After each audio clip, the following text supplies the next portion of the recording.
So right now we're going to look at all of the photos that we have. I've tried to separate them and sort them so that I can give you all of the different photos that we have of the front of the house, back of the house, west side, east side, etc., room by room, based on all of the photos that we have from the Apple Valley Police Department and from the BCA. We're starting here at the front of the house. Good thing to note is the snow. Note where those presents are. It's very important to know the distance of this window here and how high you would have to be up to actually see anything on the ground, or to actually see where those bodies were, or to even possibly see where the blood writing was. It's not as easy as some might think. So again, this is just the front of the house that we're covering here in this section based on all of the photos that we have. Not in particular order, but I try to give it some type of order here. And you can see the way that the presents are laid up. This is after Colin Prochnow stacked them up too, so it's not like this is how they were found. We don't really know how the presents were found. Colin Prochnow knows, and maybe he stacked them up the same way that he saw them. I'm not sure, but I think it's very important to note that this is not exactly how the presents were found. They were more scattered, based on what Colin told the cops. They were more scattered down. These presents were probably out there for about 3 weeks, I believe. You can see the window there, and you can see the curtain a little bit open. You can see that in several of these curtains here, and the window curtains, they're kind of open. Note the snow too. It's also very important to note the snow. You can see another cable going there, but you can see that the driveway, there's no snow there. How much snow is on the roof, and is this common? Is this just the way that it should be? I wonder if by looking at the snow on the roof, could you get a good view, a good idea of what the snowfall was like, when the last snowfall was. Obviously you can go and you can actually look that up. Several different websites that you can look it up. Dan Hennon has looked that up, and I guess it really wasn't that snowy. It wasn't really snowing at this time. Snow was on the ground, but that was about it. All right. It is a common courtesy in this state to blow out or to shovel your neighbor's driveway. So Colin Prochnow did that at least once, maybe twice, to this house. We're not really sure. But he didn't hear anything, didn't see anything. There was no activity in this house as far as they knew. For at least before Christmas. I think Judy Prochnow said the last time they had seen the Crowleys was before Christmas. Nice little town here, some nice shots. Some of the shots I don't really understand why the police took, but that's alright. You can see everything is taped up here. But again, look at those shingles, look at how much snow is on top there. And we get another wide view, another angle here from across the street. Police cars are there, police tape is there. It's an interesting area. It's an interesting home. If you look at the home now, if you were to compare the home how it is right now to these photos that we're looking at, there have been some major improvements, not just physically but also spiritually, from what I was told. So you can see these presents. Obviously the big question is, well, how do the presents last for that long? And they don't look soaked, they don't look wet. I mean, the bag does look wet, everything does kind of look wet. That's just my view on it. So I don't know what type of wrapping paper that would have been, but very curious to see that. Okay, thanks a lot. We've just gone through the front of the house. And we're now going to look at the presents and the front door as well. So we're going to get a little closer view of those presents, of how they were. Again, this is not how the presents were found, but this is how Colin Prochnow stacked them up. At one time, Colin was going to take them back to his house, and for whatever reason, he stacked them up, heard the dog, and saw the dog attack that window. So now we're going to look at these presents. I don't want to hear any complaints about these presents. There's nothing wrong with these presents. These are great presents. There's nothing. Some of that stuff really bothered me, but maybe that's just me taking it a little too personal of what people say. Everybody has the freedom of speech. You can say whatever you want. So these zombie targets, that's all normal too. It's just one of the zombie targets looked like one of the guy that was shot in that Bundy case. But so we're looking at these presents. You can see the damage of these presents here. You can see that the paper does look warped Yeah, there's that brown bag, and inside that brown bag is where that $14,000 check is going to be, along with the bill from David's lawyer. Both of those things are in there. I think the bill is only about $500 or something like that, but you can see these shooting targets. You'll see some of the same shooting targets will be found in the garage. We'll see those later. But very heartbreaking stuff here to really see these presents. And apparently they were there for about 3 weeks. And I know some people have raised some questions about, wow, they look really good for being there for 3 weeks. And I would have to agree, especially if those paper targets were just set up like that, just set out there. But if there's no snowfall, okay, and they were kind of scattered around as well. That's the interesting one right there. And there is another very interesting one. These zombies, I'm not sure what's up with the whole zombie thing, but inside this one is a world map, and I believe that is from Ranya's grandfather. Very cool map. I actually want that map. I need a map like that. This one is an interesting toy. We happened to get this for my nephew on the same year that I was looking at these photos. And it is a very frustrating toy here. I don't know if you've ever tried that, but this is brain work. This is good for the child's brain. There was a lot of good things here. Coloring crayons, just the... I don't know. Okay, I'm not going to go off on some of the comments about what people have made about those presents, but now we see this flashlight here. We're seeing some of these other gifts. Wounded veterans are in crisis, the VFW. This is a gift to Rania from her aunt. And that's awesome. That's great. And you can see Rania draw. She draws a lot, right? She's always drawing, always got that stuff out. So they got her a nice little pack there. I think these presents are great. So I'm not. And here's that world map. Nice world map there. And there is the invoice for $50. Okay, I said a few hundred. Okay, obviously it's not. It was for $50 to Hothead Productions, which is David Crowley. There's the front of the house. We're going to look at the front door. They're very clear to focus. Take multiple shots of that front door. And to just see no forced entry, I guess, is what they're looking for. This is one of their... so they believe there was no forced entry because they're looking at the door. Door looks good. We're even going to look at the inside of the door here. We're going to come back to the inside of the door as well. You can see some shoes there. And you can see some of this door looks brand new. Some of it looks old. Just an interesting thing about the door. And they're just showing there no forced entry. Some scratches, some marks, some things like that. And they're very clear to focus on that. It almost looks like it was kicked in or something. It's weird. I thought that was kind of odd, but that wood on the last part was kind of strange. So here's the mailbox. You can see this nice mailbox here for 3 people. 1051, 1048, and 1047. And you'll notice there's only one paper in there. There's a few papers in the 1048, but only one paper. One Sun This Week newspaper. This is a weekly newspaper that was free. There should be 2 more. There should be one in the house, which we'll see later. There's one here that we can see. And there's 2 that are missing. Where are the other 2? I'm very curious to see what happened with those other 2 and why they're not here. But as you can see, there were in 1048. So here is the mailbox that's open. You can see all the mail. How much mail does that look like? A couple weeks, 2 weeks, 3 weeks? Your guess is as good as mine. But those dates on the mail will be very, very helpful to see. And we can obviously see one more shot there of that Sun This Week paper. Here we go. This is what it looks like on the outside. January 2nd.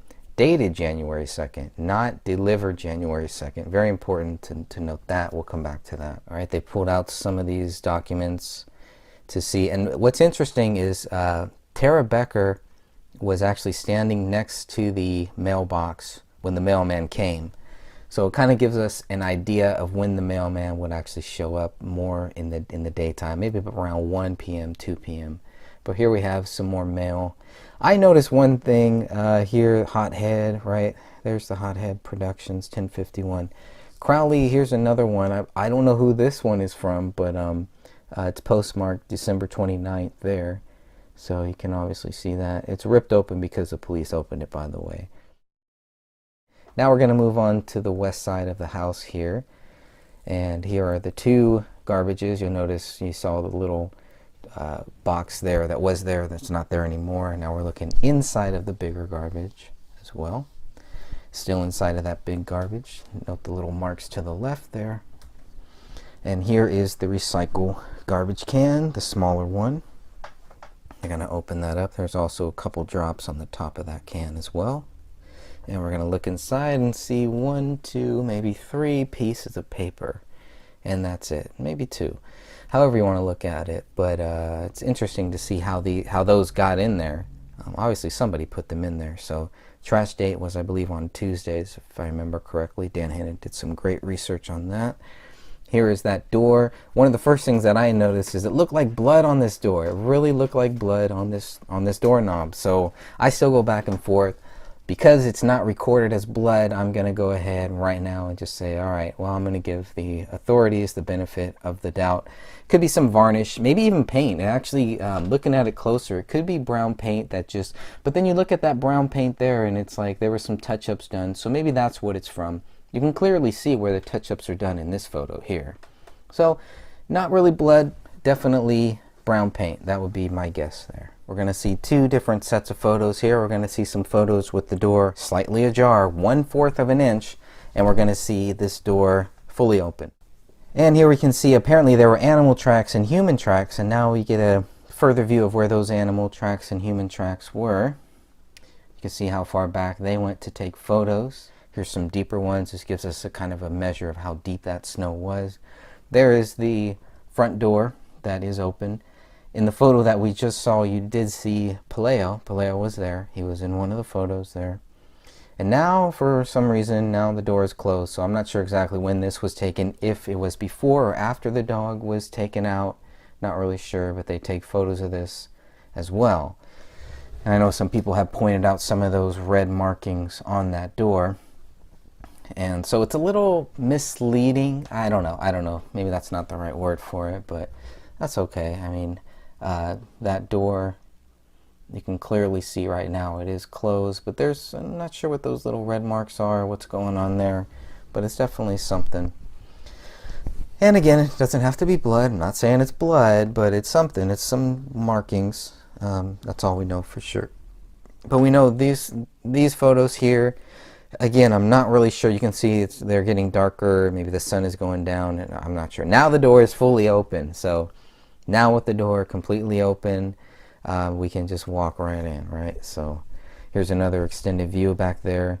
That gives you kind of a good view of that window and how the dog might have pawed at the window. We're now inside of the house, looking inside here, looking at that door, trying to see if there's anything of value here.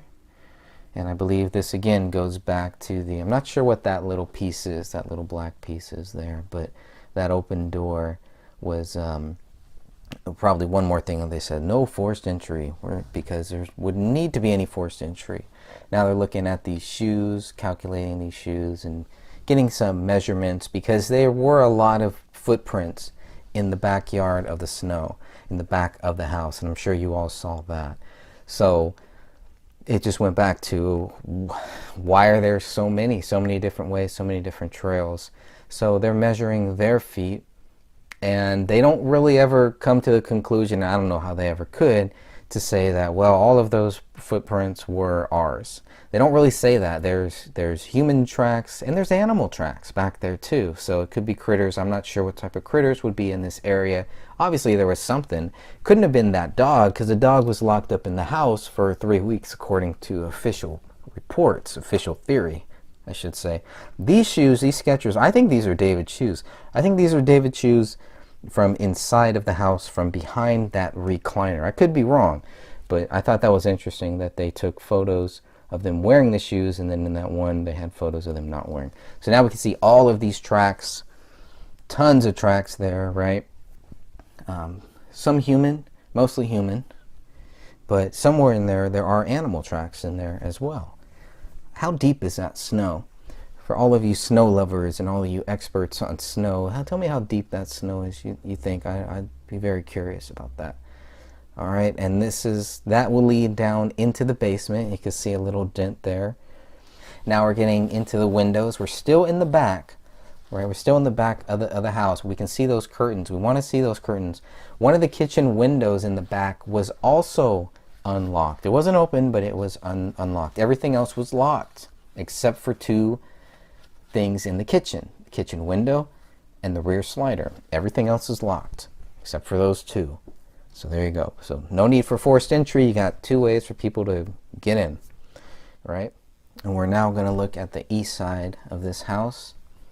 Again, you can see lines going from the top level into the basement.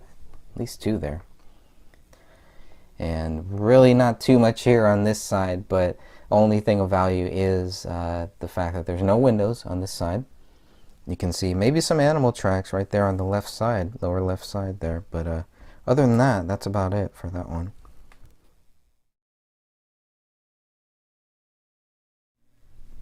Now we're inside the house. We're going to look at that back room. One of the things we're going to notice about that back room is we did not get any photos of the back room when we got the first 464 photos from the Apple Valley Police. Look at all that dog poop. You can see a lot of dog poop there. I think this was one of the areas where the dog was kind of going poop. This is misleading because the basement door to the left looks closed. It apparently, in my view, it was not closed. This door was open, meaning the dog had access to it. You just saw to the left, you just saw dog food there. There was dog food. We just saw the image that we just saw right here is the only image where you might be able to see that there was a bullet in the living room ceiling. But we're looking at the kitchen right now. We're looking at this back room, and now we're going to the kitchen counter, and you can see there's some milk bones on that counter. You can see the coffee. Can you measure by the food, by what you're seeing, by the coffee, by this, can we measure how long these bodies were there? There's some money in there. Number 11, I'm not sure what that is, but you can see some pills out there on the counter. Definitely had some there in that drawer. And this window is probably the kitchen window that was left open. It's the only kitchen window, so it must be. And of course, here we go, the grease as well. We've done a couple grease tests. Done a couple tests with this stuff, and I think we need to do some more tests on this. How long was this pan sitting there? How long were these things sitting there? Looking at the refrigerator. We never got photos of inside of the refrigerator, but I would have loved to have gotten some, and I hope that in the future we can get some photos to see what is inside of that refrigerator, because we don't see any beer anywhere. We see nothing like that. University of Minnesota, School of Public Health. Here's that note that we see, which I think is between David and Kamel, back and forth. You know, couples writing weird random letters. You'll see that in a couple different places. There's also a note behind there. These are tagged as number 46 and number 47. There are two separate tag numbers, so you can get some of the tag numbers 46 and 47 confused.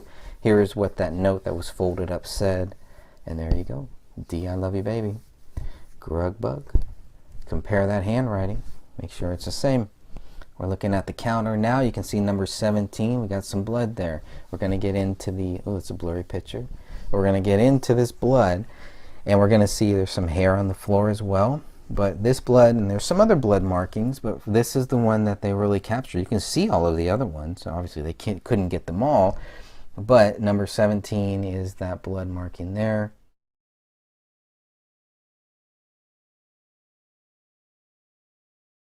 And there's number 20. This is underneath the counter, that kitchen island. This is underneath that kitchen island, this kitchen island that we're looking at here.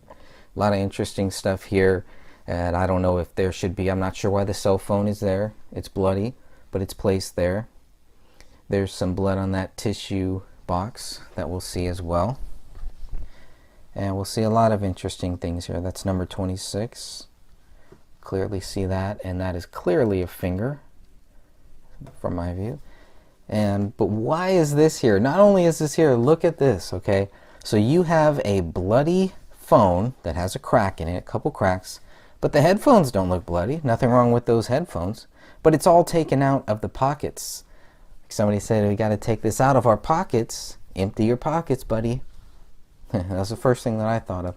Lighters, there's another lighter. You're going to see lighters everywhere. Lighters all over this house. Okay, that looks like, it looks cracked to me. It looks cracked. So I'm looking at the cell phone, number 35 there.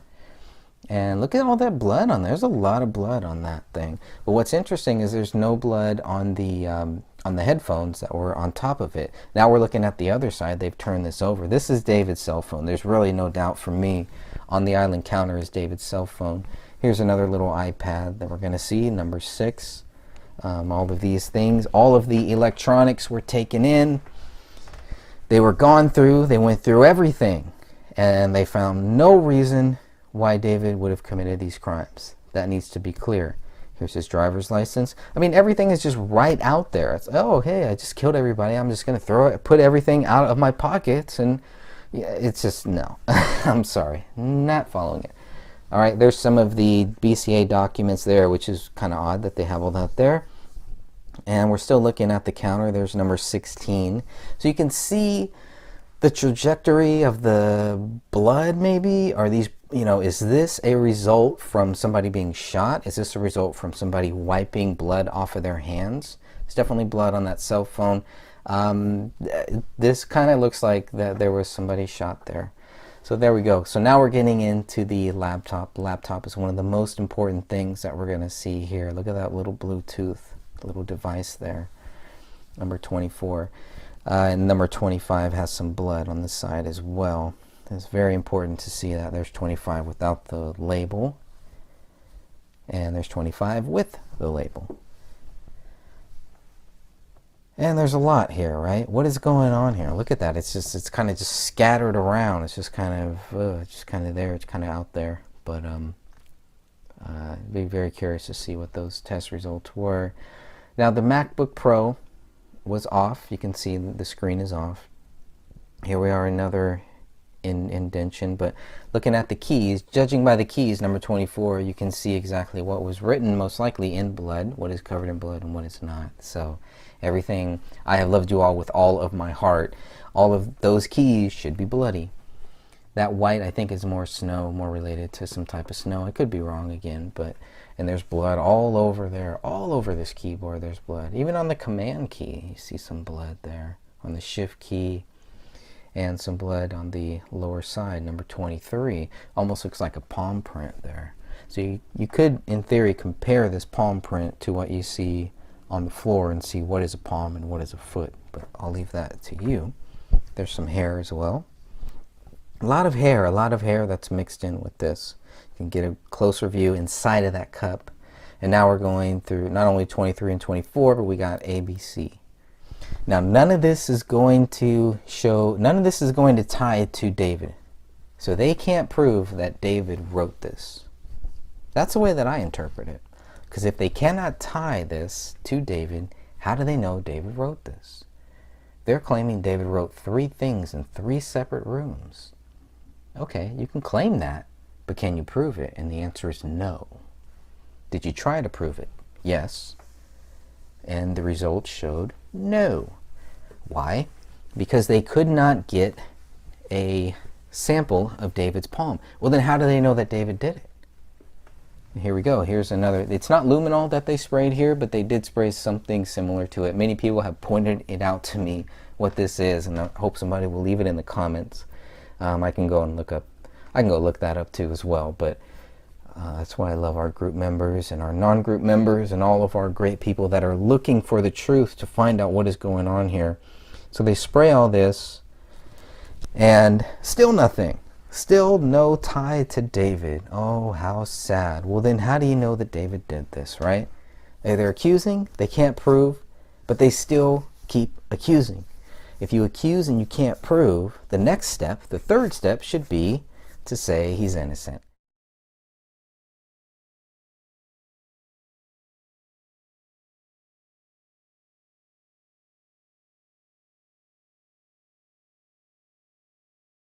Okay, here's one of the only pictures that we have that shows I have loved you all with all my heart. And now it's gone. All of a sudden it's gone, right? There it is. So once they start swabbing this, they start taking it out. And there we can see a closer view of some of the playlist stuff.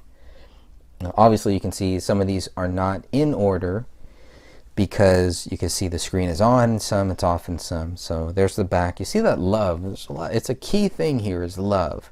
And yet they're telling us there was no love. He killed everybody that he loved, whatever. There's the dishwasher. There's been some questions about that. My only question is, was it on? Was it off? It's hard to believe that it was on for 3 weeks. I get it. Here's the kitchen garbage. We're now looking inside of the garbage here. People have wondered about some presents. Where are the presents? You can see at least one present from Rania to her mom. Some eggnog in the back. And some hair dye as well, possibly. Now here we have December 26th. So this is the one that should be here. Now the date on which this was taken to the house is still in question because you have 3 different people telling you 3 different stories. The guy who dropped off the paper says one day, his mom says a second day, and the person who is in charge of this paper going out gives us a 3rd day. So you can look more on that in my Gray Stage article that I did a long time ago. But it definitely covers that and really makes my head scratch. And the only thing left to do is to ask the coordinator what the heck was going on here. So here is the dishwasher. And we can see the dishwasher is open. It was found open. This is how it was found here. Number 22, this little blood, another little blood speck. What is this blood speck doing here? All the lights are on that dishwasher. Here's another close-up view.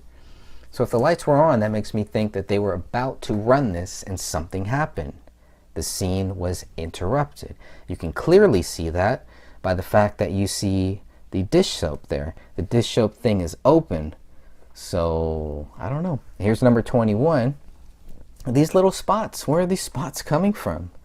How did these little spots get here? But there's no other footprints or anything like that in any of the other areas. It is strange. I definitely agree with people who have brought that up. It is strange. Where's all the footprints? Where's all the fingerprints? Where is everything? But then you have one little spot here and a little spot there. Okay. Okay, we're now looking at the photo leading into the living room. And here is that living room looking at it from the kitchen. And there is the blood writing on the wall. Very disturbing. You can even see a foot at the bottom of that photo there too. Just some of the tips of the feet. And you can also see on the couch, if you're looking at this image on the left side, there's bone wrapped in hair.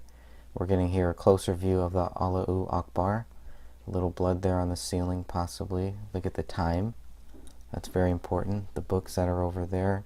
There was a Quran found, so the question was that Quran part of this? Was it on that bookshelf there? And the question about the blood writing, was it a live hand? Was it a dead hand? Was it a gloved hand? So those were some of the things going back and forth. This gives us a really good view here of what was written. There's a very sad picture, cool picture of all 3 of them together, and a close-up of that one too. This is on that bookshelf, so I was wondering where and of course one of the only images of the bodies that you can see there, and possibly the skull. I think maybe the temporal bone. I know it's been some back and forth on that, but there's that skull there. Some of the Quran pieces, a lot of Quran pieces torn out, different areas, and the question, I guess, would be, was this purposely laid out like this, right? Were these just random pages? So I never really got too deeply into the pages that we're seeing here, but it's very interesting stuff. There is the live round that was found. That's an interesting one. How did the live round get there? And you can see some other flesh and hair, lots of hair everywhere, all different types of hair. There is the part of the teeth in the upper corner, and a close-up of that knife, which is open, which to me would also show a sign of a struggle, maybe not forced entry, but a sign of a struggle. Was the hair cut? There's no indication where the documents say that the hair was cut.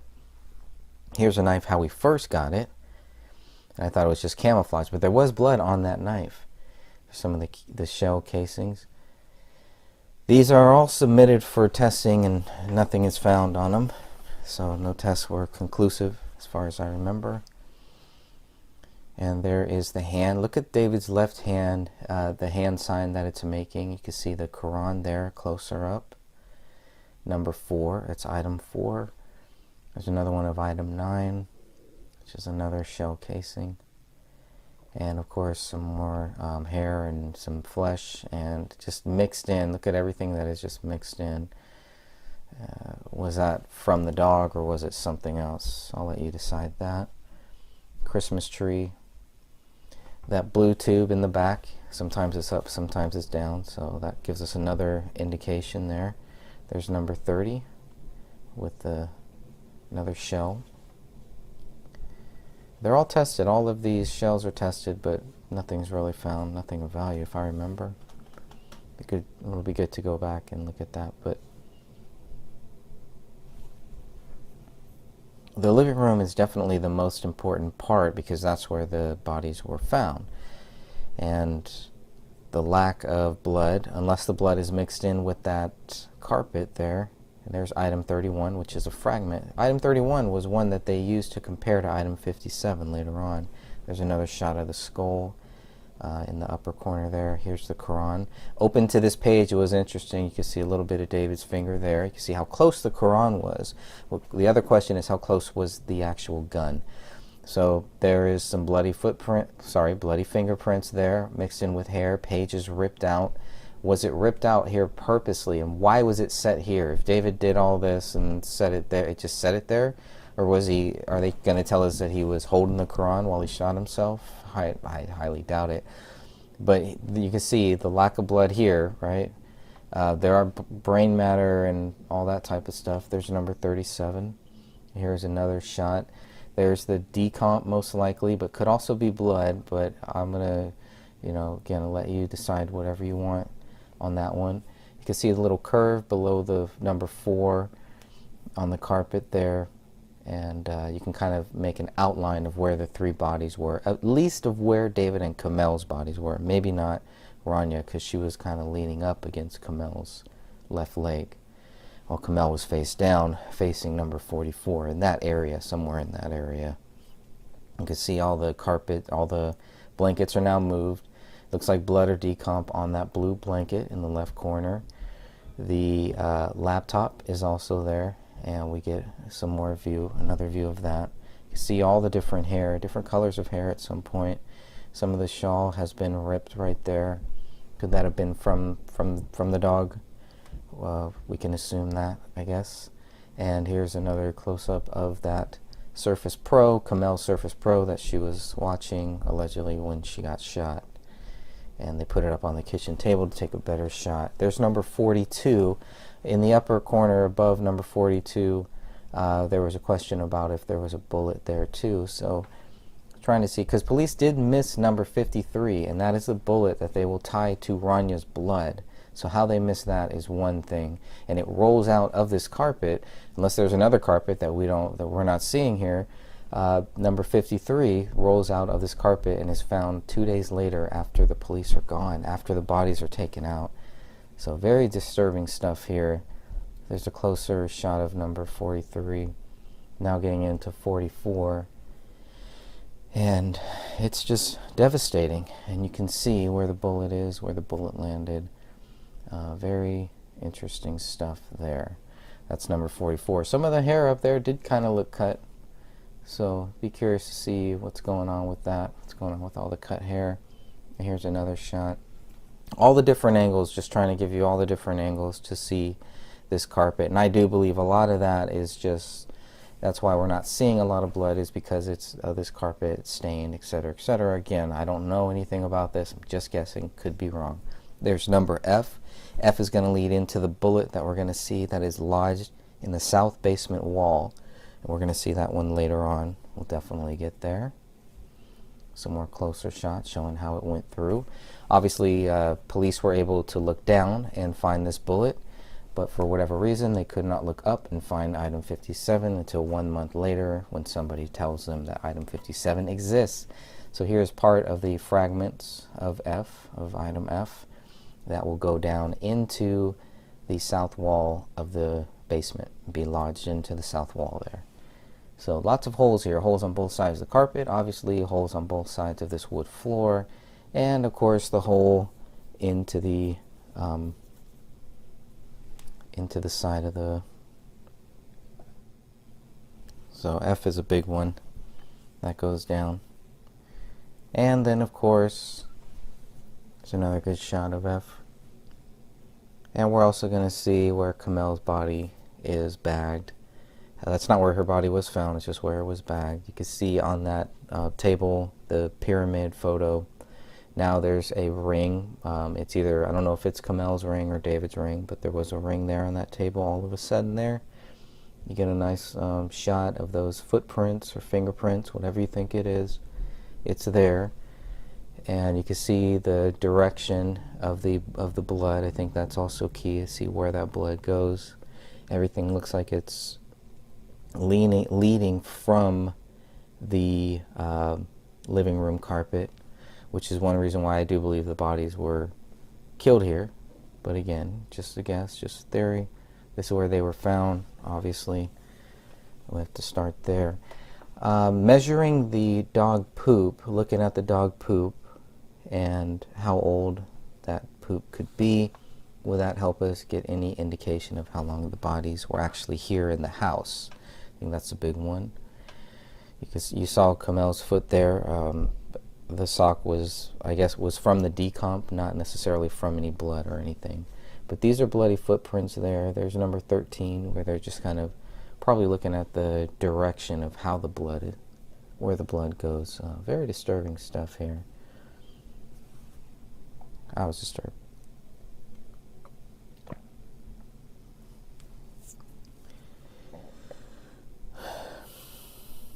Going back to those prints there. Number 14. To me, they look like footprints. The authorities call them footprints. They're labeled as footprints, but again, you can judge for yourself what you think it is. But that's number 14 there. A different number 14 than other 14s you might see, because there's different item lists. I think there's three lists.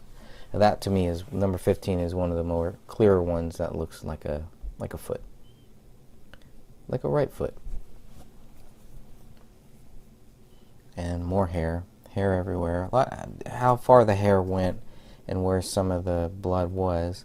Here's another interesting one where you just get some of the little blood splatter there. We're number 16. Looking back on this floor here, again, you can kind of see where the blood is coming from and get some idea there. And that could be because there's so much blood on that recliner. Maybe that's why we're not necessarily seeing a lot of blood in the area. I don't know. I mean, I'm just trying to look at all this from all different ways here, but definitely some of the later photos, like I thought that they would, do show more blood. Not everything is tested. Even that looks like maybe a little paw print or something there.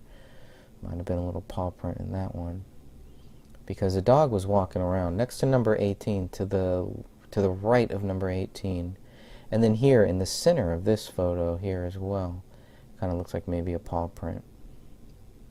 But I don't know. You would kind of expect more. The dog was definitely here. There's dog poop there, so it was in this area. There's, you know, the lack of blood, I guess, is what it goes back to. There's number 2, obviously. Number 2, that's another interesting. Why is number 2 way over here? So I was curious about that, but okay. That's another casing.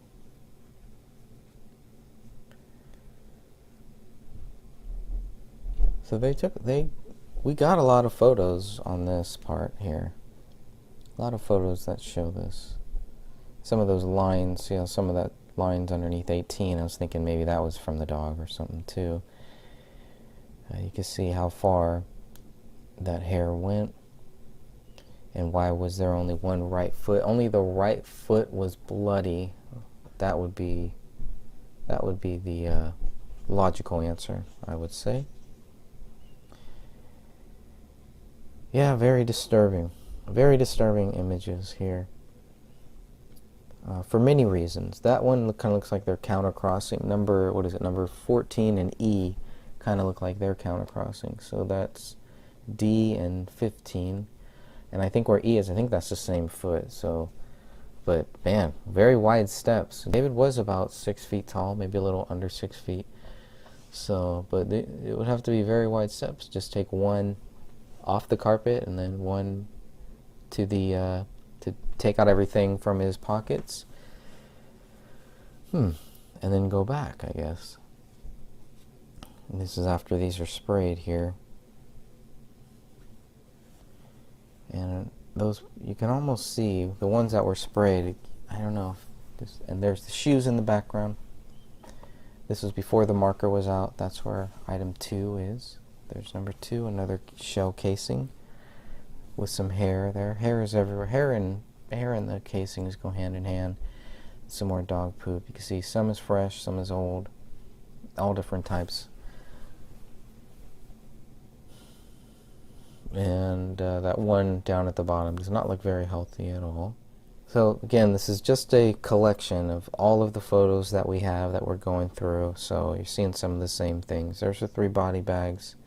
Not where the bodies were found. Again, couch is pushed back.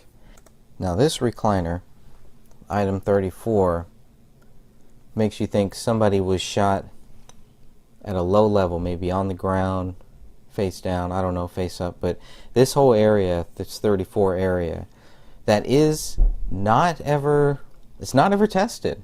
It just kind of gets lost in the shuffle. I don't know what they could have done. They could have ripped that out. If they were able to rip out some of the south basement wall, why couldn't they rip out a piece of this recliner and test it? And then how did the hair get way up there as well? And you can see some of the blood splatter and how far it actually goes. How close would any body had to have been, and from what angle, from what height? This cage where the dog is, the dog could have been put in that cage. It was left out purposely. Maybe the dog at some point was in that cage, and you can see how far some of this stuff goes, or that item, that number 32, and how far that goes out there, right next to where the dog cage was. This stuff travels. It's going very, very far. How does it get way over here? It has to go past the Christmas tree, past that recliner. It's very interesting, unless something was dragged here. That was kind of my first view of how you could see in the upper right corner where the yellow marker is. Kind of looks like something might have been dragged. And they're going to find another casing there. It's interesting the way that they label. I guess they're labeling them from just walking from everything from the back door in number 2. I believe this is going to be number 3. Yep, number 3 there. You can see David's shoe. That was a shoe that I was talking about to compare to the one that they had for his footprints in the snow. Nothing came of that. So there's number 19. More blood. And just spots, right? But what angle? From what angle? Where is it going? It kind of looks like multiple, right? We got 2 different angles here. It's an interesting one right there. 22 is kind of like, was something dragged? I was wondering, was anything dragged here? And if it was, why did it kind of stop here? Or was this where the dog just kind of walked right into it? I'm not sure. I don't know what this is. That little the little water spot, though, I believe is from the authorities when they came in through the back door from the snow on their feet. Just a guess. I don't know. Or else that doesn't make any sense either, because that definitely is not going to be there for 3 weeks. But by this time they had marked everything, so I think it was just from their shoes. And there's 20. 20 is an interesting one because it almost looks like a finger. Almost looks like a finger. So I don't know. Maybe it was somebody grabbing there. I'm not sure. And on that Voss, you can see how far up it goes. And what is that? 29. You can see number 29 there is all of these drops. They tweak the camera. That's why the wall looked very different there. It looked pink almost. So let's look at the front closet here. Not really a whole lot here. You can see there's a military jacket. I kept this way. I did not tilt it like I could have because it did not look right. It made the photo look kind of weird. So just want to give you a view of everything that is in that front closet. This is one of the more recent ones that we got. I did not have this, and this closet was closed. And again, just shoes, really not much there. No blood. I think somebody said there might have been blood in that front closet on one of those jackets there. There shouldn't have been, unless somebody took it off or something. And here's more of the photos of that front door. Front door is another interesting one here, because in some areas of where that doorknob is, right there, the doorknob itself doesn't look very new, but that wood, it just, I don't know, it just kind of looks off. Something just looks off. It looks like something else was added on. Who knows? So when I mean added on, just David was doing some minor upgrades, right? That's all I mean. Not anything after the death, just what David was doing. He was the handyman of the house and doing this himself. So they're just looking for forced entry or lack thereof. You can see again another little blood splatter that is all the way next to that light, which would explain why Sidra, I believe it was Sidra, had spoken about some of the books that they got back had blood on them, and that would explain why, how far that blood traveled. Blood is probably would have had to have been on the Christmas tree, and of course that's not where the gun was found, obviously. And you can see again how far it goes. It goes very, very far, and so it doesn't, I don't know, it's from what angle, I guess, how far, how would David have had to have been sitting down, kneeling down? Here's another interesting one where you have the gun and you have the blood on the gun, on the trigger. David's blood was on that trigger. His blood, there was a positive DNA of blood on that trigger that matched David's. However, it did not match, they were not able to conclusively tie the magazine, the one in the magazine, to David, but they couldn't rule out Kamel, and they couldn't rule out Rania. It's an interesting one. So there you can see the gun and the hairs. The hairs there too, especially where the hairs are. It just looked like somebody got pistol whipped. I don't know. Maybe it's just, the hairs, that just doesn't naturally happen like that. So at some point, I think whoever had this gun, they had to reload, because you can see some of the markings there. Now they tested those, but they could not get a conclusive match to David on those prints because they didn't have a match of the prints. There were 2 bullets in there that were inside, and then there was one in the chamber. So I wanted to make that clear too, so everybody knows that. 2 bullets inside of the magazine, 1 in the chamber. They could not conclusively tie this to David. They could put his blood on the trigger. I do want to make that clear. Let's move on to the hallway and the office bedroom. Here in the hallway, there you see how far that blood really travels. Those little splatters, they all travel. And I tried to give you a good view of the hallway all the way down, photo by photo, kind of walking you down room by room. First we're going to go into the office room to the right. Rania's room is straight ahead. David's room would be to the left, to the far left. And kind of in order down the hallway, here are the photos that we have here. So some very interesting stuff that we're seeing. The thermostat's set to 68. It's going to hold at 68. And there you go.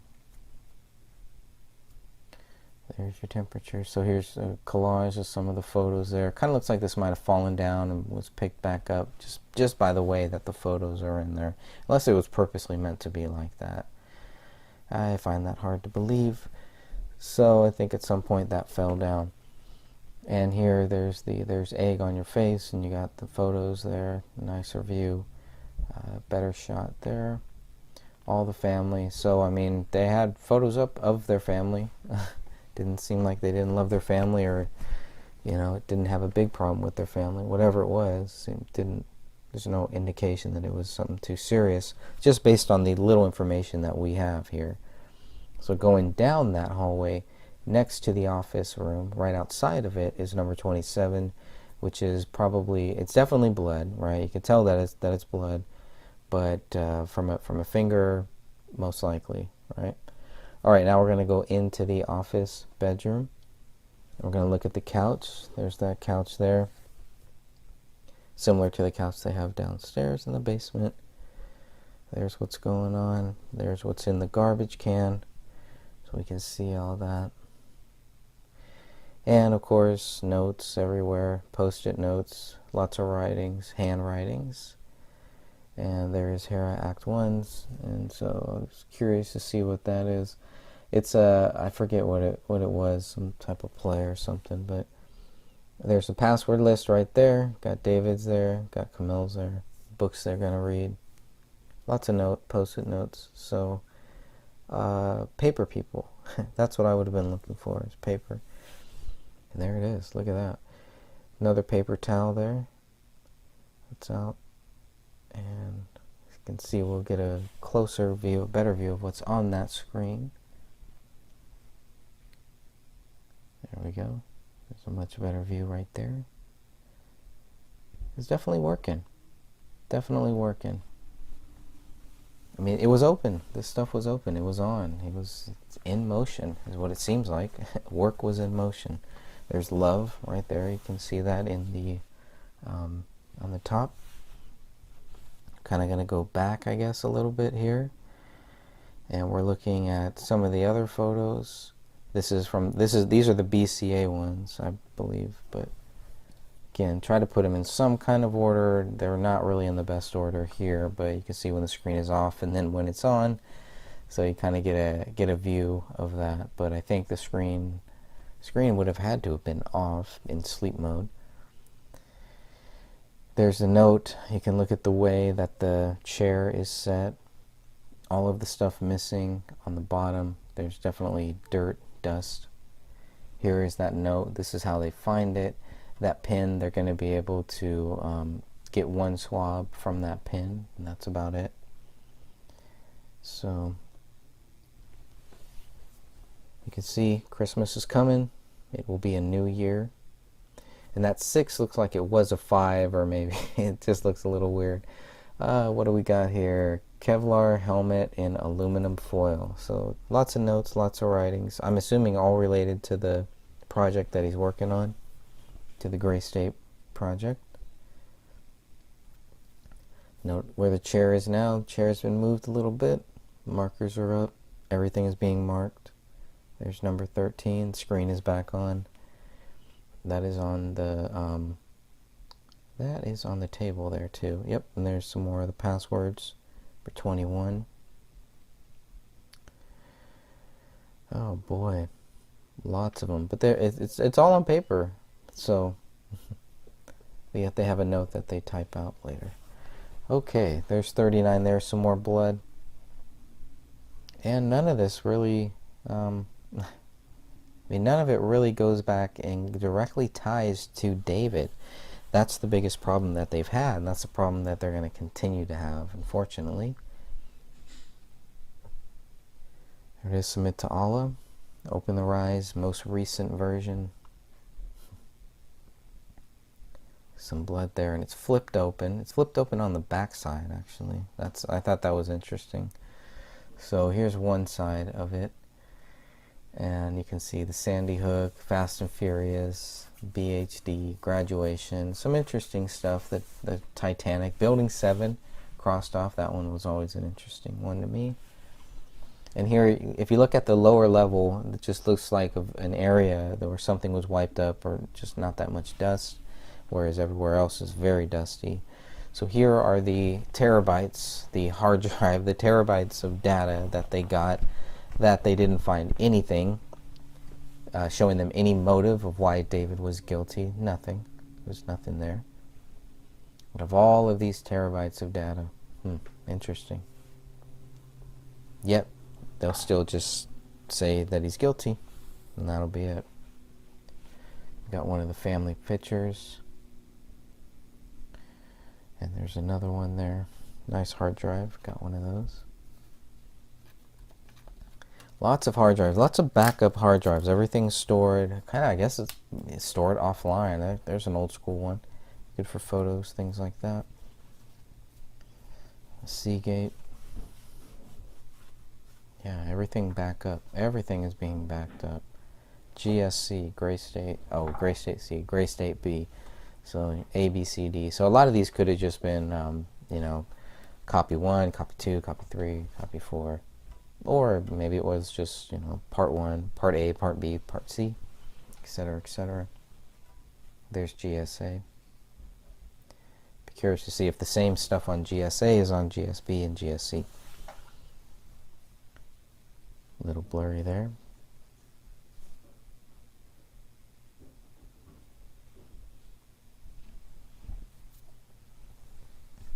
Number 18, BX. Number 19, HHP, Hothead Productions. 26, there's some of the chords. Oh, Lexar. Missed that one before. Alright, now we're looking at the wall here that's leading up to that closet inside of the office bedroom. I've always loved you forever. Little Mexican thing, forever. Registered nurse. It's Kamel's files, her documents in there. It's a working office. There's another, maybe iPad, Surface Pro, something like that over there as well. Dear Any American. Some checklists. All showing signs for the future. GS 2015 schedule. It's all there.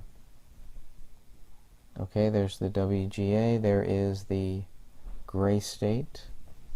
That's what it is for the writer. He's the writer of Gray State.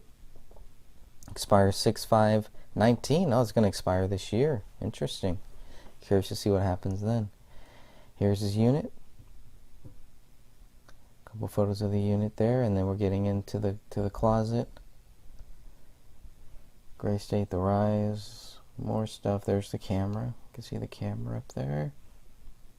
More documents on the bottom. Kamel stuff. Second closet. There's the Bohemian Grove owl. We only got one shot of that. You get a little closer shot of the bottom of the owl there, but that's about it. The printer. The keys. That was another one. The keys right there. Maybe a title, car title right next to it. There you go. Somebody gonna sell this car? Looks like it. More of the hard drives. Another backup. Lots of backup hard drives. But I think the keys on the table were some of the most interesting to me. Yep, another hard drive, another backup. GS Backup 03. Look at this, the Rise. Oh, more stuff about the Rise. I mean, definitely doesn't seem like someone who's coming to an end. It seems like just someone who's storing things, stacking things, having databases, having backups for backups, and there you go. Everything is backup. CT backup. The keys, a little closer view of the keys there. Another archive 003. They're labeled. Everything is nicely labeled, so he knows what's on them. That would make sense. There's a Seagate. Another little hard drive there. Again, they have all of this stuff and nothing there. Now this one's interesting because it does look like maybe there could have been some blood on that. This Hothead one, this is on the couch. I'm not sure where that number 35 came from, but there's more backups. There's a lot more stuff in there as well, more hard drives. Now the printer, number 36 here, and we're going to see it was, and there was another lighter at the bottom of this desk too. But here is the contributor list. I believe this was from the Democratic Party, 2007 maybe. I always forget what year exactly, but David had that list in there, and he also had, there's their marriage certificate. But yeah, it was curious that David had that list, and it was curious that that list was inside of the printer. It's not very likely people leave it in the printer. That's probably another hard drive there, number 37. And now we're looking at the wall. We're going to look at some of Kamel's accolades. But I think the fact that there was the printed up stuff inside of the printer still in the printer tray, to me that also looked like a scene that was interrupted. That's just my view. And there's some more of the Kamel, the University of Minnesota, Master of Public Health. Very cool. Now we're going to look at the daughter's bathroom, the second bathroom inside of the house. Here are the two sinks. You can see one is used, the other is not.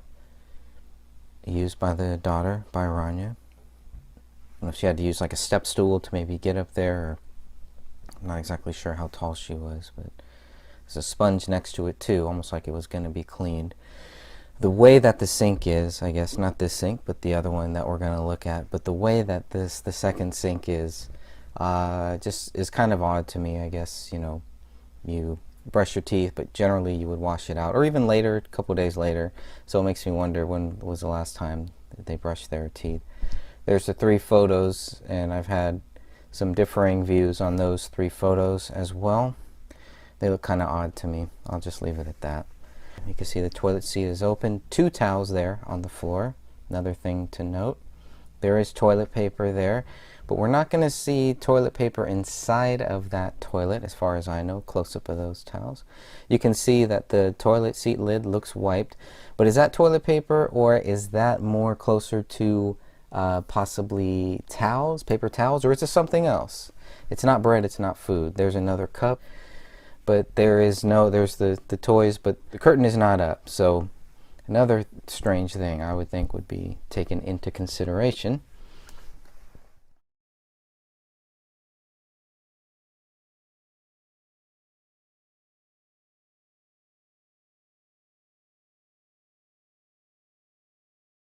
Now we're getting into the toys here.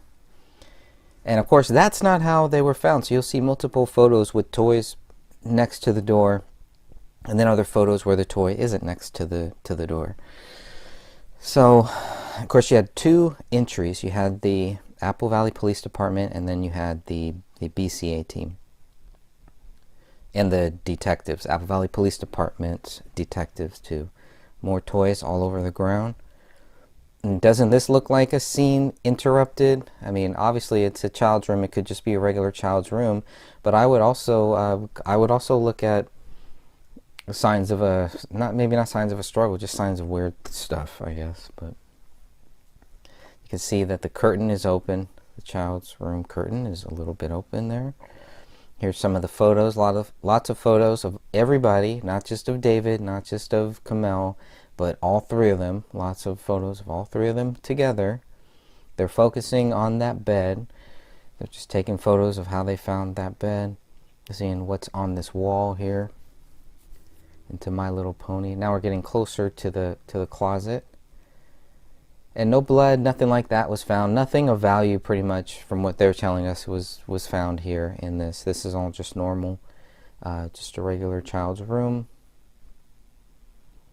And nothing suspicious, no signs of intrusion, no signs of a struggle, nothing like that in this room.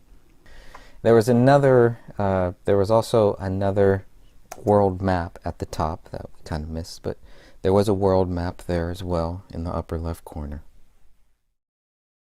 Okay, now looking at the master bedroom, first thing you notice, dog feces. Notice the socks on the floor.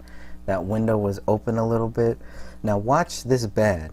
Watch how things move around as the investigation continues. You can see the gun safe in there is open, but as it continues, you'll start to see things on the bed moving around here. Of course, you can see the dog feces there. You can see which rooms the dog feces was in and which rooms the dog feces was not in. There's the socks. There's a little notepad, a little piece of paper. Anybody could have written a suicide note right there if they wanted to, but guess didn't do that. Getting a close-up view here. Nicer view of the pin and the paper. Nothing on it, nothing of value. They don't mark it, they don't take it in for evidence or anything, so I'm assuming there's nothing of value on it. You can see the number 38 on the gun safe in the back. There's a magazine, a full magazine inside of that gun safe there. You can see it looks like it's plugged in somewhere too as well. See right above the Vicks Vapor Rub, and you'll see in some of these photos the vacuum is out, and other photos the vacuum is in. So we're going back and forth a little bit here. And if you look at that bed, looks like some of the bed sheet might have been cut a little bit on the right side. So again, one of the windows, both of the windows look like they were They were just open just a little bit at the bottom of the curtain. Of course, right there, they're not. You'll see some of that stuff that is underneath that gun safe at one point. Some of that stuff will be on the floor. It does look like a gun holster that is in there. You can clearly see a marijuana pipe, some wristbands there. And this safe does open two ways. There's also a set of keys that we can see. But the safe does open two ways. It is by the touchpad up top, which is probably like a keypad. I believe it is labeled as a keypad. And you can also open it through keys. There is a place where you can insert a key as well. And there you see it right there. Unless you got to do both. I don't know. Be good to find out. There's that lamp. Full mag inside. Mag looks black, but it's actually silver. And they'll give us some close-up views there. It's number 44 and one of the evidence tags. It's from another angle. Almost looks like there's something at the bottom, like an S at the bottom. It's interesting too. Safe is number 38. The safe is taken as evidence, whereas number 34, the recliner, or at least part of the recliner, is not taken. Of course, big difference in the size, but still. Some things are taken, some things aren't. There's no blood on that gun safe either. It's just touch DNA, and it only matches Kamel. Another close-up view. It definitely looks like a 5 at the bottom in that view. And here you can see that this is loaded. There are 11 rounds in this one. That was made clear. At first I thought this was tied to the murder weapon, but it's not. This is the second one. This is the one that's found in the gun safe. Has hollow points as well.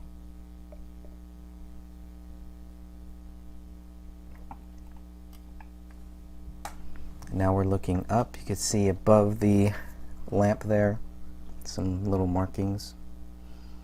David's pants on the ground, other stuff on the ground, a blanket on the ground. Kamel. So it was always a question of what side is this? Was this David's side or Kamel's side?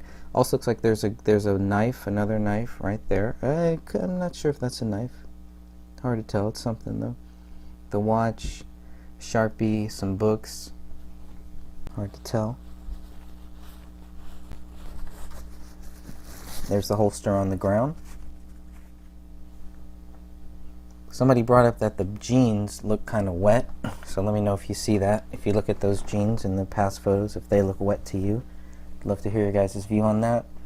And now you can see the vacuum is back inside. Of course, the vacuum was inside of the closet at first, and then in later photos the vacuum was pulled out, and I'm assuming that's when they went behind the vacuum. There's another large trunk case.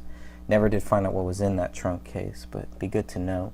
Some of Kamel's purses, some of her items, more of her items. Does this look like a scene that was interrupted as well? Any signs of a struggle, anything like that?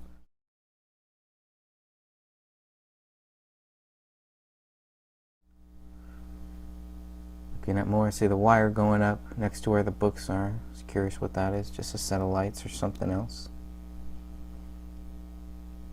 The attic is right above this area as well. Probably connected to those lights up top is where that power plug is going in. Let me know if you notice anything on that bookshelf as well. Some interesting books over there, I'm sure. And there is the entryway into the attic that they won't find until much later.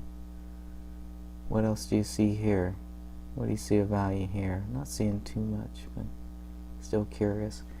And of course, weed out on the table, kids around, but just gonna leave the weed out on the table like that. The weed out on the table, the way that it is, looks to me generally like a scene that was interrupted. Somebody got interrupted doing something. Nobody just, puts this stuff out there and then decides to go kill their kids. You can see right now the credit cards are not out there in the image before they were. So they're pulled out there and then they're all photographed. But right now, this is what you're looking at right now is how it was found. And that's probably Kamel's cell phone. And there's the weed just laying out there in transit, about to be used. The weed was closed. Be good to know if we could tell how old this weed was, how long it might have been sitting there. I think that would be a good thing. Number 42, Kamel's cell phone. And you did see those credit cards and the debit cards that were out there, but those were not out there like that. They were put out there by the police and photographed. You see the window, the curtain open a little bit. Now we're going to make our way into the bathroom here. A few key things that we noticed inside of that bathroom that were interesting as well. Obviously the sink, I first thought that was blood in the sink.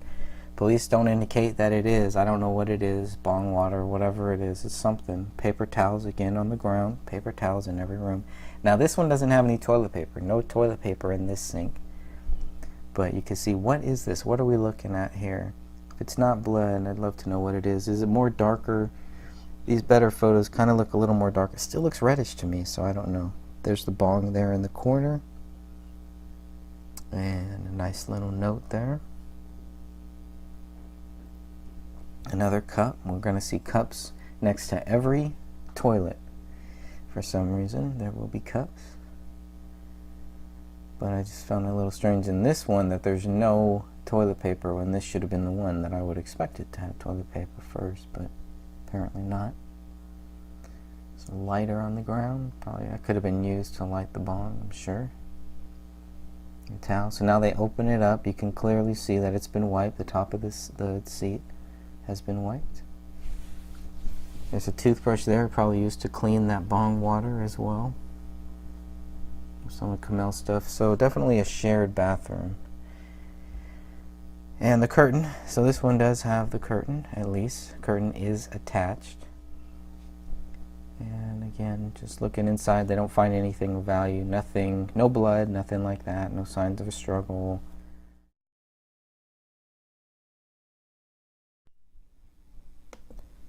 We're now looking at the Crowley garage. We're going to see the two cars in there. The black car was the one that Sidra dropped off in October, and the gray one is one that Mr. Alam bought for David. Here's David's little tool shed area. You can see all the nice tools there. Some interesting stuff on that wall. There might have been a camera mounted on that wall. Has been one of the theories. Haven't really found too much to it, but here's another close-up view of that desk there. And you'll see in the back there's a Gray State photograph, or a Gray State poster that shows the prices and stuff of the t-shirts, stickers, etc. $20 something. There is another chest there, another black box there, and we're just getting a nice view of the whole car here as well. This black car again was the one that was brought by Sidra. Sidra picked up a different car and left this black one there. So this one was there since October of 2014. They got the plates on there. And the other car, the gray one, from what I was told, was the one that Mr. Alam bought for David. We're getting some more shots of the tools. Everything that's on the walls there. 2 bikes, 2 helmets in the back, all the tools, show snubbling tools, everything like that. Here's the other side of the garage. There's an American flag. There's that garage door. You get to see the other side of the garage door there, and how nice and neat some of the stuff on those shelves are as well. Another Gray State poster. Ron Paul sticker. You can also see those targets in the back, some of the same targets, and you can get a general view of where the garage was and the distance into the house. There's some of those targets again. Some of the same ones were left outside of the house. RFID clinic, interesting there. Now we're looking a little closer at the gray car. Both Toyotas. Looked like one might have been up for purchase. They might have been wanting to sell one of these cars. Let's see about that. There was theories that they had planned to move to California, so they wouldn't need 2 cars. So even more reason to think that they might have been wanting to sell one of them, if that's true. Now we're going to look inside of that gray car. Again, this is the major car here, and lots of survival things in there. Some might say that this is a get out of Dodge packet. You never know. But it's very important to note that it was found in this trunk, and nothing is mentioned about the other trunk. But you gotta have some ammo. He's got the gun there, so if he needed to take his gun with him, boom, throw it in there. It's all legal. It's all right. Maybe not in California. So, good shots, good close-up shots of all this stuff here. That makes you think that they were planning on leaving. Tickets, you can look at the date of the tickets when they're valid too. This is one of the item number 46s and 47s. There are I believe three or four different item lists, so there's a close-up of those bullets. You can see the shape that they're in. And we're going to look at those shelves that we were talking about. There's a bullet exchange photo in the back, some tiki lights for outside, probably in the backyard. And just, yeah, another good shot there. I think we're going to start closing up on that door, getting a nice close-up view of that door there. Definitely some barbecue gear, some paint rollers. And they close up on that door just to make sure no signs of forced entry or anything. So when they're talking about no signs of forced entry, that's one of the things that they're talking about. And there it is. There is the guillotine shot. And now we have come to the basement. Now we're going to start looking inside of the basement. You see here the door is closed. In the next shot we're going to see the door is open. I do believe the door was open, that it was found like this. And now we're going to try to give you all of the different shots that we have of those stairs going down in some type of order. So you can see all these first shots that we're going to see here should have the stairs in them at some angle at some point. We're looking down now. And the hair, that I thought that was kind of weird, that some hair was just kind of randomly there. Looking for any signs of blood, anything like that. If a hand or something like that was dragged down here. No signs of that, but definitely a little piece of hair that we're going to see. No flesh or anything that's found, but the hair is very interesting. And then the poop that's found. That hair looks like it's consistent with the hair and stuff that was found upstairs. A couple of shots of that, of the dog feces here. Good close-ups there. Still looking at the stairs, trying to give you guys a view of almost like a 360 of what it would look like if you were to look at the stairs, because when we first got some of the photos, it was still hard to figure out where the stairs were. Of course, now we have the actual diagram, so if you guys need those, we definitely got those for you. You can see the dog poop on the ground. You're going to see that everywhere. It's all over this area. When they say all over, it's not like it's piled on top of each other or anything. It's just you see some here, some there, and it's everywhere. If you really look at all these shots, if you were to calculate them, you'd see a lot of these shots do have some type of dog feces in them. I thought the Spider-Man was interesting because there was one of Kamel's friends that said David was going to be a part of the next Spider-Man movie. I was trying to find the timeline, figure out what Spider-Man movie they were talking about. Maybe there's some truth to that. I don't know. Alright, and still looking at this, you can see this is when the police come down here. Obviously, they're like, what is this? I'm going to see some guns, some other weapons, some military stuff, props, things like that, whatever it is. But definitely would raise their eyebrows to see if this guy is stocking up for like World War III or something like that. Of course, we know that's not true or anything, but still, I mean, they don't know what's going on at this point. So more stuff of the table there. This is all still in that open area on the bottom. There you go. There's some ammo. And some interesting stuff here, but this is all kind of in that open area still. We're still there looking behind where that black couch is. That black couch, also behind that black couch, we're going to see what might be some decomp that leaked through the living room floor. We're going to see that here close up. And these weapons. More shots of the weapons, of course.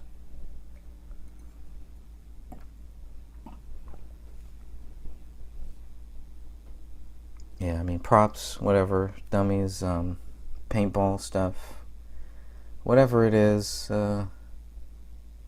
To the cops, it must have looked kind of strange. It must have looked strange to them to see all this stuff here. But it wouldn't take them long to figure out that this was a soldier, right? And why is all this stuff here? Were they packing up? Were they getting ready? I mean, was this part of their move? It's, you know, there's movies on the ground you can see over there too as well.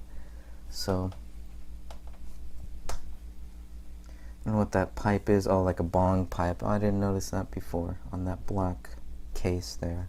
It's always something that I don't notice. Why I keep going over these and making sure everybody has them, because another set of eyes might see something that I missed. So with the drum set, you can see how old that drum set was, how new it was.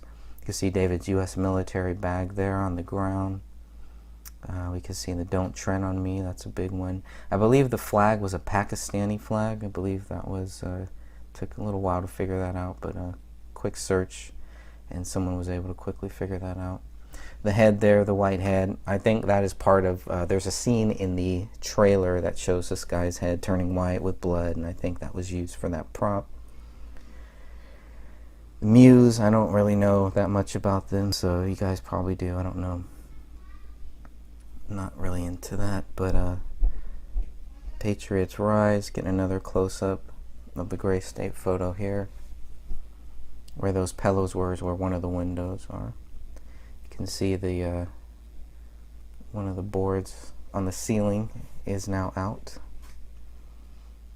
David's equipment, all of his music gear, all right down here, still in this open area. Some more posters. Some more shots of that.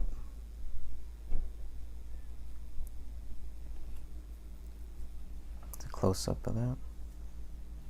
All these photos. Nice FEMA shot there. The Dark Knight Batman, definitely. Tell I was a fan of that. And here is some of the decomp stuff that we're going to see in the back on that wall. You'll start to see what I first thought was blood. I don't know what it is, but definitely if it's not blood, it's decomp, a mixture of both, etc. It's something, but I have questions, maybe it was some type of leak or something. That could be too, I guess, but I just found it kind of odd that this is also in the same area where the bullet will go into the south wall. So this is all on the south wall here. Is where it's all going to be. And now we're going to get into that bullet shot. This is F from the living room. So this is the bullet that goes down, shoots into the south wall and is lodged there. Getting some good close-up shots of that. Hey, this bullet travels. It travels pretty far. Goes through wood. I believe that's real wood. Goes all the way down through the paneling, and lodges into that south wall. So interesting. And of course, nothing ever comes of that bullet. There's no blood. There's nothing tied to it. They don't even have lead that's tied to it. So that was kind of odd. But when they cut it out, you can see that's at this point they've cut it out to kind of preserve it as best as they can. They've taken out some of those boards on the top. This will give us a better view, a better angle of where that bullet went, where it came from, because it's a very important one. This is a missed shot, whatever it is, whoever did it, somebody missed. They shot at the ground and missed. I don't know, that's the way I took it. So that's the other side of F that we're seeing there. This is what it looks like. We saw this in the living room when the carpet was pulled back. Now we're getting a shot of it from what it looks like on the basement and where it's lodged there. I think is also interesting. You can get a very good shot there of how big that bullet hole is. And going down, now it's a little wet. If you look at where F is, in that last shot when it was labeled, it looked a little wet, a little different. There's another shot there. Some of that side wall goes right into this, lands right on top of here. That was interesting too. drywall. It just lands right in the drywall there. Getting some other shots, and they're just kind of, and again, these are from 2 or 3 different sets of photos, maybe from a combination of 3 or 4 different cameras, so that's why it looks kind of different. But here it looks a little wet. If you look at F the way it is, it looks a little wet to me. And you don't see the bullet there. And that just shows kind of how deep it went in. Wow, look at that. That's really deep. And that's where it's lodged. So they cut that out. This is F. This is number 45. Item number 45, bullet number 45. And if you look up number 45, they don't find anything. They can't rule anybody out, but that just means they don't have any way to tie it to any of David, Kamel, or Rania either. And they're cleared to note that. All the documents note that as well. Alright, you can see a lot of dog feces there. Now we're going to go into the bathroom. We're going to start to make our way into that bathroom. It's very easy first looking at the photos to get kind of confused of where the layout, what the whole layout of this house is, unless you've been there, unless you've seen it. Now we're moving into this bathroom. This looks like a built-in bathroom. This maybe David built this himself. It looks like he was building. There's a couple rooms back here. It's actually pretty nice. You can see that tubing. That's still a question that I have. Also, the sink is plugged. Definitely good to look inside of that toilet. Even though we're looking at the sink here, really nothing there. You're not seeing anything similar to what we've seen in the sink in the master bedroom. This looks just like a sink that hasn't been cleaned. This looks like a man sink. This is like a man cave. This is all part of it. These circle things are actually insulation. So I think, I don't know if that was because of the whole music thing that he was working on, but you can definitely tell that here, unless there's more to it there. But it just seemed like David was a builder. He was building these things. He uses 2 different types. Some are the blocks right under that toilet paper. You notice toilet paper is pretty full too. And there's a cup next to that toilet. We're going to get another close-up shot of that toilet, because this is a very important one to measure that water. See how low that water is. And it's clean, no indication of any dog or anything accessing that water, but the dog would have had access to it. And there's the towel, the bleach towel right there. And now we're gonna get another shot of the towel, and then we're gonna make our way out of this bathroom. I think that's about all the photos they have of that bathroom. You see that photo there? Going back down this hall, and we're gonna make our way back into to where the washer and dryer are. And we see some more dog feces on our way. There's 2 more rooms back here to the left, and I believe to the right.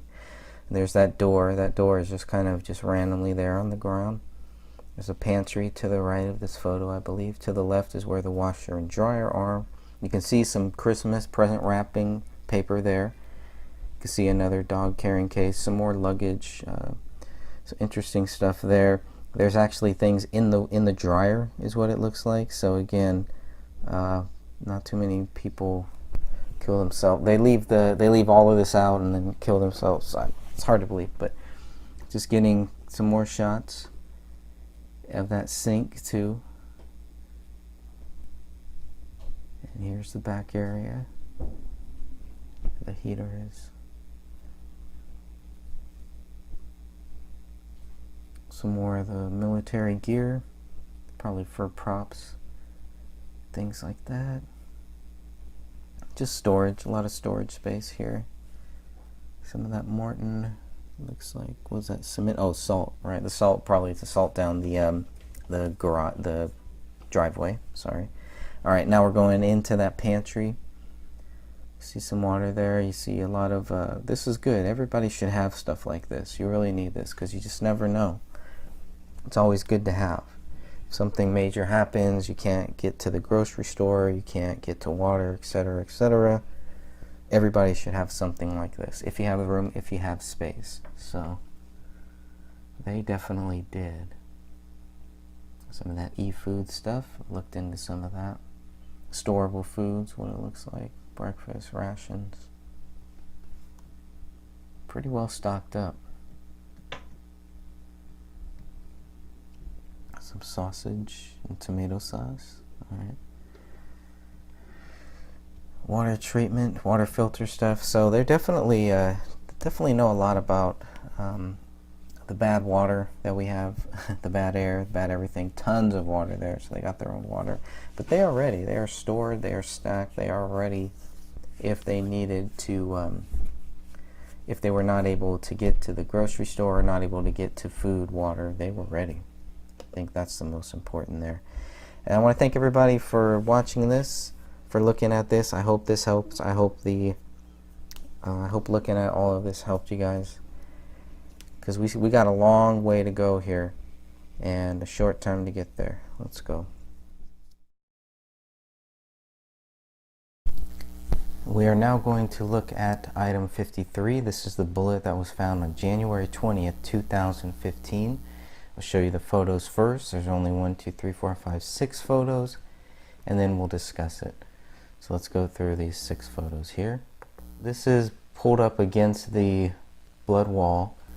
So where that couch was, the couch has now been moved, and this desk is pushed up against that same wall. You can see to the far left, you can even see that the white painting of that wall, because when the cleaners came in, they painted this wall white to cover up that blood painting, the blood smearing, all that stuff. So when the cleaners came in, they painted this, got rid of the Allahu Akbar written in blood, but this is that same wall. This is the west wall. You can barely see that mushroom bullet right there in the center on the floor. This rolled out of a carpet. I'm assuming the living room carpet. We'll get to that. Here is a comparison to a pin. Shows you exactly where it is. Let's go to the next one. Taking measurements here. Doesn't appear to be any blood or anything, but apparently blood was found on that, and the blood matched Rania, the 5-year-old daughter. So on January 18th, they leave the house without this bullet. Here's another shot of the bullet. Reading from Brian Bones' report here. At approximately 1300 hours on 1/20/2015, Detective McKnight was contacted by the company cleaning up the Crowley residence at the request of David's father. The cleanup crew personnel notified Detective McKnight that they had discovered a bullet at the residence. They relayed to Detective McKnight that while picking up the rug from the main living room area, a bullet had come out of the carpet and fallen to the floor. They were uncertain exactly where the bullet had been on the carpet, but said that it had fallen out of the rug and onto the adjacent hardwood floor. I responded back to the scene where I assisted in collecting the bullet that was discovered. I photographed the area, finding that the crime scene cleanup crew had cleaned up the residence. So they're not exactly sure where the bullet was, but it was attached to that carpet. And somehow the crime scene team, the BCA, they missed this. Collecting evidence. Everybody collecting evidence missed this. The bullet will be transferred to the BCA crime lab for further analysis. It should be noted that the bullet was predominantly flat on the back and was sitting on the front mustering portion of the bullet. The bullet appeared to be mostly intact at the time of our discovering it. The photographs of the bullet were later downloaded to a secure server at the Apple Valley Police Department. So that's what Brian Bones says about item 53. Here's what Detective McKnight says about item 53. Since these meetings, I've worked with the family on a number of issues, including getting the dog that was found in the house to DJ. They also asked that I work with the biotech crime scene team and escort them into the house. I was contacted by the cleanup team while they were in process. They stated that they had located a bullet that had been rolled up in the carpet. The bullet had rolled out under the hardwood floor that had already been cleaned. I went to the house and assisted Detective Bone and Booth in collecting the bullet. Here's another interesting thing about item 53 is when the blood tests are done, when the DNA tests are done, it is found that there is a mixture of 2 or more people. David and Kamel are excluded from being contributors. So we have another person here, another person that contributed to item 53. Very curious. Very curious there, right? Perhaps this might be the biggest smoking gun of them all. Does this show that somebody else was in the house? Does this show that somebody else was in the house at the time of the murders, at the time of these killings? How does item 53 match Rania, but not David or Kamel? It's an interesting one there. There's also mention in the BCA report that item 53 was shot from item 1. So if they believe that item 1 shot item 53, yet item 53 is showing two people's DNA, and David and Kamel are excluded, could that mean that somebody else fired item 53 from item 1? Whatever the case, it is two or more DNA profiles that were found on item 53. One matches Rania. It does not match David and Kamel. Let's now look at item 57. Item 57 is also a bullet that was found on February 18, 2015. No blood is found on this bullet, but the DNA profile does match David Crowley. In all of the photos that we have, there is one that shows the ceiling where the bullet should have been on January 17th. Let's look at that one. And here is the only image that we have so far that would show whether or not a bullet hole was in the living room ceiling when the police first entered this house on January 17th, when these photos were first taken. This photo is included so that way you can see what it looked like 1 month later, what the house looked like there. In the second image, we're pulling back a little bit. You can see that the marker on the south wall is still there. I'm not sure if blood is still there or not. Let's look at the third image here. Getting another shot. And you can see definitely some things look white there. Two different types of curtains, both red, not matching at all. The shoes are still there on the ground. Let's look at the next one. Now we're getting a closer image. So hard for me to say exactly if that's before or after Joe Cooksley puts his finger through this hole. So the reason that this hole might look a little big to us right now is because by this point Joe Cooksley has already put his finger through it. Alright, here's another angle of that hole that you can see there. They don't mention any traces of blood or anything like that here, so let's go to the next one. An even closer image. This is going to lead up into the attic. Let's go to the next one. Now we're pulling back a little bit so we can see where somebody would have to be standing or sitting, kneeling, etc. for the bullet to enter in this way. Let's go to the next one. It's going to give us a little more close-up view here. It's a pretty big hole. Obviously you're not going to miss that one right there. So I'm assuming that is when, definitely after Joe Cooksley put his finger through it for whatever reason. Here's another image, scrolling to the next one. We get to see that hole and the distance from the light for one last time. That'll be the last one at this distance. Let's go to the next one with the marker there, and you can see. Now, if the marker is up, I would hope that this was taken before Joe Cooksley put his finger through this hole. Hard to really tell. It would be good to follow up on that for sure. Here's from another angle, same one.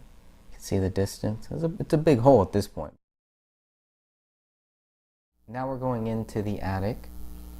This is from the master bedroom. You can also get to the same attic from the garage.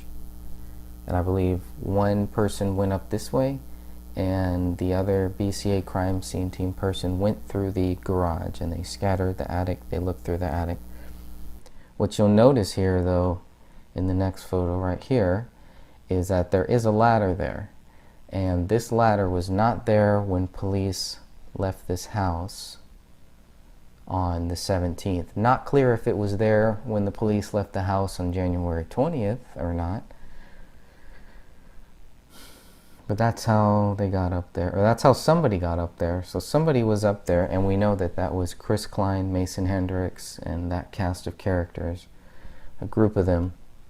Depending on who you ask, you might get different stories about who exactly was in the house on January 19th.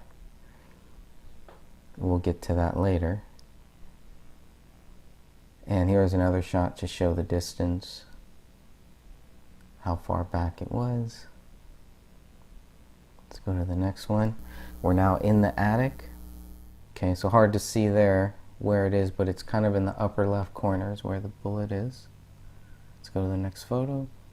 Getting another angle so you can see the drywall. The bullet goes up through this attic. Skip to the next one. Hits this top paneling here. You can see by the white marks there. Let's go to the next one. And lands right here. You can see exactly where the bullet lands. Next shot is a little close-up view, closer view of that one. Let's go to the next one here. Here's a close-up view of that hole. Let's go to the next one. Close-up view of the plywood leading to the roof. Next one. It is now labeled as item 57. Next shot, a closer view of item 57 as well. Next one gives us item 57 still, but now we're pulling back a little bit so we can see exactly where the bullet went into the attic and then bounced back down. Hopefully that will help somebody give us some clear indication of where the bullet was coming from here. Here's an even further view, a little pulled back a little bit more. These are all DSC, by the way. Next one. Now some of these were included in the BCA photos that we got later on, unlike item 53. And let's go to the last image here, and you can see where the white markings are and where the bullet probably ricocheted.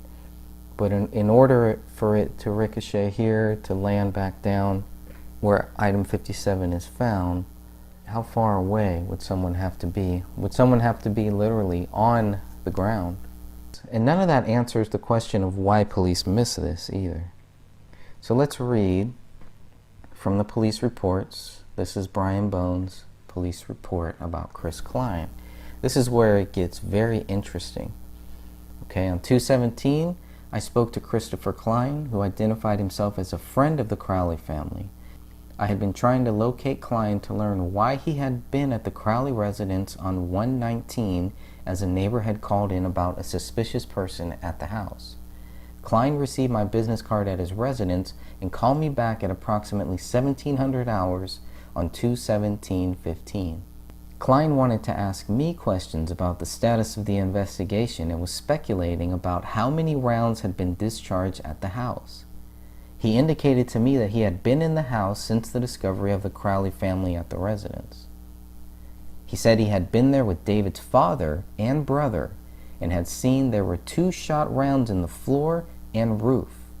Prior to this conversation, I was unaware of a round being shot into the ceiling roof. Detective McKnight assisted me in contacting David's father and to ask for consent, to enter the home to look for the damage to the ceiling. On 2/18/2015, Detective McKnight spoke to Daniel Crowley and obtained permission to go into the house. At approximately 1500 hours, Detective McKnight and I used the house key in the front door lockbox to gain entry into the house. We immediately found what appeared to be a bullet hole in the ceiling near the front door and adjacent to the living room. From my initial looking at the hole in the ceiling, it appeared that the bullet may have come from the living room area. Based on the angle, the bullet appeared to have traveled through the sheetrock. We looked for access to the attic area of the house and found that the attic access from the master bedroom room closet was open. This had not been open at the time of our initial search of the house on 1/17/15. I contacted the BCA crime scene team and advised them of our findings. I requested they assist us in documenting the damage and assist in looking for the bullet in the ceiling and attic area. We secured the house, and Detective McKnight maintained security on the house while I obtained a warrant for the house. I prepared a search warrant for the house to recover the bullet believed to be in the ceiling or attic area. On 2/18/15 at 16:25 hours, the Honorable Judge S. Moynihan signed a search warrant granting us access to the house to recover what was believed to be a bullet from the ceiling.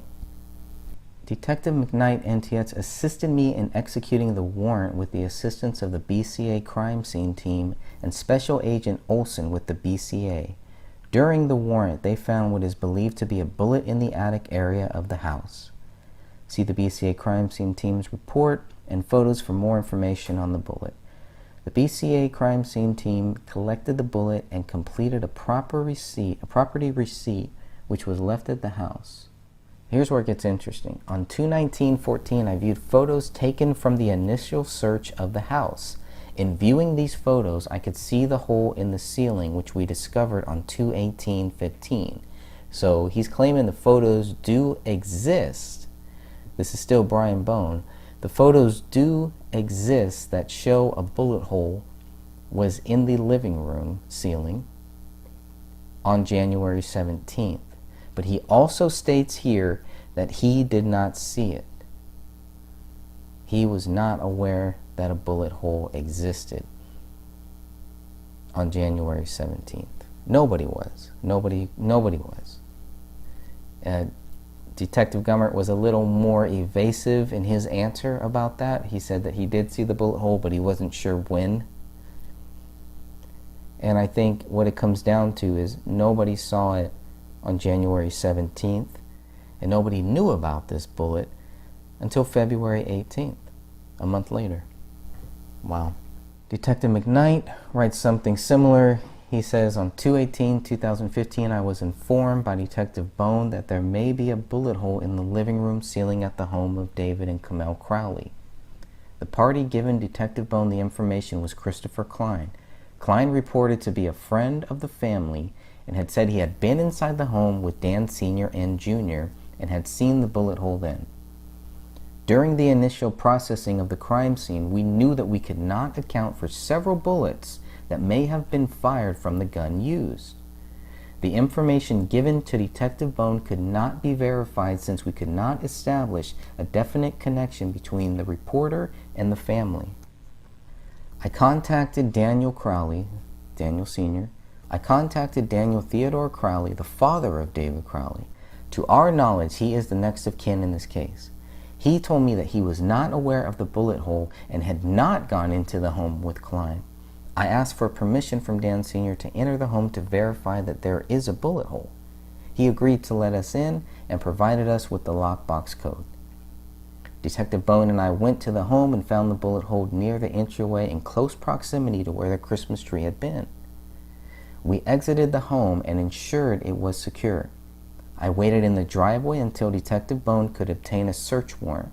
He obtained a search warrant authorized by the Honorable Judge Moynihan. He also contacted the BCA crime scene team to search for the bullet and document the scene. The bullet was located in the attic rafters under the insulation. The measurements and collection of the bullet was completed by the crime scene team.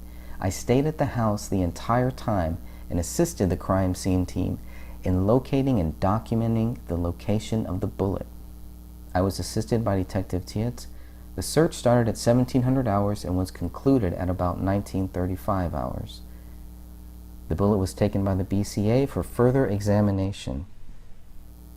And once this bullet is tested, once item 57 is tested, it comes back with one male DNA profile, matches David, does not match Kamel, does not match Rania. The results show that blood was not detected on item 57. So the DNA profile does match David. There's no blood on this bullet. Very curious. Hello, my name is Dan Hennon. Today is May 17th, 2018, and I'll be going through the Crowley case timeline. Today is being the 17th of May, it has been the 40th month since the bodies of the Crowley family were found in their Apple Valley, Minnesota home 40 months ago today. This timeline was recently published last month. But because of the size and the volume of this timeline and the small print on the PDF file, folks have recommended that we do we go over it in an audio broadcast for an audio file that you can listen to in the car during your commute, while working out, or whatever you're doing, because this could be a lengthy discussion. The items on this timeline are noteworthy items. They may or may be related to the crime itself, or they may be just historical, putting things in a historical context. I'll start off at the top here. We'll go through every single row. There's over 420 rows to this timeline. Number 1, 1978. Anjum Alam graduates from Texas A&M University with a degree in software engineering. And this is relevant for the fact that he came over when he was 17 years old to the U.S. From Pakistan, and I believe that the same plans were part of the plans for Komel to do the same thing as they moved over here as well. So he had a degree from Texas A&M in 1978. After his degree, he moves back to Pakistan to be near family, meets a woman named Naila later on. They marry. They end up relocating to a United States military base in Riyadh, Saudi Arabia, because of a great job offer that he was offered. Anjum had risen through the ranks and was doing very well in his career, got a job offer that he couldn't resist, so they moved there onto the base in Saudi Arabia. 1985, David Crowley is born in the month of July. 1986, Komel Alam is born on November 20th at a U.S. military base in Riyadh, Saudi Arabia. 1998, the Alam family moves from Saudi Arabia to Pakistan to be closer to their family. 2003, David Crowley tells his parents that he and his friend Mitch Heil were joining the Army after high school. This was April or May of the year 2003. They're just finishing up their junior year of high school. In 2004, on June 23rd, David Crowley begins basic training in Fort Benning, Georgia. Later that year, after basic training, we think he was possibly attached to the 1st Battalion, 6th Infantry Regiment in Baumholder, Germany. They were called the Regulars. 2005, the Alam family moves from Pakistan to the United States, to a town called Richardson. 2005 also is the year that Dan Crowley Sr. and Kate Crowley divorce. In 2006, David gets deployed to Iraq. 2007, the Alam family move into their home in Hewitt, Texas on July 5th.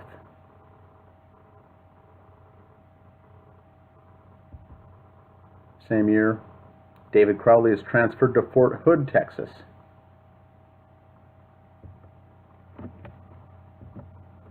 In 2008, David Crowley meets Komel Alam at a bar in Waco, Texas.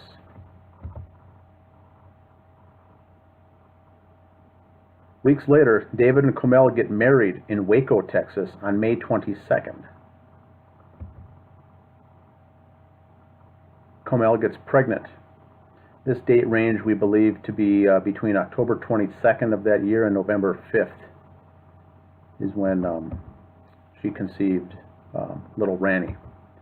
2008, Komel Crowley receives the Rising Young Professional Award from Baylor University in Texas. In June, David Crowley is discharged from the U.S. Army. He serves the United States for a total of 39.5 months on foreign soil. Komel Crowley purchases a Springfield XD .40 caliber handgun from the Gun Zone in Dallas on July 25th. Rani is born on August 6th. David, Komel, and the newborn Rani moved to Minneapolis, Minnesota. Anjum Alam creates an AT&T cell phone account for David Crowley on September 18th.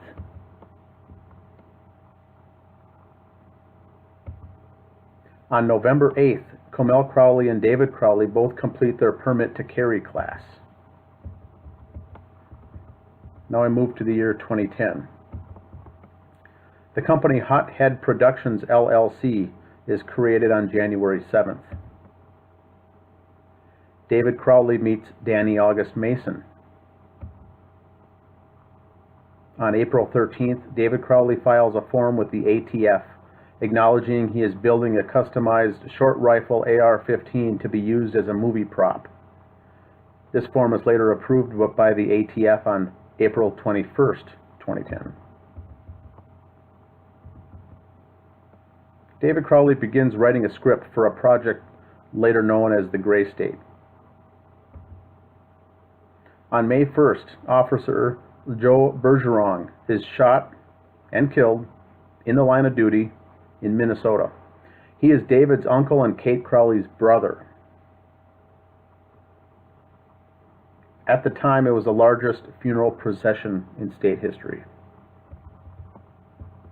On September 17th, David Crowley transfers ownership of his AR-15 rifle to Adam Shambor in the form of a gift.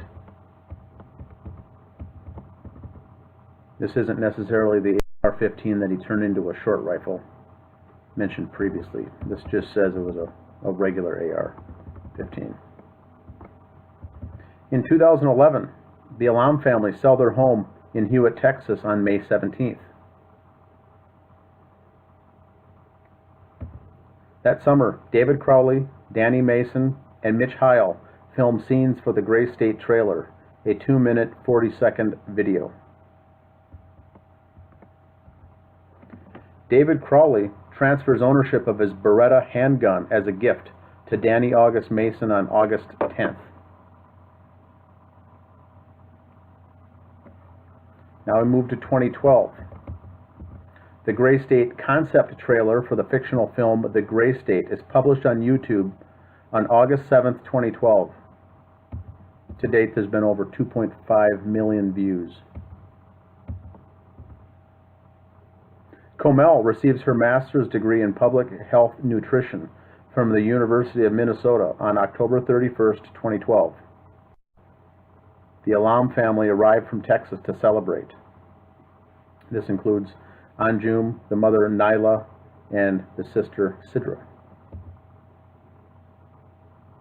David Crowley sells a Springfield XD .40 caliber handgun to David Stark on June 17th. This is the same weapon Comel purchased in 2009.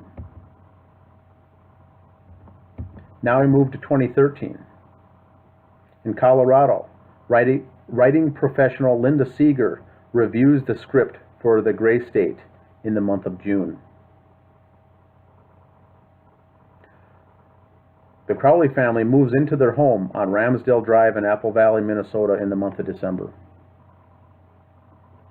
Those are the background items of note in previous years leading up to the year 2014. Now we're going to go to actual dates.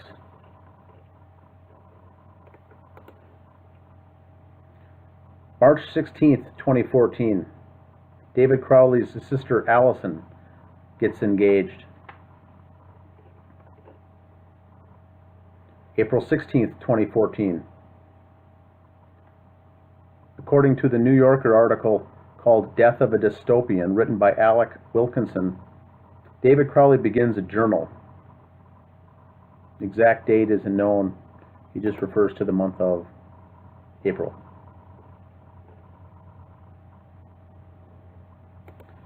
Wednesday, May 21st of the year 2014, David, Comel, and Ranny arrive in Texas to visit the Alam family. They drove from Minnesota in a black Toyota Corolla. David posts on Facebook that he will be meeting some extremely important people in LA this week. This individual post alone receives 440 likes on Facebook. Thursday, May 22nd, David and Comel fly to Los Angeles, California to celebrate their 6-year anniversary. in Hollywood. David then meets with a Hollywood producer to discuss his movie script. On Friday, May 23rd, 2014, David tweets that he has agreed to his first movie deal.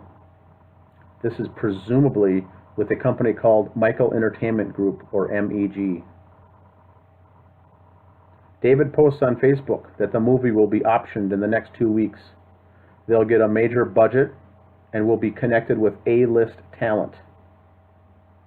This particular post receives 1,300 likes on his Facebook page. David and Kamel celebrate their anniversary in Venice Beach. Saturday, May 24th, 2014, David and Kamel fly from LA to Dallas to visit with the Alam family and reunite with Rani. Sunday, May 25th, 2014, Kamel attends a Muslim mosque and prays with the family. Source of this, Sidra's friend, Natasha. Monday, May 26th, the Crowley family begins their drive back to Minneapolis in Anjum Alam's car, an Acura that he bought for Kamel. So they drove the Toyota Corolla down to Texas, drove the Acura back. Friday, June 13th, 2014. Kamel Crowley files paperwork to cash in her 401k retirement plan. Monday, June 23rd, 2014. David completes his basement project, a new home theater. David posts on Facebook, this upcoming weekend will be round 2 of the option contract negotiations on the movie deal. Thursday, June 26th. David Crowley and Mitch Heil dissolved their business called The Bullet Exchange. They part their ways from a business perspective. Saturday, June 28th. David departs Minneapolis on a flight to Los Angeles, California. Has dinner in West Hollywood. David posts on Facebook that he'll be meeting with the producers in a few minutes.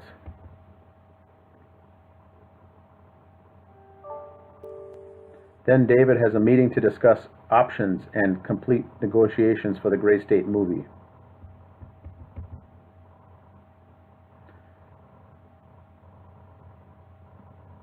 Tuesday, July 1st, David reviews the movie option contract with his lawyer during the week. This is presumably Adam Gislason from the Minneapolis law firm Lohman Abdo. July 19th. This is a Saturday. David and Kamel find out that Naila Alam has cancer.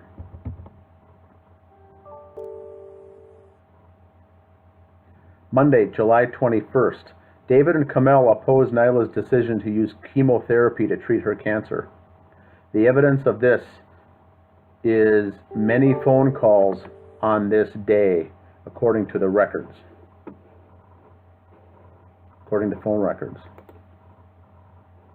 They wanted to have her to use a more natural option to treat the cancer versus chemotherapy. Tuesday, July 29th, the Eid Muslim holiday. Communication with the Alam family are fine.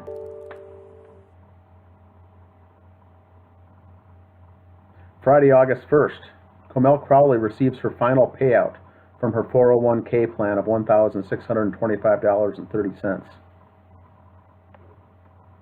August 4th, David Crowley writes a check to Cypress Montessori for $595 to enroll Rani in school for the upcoming year.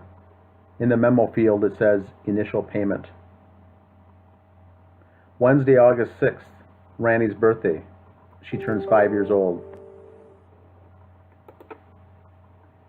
Sunday, August 10th, Rani's birthday party at the Crowley home. Happy times, lots of people invited.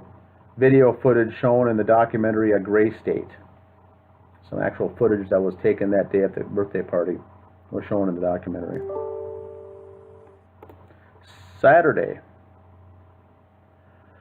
August 16th, David and Kamel stopped talking and responding to the Alam family. They didn't answer calls, didn't respond to text messages. So we know they did not agree with the method there for treating the cancer, but for some reason during all this they stopped communicating altogether. Saturday, August 23rd, David Crowley's 10-year high school class reunion at Owatonna High School. One of David's friends compliments Kamel about her looks, and David gets jealous. The evening is uncomfortable. Kamel begins a journal that night. Monday, August 25th, Kamel's last post on Pinterest. The final week of August, date unknown. Dan Crowley Jr. does something that breaks up his relationship with his brother David. He wishes to apologize and, quote, make things right later on. This is still an unknown. Whatever happened, it's pretty significant to this entire case. Friday, September 5th, at 9:46 a.m., Kamel Crowley leaves a complimentary comment regarding comedian Tom Naughton's movie Fathead website.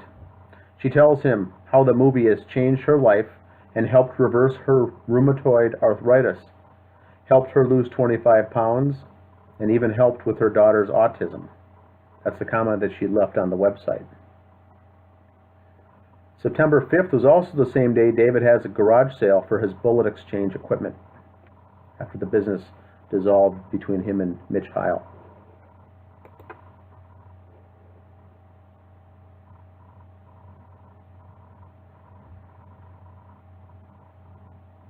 First week of September, Mr. Alam kept asking Sidra Alam, this is Kamel's sister, every day if she's heard anything back from Kamel. The Alam family begins reaching out to the Crowleys via phone calls, texts, and even sending pictures of Nyla, who was the ill mother at the time, to try to engage the family. So at this point, the Alams are now reaching out to the Crowley family. Oh, and this does not mean the extended family. I think this just relates to the immediate David and Kamel. Texts, voicemails, emails. Monday, September 15th, David sends the updated movie script to the LA producers. Wednesday, the 17th of September, Michael Entertainment Group receives the new draft of the script in the mail, David includes a movie poster as well. It is one of the Mike's birthdays. David planned on mailing it, so arrived on his birthday. One of the Mikes, Michael Boggio or Michael O'Donnell. Not sure which one, but one of them. Wednesday, September 24th. Mitch Heil stops by the Crowley house. David Crowley does not let him in. September 26th. Kamel's last Instagram post. Same day. David hears back from the LA producers. They think the script would work better as a TV series. September 30th, 9:35 a.m. David posts on Facebook that he's looking to, quote, reinvigorate the film process by building a new trustworthy team. This post gets deleted late January 2015 by an unknown person. Also on September 30th, David posts on Facebook the possibility of a Gray State movie, documentary, and a series. Later that evening, David answers questions with fans online. Wednesday, October 1st, Kamel texts her sister Sidra, happy birthday. It marks the first time Sidra has heard from Kamel since August. October 1st also, David Crowley begins the legal process to remove Danny August Mason from the project. David's attorney sends paperwork detailing this to Mr. Mason. Mr. Mason never responds. later on October 1st, the same day, is David Crowley's last Instagram post. Sunday, October 5th, the Eid Muslim holiday. No communication at all from the Crowleys to the Alam family in Texas.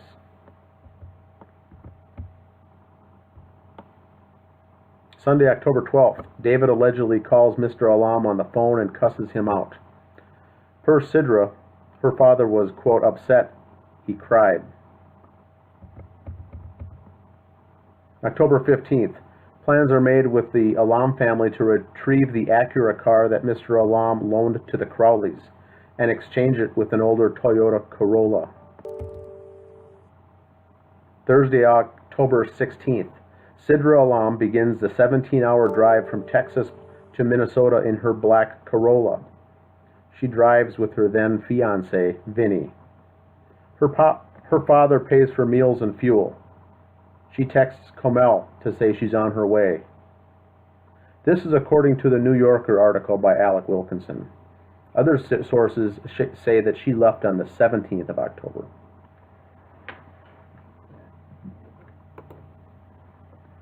Saturday, October 18th. A person named Daniel J. Crowley withdraws $50,000 in cash at a branch bank location from a POD bank account.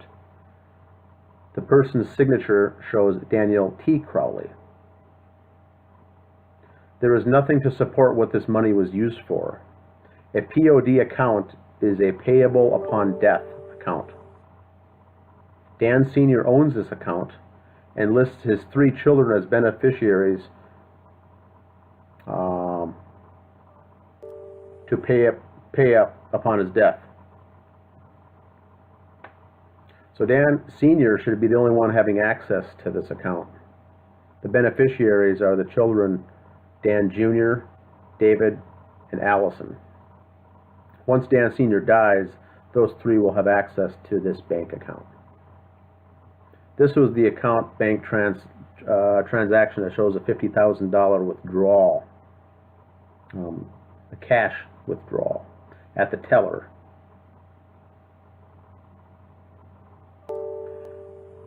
This is strange because nothing goes to show what this was used for. A few days later, on October 30th, there is a $50,000 transfer from another checking account back into this account, and people have looked at that and said, and have assumed that this $50,000 was taken out and then just replenished back in a few days later. But remember, that bank statement shows it's a transfer from a checking account.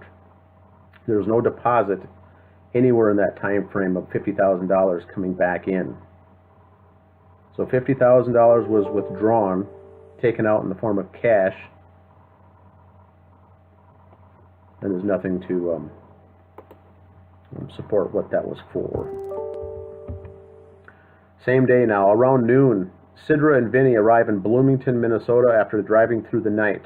They stop at a mall parking lot and call and text Comel to announce their arrival. No response. They kill some time shopping. Then Sidra drives 10 minutes south to Apple Valley, and after getting no response from Comel, decides to pull into the police department to ask for advice. Sidra figured that if she shows up at the home, David might call police to announce a trespasser on the property. She wanted to avoid that scenario. She requested a dispatcher to attempt to call Comel directly to see if she would answer. No one answered the call from the Apple Valley Police Department. The officer says there's nothing more that we can do at this point. Sidra and Vinny arrive at the Crowley home at 7 p.m. only to be turned away at the door by David. He doesn't allow Sidra to see neither Comel nor Ranny and is, quote, rude. Sidra tells David that she loves David, Comel, and her niece, and she doesn't know what she did to deserve this. If there was something, she offered to apologize and fix it. She went on to say, "If you want nothing to do with me or my dad, that's fine. But don't abandon my mother, who only calls for Comel and her granddaughter." Vinny then talks to David and makes some headway about switching cars. as at first David wasn't interested in doing that either. David agrees to let them drive the Acura back to Texas, but says, "Come back in 1 hour as I have to clean it up." Sidra and Vinny agree and head to a nearby convenience store to wait for an hour and gather their thoughts. By now it's 8:30 p.m. They exchange cars, and Sidra and Vinny drive off in the Acura back to Texas. Sidra feels something is not right about the vehicle and thinks David may have tampered with it. Sidra and Vinny pull over to a nearby parking lot, and they call police again to request a canine unit, this time to sniff around the car. At this point, they're still in the Apple Valley city limits. Apple Valley Police receive the call from dispatch and deny sending out a squad on the basis that we can't just take your word for it. Sidra now calls her father Anjum while crying, and he suggests that they spend the night at a local hotel, get some rest, and leave in the morning. While driving to the hotel, Sidra allegedly finds a photograph that Komel placed in the car. It was a photo of Nyla, Sidra, and Komel together in happier times. On the back is a handwritten note by Komel that reads, "I always have and always will love you and Mom." Sidra and Vinny arrive at the Motel 6 in Albert Lea, Minnesota after driving 80 miles. Sunday, October 19th. Sidra and Vinny check out of the motel and begin their long drive back to Texas. October 21st. David Crowley sets up a new AT&T cell phone account. Friday, October 24th. Final cell phone activity at 12:20 a.m. for phone number 254-616-0461. Same day, October 24th, Dan Crowley Jr. posts a comment on his Facebook wall about how easy it is to watch gruesome deaths on television. This post was later removed.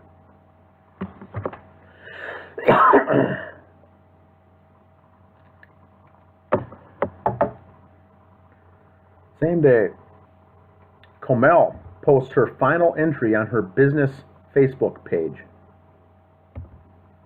Komel also tweets for the final time. David Crowley's last post on his personal Facebook page is on this day, October 24th. Monday, October 27th, David contacts David Kirk West on Facebook and asks if he would like to produce the web series scenes that will be filmed in the Pacific Northwest. Tuesday, October 28th, State of Minnesota issues the automobile title certificate for a 2005 Toyota Corolla in the name of Komel Crowley. Same day, Mr. Alam shuts down the AT&T cell phone and data plan for David Crowley. Wednesday, October 29, David Crowley updates the cover photo on his personal Facebook page. Same day, October 29th, Komel Crowley's last phone call on her AT&T line. It was to her mother, Nyla. Later that same day, David Crowley's last tweet. Thursday, October 30. The New Yorker article alleges that Komel Crowley was hallucinating and David comforted her. This is confirmed by the video footage shown on the documentary called A Gray State. Tuesday, November 4th. A user by the name of Silver Lodge asks about the status of the Gray State film on an internet forum website. It was responded to by a user named Arkaden. At 1:33 p.m., Arkaden responds that the team had to give up some creative ownership, but the project was greenlit and moving forward. Friday, November 7th. Dan Crowley Sr. texts David to see if he was, quote, still alive. This was after Dan Sr. found out from Dan Jr. that David had a new phone number. The next day, David responds back with, "Everything is great. Family life has swept us away." Dan Crowley Sr. responds back to David with, "How are the negotiations going with the producers?" Sunday, November 9. David Crowley responds back with, "I walked from it. Reasons of the spirit, I guess." It is unknown at this time why David lied to his father.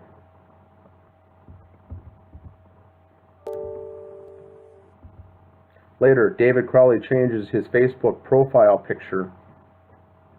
It's an image of those clouds that were there to this day. November 9th is also the Naila Alam's birthday. And an item to note here is that there was no communication at all from Kamel. So they stopped communicating even during the Eid Muslim holiday and her mother's birthday.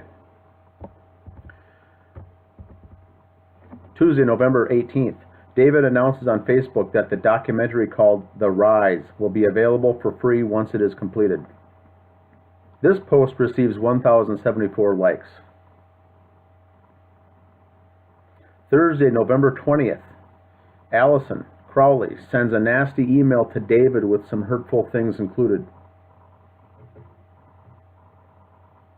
This is also Kamel Crowley's 28th birthday. Sidra also texted Kamel happy birthday, and Sidra later saw that Kamel read it, but there was no response back. Sunday, November 23rd. According to the New Yorker article Death of a Dystopian, written by Alec Wilkinson, David Crowley makes his final post in the journal. Exact date is unknown, but we do know that Alec Wilkinson says that it was 7 months after his first post, and we know the first post was in April. The last journal entry reads, "I am no one, it is everyone else who is someone." So we know that it's the end of November when this last post in the journal is made. It reads, "I am no one, it is everyone else who is someone." And this will come up later.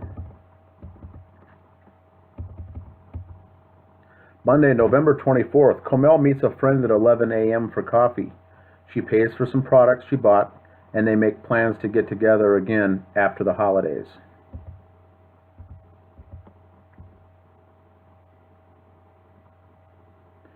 Wednesday, November 26th, on the Gray State Movie Facebook page, David Crowley leaves his last comment at 7:42 p.m.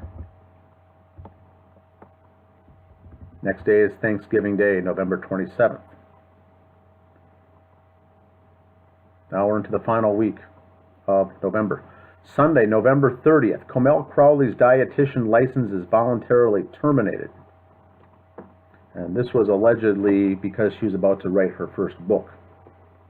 She's working on authoring a book. So it shows that it was voluntarily terminated. Tuesday, December 2nd, David Crowley's last phone conversation with his friend Mason Hendricks. Sunday, December 7th, David Crowley emails a follow-up message to Danny August Mason regarding the legal paperwork needed for David Crowley's attorney. Mr. Mason replies back with, "I need my attorney to review this." Keep in mind he received this back on October 1st. Tuesday, December 9, David Crowley makes the following post on the Gray State The Rise Facebook page. "The Rise is almost done. I'm serious. She's coming out to be quite the looker. Can't wait to show you all." On a response after that post at 5:58 p.m., Sean Wright reminds David on the Facebook post to remember to remove my tax stuff in the documentary before releasing it to the public. And then he goes further and leaves his cell phone number to reach him to call him back. Sunday, December 14th, 8:48 a.m., Comel Crowley responds to a text regarding an opportunity to help with the Gray State Project. She says, "Welcome. Always glad to have new supporters." Monday, December 15th, the Minneapolis Star-Tribune publishes an article called "Police Departments Join Forces to Bring Tech Analysis In-House." This is regarding the brand new Dakota County Electronic Crimes Task Force that was formed. This will later be used a month later in the Crowley case, this very same task force. December 16th or 17th, David Crowley last talks to a friend via the phone. We don't know who the person was, but it was the 16th or the 17th. Wednesday, December 17th, David Crowley reaches out to producer Jason Allen, asking if he'd like to be the executive producer and help out with the logistics of the film.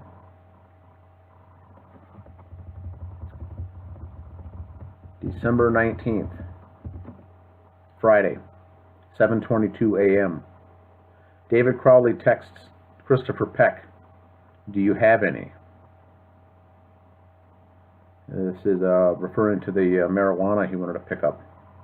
Around 1 p.m. that same afternoon, David and Comel arrive in Minneapolis to visit and pick up some marijuana from Chris Peck.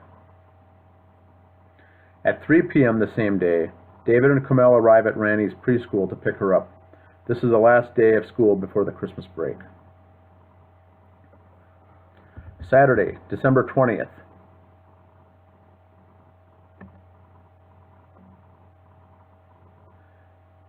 At roughly 2 a.m., Colin Prochnow hears possible sounds of gunshots coming from the Crowley home.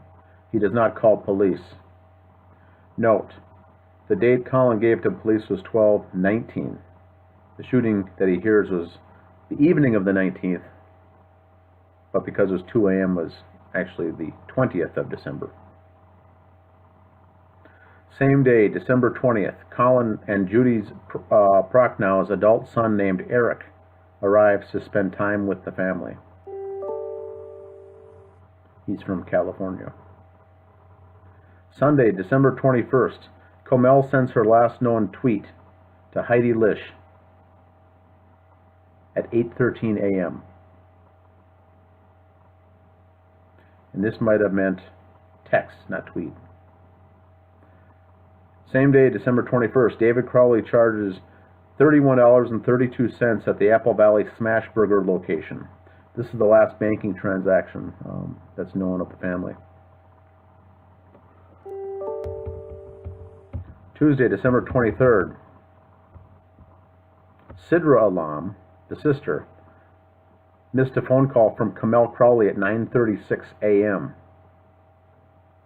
Sidra Alam also missed a phone call from Comel Crowley at 11:40 the same day. The December 26th issue of the Sun This Week newspaper gets delivered to the Crowley home between 2 and 3 p.m. according to the paper boy. This was the issue found in the paper trash can. The December 26th issue was delivered, probably brought in the house on the 23rd of December. Wednesday, December 24th, Sean Wright posts a photo on his Twitter page. It shows a Christmas tree and gifts. Oddly enough, it's the only tweet on his account. Christmas Eve, neighbor Brett Malay sees a figure in the window across the street at the Crowley home. He assumes it is David. This is not yet confirmed.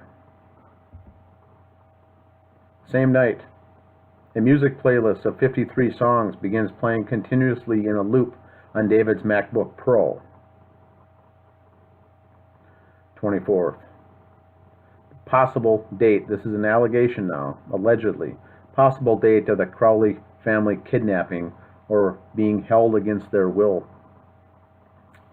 Could have begun late on December 24th. Final cell phone activity for phone number 612-999-4890 at 8:23 p.m. Christmas morning just after midnight, 12:40 a.m. The following post is on the Gray State Facebook page. And it's not an easy feat when trying to maintain the story's integrity without selling out and having a small team, unquote. Was this David Crowley who wrote this post? Not confirmed. December 25th, the New Yorker article alleges David killed Randy Comell and then later on himself on this day. On the Gray State documentary, David's father, Dan Crowley Sr., recites the final post from David's journal on December 25th that he talks about having big plans before killing himself. We know at the end of November was the last entry in the journal posts. So something doesn't add up there. Friday, December 26th. This is the date that police in Apple Valley, the investigation, estimated the deaths of the family took place, December 26th. The New Yorker article states that Dan Crowley Jr. drops off gifts at the front of the step of the home, Friday, December 26th. Sunday, December 28th. According to police reports, Dan Crowley Jr. drops off Christmas packages at the Crowley home on the front step, does not knock or ring the doorbell, and leaves. Monday morning, January 5th of the new year, 2015, Cypress Montessori in Burnsville, Minnesota, Randy's preschool, begins school following the holiday break. Randy does not show up. Wednesday, January 7th, Eric Prochnow posts on Facebook that he now has received the funding needed to move forward with his new home in California. Thursday, July 8th, Jason Allen responds back to David and says, quote, "Yes, would love to be happy to explore options with the project and recommends a 3:33 phone call later on today." Friday, January 9th. This is now the possibility of the possible actual date the packages were dropped off by Dan Crowley Jr. at the Crowley home. Remember, none of the neighbors saw packages on the front stoop for those 3 weeks. Just the Prochnows saw them, and I think the first time they saw them was the 10th of January. Bodies were found on the 17th, so the packages perhaps may only have been laying there for a week. If they're only laying there for a week, they don't look weathered enough to be there for 3 weeks. They may have only been set there on the 9th of January by Dan Crowley Jr. Saturday, January 10th, next-door neighbors Judy and Colin Prochnow depart Minneapolis for a trip to Orlando. Their flight departs at 3:55 p.m. On the way out, they see packages at the Crowley's home on the front steps. That's interesting to note because the other neighbors don't make mention of any packages on the steps the last week of December or the first week in January. They first see the packages on the 10th. Sunday, January 11th. This is the possible date of David Comell and Randy being murdered. Remember, the bodies are found on the 17th. A doctor interviewed by Catherine Michelle says that the bodies appear to have been there only a week, or more than likely less than 1 week. If the bodies are found on the 17th, that puts the death of the bodies around the 10th or the 11th of January, which means they only were there a week. They were in the early process of, they were just completing rigor mortis and early process of decomposition. If that's the case, if they only were there a week, there's no way the bodies were killed for the entire 3-week span laying there.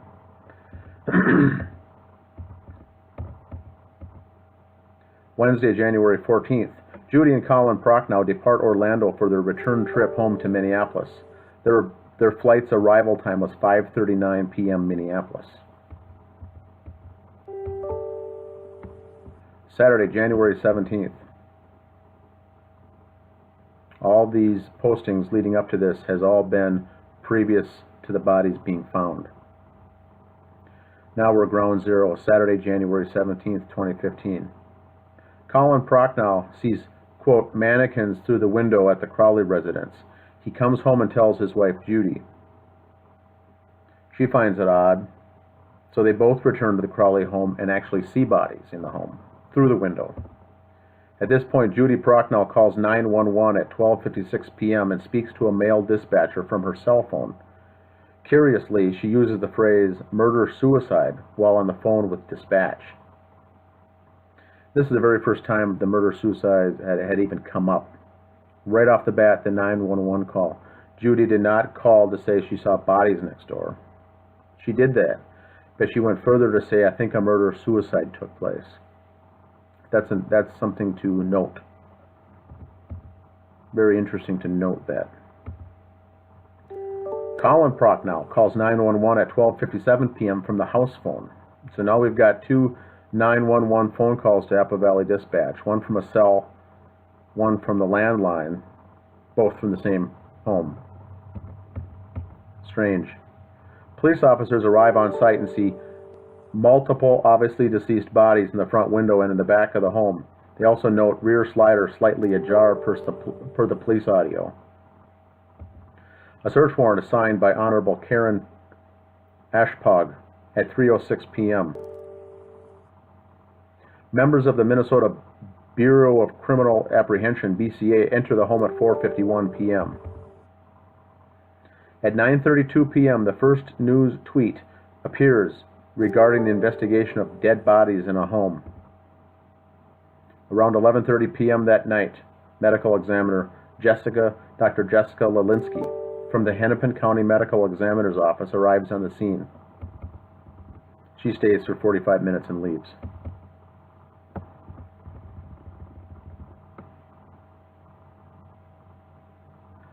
Sunday, January 18th, just after midnight, the bodies were removed from the scene, 1:30 a.m. Bodies were bagged and taken out.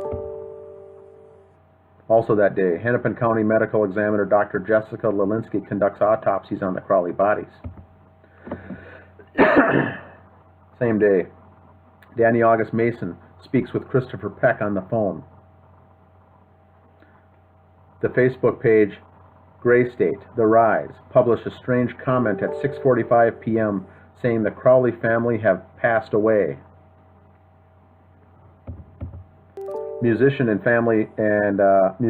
Crowley friend Jordan Page posted this comment on Facebook. Quote, the film was ready to start production with a $30 million budget from a major Hollywood studio. End quote. Minneapolis Star-Tribune publishes the first article about bodies being found.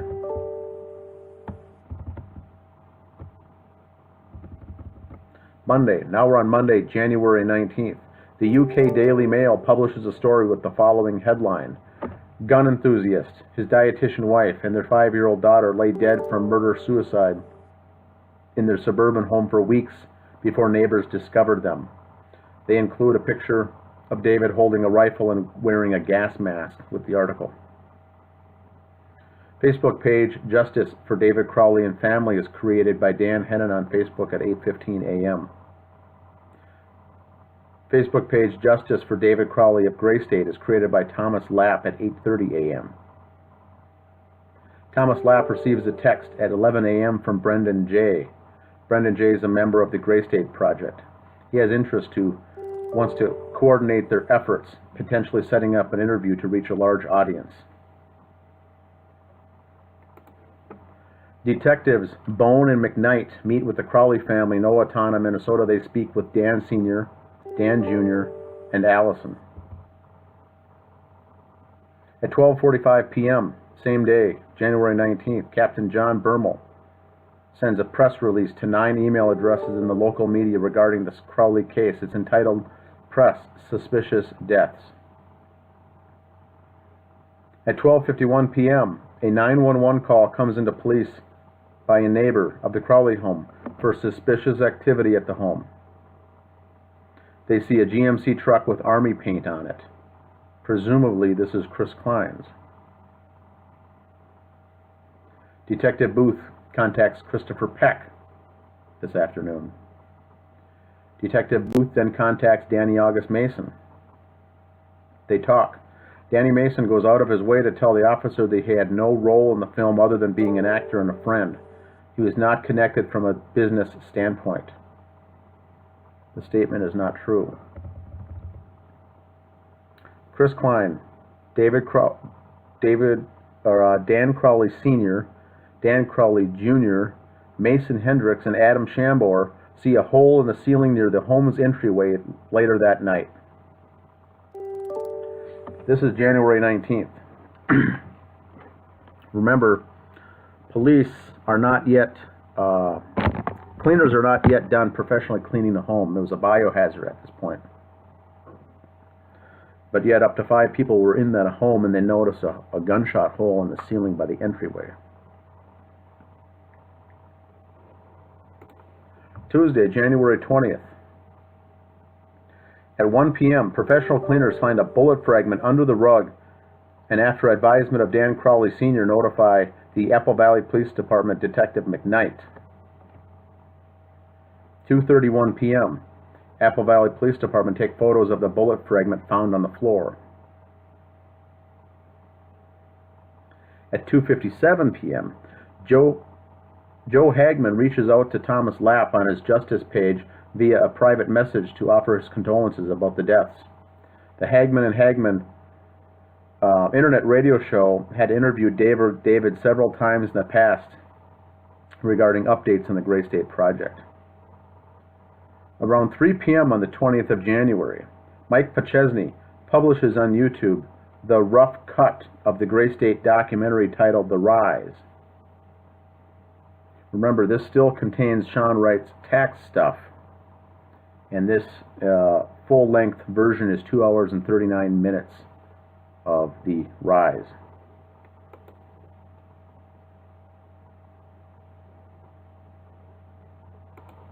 At 3:16 p.m., the group Anonymous makes a post on their Facebook page and provides a link to Mr. Lapp's Facebook page and creates a new hashtag to start using for the case called #JusticeForCrowleys. At 3:20 p.m., Thomas Lapp gets in contact with the Gray State team.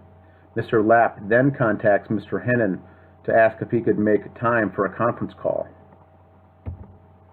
At 3:50 p.m., Mr. Lapp contacts Mr. Hennon to ask, does 10 p.m. Eastern Time work for a go-to meeting tonight online? Also mentions that he spoke with Sean Wright from the Gray State team. Mr. Wright expresses concerns to Mr. Lapp that Mr. Hennon's Facebook group has an invite out there that includes Dr. James Fetzer to the group. Mr. Wright wants Mr. Fetzer banned from the page. Mr. Hennon explains to Mr. Lapp that he invited Mr. Fetzer only because he's local, but he has not yet accepted the invite because he's currently focusing his research on the Sandy Hook case.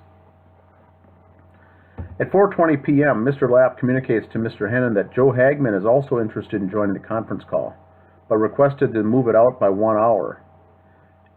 If the call does get moved out 1 hour, then this call can be featured on that episode that night of Hagman and Hagman Show.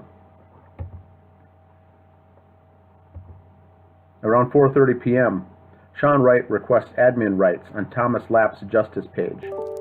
This is granted by Mr. Lapp.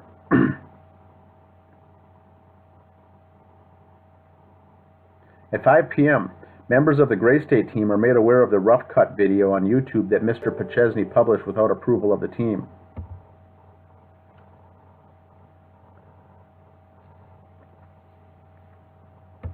5:39 p.m., Mr. Lapp informs Mr. Hennon the Gray State team is in contact with YouTube now to pull down the rough cut video, and they believe Mr.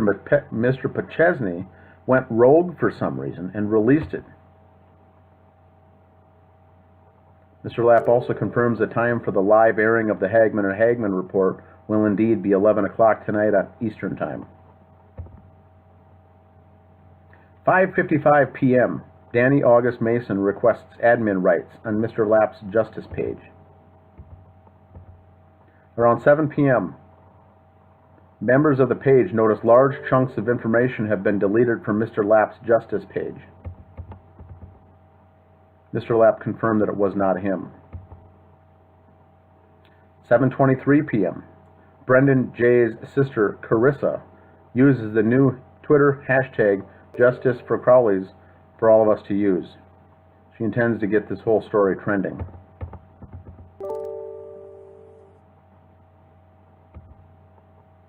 8:49 p.m., Mr. Lapp contacts Mr. Hennon to say the conference call for that night has now been canceled.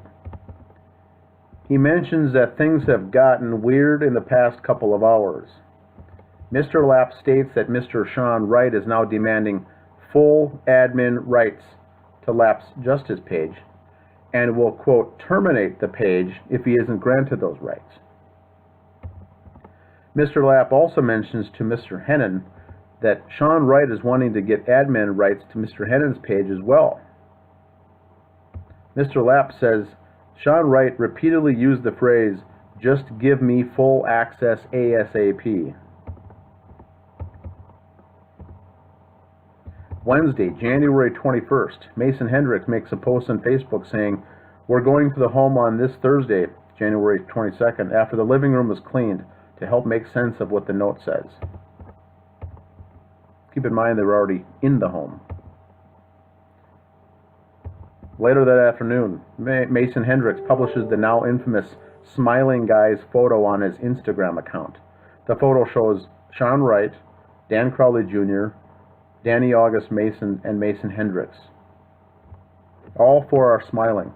Posted on Mr. Hendricks' account, named Mason Norsk Hesk, with the hashtag brothers, and purportedly taken after the TV interviews that morning. Sean Wright posts the same image on his personal Facebook account. A friend of his, named Paulus, leaves a comment to Sean about an upcoming get-together and informs Sean that no women are allowed per Sharia law, unquote. YouTube user Truth Media Revolution captured the screenshots of the posts that were deleted. He went on to make 2 videos that showed evidence of the posts that were deleted. Doug Hagman's article called "Filmmaker David Crowley Dead in Murder-Suicide" confided, "I'm not, quote, prone to suicide." The article is published in the Canada Free Press. Sean Wright begins a campaign to gain administrative rights to Dan Hennon's Facebook group. He is rejected. At 12:10 p.m., a Facebook user named Sam Wagner requests admin rights to Mr. Hennon's Justice page. He is rejected. Dan Crowley Jr. creates a GoFundMe page to raise medical funds for Naila Alam's treatment. The goal listed is $6 million.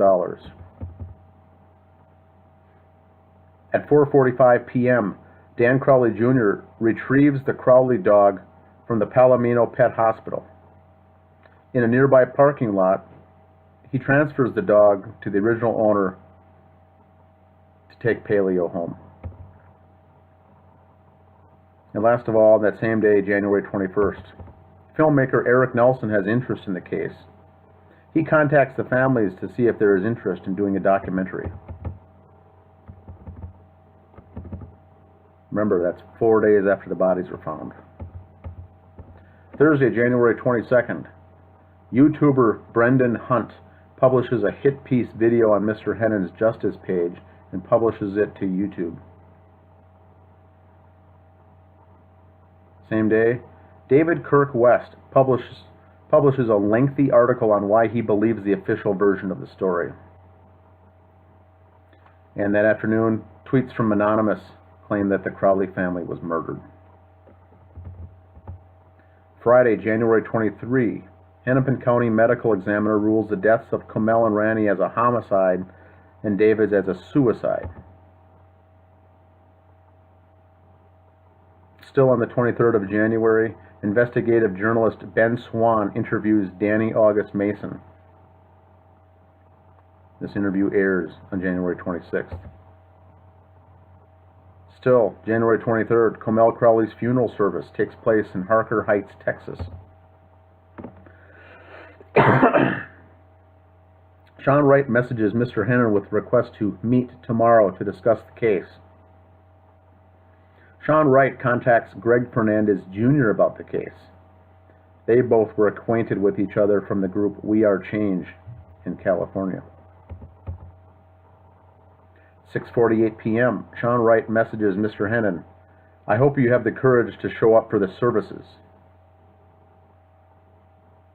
At 7:09 p.m., Mr. Wright and Mr. Hennon begin a 35-minute phone call discussing the case. Dan reiterates that he's not interested in granting Wright admin rights to his page ever. At 10:12 p.m., Sean Wright messages Mr. Hennon, do not show up for the services, you disrespectful piece of shit.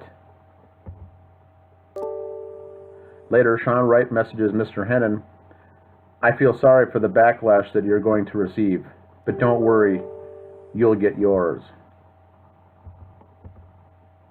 Facebook user Kimberly Lamke gets contacted by Sean Wright via instant message, and he proceeds to bully her about the case. She was active in the group on these days as well. Saturday, January 24th at 12:09 a.m., Sean Wright messages Greg Fernandez Jr. in California and tells Mr. Fernandez to stop asking questions. Same day, there's a lot of activity in the Crowley home, says the neighbor, Teresa Shepard. This source is from the police report. Sunday, January 25th. One Facebook user by the name of Scott Wilson makes many posts on Mr. Hennon's Justice page, all with the intent to distract. Then, the Inquisitor News publishes an article called Conspiracy Theorists Hacker Group Anonymous reportedly blame government for David Crowley's death, insist he was assassinated, written by Megan Ellis.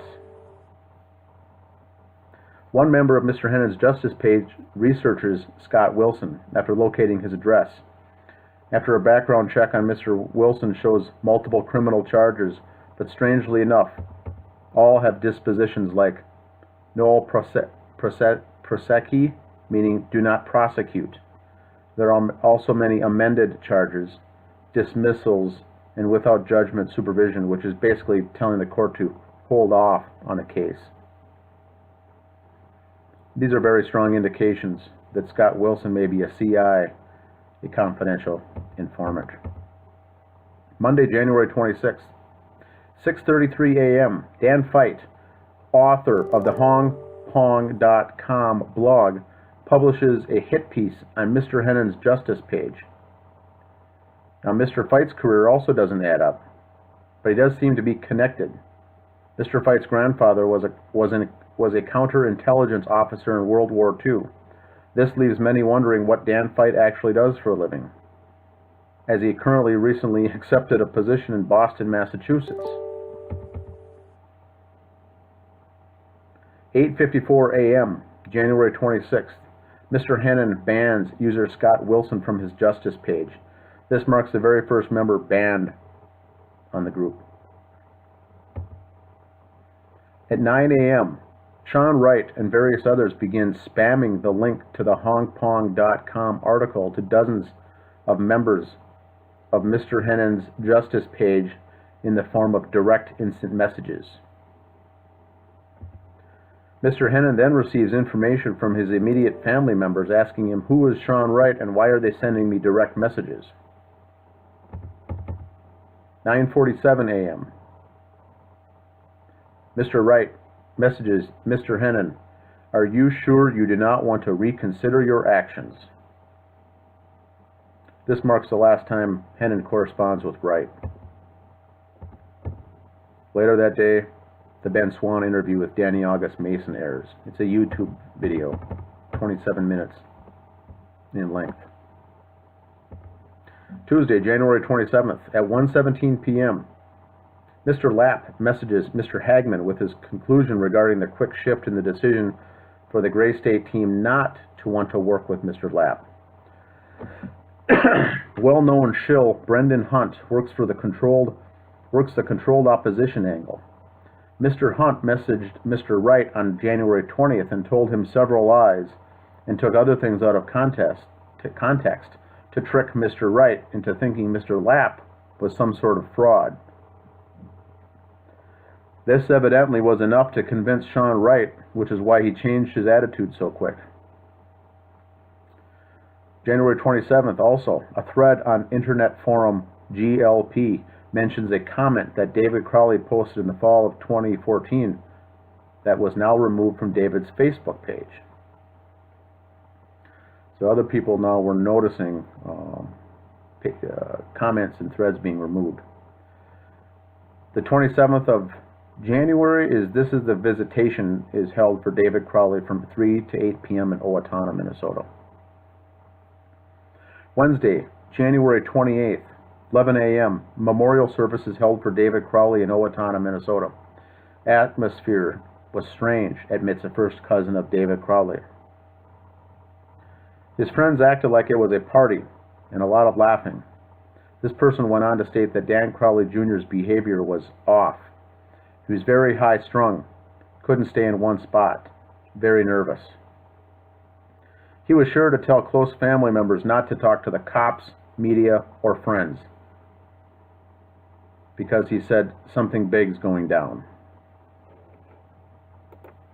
Later that same day, Brendan Hunt publishes a 9-minute YouTube video as another hit piece towards Hennon's Justice page, the second such one.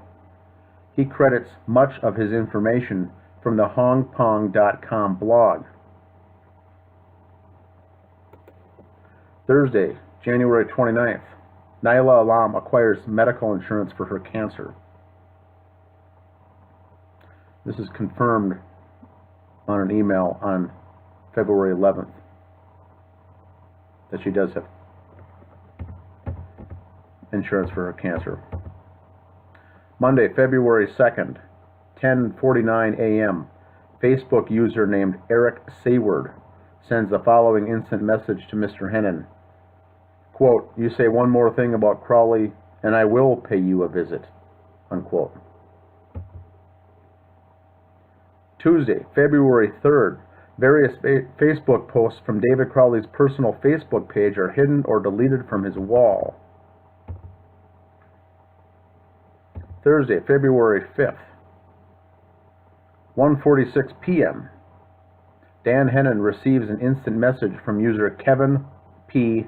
Reaper in location Sapulpa, Oklahoma that states, "Keep your head on a swivel."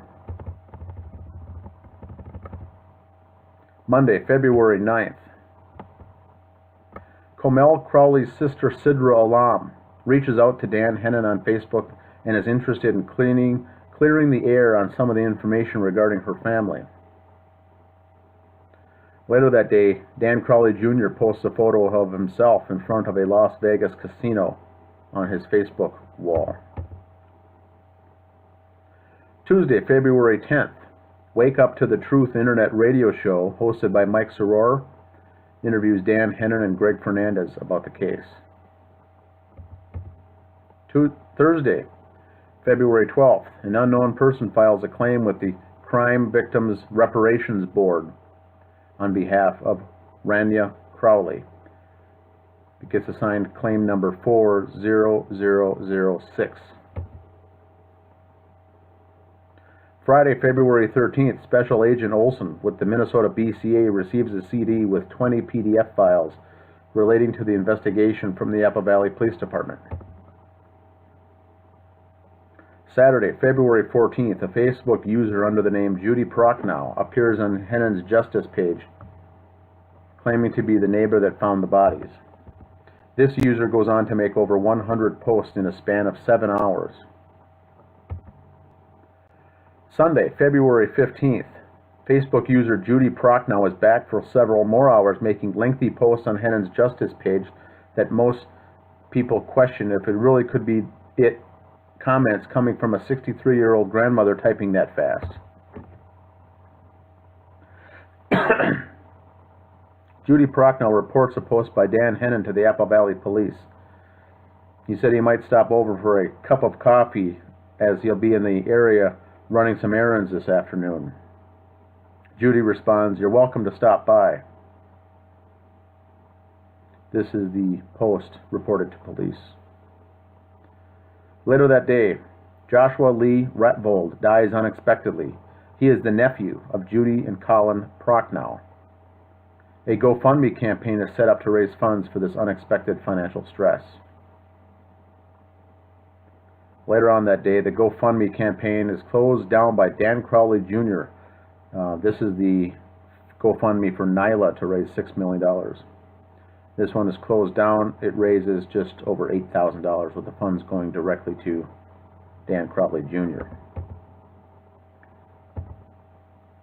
Monday, February 16th. It is suggested now that this Judy Prochnow could actually be Dan Fight posting on the Justice pages, as his Twitter feed and Facebook accounts were awfully quiet over the last 2 days, which is not normal. He's usually very active on Twitter and Facebook. Judy Prochnow makes a claim that she is excited that Sidra Alam wants to come and meet her when she comes into town in a couple weeks. Sidra now is confronted with this information by Mr. Hennon, and Sidra responds back with, "Oh, I don't know who she is." The account Judy Prochnow is promptly banned from Hennon's Justice page.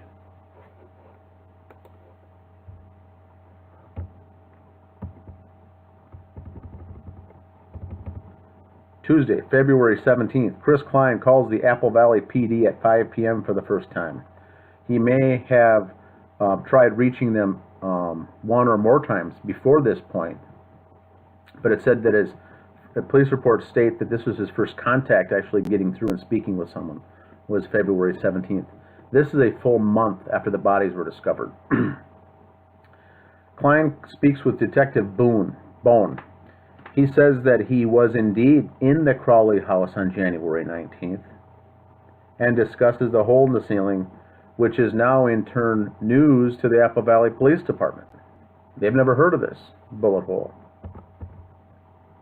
So it's a month later.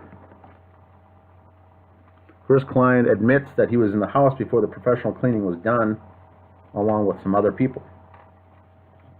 Mentions they were looking in the attic for this missing bullet from above the doorway. Detective Bone responds back with, "We didn't know anything about a bullet in the ceiling."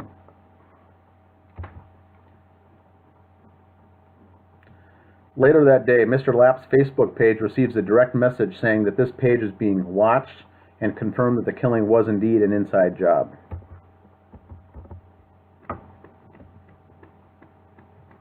Wednesday, February 18th, Apple Valley Police Department received word from the Minnesota BCA that their reports have been completed.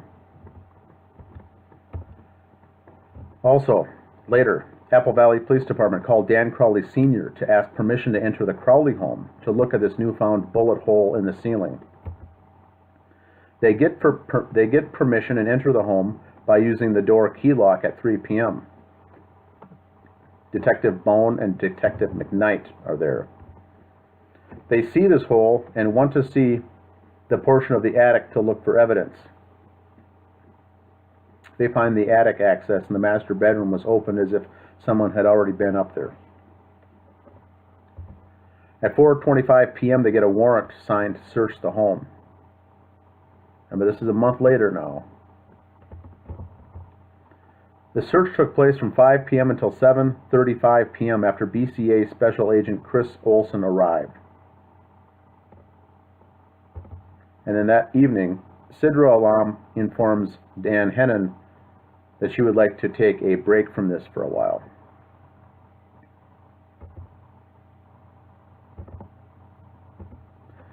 Thursday, February 19th. Apple Valley Police Department goes back and reviews photos taken from the crime scene on the original date, January 17th. And they notice that there was a hole in the ceiling above the front entryway door.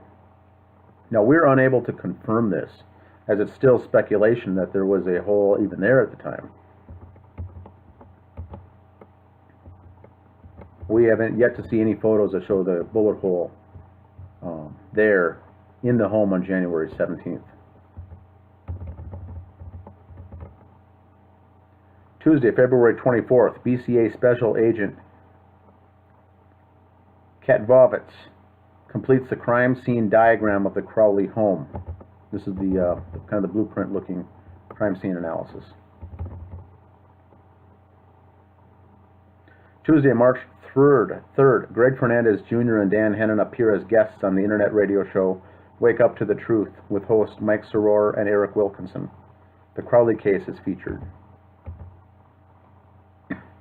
Wednesday, March 4th, Dan Hennon receives a personal text message from an unknown person calling him a psychopathic jerk. Friday, March 6th, to date, the Justice page has 26 Facebook profiles on Dan Hennon's group that have been banned.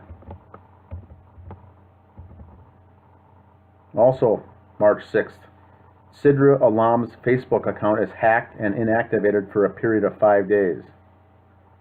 In working with police tell her they believe the culprit is a resident of Bloomington, Minnesota.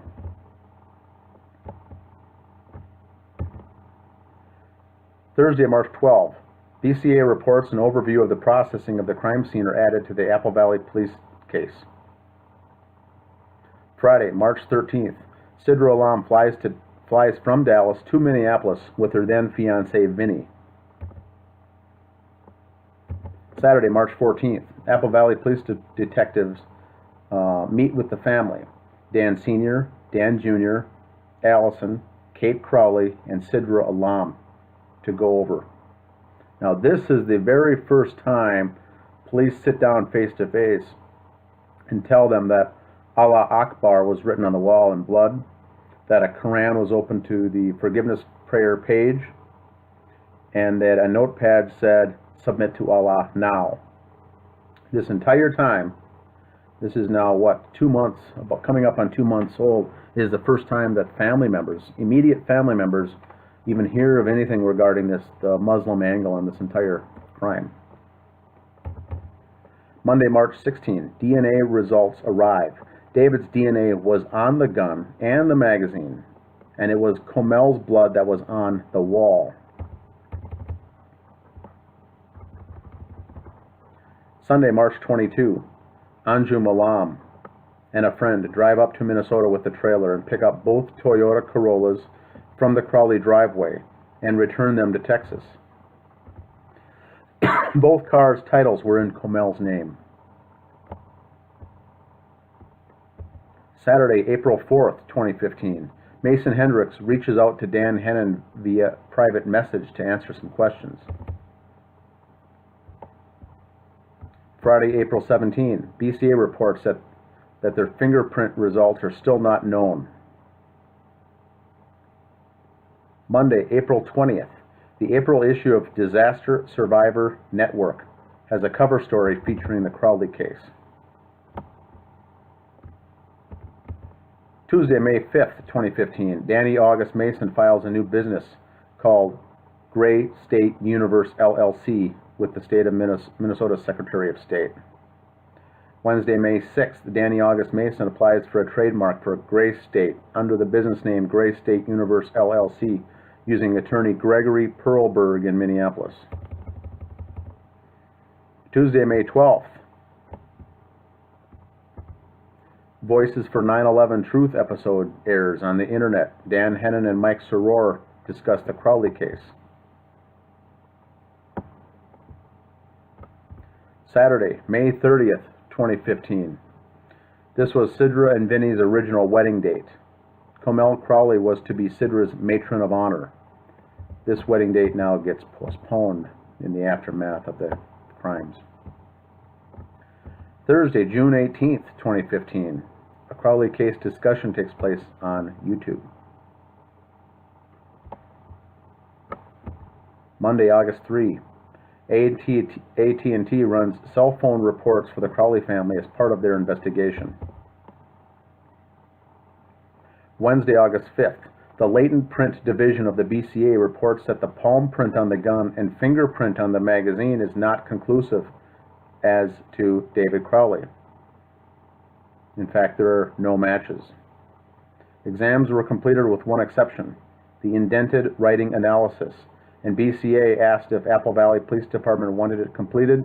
Detective Bone said to lead agent Cooksley, no, quote, not at this time. Thursday, August 6th. Randy's birthday. She would have turned 6. Would have been her golden birthday. Also on this day, allegedly, now this is allegedly, David's mother, Kate, decides to go to the medical examiner's office to see in person the medical examiner's report on David, Comel, and Randy, possibly even to speak with Dr. Jessica Lelinski about the case. This is not confirmed. Friday, August 7th, Dan Hennon calls Anju Malam to discuss his thoughts on the case, but no one answers.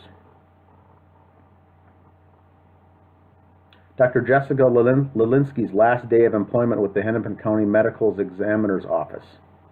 It still isn't known why she left. At 4:45 p.m., Anju Malam calls Dan Hennon and they speak for 35 minutes on the phone about the case. Mr. Hennon offers to help raise funds if Mr. Alam wants to hire a lawyer. Saturday, August 8th, 2015. Family, friends, and the boyfriend of Kate Crowley cannot reach her. Sunday, August 9th. David Crowley's mother, Kate Crowley, found dead in her outside of her Owatonna, Minnesota home. No reason is provided. She was 51. Thursday, August 13th.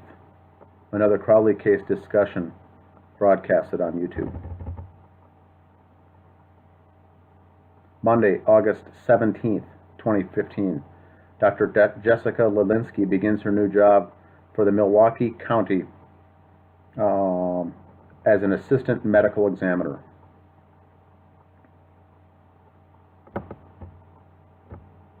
Tuesday, October 13th, 2015. Apple Valley Police Department removes a review on their Facebook page written by Dan Hennon. The review was a 1 star out of 5 possibility and was fairly written. No reason was given as to why it was removed from the Facebook.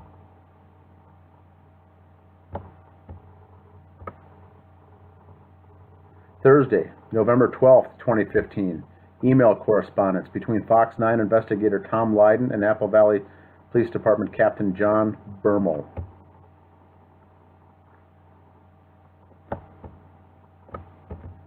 Wednesday, December 30th. Email correspondence between Fox 9 investigator Tom Lydon and Captain John Bermel.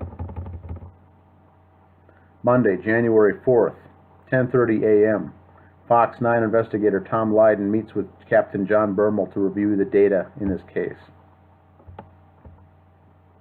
Wednesday, January 6th, at 11:09 a.m., Officer Brian Bone emails an unknown photo to Fox 9's Tom Lydon that Mr. Lydon requested.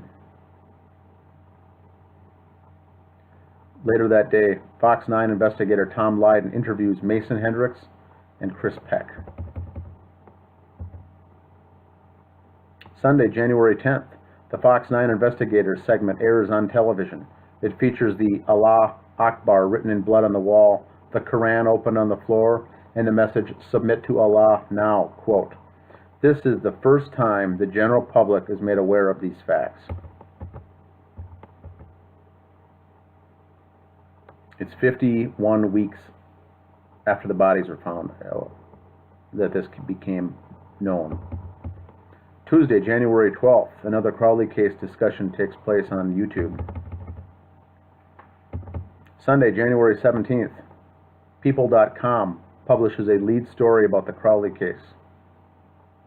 Monday, January 18th, Crowley case discussion takes place on YouTube. Thursday, February 18th, Spitfire and the Sentinels show features Dan Hennon and Greg Fernandez Jr. Part 1. Friday, February 19th, 2016. A cousin of the Crowley family comes forward with allegations of sexual abuse of multiple young boys perpetrated by Dan Crowley Jr. while in high school at a church camp. Later that night, Spitfire and the Sentinel show features Dan Hennon and Greg Fernandez Jr. interview, Part 2. Saturday, February 20th, 2016, Detective Brian Bone is named Apple Valley Police Department's Officer of the Year for the year 2015. Detectives Tara Becker and John Broughton received Department Award of Merit for 2015 for their work on the Crowley case.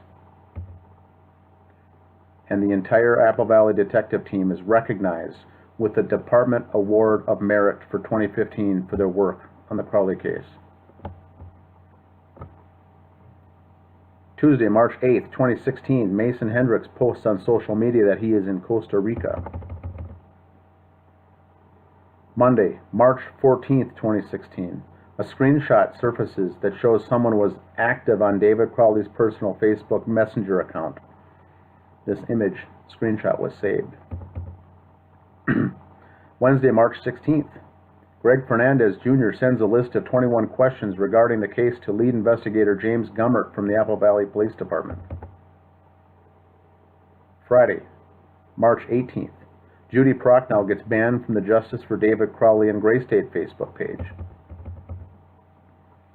Wednesday, March 23rd, Minneapolis-St. Paul publication called City Pages features a cover story about the Crowley case written by Corey Zarowski. Tuesday, April 5th, 2016, Alec Wilkinson and Mason Hendricks go through the Crowley home. Mr. Wilkinson is a journalist for the New Yorker magazine. He plans on writing an article about the case. April 9th, Crowley case discussion, broadcast on YouTube. April 16th, Crowley case discussion, broadcast on YouTube. April 30, Crowley case discussion, broadcast on YouTube. May 4th, Crowley case discussion, broadcast on YouTube. Tuesday, May 10th, Officer James Gumbert sends a response to Greg Fernandez Jr. and answers his 21 questions. Monday, May 16th, 2016. Dan Hennon meets Detective James Gummert at the Apple Valley Police Department and they discuss the case. Mr. Gummert explains that Fox 9 investigators received all the photos as a result of an administrative error. Basically saying that they received everything in error. They should have received a normal CD with the pictures and the reports, but for some reason, due to a glitch, they got everything. Unfiltered, uncensored. And that's how it all came about on the Tom Lydon investigation for Fox 9 News. May 16th, Crowley case discussion on YouTube. Friday, May 27th, Apple Valley Police Department records technician Bev Grove retires after 27 years of service. She was the desk receptionist when Dan Hennon picked up his CDs from various FOIA requests. Tuesday, May 31st, Apple Valley Police Department officer Detective John Broughton retires after 27 years of service. He was the primary officer in the Crowley case and was the officer that first noticed that the rear slider was unlocked and slightly ajar. He retires. Friday, June 3, 2016. Documentary filmmaker Eric Nelson arrives in the Twin Cities to interview subjects. He is known for his movie The Grizzly Man. Saturday, June 4th. Film crew arrives in Chaska, Minnesota to interview Dan Hennon. Allegedly, Chris Peck was the audio tech on site. Crowley case discussion via YouTube was done that day. A portion of it was shown in the Gray State documentary. Documentary film crew then interviews Judy and Colin Prochnow in Apple Valley, Minnesota. And documentary film crews interview Greg Fernandez Jr. in California. Thursday, June 9, Gary Swanson retires from the Minnesota BCA. He worked the Crowley case as a senior special agent. Saturday, June 11th, documentary film crews interview Anjum Alam and his daughter Sidra in a hotel in Texas.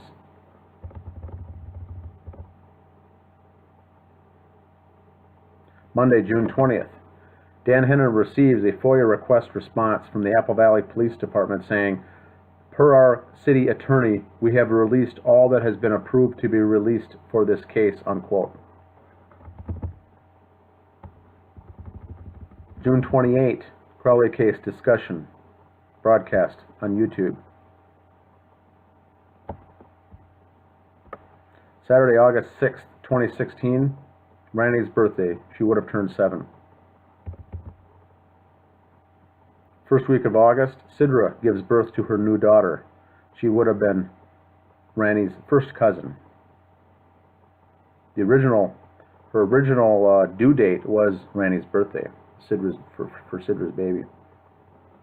I think she was born a couple days afterwards. Thursday, August 18th, 2016, Dan Crowley Jr. makes a post on the Justice for David Crowley and Gray State Facebook page that says, "Keep up the good work, sleuths," unquote.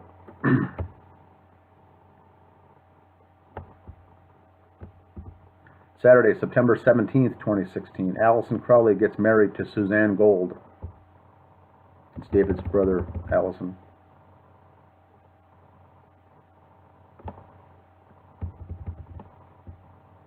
Monday, December 5th, 2016, the Crowley case is discussed on the Ocelli Report internet show hosted by Chuck Ocelli and Barry Prince. Dan Hennon is interviewed. December 16th, Crowley case discussion, published on YouTube. January 7th, 2017, Crowley case discussion, broadcast on YouTube. January 17th, Crowley case discussion, broadcast on YouTube. Tuesday, January 31st, 2017, Sidra Alam announces on Facebook that she's selling the 2010 Acura TL. Friday, February 3rd, Dan Hennon files a FOIA request with the Minnesota State BCA. Friday, February 10th, Dan Hennon files FOIA request with the Apple Valley Police Department. This time he requests information on 2 phone calls made to police on October 19th of 2014, the day of Sidra and Vinny's visit to Crowley's, and on 1/19/15. The folks were in the house on the 19th of January of 2015.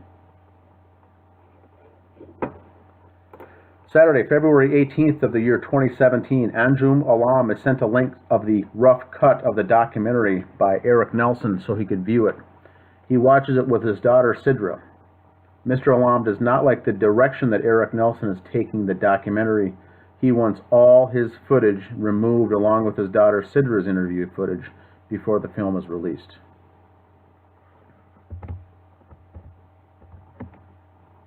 February 22nd, Crowley case discussion, broadcast on YouTube. Thursday, February 23rd, the Crowley home property is purchased by a company called Neighborhood Rehabilitation.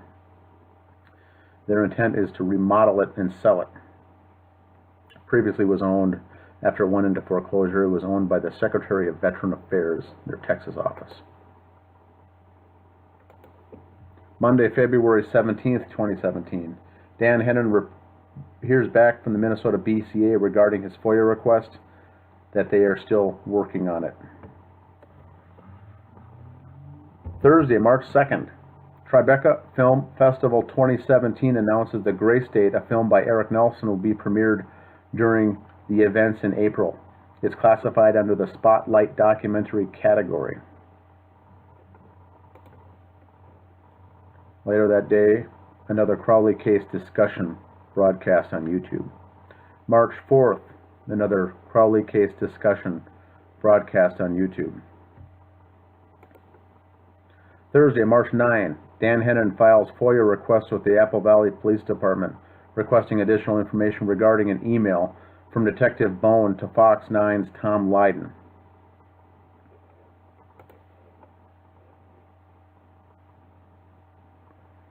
Monday, March 13th, 2017, Dan Hennon contacts Minnesota BCA to ask for the status on his FOIA request.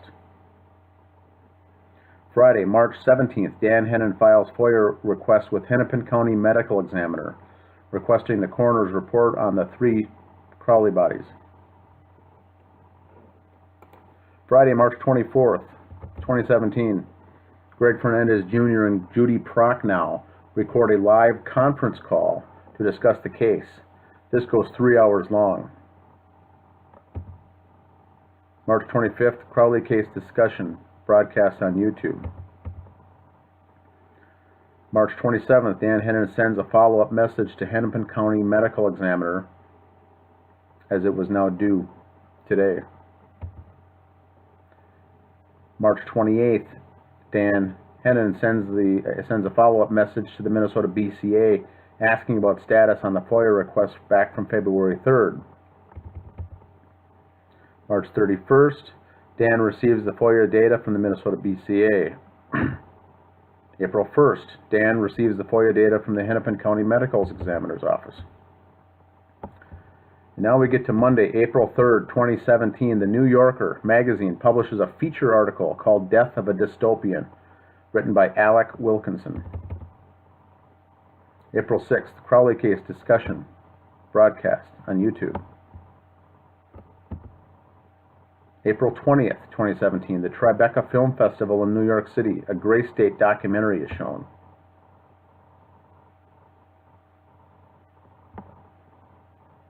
Saturday, June 24th, Nantucket Film Festival shows A Gray State. Tuesday, July 11th, 2017, the Crowley home property goes on the market after the renovation is now complete. August 3rd, Melbourne Film Festival begins in Australia. A Gray State documentary is shown. Thursday, September 21st, 2017, the Walker Arts Center in Minneapolis shows A Gray State documentary. Director Eric Nelson appears afterwards for a Q&A session. September 29th, Milwaukee Film Festival, a Gray State documentary is shown. October 9, Crowley case discussion broadcast on YouTube. Friday, October 13th, 2017, Dan Hennon is interviewed about the Crowley case on No Lies Radio with Kevin Barrett. October 21st, Crowley case discussion video, broadcast on YouTube. October 24th, Crowley case discussion, broadcast on YouTube.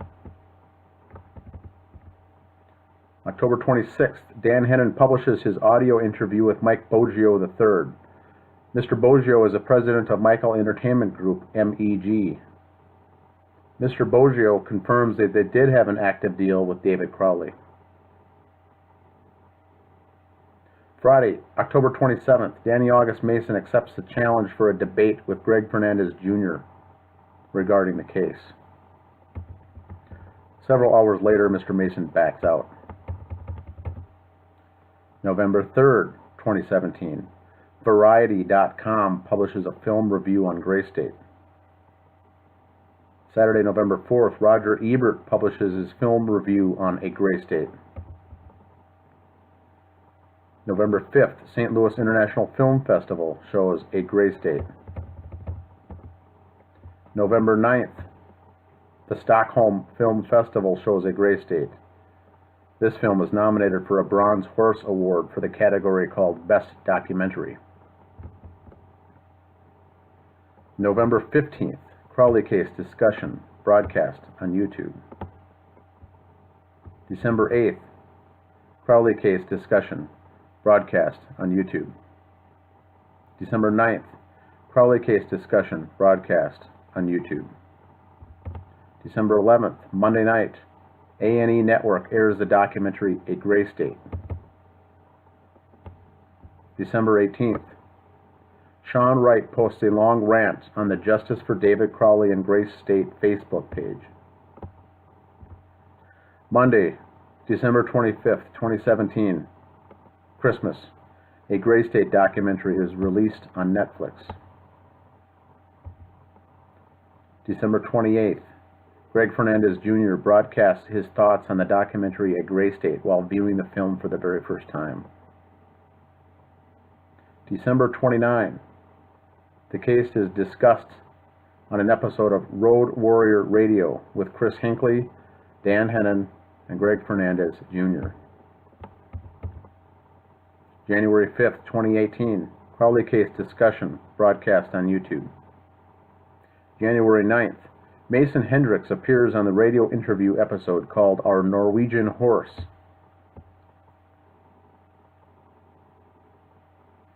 Friday, January 19th, Dan Hennon posts a current photo of the Crowley dog named Paleo, provided to him from the dog's owner. It is reported that he's happy and in good spirits. He's back living with his original family. Wednesday, February 7th of 2018, Facebook group member Sadie Bradham posts the following files to the Justice page: AT&T phone bills, DNA test results, autopsy results. She receives these via a FOIA request. Friday, February 16th, the Crowley home property is purchased by new owners. February 20, Crowley case discussion broadcast on YouTube. February 22nd, Crowley case discussion broadcast on YouTube. February 28th, Crowley case discussion broadcast on YouTube. March 10th, Crowley case discussion broadcast on YouTube. Friday, March 27th, 2018, Dan Crowley Sr. mails the remains of Randy Crowley down to Texas so they can have a service with Randy and Comel together. They were sitting in possession of Dan Crowley Sr. the entire time for those 3 years. Tuesday, April 3rd, 2018. Catherine Michelle interviews Dr. Leon Kelly, a forensic pathologist employed by the El Paso County Coroner's Office. He reveals that the dead bodies were there only 1 week.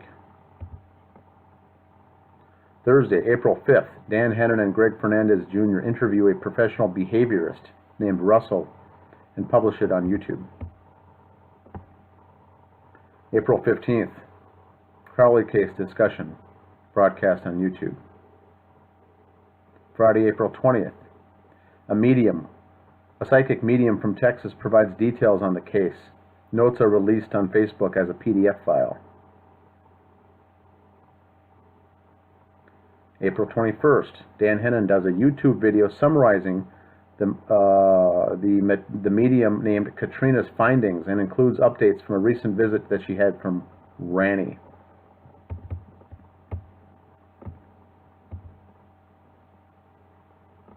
Ranny's comment there was that she knew the killer.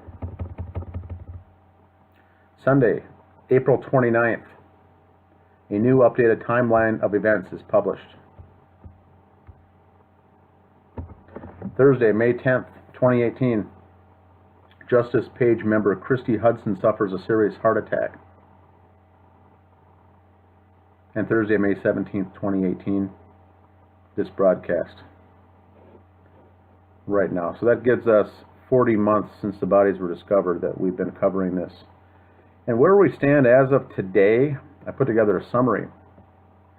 As of today, as of May 16th, here's what we know. Ranny, her right arm was missing. It was removed at the socket. This is not something a dog could have done. And she had a broken rib number 3 under her armpit, possibly cracked when a human foot pressed against it to pull off the arm. Now we go to Comel. Comel's nuclear DNA was found on 3 bullets. Means she was shot 3 times, not twice as originally thought, and both of her hands are missing. David, no nuclear DNA found on any of the bullets recovered at the scene, and his right hand was missing. So David's, there was touch DNA found on the attic bullet, which means that it would have been something that he would have handled while loading that magazine or that cartridge or that weapon. But there was no flesh, no blood, flesh, or tissue on that bullet fragment found in the attic. So of the bullets found recovered at the scene, none of them were the kill shot that killed David Crowley. Paleo, the family dog, looked thin and weak. We knew this from the police report, but it probably hadn't eaten in roughly a week, not 3 weeks as originally thought. That dog would have been in very rough shape after 3 weeks of no food and no access to water once that toilet water was gone. It does appear, though, by looking at the picture of Paleo at the hospital, that it would be possible and probable that he hadn't eaten in a matter of a week. He did look thin and weak, but so if the bodies were there, something happened for 2 weeks. We don't know if they were kidnapped or held hostage, but if the dead bodies were only there for a maximum of 1 week, this means that the dog was fed and watered for those 2 weeks in between as well, and so it was malnourished for just a portion of that last week. So what we've got in summary at the very bottom, items missing from the scene was 1 arm, 3 hands, and a bullet. Now some could argue that the dog ate these things. Some could argue that the dog couldn't have eaten the bullet, and some could argue that the dog didn't eat the entire arm. Evidence did show that there was scavenging done on the bodies. So the dog probably ate some fleshy parts of the bodies, but very unlikely that he ate the entire arm and 3 of these hands and a bullet from a .40 caliber Smith & Wesson bullet. Please leave your comments below at the bottom, and if there's anything I missed or anything that was incorrect or needed to be added, please let me know. Thanks for listening. Hi YouTube, it's Catherine Michelle, and I want to preface this by saying we're going to be covering some sensitive material, and it's not going to be appropriate for all audiences. So if you are under the age of 18 or you get squeamish and don't want to hear about medical terms, then you need to not watch the video. Okay, today we are going to go over David Crowley's autopsy report.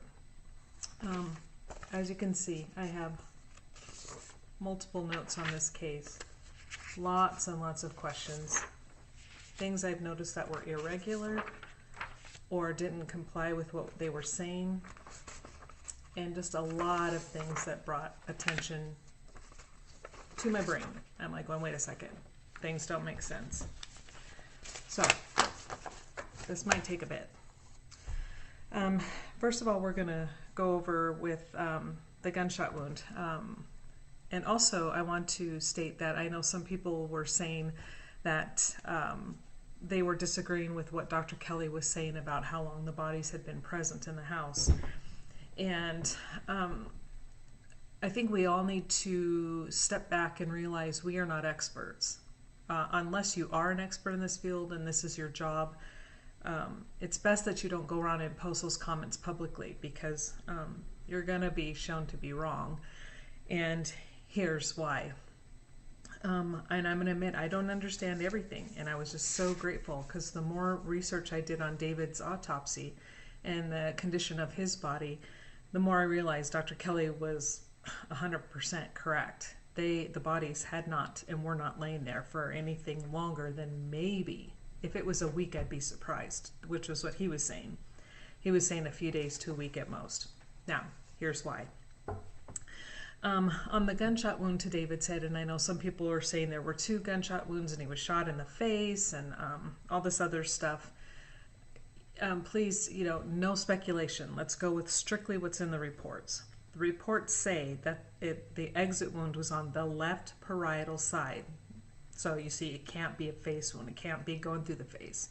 So it was on the left parietal side, probably right about this direction. Right around there is the exit wound. And it states that early to moderate decomposition and evidence of animal scavenging. I have a huge problem with that in this report. And I'm not saying the dog didn't eat some of them. Okay, we'll continue. And then we're going to jump down to the external examination. The rest of these 2 parts are additional who was present and then how they identified his body. We don't need to go over that. Now, this says that the body is that of a well-developed man. It says lividity and rigor are absent. The body is cool or refrigerated. They had taken it out of the refrigerator. Okay, I have questions about why the lividity is absent. We know why rigor is absent. It disappears within 36 hours, I believe. Again, don't quote me. That's a rough guesstimate. Lividity, however, should still be there. I had one deputy coroner tell me that lividity goes away once a body is refrigerated, and then I had Dr. Kelly say, no, that's not true. It's always going to be there. And this is sending up huge red flags in my head. I mean, we've got bells and whistles going off all over. So I'm like, okay, the only other thing that could cause lividity to be gone, and since it states it's gone in all of them, I believe, but I'm going to stick with David. How it's absent in David is exsanguation. Thank you. In other words, that's when the body is bled out. Then lividity would not be present. So how did that happen? Did somebody bleed them? By taking the hand or smashing their head? Although I think the blood would still be in the body if they smashed their head, because the heart would then stop. But so it would have to happen before death. These are just thoughts going in my head. And then it states early to moderate decomposition is evidenced by skin discoloration. We've gone through all that. We've talked about that. But the points I'm going to be emphasizing through all of these sections is this one part. It says post-mortem animal scavenging is evidenced by the absence of the majority of the head and neck. And it says apart from the posterior calvarium and overlying scalp, posterior neck, skin and soft tissue and cervical spine, and absence of the right hand. And I think it's important to note how they worded this report. Now here they're saying animal scavenging is what took the hand, but let's keep going. It says the posterior scalp is intact with patchy brown hair. The abdomen is flat. However, you can clearly see in the photo that there's bloating. So I'm not sure what they mean by the abdomen being flat. And it states here that the left hand is sealed, the right hand is absent.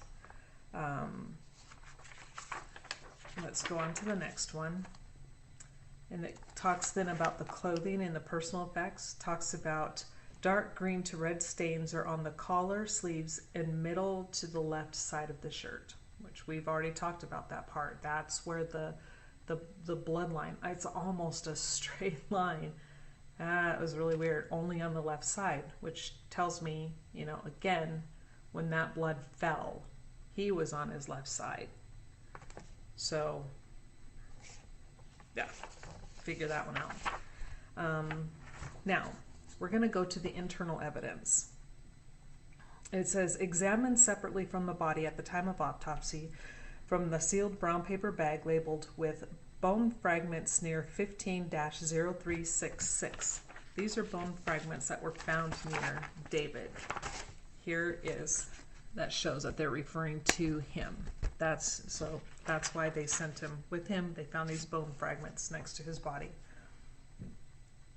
And it says what's in them are multiple fragments of bone and hair. A maxilla with well-preserved natural teeth showing no metallic restorations is present.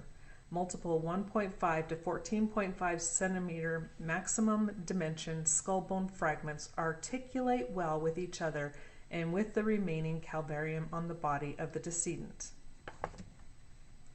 Okay, now, think about this. If this head was ripped apart by a dog and eaten, are you thinking the bone fragments articulate means that they fit? They fit together, and then they fit with what's left of his skull. Okay, how is that possible if a dog is eating it? Think about it. And now, here's a part. A separate non-articulating 8.5 centimeter maximum dimension skull bone fragment has a rounded defect along one edge with apparent internal beveling. The remaining bone fragments are irregular and of unidentifiable origin or consistent with phalanges, fingers. And so that, so whose part of the skull was that? This is the remaining part shows an entrance wound. So a rounded defect with internal beveling is an entrance wound. Okay, whose entrance wound was that? Didn't belong to David. And with my note here, it's I'm asking, since fragments articulate well with each other in the calvarium on the body, where's the proof of animal scavenging? Would the bones articulate well if they had been chewed and eaten? No. No, they wouldn't. And I think most of us can figure that out. So how did these parts of the skull get removed from each other? How did they break away? If they're so small, these would have evidence of teeth marks in them to break them into these pieces, but yet they don't. It does not state that they can see dog teeth. It doesn't state that there's evidence of chewing on these bones at all. They're just small pieces that fit together. How did they become small pieces? I don't think the dog did it. And again, whose bone is that? Whose bone that has the entrance wound is that? I don't know. Not yet, anyway. So, and then we need to find out why, how come and why don't the rest of the bone fragments articulate? They don't go into enough information, enough detail. They don't tell us if they see anything on these bones at all. They're just saying that they're fragments and they're unidentifiable and that they're not consistent with phalanges. Did they do a test on them to even find out if they're human? Did they test to find out if they belong, who they belong to? Not from any of the reports I've seen. They just said, they're unidentifiable, we'll leave them, we don't know what they are. That is not investigating a death. That's not investigating a crime. Now, we're going to go to the gunshot wound of the head. It says, the underlying parietal skull shows a 1.8 by 1 centimeter ovoid defect with external beveling. So, associated injuries include radiating linear skull fractures and brown discoloration of the surrounding soft tissue of the scalp. The entrance gunshot wound site and trajectory are indeterminate due to absence of the majority of the head. No projectiles were found. Now, this tells me so far that they were only able to determine he was shot once in the head. And again, let's go back to some people are saying that they think he was shot maybe twice. We know Camille was shot twice. But from what I'm reading here, he was shot once. The exit wound is over here. Now, we're going to go to the internal examination. Now, pay attention to how they word this. The head. Absence of the brain, apart from scant liquefied material and majority of the skull due to animal scavenging is previously described. Neck. Absence of the skin, soft tissue, muscles, hyoid bone, etc. I'm not going to read you everything. Are absent due to animal scavenging. Musculoskeletal system. The skeletal systems are tan, pink, and soft. The bony skeleton, apart from previously described skull.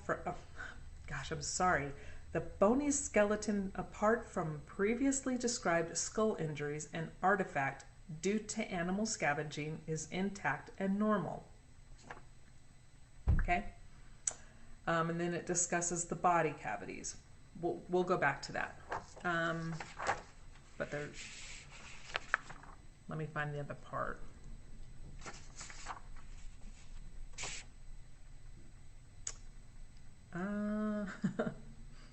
I'm reading this,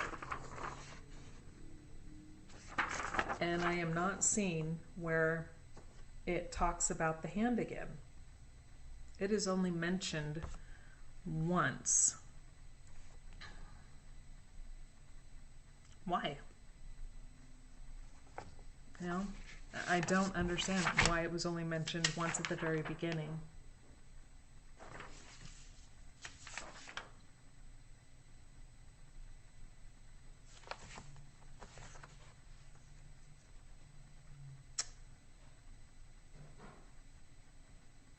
Yeah, and then that part at the beginning, it does not state that. Oh, here we go. This is okay. It states over here, the right hand is absent, and then it goes on to talk about all of that. And every other part, let me show you. Due to animal scavenging, due to animal scavenging, due to animal scavenging. Talks about the missing hand in this section. Not one mention of animal scavenging. So that tells me they don't think that the right hand was taken by an animal. Okay. Now we're going to go to the respiratory system, which I think is really important. We need to start understanding that. And the reason why I'm going to bring this up is because it really points to how long the bodies had been lying there. And under respiratory system, it says, sectioning reveals no mass lesions of areas of consolidation. The pulmonary parenchyma is red-brown to green and diffusely crepitant.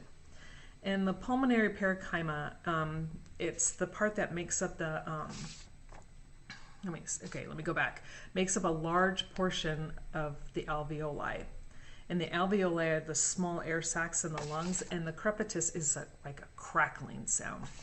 So these are small items, and so they couldn't have been dead for too long because the internal organs start to liquefy rather quickly, and these are obviously still intact where they can look and they can feel and they can hear, and so that tells you a lot. And it says that the tracheobronchial tree and pulmonary vasculature are unobstructed. Again, these are small things within between the lungs and on the lungs and inside the lungs. Actually inside, not on. And they can dissect these. They can take a look at them. So these organs are still intact. And again, that's an indication as to how long they had been dead. The cardiovascular system. The 230-gram heart is contained in an intact pericardial sac. Pericardial sac is a very thin membrane that surrounds the heart. The coronary arterial distribution is normal and right dominant. Cross sections of the vessel show no significant atherosclerosis. The myocardium is tan brown and softened. The valve leaflets are thin and mobile. The arterial and ventricular septa are intact. The foramen ovale is sealed. The aorta shows no significant atherosclerosis and gives rise to 3 intact and patent arch vessels. They see everything in the heart. The entire part of the heart is there, and they can see it. They can touch it, and even the valves are still there.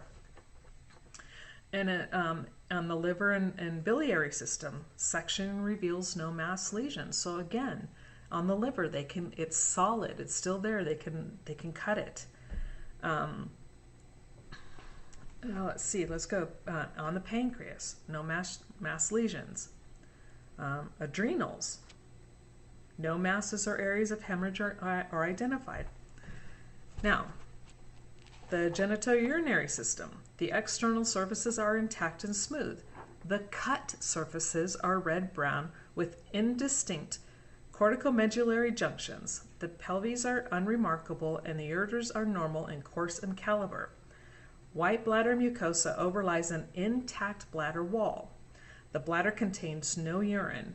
The prostate is normal in size with lobular tan-brown parenchyma. The seminal vesicles are unremarkable. The testes are free of mass lesions, contusions, or other abnormalities. Now, parenchyma, you're going to hear that a lot in the body. It's not just in one section or another, but it's just a part. It's a different type of tissue. And the fact that that's there and they can see it and they can cut these is telling you these bodies have not been lying there for very long. The gastrointestinal tract. The esophagus is intact and lined by gray-white partially otolized mucosa. And as you know, autolysis is the very first beginning part of decomposition. That's the first thing that happens. Autolysis is the breaking down of the tissues. It's kind of where the body kind of starts to eat the body itself by breaking it down. The stomach contains no food or medication. The gastric wall is intact. The duodenum, loops of small bowel, and colon are unremarkable. The appendix is present. Now, if the colon is there, which if I remember my anatomy correctly, so don't quote me 100% on this, but I do believe that the intestines are one of the first things that decompose and break down due to all the bacteria that's naturally inside the colon. And here, it's intact and unremarkable. It's fine. There's nothing wrong. They can't see anything wrong with it. So again, to me, that indicates that they had not been there for maybe a week at most. Okay. And then they go on to state that representative tissue biopsies are submitted and retained. The dissected organs are returned to the body. So again, they're there. The whole body is there, the liver, the organs, and everything. So again, you know, where's the deceased, you know, and where is the proof that they were there for so long? And I was reading in this book. I was reading this book called Forensic Science by Andrea Campbell, and this book called The Encyclopedia of Crime Scene Investigation, and this is by, I think they have multiple authors. Let's see, yeah, they do. Oh, Michael Newton, sorry about that. Here you go. Here's the book. Now, in this book, it talks about, and I'm going to go into this further in another video, but this one talks about crime scene investigation and how it should happen. And it says that, of course, a call comes in, dispatch then sends an officer, patrol officers visit, and then then next they call the detective. The detective then decides, do they need a medical examiner? And then if the medical examiner's there, they have the criminalist and other forensic experts respond to the scene.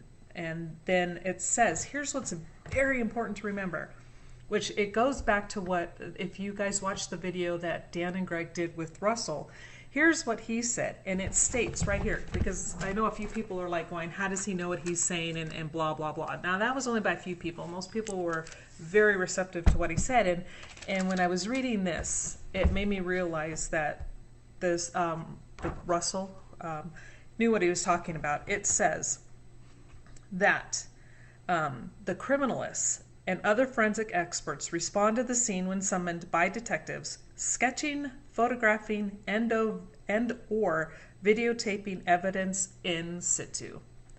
Now, however, by the time the forensics and the crime scene people got there, the police officers had already gone in and started taking pictures, were opening drawers and opening. They messed up the scene. That is huge, huge no-no. And here, in this book, Forensic Science. Now, everybody keeps going around saying, you know, your opinion, your opinion. What I tell you is not my opinion. It's based on fact and not only my experience, but from other information as well. And it says here, protection of the crime scene is crucial. A good officer heads a long list of don'ts. He or she will not touch, move, or alter anything. Use the telephone, flush the toilets, or run tap water. And again, we'll cover this more in another video, but we all know that the police officers were not only walking all around the backyard, they were closing the door before anybody got there, opening it again, they were opening up drawers and cabinets, they were walking around, and there's one in here, and I will cover that again in the next one, where it says that the only thing should be one officer. One officer goes in if it's an obvious death, which this was. They go in, one path in, one path out, and after that, when they determine it's been a murder and they need other specialists there, they are to secure the scene and not allow anybody, nobody, no officers, no people, nobody into the scene, because it contaminates the scene and everything. But in this case, you had multiple officers going through the entire house. They go in and they start taking video, and they start, well, I think, no, they took pictures, I believe. But again, they're opening things, they're doing stuff they have no business doing. One officer should have gone in, they checked, they cleared, and they should have gone right back out. They should have followed their path and then left. And they should have absolutely taken pictures of the backyard before they all started trampling through it. Right now we only have where they say that they saw animal tracks. What kind of animal? Was it a dog? Was it a cat? Was it something? Was it somebody else's dog? So right now, you don't know if somebody else brought another dog into the house. We have no proof of anything because they didn't do their job correctly. And again, when I'm looking and thinking about the fact that lividity is missing, the first thing that pops into my head is it's a rough day. Exsanguination. There we go. Exsanguination. God, I sound like a retard. Sorry about that. Was that a possibility?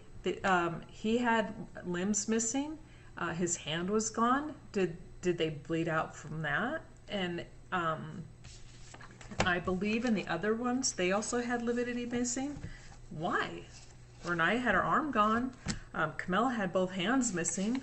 Were they all bled out before they died? Is that why there's such a lack of blood when, some of the other injuries occurred? And we'll be going over that too in yet another video, where the blood is versus where the bodies are. You have a so-called footprint, and they're trying to footprint and blood. But if you go and you look at these photos, it doesn't look like a footprint. They look like handprints, like somebody's in a glove or something, and they kind of did this because there's like this much of a gap between the toe and the big toe and then the next toe in one of them. Now, I don't know who did that, an ape? Come on, give me a break. That was not a footprint. And it's only supposedly say this is the foot, and it's only like this section. You never see anything past that on any of these footprints. So were these people exsanguinated?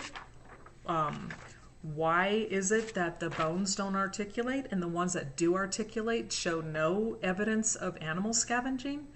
Now, how did they get in? Again, how did they get into little pieces? If the dog didn't do it and they articulate well, how did they get into little pieces? Figure that one out. Again, bad investigation. Let's see. And again, they're saying that the abdomen is flat. We know that there's some bloating in David, so I don't know why they stated his abdomen was flat when it clearly was not. And again, the skull fragments. And the fact that there is crepitus in the pulmonary parenchyma and in the alveoli, that tells you that those are absolutely intact. Again, small things. They would obviously be decomposed. They would start to liquefy faster if the bodies had been there more than 10 days, more than 3 days. I'm thinking that even by 7 to 10 days, these parts of the bodies would actually probably be mostly liquefied by this point. But yet here they are able to actually slice them and see that everything is fine. They can cut them and feel them and look at them. Let's see, one last thing. I think, okay, you know what? I think that pretty much covers it. And this was just such an eye-opener. Also, on some of the photos, you'll see that the police officers took pictures of a newspaper that was lying in the trash can. And on that date was December 26th. Now, the bodies were found on January 17th. Where's the other newspapers? This is why so many of us think that this was a staged scene. Okay, before I get to that, let me jump back to this other point about the stages of decomposition, because I really want to mention this stuff about the staging of a scene. On the page this is an online website. So I don't always take everything offline, because anybody can post anything online and call it an article, and unfortunately people believe it and read it. However, this is correlates with everything that doctors have told me, what I have read in actual books. So this is why I'm going to this particular site. This is from the Forensics Library under decomposition. And it says stages of decomposition. Fresh, 1 to 2 days. This stage begins almost instantly from the moment of death. The heart stops beating. Cells gradually lose their structural integrity and begin to break down, releasing cellular enzymes which break down cells and tissues in a process known as autolysis. That's important to know. This is fresh, 1 to 2 days, autolysis begins. However, internally bacteria within the gastrointestinal tract begin to digest the soft tissues of the organs. Throughout this stage, certain early post-mortem indicators may begin to occur, such as livor mortis, pooling of blood, rigor mortis, stiffening of the muscles, and algor mortis, which is the body temperature reduction. Bloated, 2 to 6 days. This stage of decomposition includes the first visible signs of decay, namely the inflation of the abdomen due to buildup of various gases produced by bacteria. Days 5 through 11. Okay, now if you remember looking at the bodies, David does start to have some bloat. Days 5 to 11, the previously inflated carcass now deflates and putrid internal gases are released. Now this is why I'm saying there's no way he could have been dead past, they could not have been dead past 10 days, because he's still at the beginning of the bloating phase. And that happens in 2 to 6 days. By days 5 to 11, the gases are released, the bloating goes down. And this is also important to note. Then fluids begin to drain from the corpse via any available orifice, particularly the nose and mouth. Well, obviously those are gone. The internal organs typically decompose in a particular order, starting with the intestines and ending with the prostate or uterus. So, okay. The intestines, like I said earlier, do decompose first. Post-decay, days 10 to 24. By the time the stage is reached, decomposition slows and most of the flesh has been stripped from the skeleton. Okay, so obviously they still have plenty of flesh. Nothing has been falling off. So they had to have been dead somewhere between 1 and 10 days. And now I know why Dr. Kelly was saying he was thinking more around 4 to 6 days, and he said at most a week to maybe 10 days, but he said nothing passed. He said there's no way that they've been there 3 weeks. Absolutely not. Because by day 24, that's 3 weeks and 3 days, the skin is falling off. It's gone. So if they had been laying there for that length of time, there would be slippage. There would be skin coming off of the bones, and none of that. The autopsy report does not state slippage. So I felt that was extremely important to note. Now back to the inconsistencies of the dates. So bodies are found January 17th. The newspaper that they found in there was December 26th. And the bodies obviously had only been lying there for at most 7 to 10 days. At the very most. None of that adds up. Not one bit. So that screams to me staging, absolute staging, and very poor staging at that. I also have I've been doing a lot of research on handwriting. And this actually is going to turn into a lot longer than what I thought, so I decided I would go ahead and do a complete video on just the handwriting. And I'm not going to show you real close. I just want you to know this is the notes. This is the one where it says, supposedly it says, submit to Allah now, written by David, quote unquote David. This is David's actual handwriting.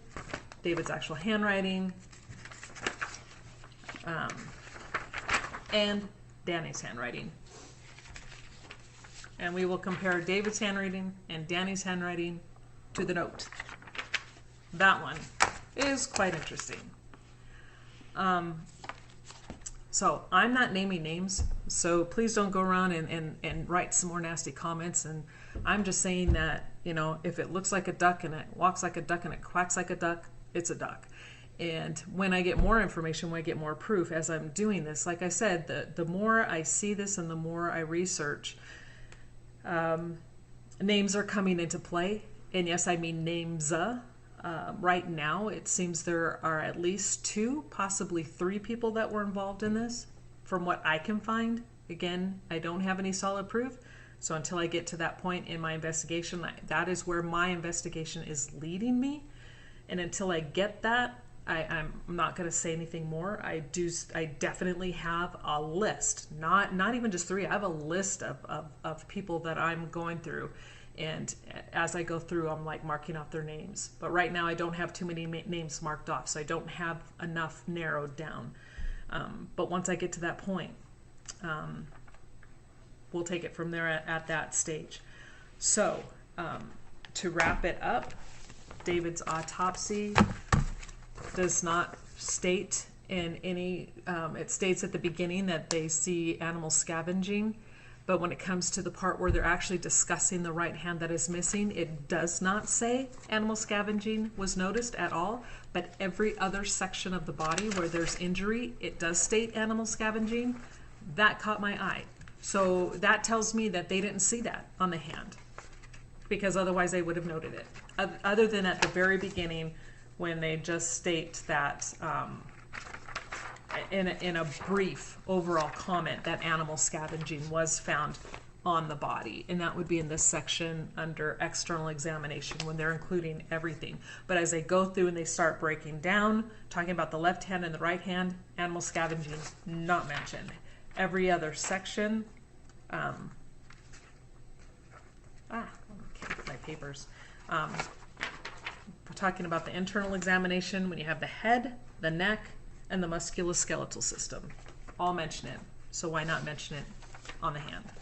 So again, that just tells me that my interpretation of their initial writings was correct, that the hand is missing and gone, but not by the dog. So lots and lots to think about here. Why was lividity absent? How did that happen? Why did they call David's abdomen flat when there was obvious bloating? Unless by the time they actually got to the body, maybe it had gone flat. But in the pictures we see, there's bloating because that medical examiner took hours to show up to the scene, stayed 45 minutes and left. Again, we're going to cover that in the investigation section of my videos. So maybe by the time they got it, more hours of decay had happened.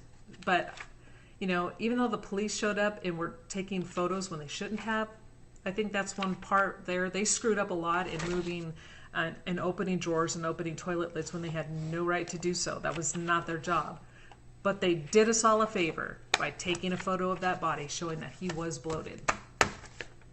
So even a mistake can turn around and help you out in the end.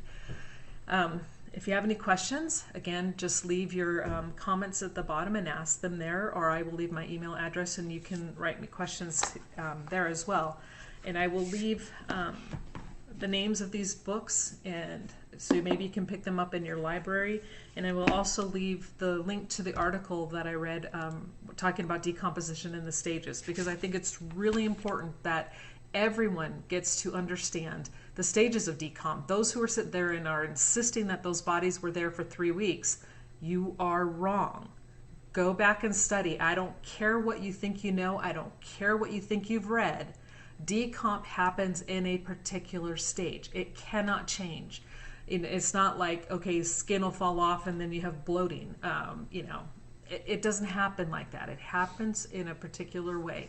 And by that, and scientifically, in how those bodies were found, and the description of not only in the photos, but in their autopsy reports, tells you that those bodies were there for a very short period of time. Okay, hope you guys all have a great day, and I hope this made more sense than what it sounds like in my head. I think I was rambling because after reading this and starting to highlight, I literally was just like pacing the floor going, oh my God, this is so screwed up. This is so wrong. This is so wrong. How could they say he did this? And again, I'm going to try to do more research on why the lividity is absent. And again, the only reason that I could find so far that would be absent is if they were all bled, if he was bled. And I'll go through each one. Did somebody bleed them out? Did they cut off their hand and did they die due to blood loss? And then did they shoot them in the head? There's so many things that are possibilities right now. And the fact that this case was closed and it was determined a murder-suicide within 2 days is appalling. It's disgusting and it's disturbing. I have more questions than any answers I've ever found. They didn't bother to find out, why is there no lividity? Where did the hand go? Why didn't they test anything in the dog? The only thing they did with the dog was put it into an animal hospital. And I've contacted this animal hospital, Palomino, I think is what it was, and they haven't even responded. All I did was ask what was the condition of the dog. That is not classified. It's not withheld information. What was the condition of the dog when it was brought to you? And they refused to answer. So, and again, that explains. There was somebody else who actually wrote a question on one of my other videos. I think it was Tuppy, Tuppy. And this person brought up an extremely, really good question. They're like, they didn't see the photos from the downstairs. They just saw the ones upstairs. And they're like, there's not enough dog feces laying around. There would be a lot more if the dog had been in the house for 3 weeks, which is true. But they also said, where's the dog urine? And I'm like, wait a second, that's a really good question. I hadn't thought about that. But they did. Nowhere does it mention dog urine, but we sure do see a lot of dog poop. So where did the dog pee? And we know that the food and the water were fresh. Again, that makes more sense with the bodies being there only right around 7 to 10 days. Okay, again, getting into another video. I want to save that for that video. There are a lot more things we're going to talk about. But thank you, Tuppy. That was a great question and something I'm going to definitely look into. And any other questions? Again, sorry for the rambling, but you guys have a great day. Keep those questions coming because I think the more we ask, the more we're going to see that this conclusion was not only rushed, but it's wrong. And like Russell said in the video previously, and I know I mentioned him in the video that Dan and Greg had posted, but I really see now why he said we need to concentrate on the how. It didn't make sense when I first heard it and I was listening to him, and even though he kept repeating it a lot, it didn't make sense until finally a couple of days later it just clicked. And I'm like, okay, now I understand. We have to figure out, how did the bodies get there? How did the lividity disappear? How is it that there's blood in certain areas but the bodies aren't there? How did those blood patterns end up in the way they did, where it looks like there's splatter versus droplets, and all in the same area? And so since he said that and I started looking more at the how, things are coming more clear in my brain.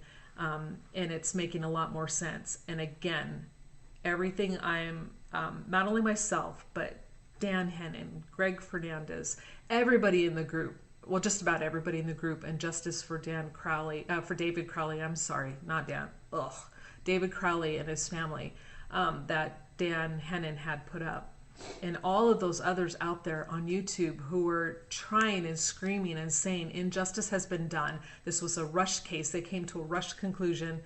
And the fact that a medical examiner didn't show up for at least 6 to 8, 10 hours after the call came in and then only stayed for 45 minutes. You've got 3 bodies there, 3, and he was in there and gone in 45 minutes. Now, I went on a call with a deputy coroner, and this was a known suspect. They had the person arrested. They knew what it was. It was a murder. And that deputy coroner stayed on scene, one person with everything known. They had it all wrapped up in a nice tight bow.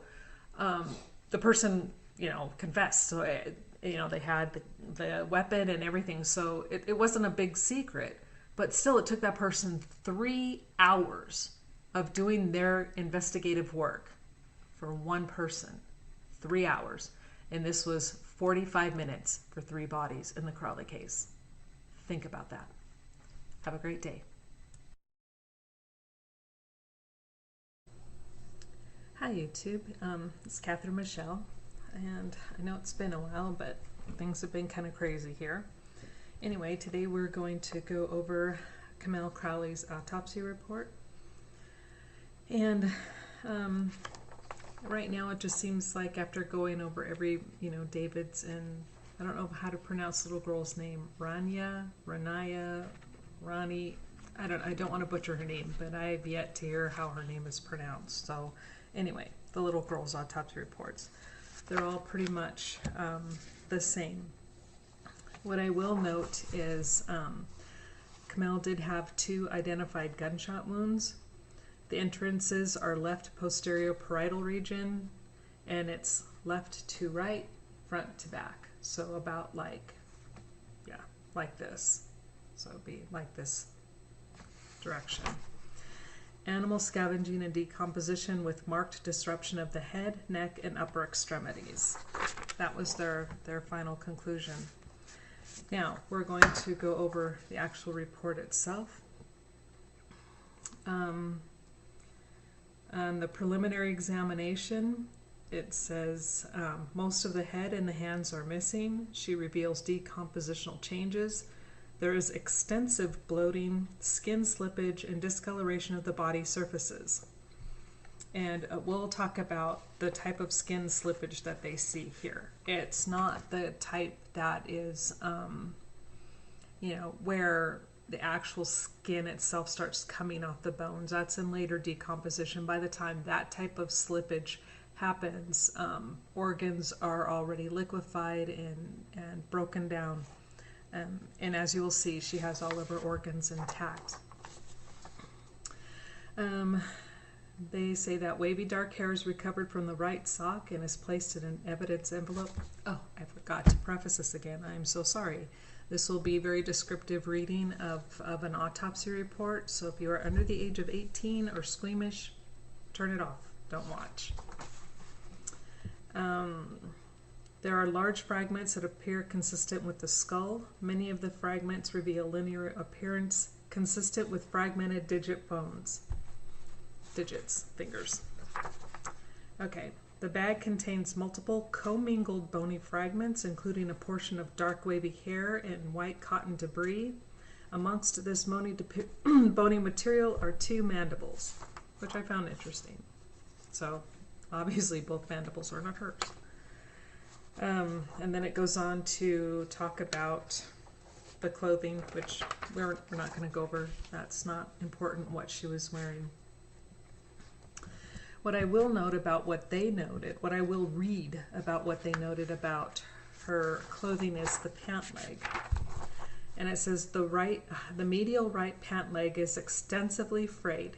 These are soaked with decompositional fluid and apparent blood staining. So as on the picture, when you only see the lower half of her, but you see her legs are spread, and the right leg on the back and the medial inner side.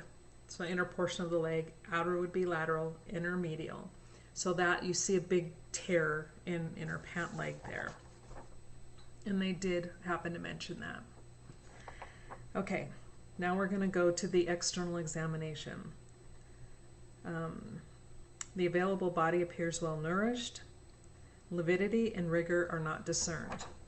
Again, there we have this thing with the lividity not being discerned. We know why rigor wasn't. They were laying there for too long. Rigor had then already settled and gone away. The head consists of a portion of a skull which includes most of the left occipital bone and portions of the adjacent left parietal bone. Okay, the occipital, this bone back here at the back of your head. And the parietal, again, this bone. So it has like this big section right here.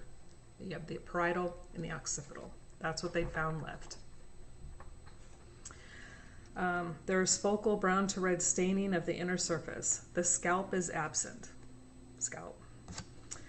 This is further described below. The neck is stable. Most of the anterior soft tissue is absent. The hyoid bone and laryngeal cartilages are not present.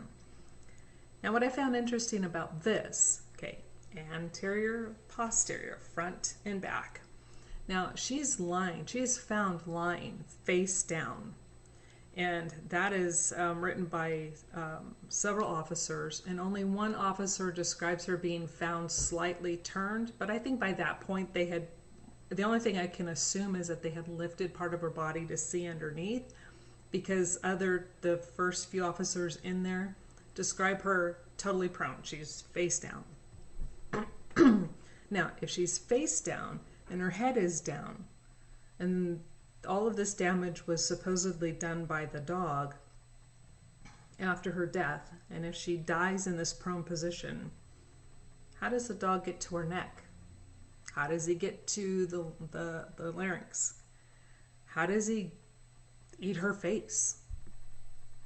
Okay, start to think about these things, because how these are written and how it's coming out are not making sense. The chest is stable. Extending downward from the neck region onto the central chest is an area of discrete dark brown discoloration. The abdomen is protuberant. Now, if you notice that on David's, they said his abdomen was flat, but we have a photo that clearly shows he has a distended abdomen. And Rania, I hope I'm saying her name right. If I'm not, please forgive me, family. But she didn't seem to be as distended as the both of these. Now hers is used, it's not even called distended, it's called protuberant. So that tells you she's bloated pretty good. And she has no injury to the genital area. Okay, now the upper extremities are stable. The distal aspects terminate with the absence of the hands. Again, if you remember, proximal, distal. So everything's great. There's nothing wrong with her arms, with her shoulders. Everything works great. She's just missing her hands. The skin, soft tissue, and bony margins are irregular. The lower extremities are symmetric and stable, so everything's okay. The feet are complete. So that means that they're still attached. They're there. Nothing has been done to her feet. The posterior body surfaces are intact and described elsewhere. So again, you have the front of her body, the anterior section of her head and her face, which is missing, supposedly eaten by a dog, supposedly eaten by paleo. Now, I'm not saying a dog wasn't brought in. I still am beginning to wonder, with everything I'm reading, was another dog brought into this and then given free rein on the faces and heads? Because there's no way that paleo could get in there. If she's lying face down, at least this portion of her face would still be there. If she's laying this way or if she's laying this way, we don't know. They're not really showing exactly how she's laying. But especially if she was laying this way, her entire face would still be there. If she's laying this way, this whole part of her face would still be there. It's gone. So was another animal brought in to do some eating? Good question. And I find it interesting that both David's and Kamel's larynx is missing. Their hyoid bones are gone. How do you tell if someone has been strangled? You check the hyoid bone to see if it's been fractured. It's gone. So we don't know. We don't know if they were strangled. Their eyes are missing, so you can't see if there's petechiae. Again, not enough information to come to determine that David killed these people. If anything, it is showing you, just by reading these reports, too much was missing. Yeah. So, we'll continue. Okay, entrance wound, gunshot wound to the head, lateral. Entrance wound. This is located at the edge of the remaining left parietal bone of the skull, 6 inches from the top of the shoulder and 1.5 inches left of the posterior midline. It consists of a 1.5 by 1 centimeter rounded inwardly beveled defect. Soot, powder, and stippling are not seen. Now on this one it's not seen, so I'm not even sure if did they do a test to even find gunshot residue? Highly doubtful. And linear fractures are associated from this, which is to be expected. The exit wound, indeterminate. Pathway, this extends into the skull and brain. Trajectory, left to right, front to back. No projectile were found. Now, gunshot wound, medial. I just noticed that. Lateral, being on the outside, medial, being toward the midline. This is also located at the edge of the remaining left parietal bone of the skull, 1.5 inches from the top of the shoulder and 1 inch left of the posterior midline. It consists of a rounded inwardly beveled defect. Soot, powder, and stippling are not seen. 1.5 inches from the shoulder? You don't even get to the head. You're still in the spinal region. Oh, wow. Okay. I think enough said on that one. Trajectory, left to right, front to back. How is that possible when it says this one is located in the remaining left parietal bone? The parietal is up here. The occipital is here. You have the cerebral column here. Shoulders are here. I'm sorry, but these are almost like reading a comedy, and it's not even funny because these people actually died, and it actually makes me very angry. 1.5 inches from the top of the shoulder and 1 inch left of the posterior midline. I'm sorry, but that is the cervical column. That is not the head. Left to right, front to back. Yeah, if I was a person that swears, trust me, there would be all kinds of colorful metaphors everywhere on this video. Internal examination. The body cavities contain small amounts of decompositional fluid. The organs are in the usual locations. Features of canine scavenging is described below. Head and central nervous system. The remaining portions of the head consist of the posterior skull. This includes the portions of the occipital bone and left parietal bone. There's no brain tissue. The bony and soft tissues margins are irregular, consistent with canine scavenging. Neck. The anterior musculature, hyoid bone, and laryngeal cartilages are absent due to apparent animal scavenging. All that remains is the exposed and intact cervical vertebral column. Again, I ask you, how does a dog get to the front of the neck if she's lying on her face? Cardiovascular system. The heart is generally intact. I find that interesting. The right dominant coronary arteries are intact and free of stenosis. The myocardium has a uniform appearance. The chambers are dilated. The valves appear intact. The aorta is lined by intact linings. The arch vessels are unremarkable. So the heart is okay. And what they mean by the heart is generally intact is a good question. I have no idea what they mean by that. Respiratory system. The right and left lungs are good. The lung fields are free of consolidation. The tracheobronchial tree and pulmonary arteries are unobstructed. Again, these are relatively small portions of the lungs, and they're unobstructed. They can see them, they can feel them, they can touch them, they can cut them. Hepatobiliary system. The liver has an intact capsule. The parenchyma is soft and has a green discoloration. The gallbladder contains trace amounts of bile. The biliary tree appears intact. Again, small features are seen. The capsule the liver is in is intact. They are not decomposed. Endocrine system. The adrenal glands and pancreas are unremarkable beyond decomposition. So these show some decomp, whereas the others didn't really show any, if you remember correctly, on David's and the little girls. Did not have that wording. The gastrointestinal system. The esophagus is lined by a smooth otolized mucosa. The stomach contains approximately 10 grams of light tan uniform soft material. The remaining bowel is unremarkable to random inspection. The appendix is present.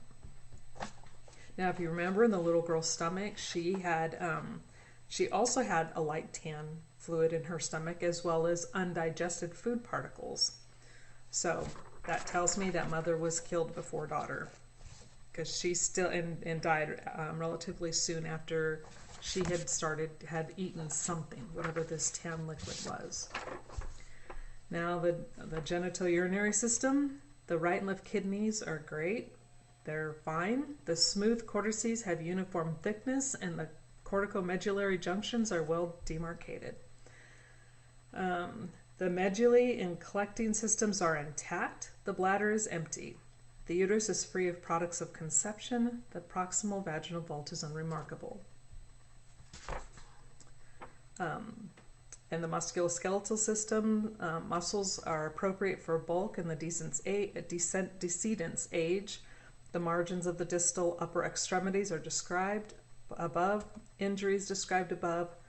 The available skeleton appears well developed.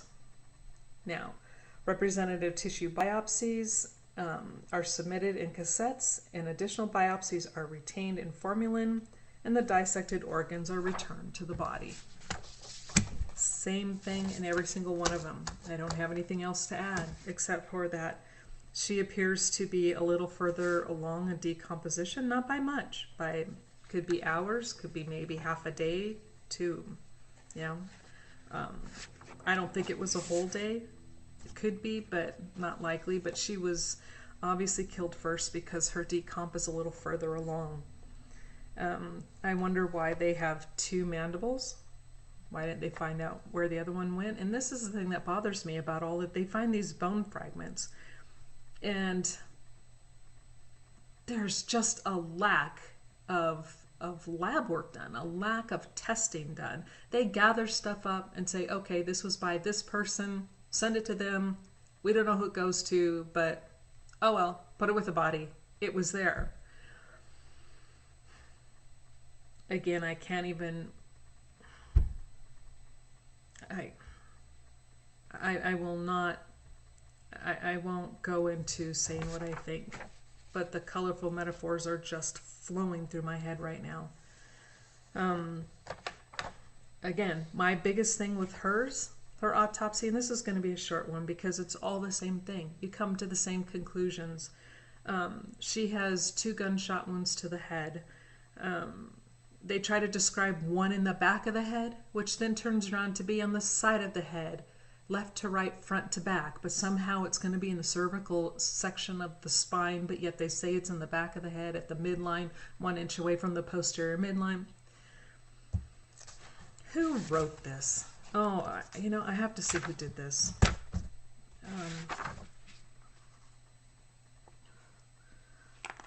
Mitchell Morey. This must have been what Dr. Kennedy was telling me when he said he thinks that Mitchell was in the learning phases. He's kind of going to school. So maybe I need to give this guy a break because he was trying. I'm assuming he was doing the best he could, but it was signed off by a Lauren W. Jackson, MD, reviewing pathologist. And Mitchell Morey was the assistant medical examiner, which means... let's see, what's her name? I know it's Lelinski.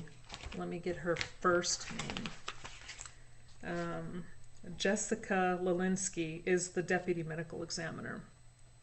And so it looks like Mitchell kind of did this one on his own, did Kamel on his own, but the report was signed off by the reviewing pathologist, so I'm not even sure if the the pathologist even truly read this. Did he just sign his name? Because that is what it appears to me. Again, that is my take on it. That's my suspected view, because reading this doesn't make sense. So we'll close it up with doing a review. 2 gunshot wounds to the head. She has 2 mandibles. Just a minute, I'll be right back. Okay, I forgot to add in this one little part, so I'm going to toss it toward the beginning to let you know the difference. There's, talking about the slippage, there's skin slippage where it actually starts coming off the bones, you know, where the skin is actually falling off, where you could glove somebody, meaning you could actually pull skin and hands off. And then there's the other type of slippage where the skin starts to separate itself from the separate layers. As you know, you have several layers of skin. That is the type of slippage that is seen in these autopsies, where the skin layers are separating themselves, not where it's coming off of the bones. So there will be slippage, but not the advanced type where skin is then coming off the bones. Hope that helps. Bye. Okay, and we're back. So to summarize, again, 2 gunshot wounds to her head, both on the left side. They're assuming exiting on the right. They have a bag of commingled body fragments. From what I can read in any of these reports, they did not try to figure out whose body parts and whose fragments belonged to whom. Belonged to whom. That's my frustration and anger coming out. I'm pretty hacked at this. They should have, at the very least, called in a forensic anthropologist to put this together, but they didn't. It looks to me like they have enough fragments of bone left that they probably could have gotten a pretty good idea of the trajectories, but they didn't even bother. My question to you, police officers and everybody else involved, why? What are you hiding? Because I refuse. You know, I refuse to believe you were that inept. I refuse to believe that, for a lack of a better word, you are stupid. You are officers. You were medical examiners. You are people who've been doing your job for a long time. So it leaves me with one question only. What are you trying to hide? Who are you trying to cover up for? Because I'm telling you, this just makes no sense. Okay, go back. Full review right now. 2 gunshot wounds to the head. The medical examiner can't seem to determine if it's going to be in the cervical spine, or is it actually going to be in the occipital, or is it going to be in the parietal? It's written 3 different ways in this autopsy report. She's missing everything in the front. She's lying on her stomach, but yet she's missing the front of her head. They didn't even ask why.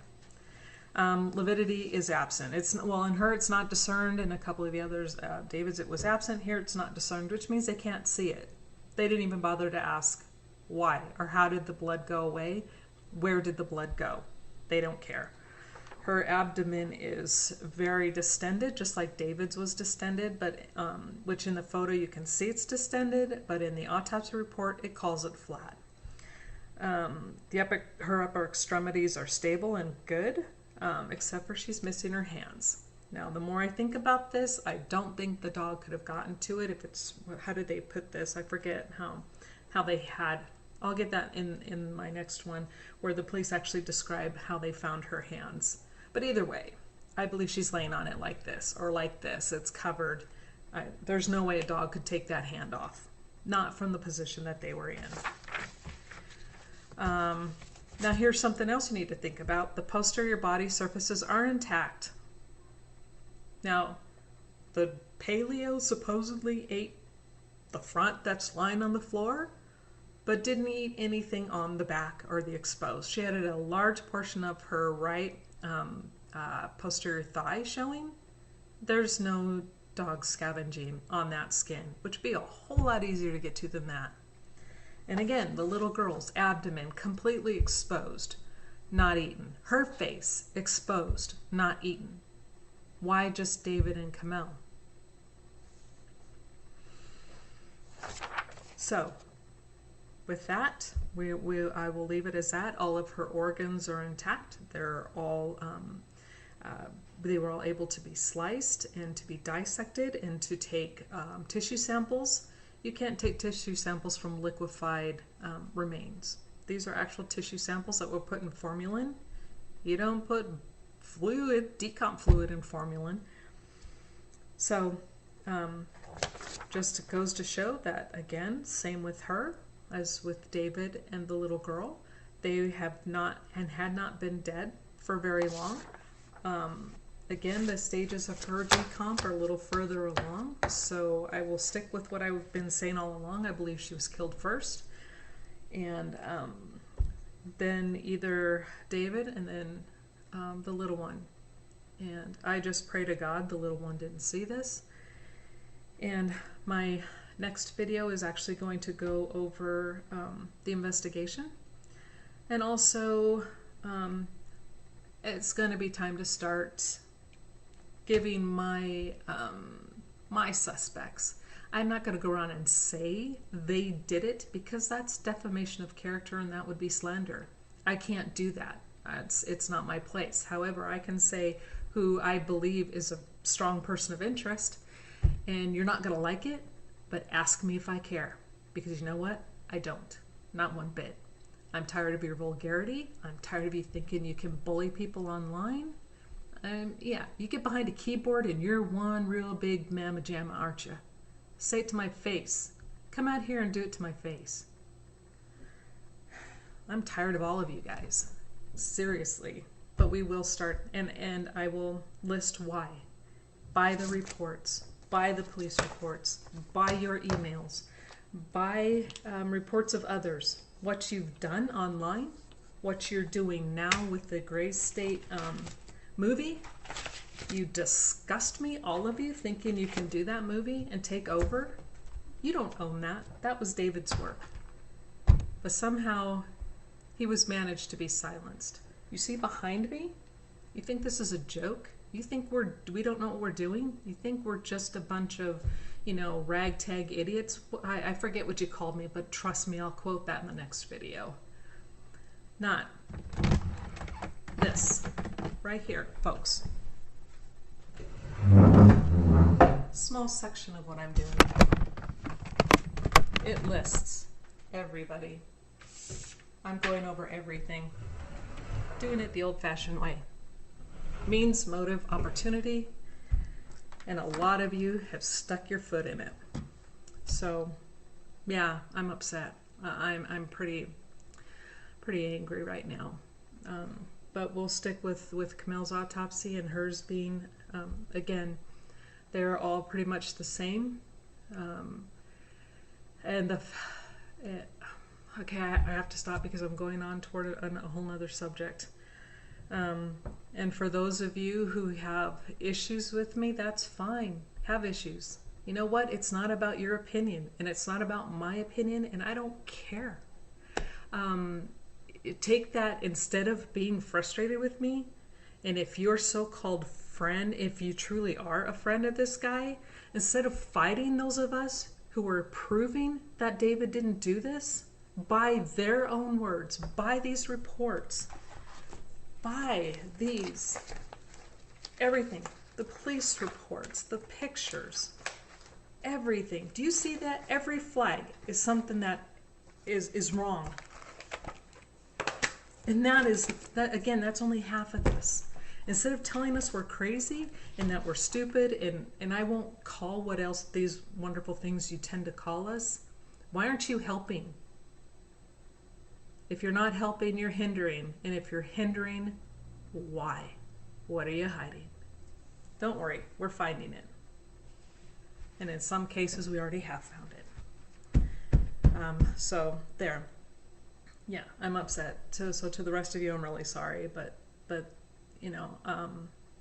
just sometimes, I read over these autopsies, and especially reviewing them this morning and rereading them and going over and over and over everything and comparing them, and I cannot understand how either side of those families are not livid with anger over the injustice, the the lies, the misdirections, and how even as so-called friends of just conveniently how you don't mind going online and going into movies and going on to, well, I don't know about movies, but well, I guess the so-called Gray State documentary, joke and a half.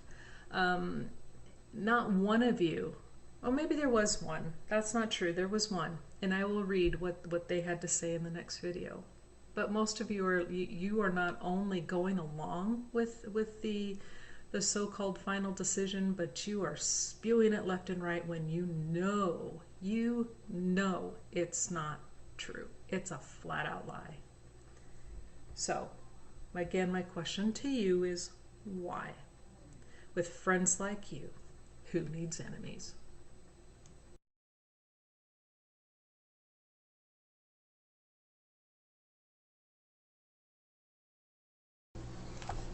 Okay, hi YouTube. Catherine Michelle here, and I want to preface this by saying this is probably not appropriate for everyone, so if you're under the age of 18, squeamish, or don't like to hear reports or interpretations or ideas or thoughts about autopsies, now would be a good time just to turn it off and don't watch. Okay, this is just going to be a preliminary examination of Renaya Crowley's autopsy report. Just let's see if we can get it so you can see. So it's Renaya, and I'm sure it's backward on your side, but however, this is what I'm going to be going through in my notes. What this states here is I have found a couple of inconsistencies, or maybe just one on the most part, with her report and the gunshot wound to her head. It says, it gives the path. At the entrance, it says right parietal scalp, and the path is the right parietal bone with internal beveling, means this is where the entrance wound is, and fractures. So it goes through the bone, the dura, which are the coverings, through the brain itself, through the dura again, which there would be on the other side because, you've got covering on that side as well, and then through the left temporal bone over here, with fractures. Of course, there are going to be fractures with a gunshot wound. And it says the exit is the left I'm sorry, I'm so sick right now. Left post-auricular scalp. It's been a while since I've done anatomy, so it might take me a second or two to get the pronunciation correct, which would be roughly about behind the left ear. Now, that's the first projection. However, when you go down a little bit further, it says the trajectory is leftward, downward, and backward. Now, how they do that and come up with it coming behind the ear, I guess it could be possible, depending on what part of the parietal bone, because the parietal is pretty big bone, depending on where that could be. But to me, so far, and again, this is just a preliminary, I've just been perusing. I haven't gone in and done a lot of in-depth yet, but I wanted to give you an update. So that could be an inconsistency, or it might not be. But what I find to be inconsistent with this gunshot wound to the head is it states that the range is indeterminate. Yet, it states over here, sorry, that's my coffee pot going off. Oh, what did I do with it? Okay. It says, this will be on page 4 of Renaya's autopsy report, under the heading called Gunshot Wound of the Head, Entrance. On the right parietal scalp, centered approximately 2.5 inches below the top of the head, maybe somewhere around here, 3.25 inches right of the anterior midline, so this would be anterior front, posterior back, and 2.75 inches from the right external auditory meatus, ear, is a gunshot wound consisting of a 0.9 by 0.7 centimeter round defect. Now here's where I find the inconsistency. The wound is surrounded by an approximately, okay, bad grammar, by an approximately 0.5 centimeter wide faint circular impression. No evidence of soot, stippling, or unburned gunpowder particles is on the skin or bones surrounding the wound. Now here it clearly states that there is a faint circular impression. So that has to be the muzzle impression. Nothing else makes sense. Yet on page 1, it says it's of indeterminate range. Now if they have a faint impression of the gun muzzle on her head, they have a pretty good idea of to what that range is. Now, I'm not a gun expert and I don't know. However, it had to be close enough to leave an impression on the scalp. So there's an inconsistency there that I found. Oops, my tag came off. I don't want to lose my tags. Let's see, there's another thing that I want to bring to your attention that I'm going to be looking into further. And this to me, again, states that Renaya was killed last by whoever did this, because underneath, I believe it's the same main title. Let's go back and check all of my, the report here. Okay. Well, that has to be internal, that's not external. So on page 6 of her report under gastrointestinal tract, it shows that the stomach contains approximately 80 milliliters of thick tan material with partially digested food fragments. Now, when I went through briefly scanning over Kamel's and David's, again, my last videos were just cursory. I looked at it, I saw a lot of stuff that didn't make sense, and I looked at the photo, and that's what those videos were about. This one, my next videos are going to be going through these reports, one report at a time, and this right now, again, is just the cursory overview. Now, this may or may not change. However, undigested food fragments were not found in either Kamel's or David's stomach. David's stomach was empty. However, Kamel's stomach did show the tan liquid as well, but everything else was digested. But as for Renaya's, there was still food in her stomach, undigested food. So, and then also another thing that we need to draw attention to would be, this is under the external examination on page 3 as well. It says early to moderate first paragraph under external examination. It says early to moderate decomposition is evidenced by skin discoloration, marbling, blistering, slippage, and partial mummification of the face, left hand, and feet. Apparent canine scavenging is evidenced by absence of the right arm. To me, that is total assumption.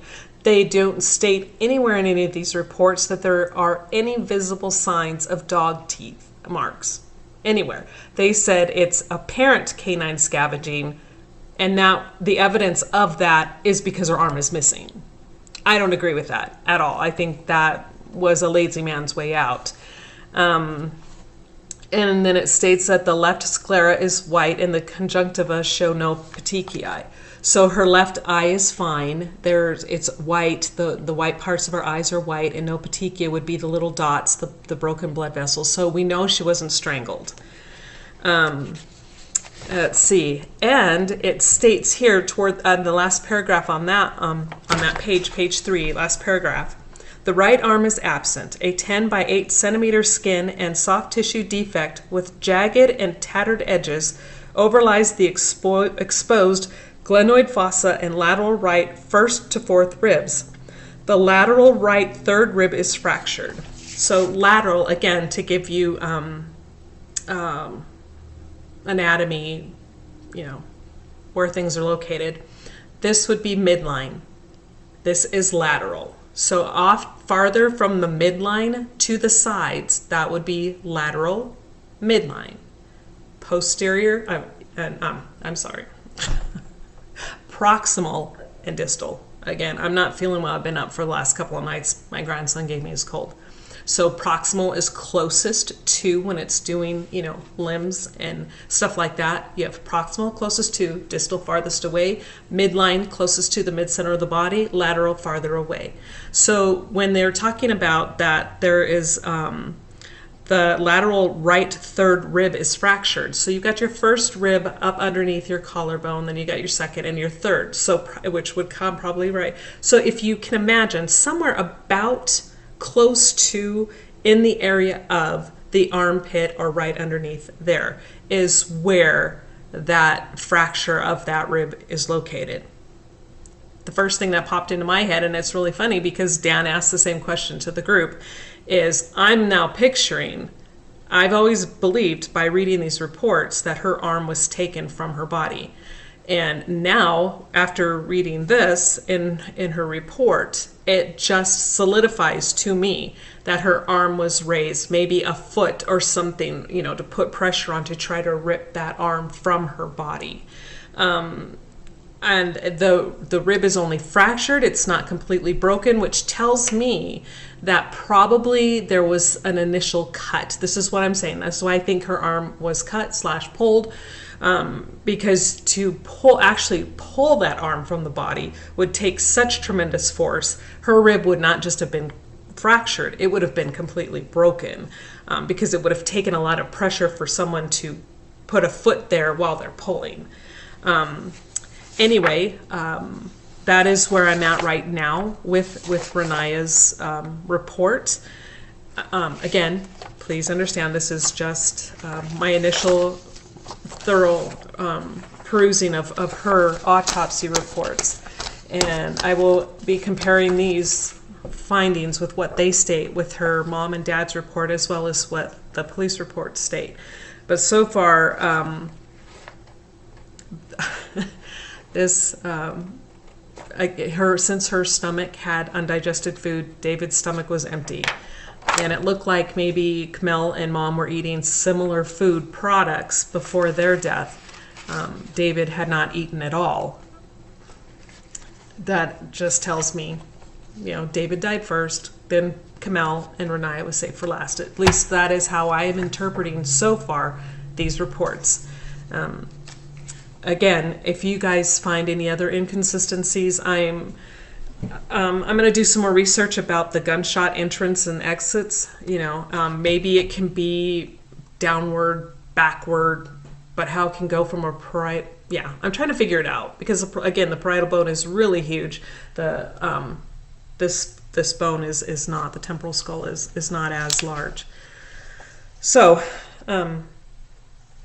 We'll keep this up and we'll keep looking, but it's coming to, and I'm really grateful for everybody on the group who's again throwing out some really good questions, and I hope to be talking to Dan and Greg if they can find time. There's some other issues that I want to go with over them before I put it out on YouTube or even mention anything on the page.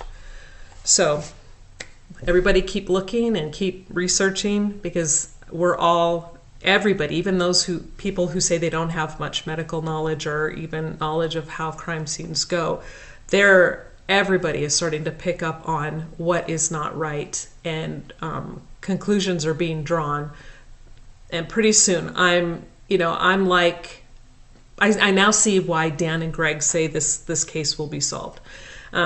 And again, we may not actually have a name. We may not be able to put a name, but we will get enough information and enough proof to prove David didn't do this. I mean, again, I will not back off from that. I don't see any proof of him doing this crime at all.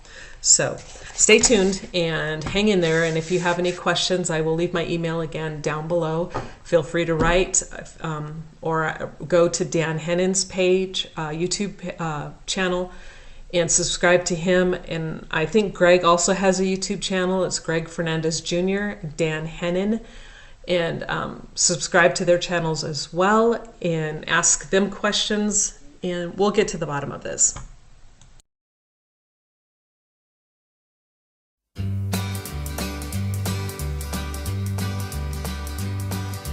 They're gonna put me in the movies.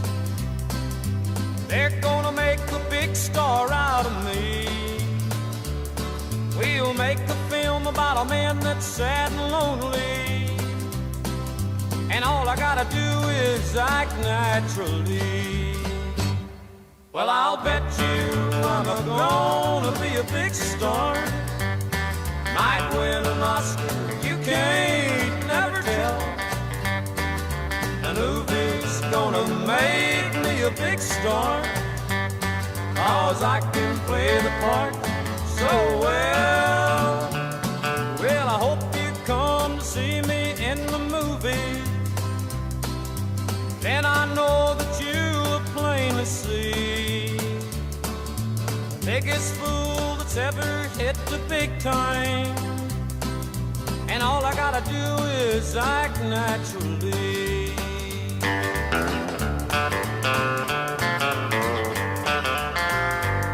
We'll make the scene about a man that's sad and lonely and begging down upon his bended knee. I'll play the part, but I won't need rehearsing. All I'll have to do is act naturally. Well, I'll bet you I'm gonna be a big star. Might win an Oscar, you can't never tell. The movie's gonna make me a big star, 'cause I can play the part so well. Well, I hope you come to see me in the movie. But then I know that you will plainly see the biggest fool that's ever hit the big time. And all I gotta do is act naturally.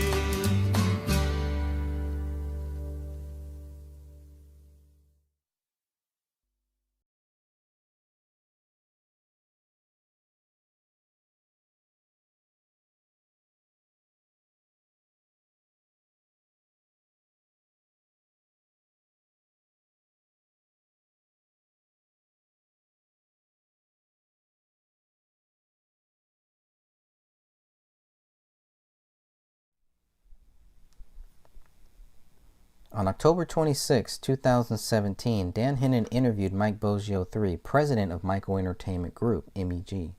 During the interview, Mr. Boggio discussed how he met David Crowley, the alleged $30 million deal, and when negotiations with the Gray State Project ended. You ready for this? Hello, Hollywood. Mike Boggio III met David Crowley through a mutual friend. The mutual friend connected us together, so we set up a meeting with David in California. I talked to David numerous times on the telephone prior to our first meeting, so that's how we got together. In May of 2014, David Crowley met with the Michael Entertainment Group in Los Angeles, California. It was a very promising project, Boggio told Hannon. David wrote the first go-around of the screenplay. We went through it thoroughly, made numerous changes, and advised David to make numerous changes. At first, we were taking it to the big screen, Boggio continued.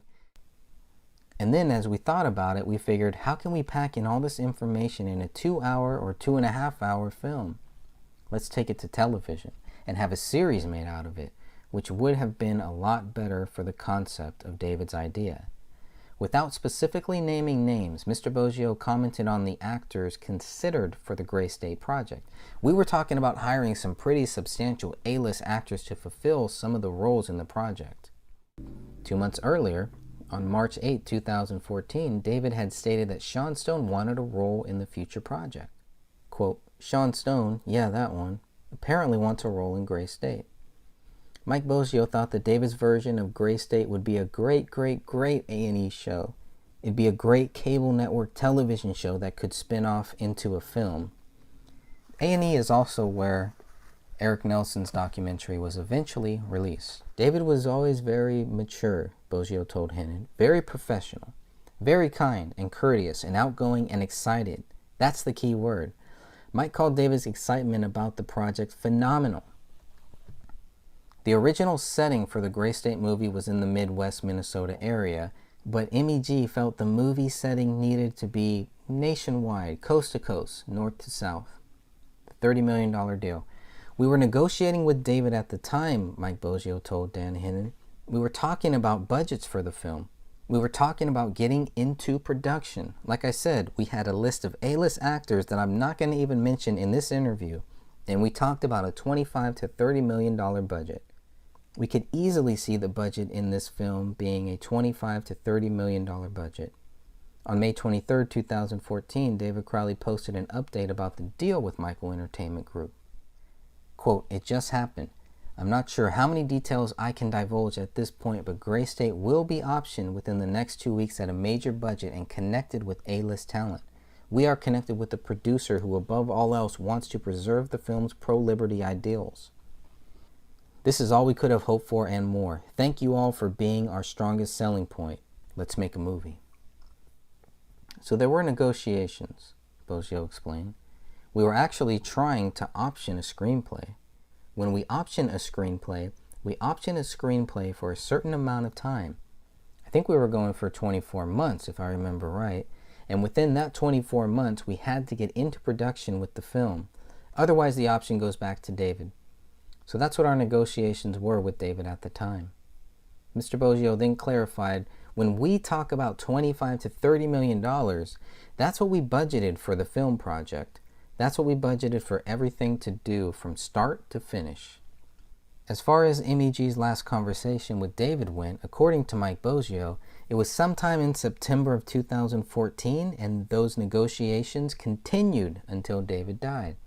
We actually met face-to-face in Hollywood, Bozio relayed to Hennon, sat down right on Sunset Boulevard. Sometime in that time frame with David, David was out in California, flew out for the night, just to come to sit down with us to discuss the updates on the screenplay and discuss the concept and everything else. So that's when we sat down and he actually made a new trailer. We're sitting in there watching the trailer and then we discuss, hey, let's think about taking this to television. And we gave him the reason why. You get picked up by a network, and it was just off the heels of Sons of Anarchy leaving that network. So we figured this could be a good spin-off for the network that Sons of Anarchy was on. And it would pick up a demographic of Sons of Anarchy. So we talked to him about numbers and statistics and discussed, if we take this to a series, then not only do you have a series, it can play out longer, then at the end of the series it can go to the big screen.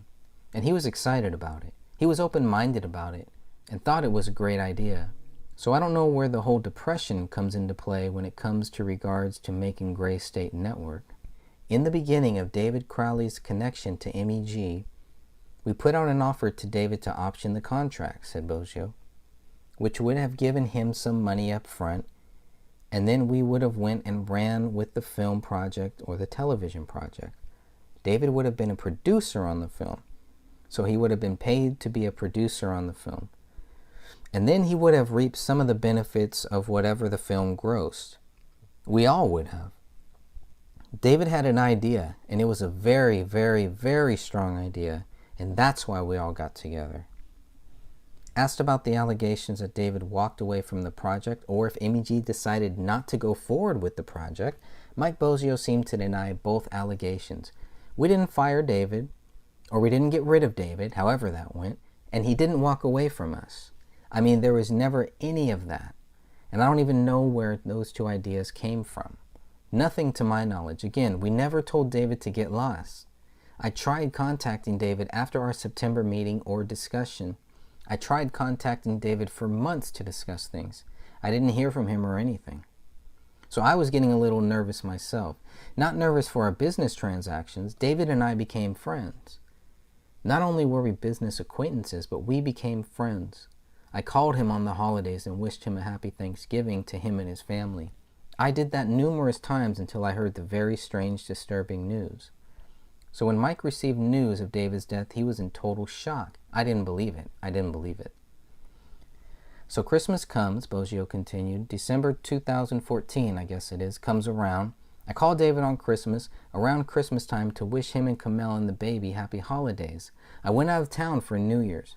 When I got back, I called him to wish him a happy New Year, and then I still didn't hear anything. So I felt it was kind of weird. So I contacted a mutual friend that David and I both had and asked this person. Let me take a step backward. Prior to that, I called this person saying, man, I haven't heard from David in at least a month. Have you heard from him? He's like, nah, but it's the holidays. You guys got him in the studio writing. When he gets into that writing mode, he shuts down and he secludes himself and he just focuses on what he has to do. I'll run by and see him and see the family. and see how things are going. And I'm like, all right, cool. So like another month goes by, and then after New Year's, after I left David a Happy New Year's message on his voicemail, I called this person and said, man, I still haven't heard from him. Did you go over there for the holidays? The mutual friend had not gone to David's house yet. And then like the next day, the guy calls me and says, did you hear? And when he told me, I was in total shock. Owning the Gray State franchise.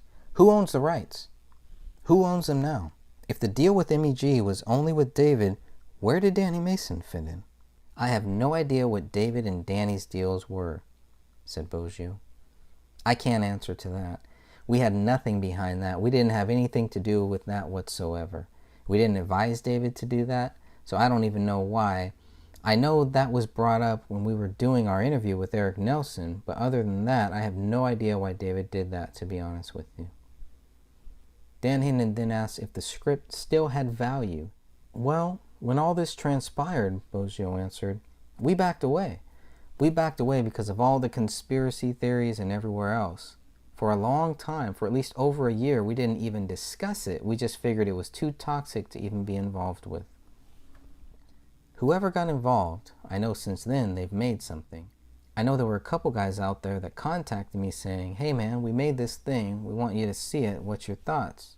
We never even got involved. Then we had a conversation at least a year, if not a little longer than a year after David's death, with David's dad, and I think it was Danny Mason. I think it was. I can't remember for sure, but we had a conversation with them about picking this thing back up and running with it because as far as I remember, David's dad got the rights to the film, or got the rights to David's estate. So he wanted to do something with it. We started talking with David's dad and then nothing ever transpired out of it. 4 months after the bodies were found, Dan informed Mike Boggio III, Danny Mason was already in process of getting the Gray State trademarked with an attorney. At the end of the interview, Mike Boggio made his view very clear. We always had a pleasant experience with David. We never saw any downside to David whatsoever. Very, very motivated young man. It was actually a pleasure working with David. He took all of our ideas and all of our thoughts and took them to heart and never balked about it whatsoever to us. If he did something on his own time or around someone else, we were never privy to that whatsoever. Please consider watching the full interview with Mike Boggio III posted here. All right, that sounds good. Hello, my name is Dan Hennon. Today is October 26th, 2017, and I'm going to be interviewing Michael Boggio III, president at Michael Entertainment Group, MEG. Hello, Michael. How are you today? Good, good. Very good this morning.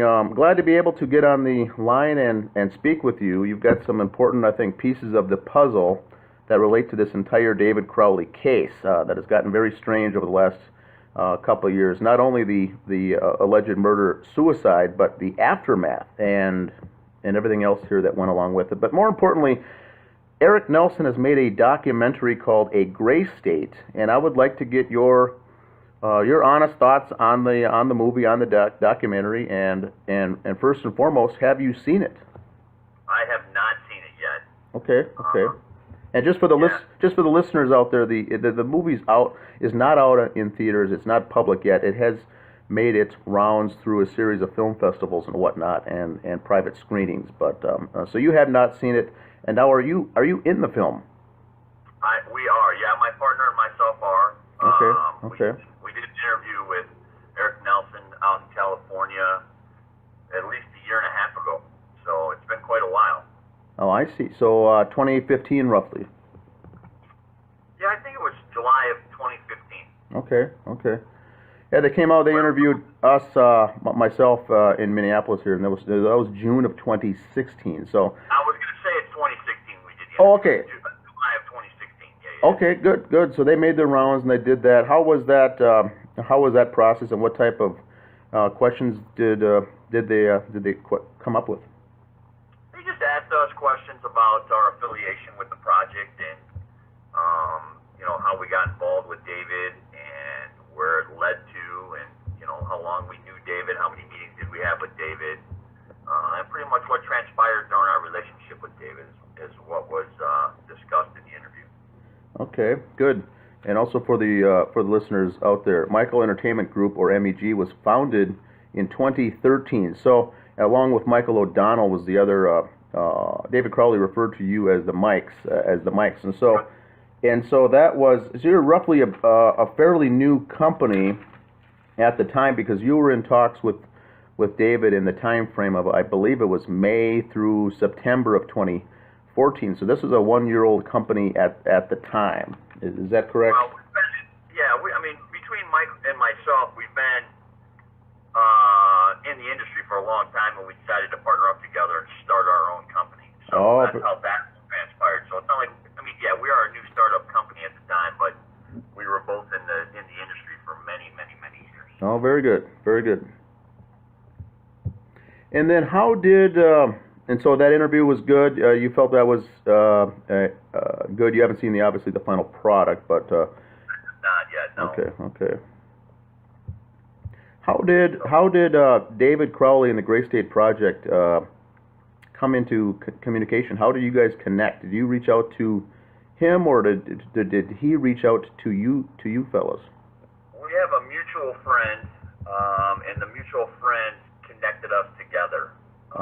So we set up a meeting with David in California. I talked to David numerous times on the telephone prior to our first meeting. So that's how we got together. Oh, perfect.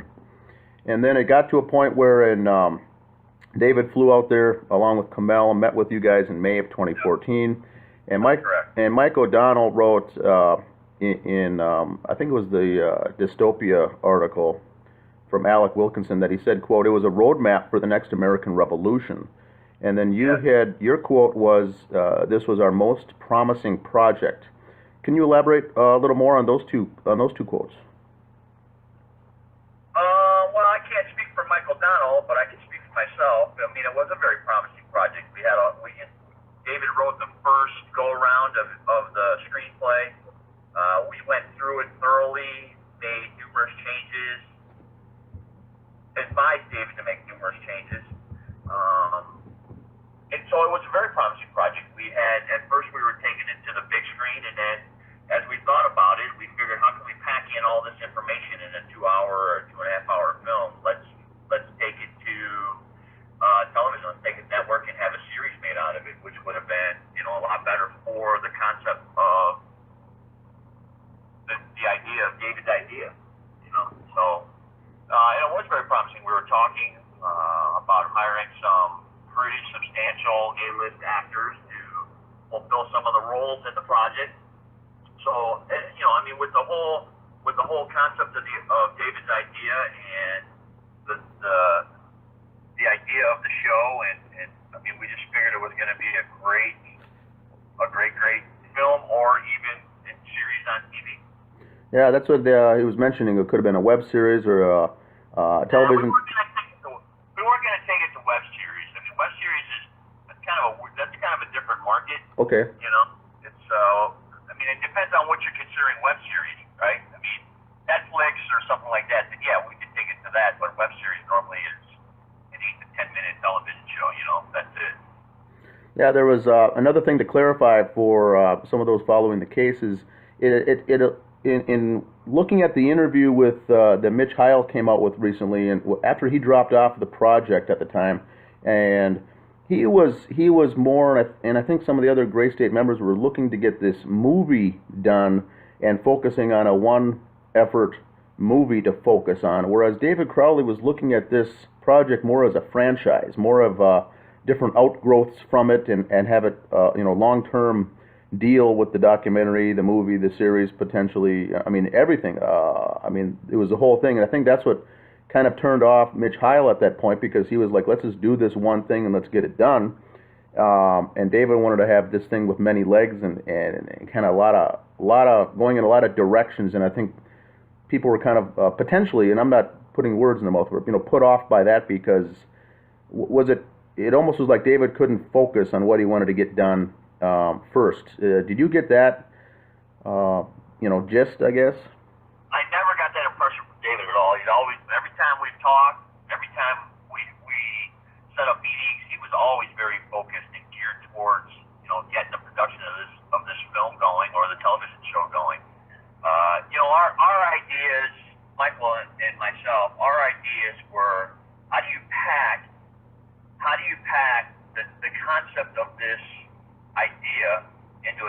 hour film. I mean, it's virtually impossible. It would be so chopped up and so cut up. I mean, it could be done, obviously, right? They do it all the time in Hollywood. It could be done. However, we were looking at it from the long haul that, hey, you know what, this would be a great A&E show. It would be a great whatever, you know, cable network television show that could eventually spin off into a film. Correct. Okay. David's ideas, he had so many different ideas and so many different angles that this thing could have lasted on cable network. Very good. So he was very professional, very business professional, and very mature for his age. I mean, for a young guy coming out doing all of this, did you find him to be very mature, or a loose cannon that didn't have his head in the right spot, and like that? We never saw David as a loose cannon. David was always very mature, very professional, very kind and courteous, and outgoing and excited. That's the key word for me with that question is excited. The amount of excitement with him was, with regards to the project, was phenomenal. I mean, how he was in his personal life, I have no idea, because we never got to that point, right? Yeah. I talked to David numerous times on the telephone in between our meetings over that period of time, and he was always very professional and like I said, very excited. You know, when we sat down the first time after Mike and myself ran through the screenplay thoroughly, and gave him suggestions. Hey, for example, like the first go around of the screenplay was very centralized, and he had it centrally located, basically, if you will, in his territory, okay, in the Midwest. And we're like, well, no, because if this is the concept of what your movie, or what the movie's going to be, then you got to be nationwide, right? You got to be coast to coast, north to south. So he went back to work in the studio and started, implementing some changes with regards to some of our suggestions and discussions that we had with him. So this was, I've got here my notes say that was May of 2014 that you first met. And then in September, David said that he wrote for 31 straight hours and then mailed the new script to LA, so it would arrive on September 17th, the same day as Mike O'Donnell's birthday. And he also included a Gray State poster in with the package because, he spent a lot of time, like you said, with those suggestions, and then repackaging that and sending it out. And it alludes to me that he was very proud of this next package. He had his wife read through it, and they mailed it off. And how was that received from you and the other Mike? You know what? I'm trying to remember that. Now, I know, like, for my birthday, he sent me same thing. He sent me some Gray State merchandise, and he sent me a poster, and he signed it. I actually have a studio at my house, and it's actually hanging on the wall in my studio at my home. I think he had a couple different versions of the screenplay. I know the last version that I got from him, he put it in a 3-ring binder with a cover and wrote a nice little note to me on the front page of it, and thanking us. And I mean, I still have that screenplay as well. So there was a few versions out there, but the last one we got, again, we were talking to him, and that's when we changed gears and decided that, hey, maybe this should go to television, this should go to cable network, because there's so much information we can pack into this thing, that it would be better because it would get a longer run. So, and David was excited about that. Yeah. Now, are you familiar with the quote from Jordan Page that came out saying that David and Gray State was in the middle of a $30 million deal from a company in Hollywood? Is that partially true? Is that half true? Is that Jordan Page was the musician in the? Yeah, I know who Jordan is. Okay, so he came out and said that, and he was criticized roundly for that. But I think a lot of people came back and says, you know what? I think he's got some of that right and partially right. He obviously wasn't lying, but it may have been just construed, because his quote on Facebook said the film was about to start production with a $30 million budget from a major Hollywood studio. So I've got multiple questions on that, but could you talk to that a little bit first? This kind of ties into my first question for you that you were kind of a startup, 1-year-old company. Was it your firm that he was talking to as far as a major Hollywood studio, or is that another company? I can't speak for Dave. I mean, I can't speak for that. I don't know if he was in talks with anybody else or not. But I'm going to tell you, we were in talks. I mean, we were negotiating with David at the time. We were talking about budgets for the film. We were talking about getting into production. Like I said, we had a list of A-list actors that I'm not going to even mention in this interview. Correct. We had a list of A-list actors that were potential for the movie, and we talked about a $25 to $30 million budget. We could easily see the budget of this film being a $25 to $30 million budget. So, and at the time all this was going down, we were negotiating back and forth with David and his lawyer. So, you know, there were negotiations. We were actually trying to option the screenplay. And when we optioned the screenplay, for a certain amount of time. I think we were going for 24 months, if I remember right. And within that 24 months, we had to get into production with the film. Yep. Otherwise, the option goes back to David. So that's what our negotiations were with David at the time. Yeah, that was good. I think another quote that I saw on the internet that someone did say that the project was, quote, greenlit, and they were working out the smaller details. That's what we were doing. We were working on the smaller details. Okay, so, and I got chastised pretty heavily on social media for saying that there was a deal, not a signed contract with signatures deal, but I'm an accountant by trade, and I've been in business my whole life, and so I think what it's safe to say is you probably had an agreement in principle and an oral agreement on a potential deal, but there was no contract that was signed, and I drew a lot of flack from that because, and I agree that there was no contract signed, but you guys were going down that path with an agreement of some sort, right? Correct. Gotcha. That's correct. As far as I know, we were the go-to guys for David. I mean, the discussions that we've had, within detail, the discussions we had, the conversations we had, the ideas that we had, and just from talking to David, like, I want you guys, but we were out looking for funding. We were doing all kinds of things as we were going through the whole contract process with David and his lawyer. Yeah, So, and I agree that, okay, go ahead. all that was being done simultaneously. Yep, and I think that, and David's lawyer, by the way, was Adam Gislason, and he was no longer at the company that he's had. He had since switched. I've reached out to him to get another interview as far as talking with David's, state of mind and things like that. But that is correct. It was Gislason that was working with David in the Gray State. And the other question that I think that you can help clear up is when you're talking a $30 million budget, that is to me from a business standpoint is how much a project would cost. People are taking that David signed a $30 million deal, therefore he was sitting on a check written to himself for $30 million and he was rich. That is not and never would be the case. He would have gotten installment payments, correct, if this deal would have gone down to himself, or installments of some sort of a deal, but he was never at any time sitting on $25 to $30 million in his bank account ever, right?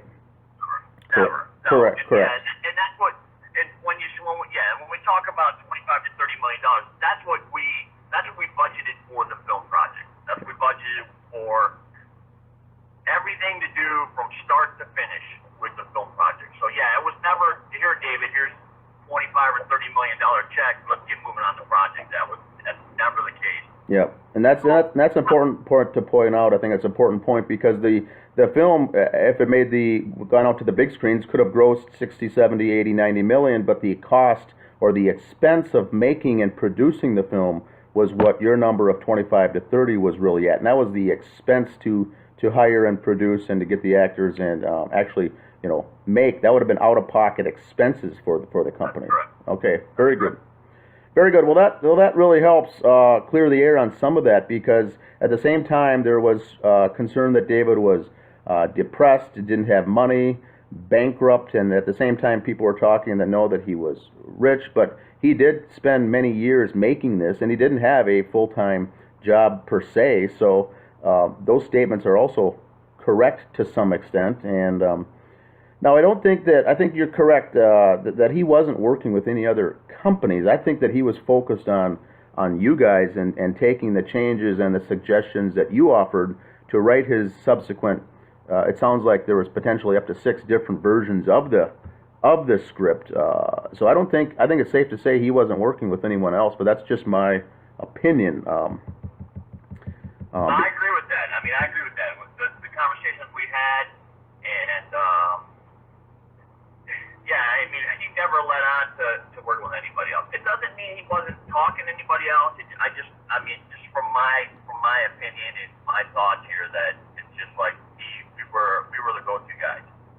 Yeah, and then on September 26th, David receives a response from Michael Entertainment Group saying that his script would be better suited for a TV series, and this was after it looks like Mike O'Donnell ran the cost of the project, and that's where he came up and said basically it's better suited for a TV series, and that's the last we really hear from communication from you three folks, and people think, or there's conjecture that this got David down, this got David depressed, and ultimately, in the time frame where he started isolating himself and his family.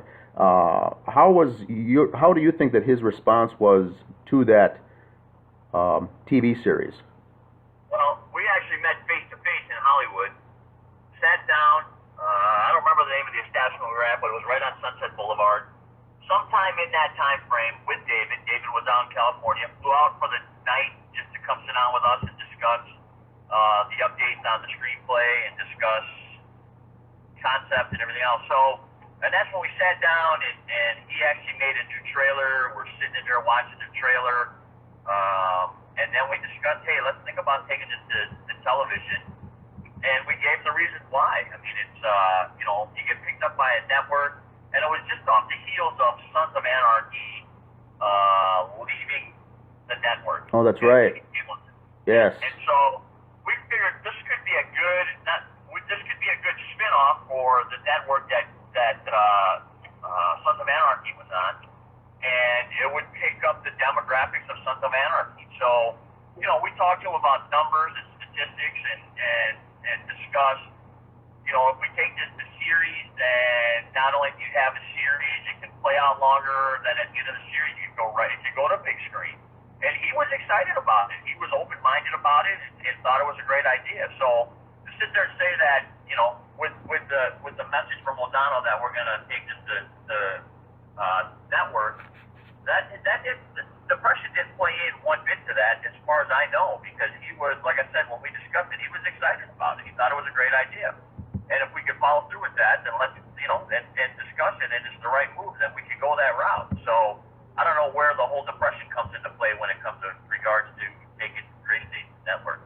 Yeah, I think that was, and that line, that narrative, I think, was injected into the story to help sell the official narrative that he was down and depressed when he was actually excited for this entire project, because at the same time he was working on his documentary called Gray State: The Rise, and he was going to release that on YouTube actually for free around Christmas time or the end of the year there in 2014, which was basically, he was putting the finishing touches on that. Now, were you involved at all with the Gray State: The Rise, or did he mention and talk to you guys about that piece, or is that just an individual project that he was working on the side? Yeah, we weren't involved with that at all. I mean, we knew he was doing it, he was talking about doing it, but we had no involvement with that whatsoever. And so, releasing a documentary like that, 2.5-hour documentary called The Rise, he was going to give it away essentially for free on YouTube just to get the message out, inform people, educate the public, and that kind of flies in the face of folks saying that David was doing all this for the money. He was out for the money, he was out to get rich, he was trying to make a boatload of money on all these projects, and that was not David's personality. Can you talk to that a little bit? He knew he was going to make some money on this, but he was not out there. He was more to get the message out and his script. Is that correct, or was he a gold digger per se in Hollywood, trying to hoping you guys would bite on this story so he could become a millionaire? Well, I can't speak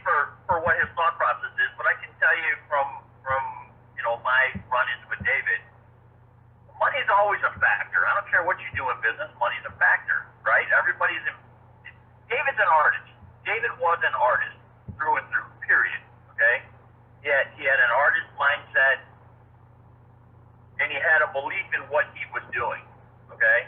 And he did it for the love of what he was doing. However, in the back of your mind, you're always thinking about money. And we discussed money with David. I don't remember the parameters of what we discussed, but we discussed money with David.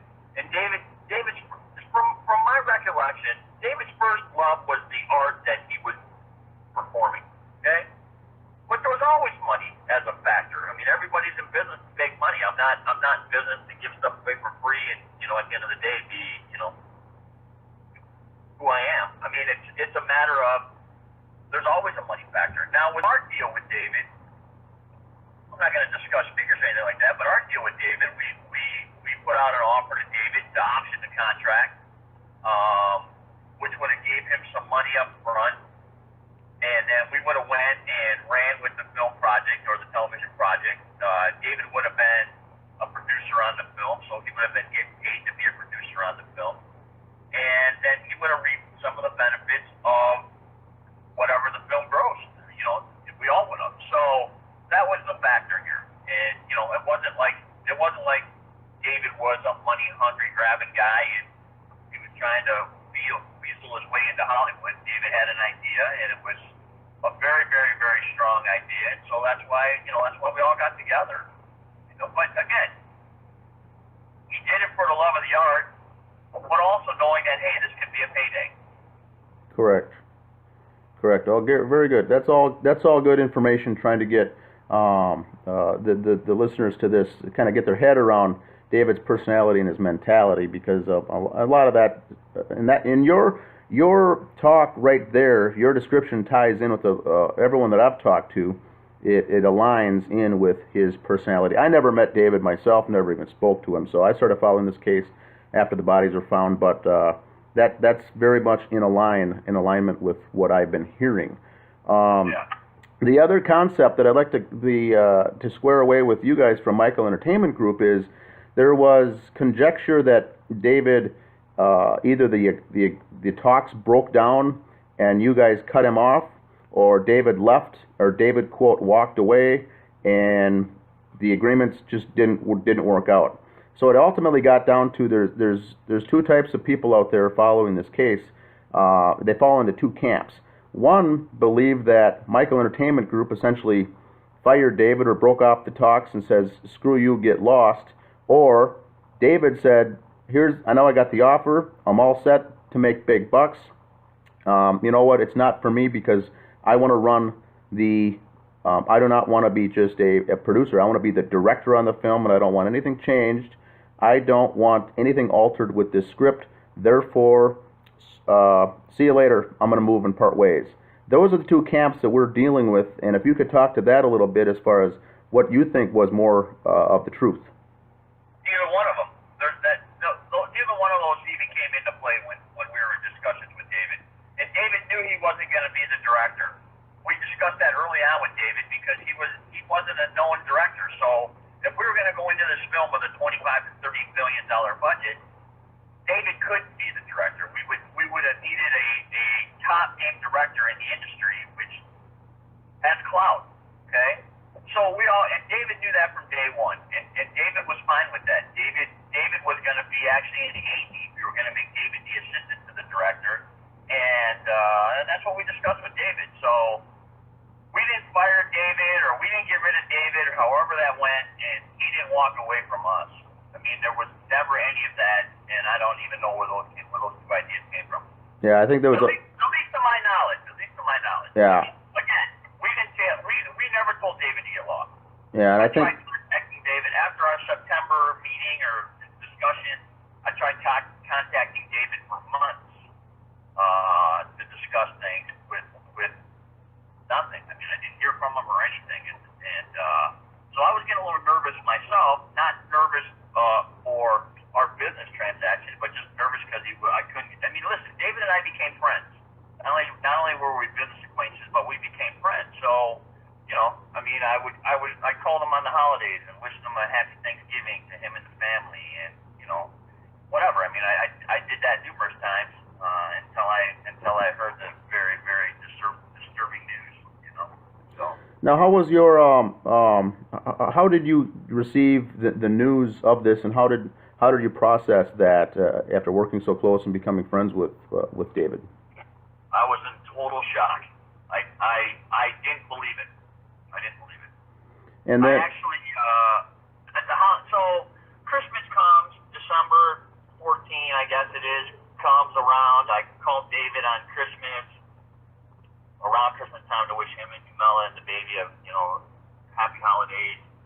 I went out of town for New Year's. When I got back, I called him to wish him a happy New Year. And then I still didn't hear anything, so I felt it was kind of weird. So I contacted a mutual friend that David and I both had and asked this person, let me take a step backwards. Prior to that, I called this person saying, man, I haven't heard from David in at least a month.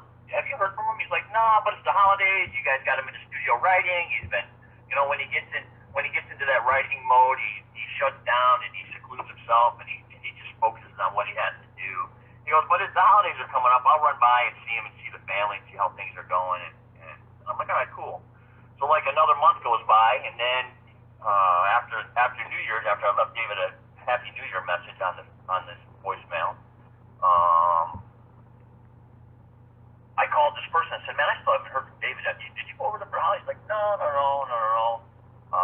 And then the next day, the guy calls me and says, did you hear? And when he told me, I was in total shock. wow, because and you also knew Comel. She was out there for one or two of the visits also, and took a picture of you guys standing together. What was your thoughts on Comel? I thought she was amazing. Her and I have a lot in common. She was a nutritionist, and I'm very heavily into nutrition and paleo and all that other stuff. And so her and I hit it off very, very well because we have the same interests. Right? Okay. So, okay. yeah, I mean, we had many great conversations about the whole paleo diet and nutrition and eating healthy and all that other stuff. So, I mean, we always had great conversations about that. Oh, excellent, excellent. Was there any truth to David and Comel looking to buy a home or rent an apartment in L.A.? And if so, how close were they to doing it? Did they have a real estate agent or anything, or were you aware of that at all? No, I was not aware of that at all. Okay. I have no idea. Okay.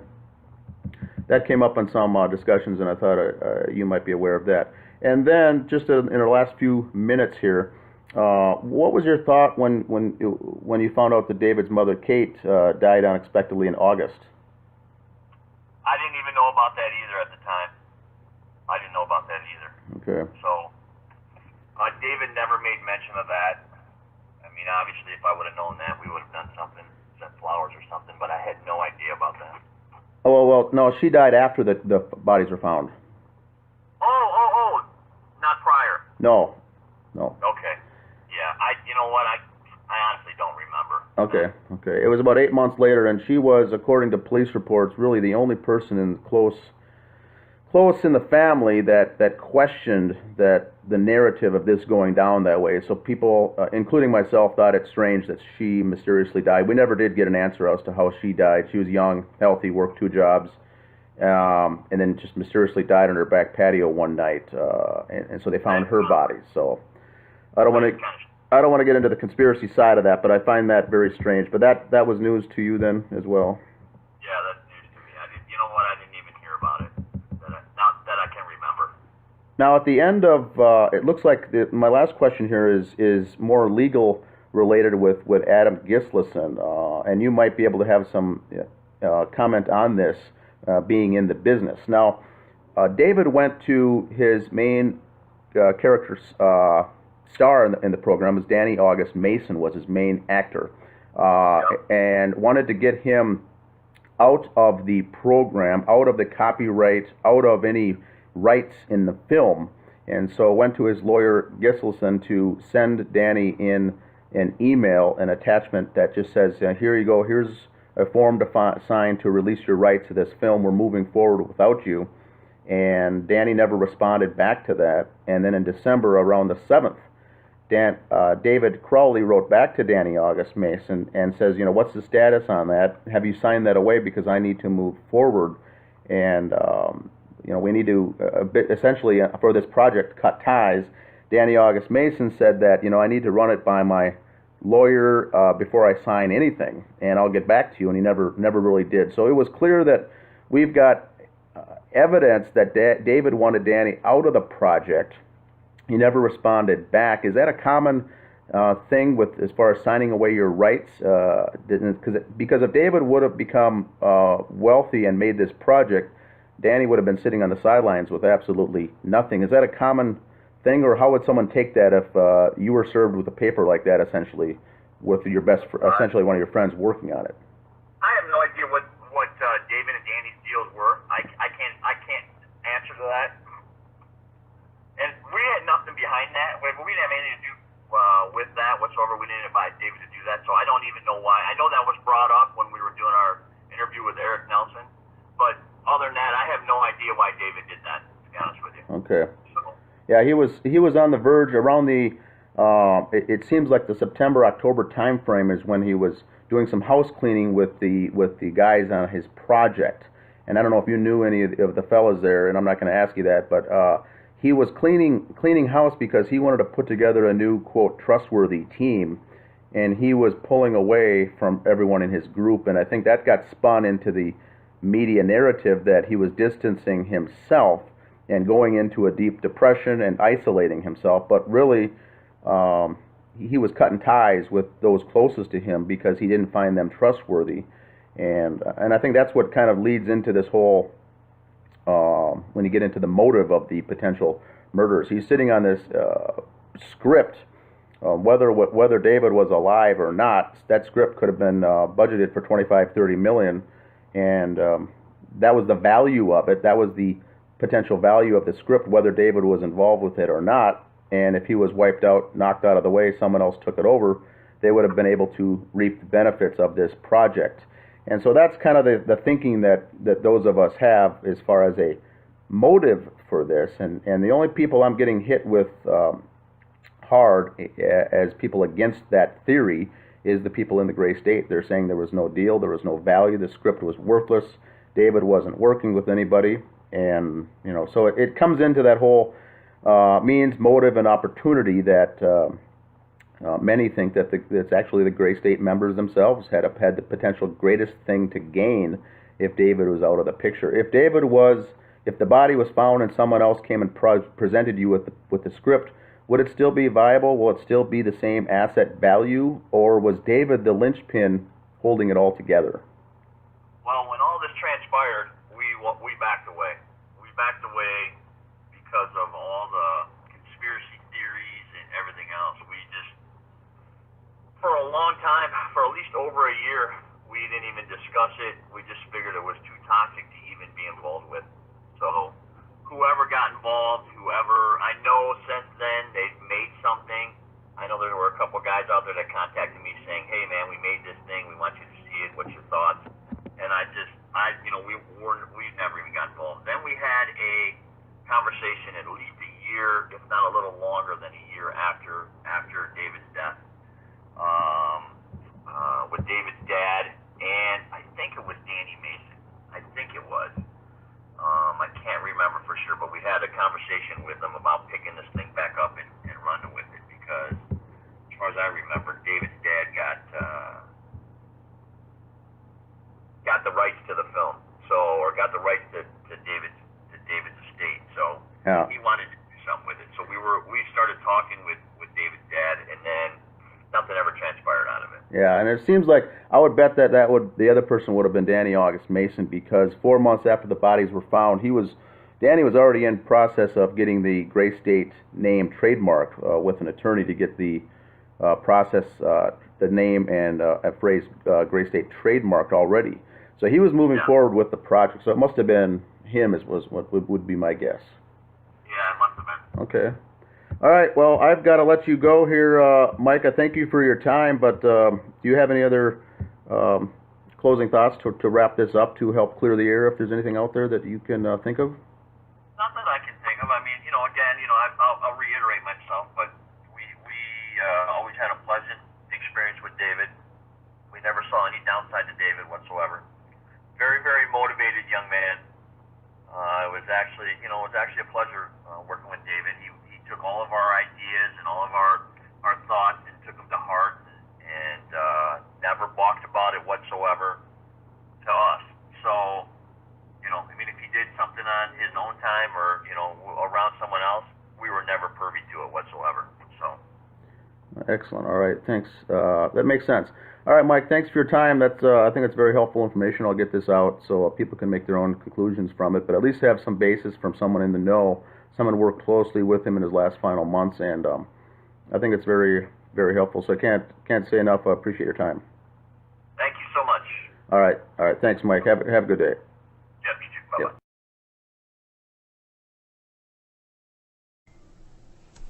Hi YouTube, it's Catherine Michelle. I want to preface this by saying that what I'm going to be showing you is going to be graphic imagery.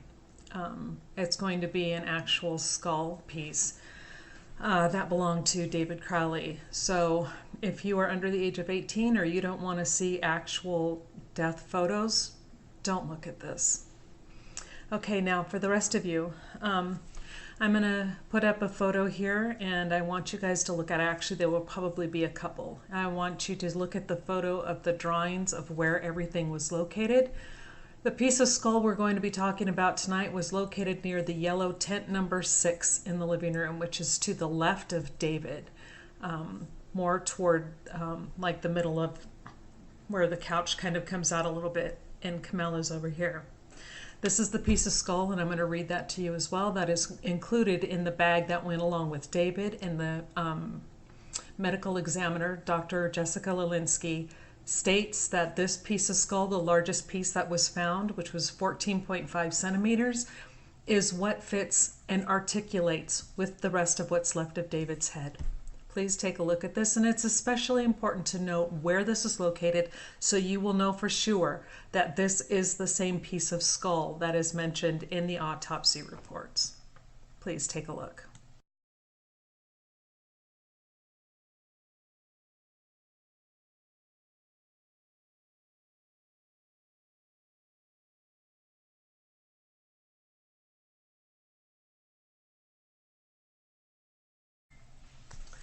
Okay, now I want you to take a look at the close-up of the skull and tell me what you see.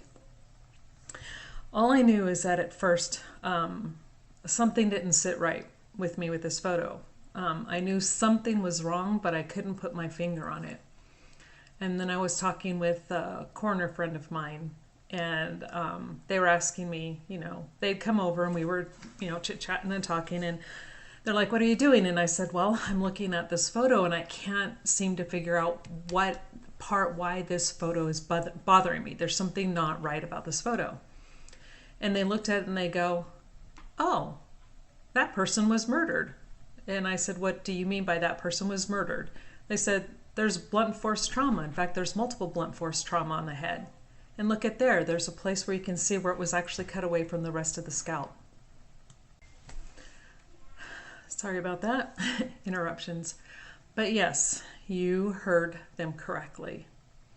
They pointed out the blunt force trauma to this skull piece. And they also pointed out where there is a straight edge along several aspects where you can see it was cut away with something straight and sharp, something that is similar or is basically the same thing as a knife. And I was taken aback. And then they said, if you can alter these photos and run them through some of your filters, then I could probably even tell you the shape of the tool that left these marks on their head. And I said, you're kidding. And they said, no. So I said, okay, give me a few minutes and I will run this through my photography software programs, plural. And so I did that. And I only had one photo to go with at the time.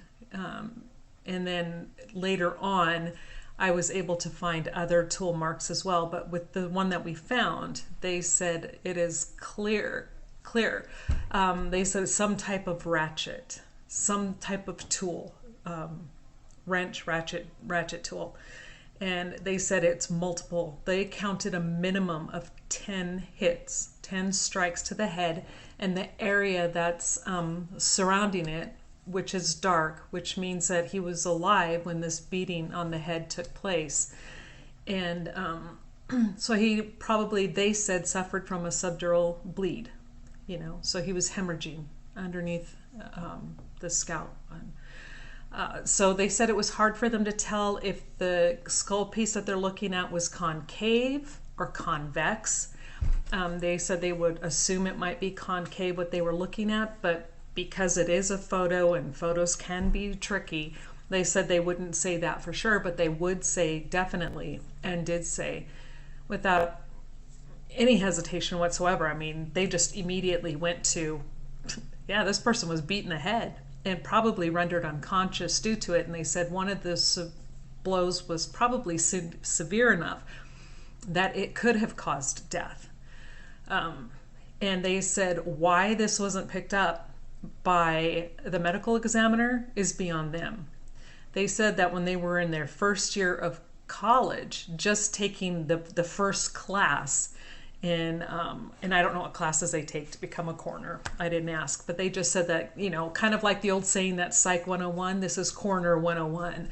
They said there's no way that coroner missed this evidence, and there's no way anybody else should have missed this evidence. So, Dr. Lelinski, why didn't you mention this? It's not in any of the reports. This is the information I brought to the Apple Valley Police Department. This is the information that they are not even responding to. It's new, but it's not new. It's not new in the sense that it's in the photographs and it's been shown, it's been released, and we've seen it, but it is, so it's not new in that sense, if that's what I said, but it is new in the sense that it has not been talked about, it has not been covered, and in fact it has been pushed under the rug, covered up, ignored, pushed aside because it doesn't fit the agenda of murder-suicide. This piece of evidence right here proves that David was a victim of murder. People can't go around bashing their heads in and then shooting themselves in the head and then cutting off their scalp. This is, without a doubt, we now have the absolute piece of proof that we need that David was murdered. This was a triple homicide. Now, I have come across some stuff that I believe is really strong circumstantial evidence that points to a couple of the friends, but that's circumstantial, and I can't go around saying, I think you're guilty, I think you're guilty. Although I think they're guilty, but I can't mention their names. I would love to. Trust me, I would love to. But again, that information was also sent to the police. And whether or not they do anything with it, I don't know. But this is why I want everybody to sign the petition. It's proof. I mean, this is fact. It's not my opinion, and it's not your opinion, and it doesn't matter if you agree or if you disagree. The whole point is this is fact. This is scientific. This is photographic proof that David's skull was cut away from the rest of his head. He couldn't have done this to himself. He was murdered, along with his wife and along with his child, which means that either this was some random killing, or this actually was done out of rage or jealousy. Could be. Or this was actually a hired hit. Were these guys, I forget the term that they use right now. I mean, I'm just so angry. It's ridiculous. But, where they have handlers, the government hires them and then they have handlers. And did they go rogue or were they told to? Any one of those three are a strong possibility. The only thing that doesn't make sense, and it's not a possibility, is that it was a stranger coming in and doing this.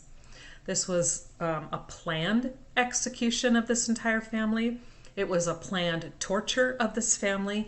It was a planned cover-up of this family. It was a planned staging of the scene. And we have the entire Apple Valley, Minnesota Police Department covering it up. We have Dr. Jessica Lelinski, who was the coroner at the time, the medical examiner, at the time, covering it up. She should have known, she did know, that David's skull had suffered what they call MFBT, multiple force blunt trauma. She knows that. She knew that. Is that why she left after the death of David's mother? Because she left awfully quick and she never looked back. And I want to know, why did you guys cover it up? You know, everybody goes around so much all the time talking about how, you know, the conspiracy theorists are such wackadoos. No, because we point out what you've done wrong because you couldn't cover your tracks. Whoever, if you were hired and if you did have handlers and you screwed up this bad, dude, you need a whole new line of work. And they actually, why are you still alive? That's kind of what I want to know. Why haven't they, whoever they are, taken you out? I don't get it. I don't understand it. But that is the bombshell piece of evidence. The skull piece, the largest piece found in the house, belongs to David. And that skull piece shows blunt force trauma. Multiple blunt force trauma to the head. I've even identified the tools that created these injuries. They were 3 tools. One being a 1/2-inch 6-sided socket wrench, one being a 1/2-inch specialty lug nut wrench, and one being a specialty 1/2-inch Allen wrench. It was all 3, 2 for sure, but could be all 3. So, yeah, I don't know what to say. I was going to keep this quiet, but there, other photos are being leaked and talked about, which shows, the information anyway. So like, it's already been put out there. So before, I don't know. It's just, okay, since somebody else decided to release that photo and bring attention to it for a different reason, there's no reason not to talk about this anymore. And I don't know if that was done on purpose or they didn't think it through before they put it up there, but I don't like my hand being forced in this way because I truly wanted to give them time to explain themselves as to why they called this a murder-suicide when it is scientifically evident and medically proven, photographically proven, that David suffered multiple blunt force trauma to the head and his head was cut off from the scalp. I look forward to seeing and reading your comments and seeing what you guys have to say. But please let me know what you think.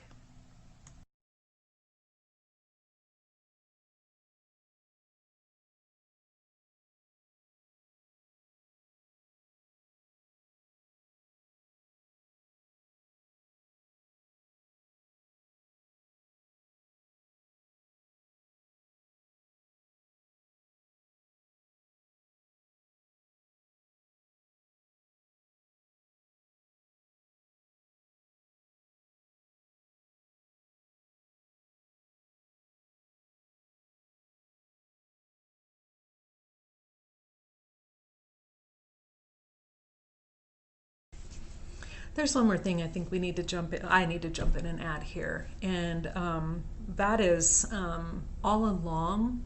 I know I thought that this piece of skull belonged to Kamel, and one of the people I showed this evidence to prior to tonight was saying that no, that's Kamel's, and I'm like, no, it's not. How that got started, I don't know, because that was the line of thinking before I became a part of the group. But again, this piece of skull was found by yellow tent number 6, which is to the left of David. And according to the autopsy report, hold on, let me go grab that and I'll read it to you. Hold on. Okay, here's the autopsy, just so you can see.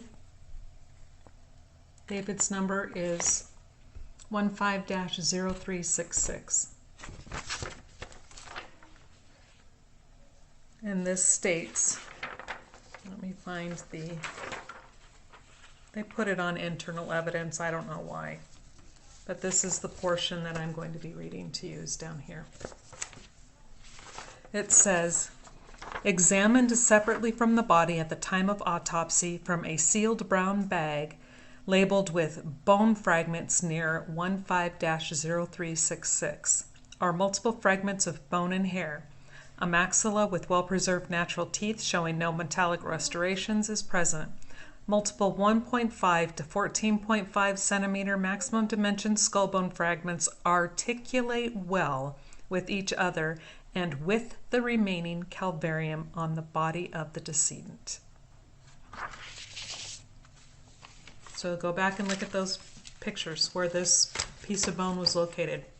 Right next to David, to the left of him, by yellow tent number 6. It's David's skull.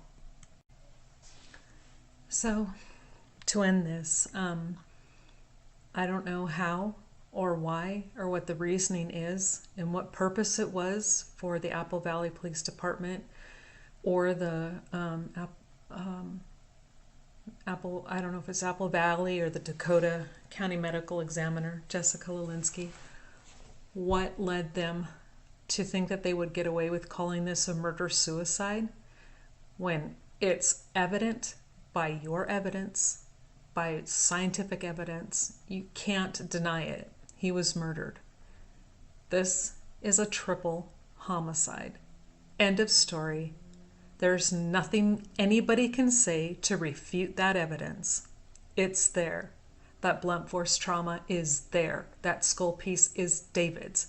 It's evident it is cut. And I will show, put up the other pictures. I'll put them back at the end of here too. I'll put them all back here anyway. And I will circle the areas where the blunt force trauma has occurred and where you can see for yourself the cutting away of the skull piece, that skull cap. That portion, fragment of the skull was cut away from the rest of David's face and or head.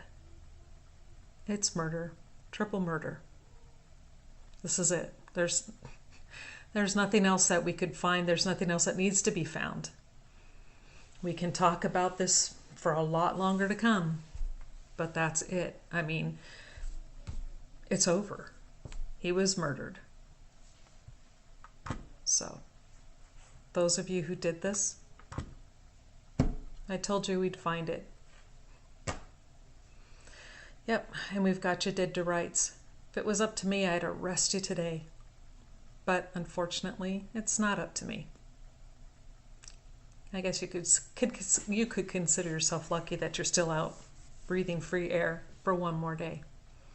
But if we have anything to do with it, hopefully that won't be for long.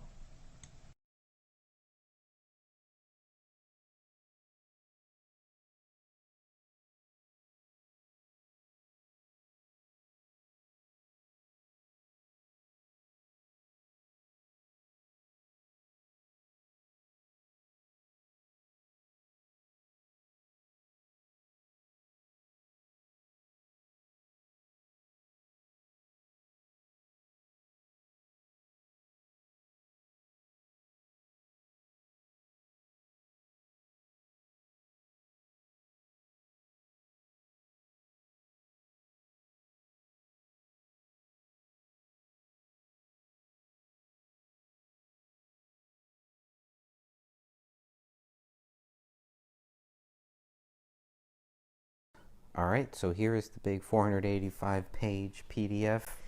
Now, it can be a little bit overwhelming when you download a PDF and you see that it's 485 pages. I get it, but it's worth it.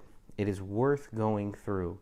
And I'm going to try to give you a little teaser here of why you should go through this, I guess.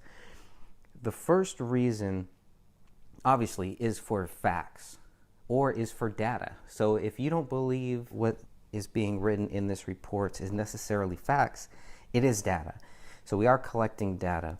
The first thing you're going to find from page 1 through 5 is the Minnesota BCA ACISS 2015-28. Report is dated 1/17/2015. You have the occurrence dates of 1/17/2015 at 1400 to 1/18/2015 at 5:30 a.m. 0530. Page 6 through 8 is Brian Bones' application for a search warrant, January 17th at 15:06 military time. That would be 3 p.m. Page 9 and 10 is the actual search warrant that is signed by the judge of the district court at 15:06. Page 11 is Brian Bones' receipt, inventory, and return. This shows that at 16:51 they searched the house, the vehicles, and the bodies. They collected items AV-1 through AV-22. Pages 12 through pages 13 are written by Sean McKnight. The receipt, inventory, and return. Date of search warrants issued by the judge is the wrong year on both pages, 12 and 13. The collected items AV-23 through AV-55 were collected, or at least written down, by Sean McKnight. And you can see on this, you can see that it's noted who actually collected that item. You'll see a TB, Tara Becker, SM, Sean McKnight, and so forth. BB, Brian Bone. So that's what those little indications are next to it. Page 14 through 17 is the Minnesota BCA ACISS Investigative Supplement Report, 2015-28/1. Report date is 1/22/2015. Two case files are mentioned here. The AVPD 15-303, and the other case file that is mentioned here is the MNBCA Forensic Laboratory S15-00662. Okay, so 1.1, 1.2, and 1.3 are CDs. There are 3 CDs out there. 1.1 contains the raw digital images of latent prints from the crime scene. 1.2 is a CD that contains raw digital images of handwriting on wall from the crime scene. And 1.3 is a CD containing raw digital images of bloody footprints found at the scene. Page 17 specifically mentions blood footprints. Now, I know that there is an image out there, a couple of them out there, that when I first saw the pictures of bloody prints on the kitchen living room area floor, I thought they were handprints. I really did. I go back and forth sometimes, but I do, right now at least, I do believe, yes, they are footprints. So I've been looking at any evidence of them being either footprints or any mention of them being fingerprints. But here, they are specifically mentioned on page 17 as footprints. So we're going to start there. Okay, we're going to say, okay, this is what the BCA, this is what the investigators concluded at this point, that they were footprints. What's even more interesting is that you can clearly see that it is one foot. It is a right foot. So here's what I have some notes for about page 18 and 19. This is a laboratory analysis request at the attention of Tommy Booth. The estimated due date for these latent prints would be 4/26/2015. The estimated due date for the question documents, which we'll cover later, would be 4/26/2015. So they're saying by 4/26/2015, they should have some answers about the latent prints and about the question documents. The circumstances and purpose of the analysis is for the latent print comparison and the handwriting analysis comparison. Sticking with that document on page 19, the document was submitted by Elizabeth Elyers of the BCA and received by Carol David on January 26, 2015 at 11:17:48. Page 20 is interesting because it's a draft page. Draft is written 3 times in red on this page, and there's really not much to this. This was filled out, and this is, okay, so we're getting into the ACISS report. Now remember, ACISS report 2015-28. And what you're going to see is a lot of these documents are going to have the same name, ACISS report 2015-28, but then it's going to have a /2/3. Let's go to page 21. MNBCA ACISS attachment 2015-28/3. The report date is 1/26. This is the preliminary autopsy. Okay, so page 23, 24, and 25 are the press release report about this case regarding David, Kamel, and Rania, released by the Hennepin County Medical Examiner's Office. And it basically says David died as a result of a suicide, Kamel died as a result of a homicide, Rania died as a result of a homicide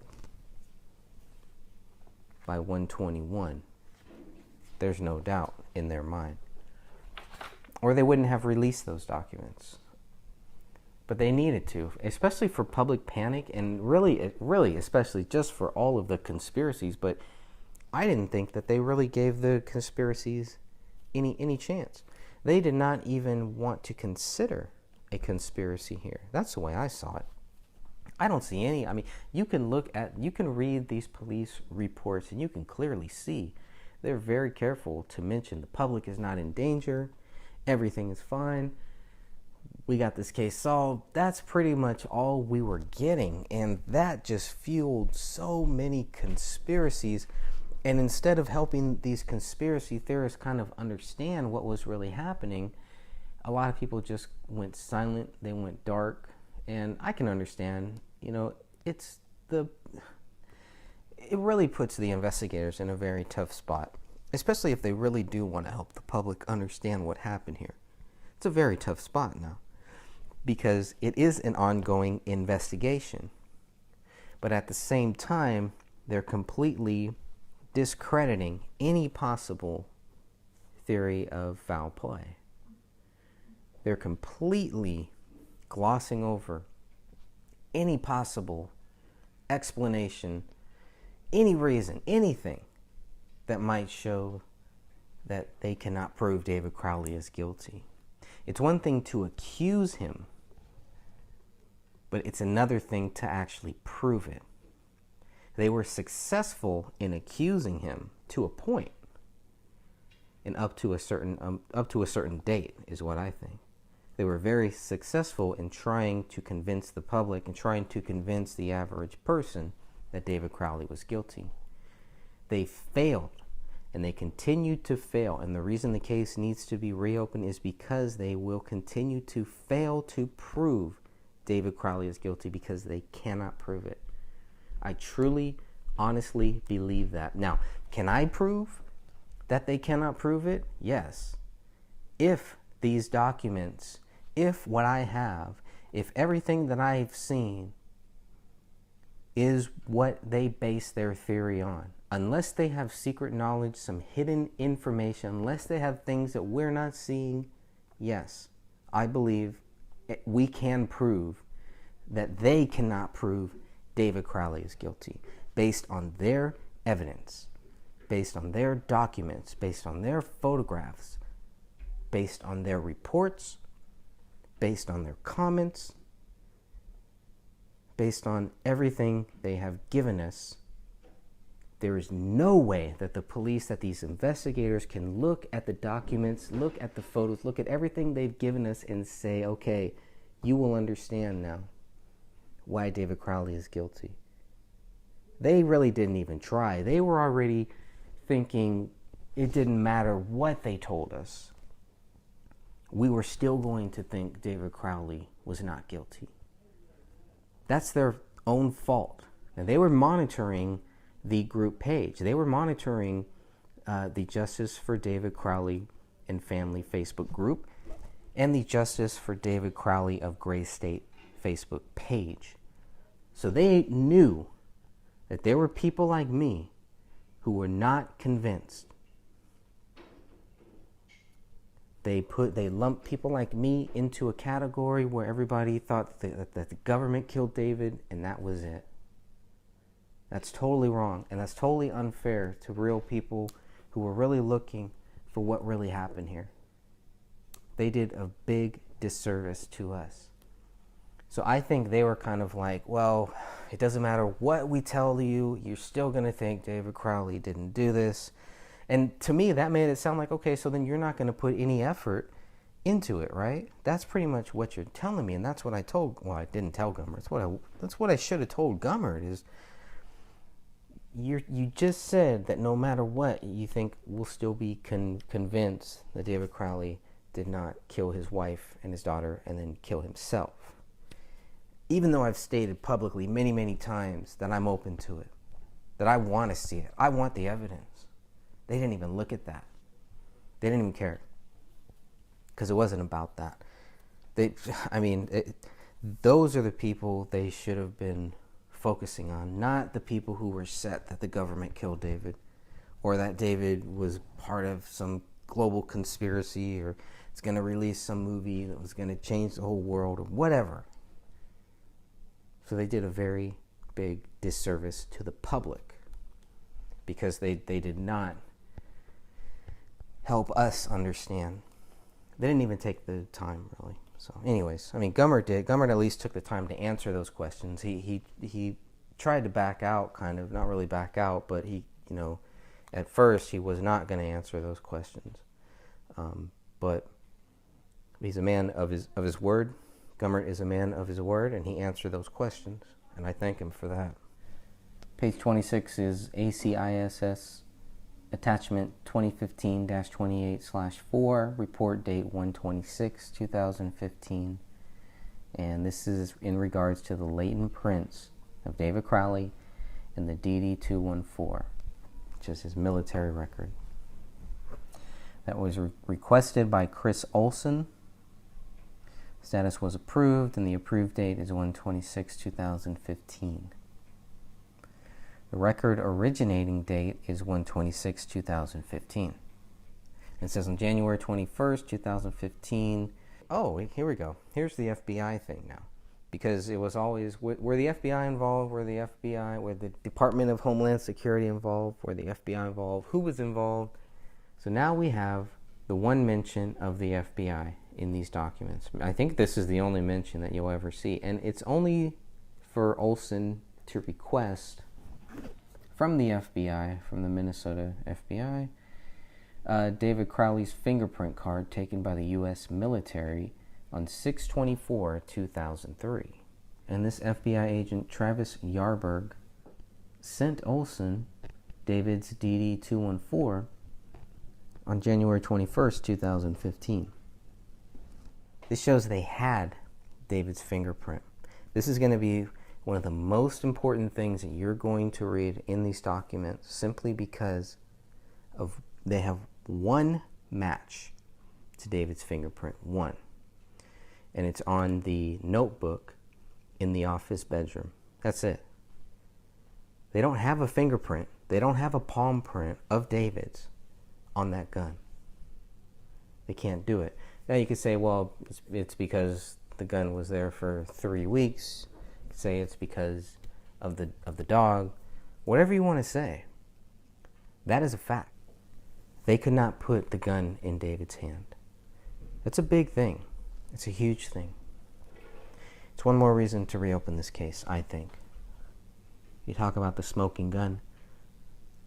The bloody gun might be the smoking gun. Okay, so Olson gets the fingerprint card from the FBI on January 21st. Then on the following day, he receives David's DD-214 from SAIC Michael F. McDaniel. So even though we were told that the FBI were not involved, technically they weren't, and technically they were, right? They weren't involved in the investigation. There's no proof that they were involved in the investigation, but they were contacted. So, semantics, yeah, okay. I'll give them that one.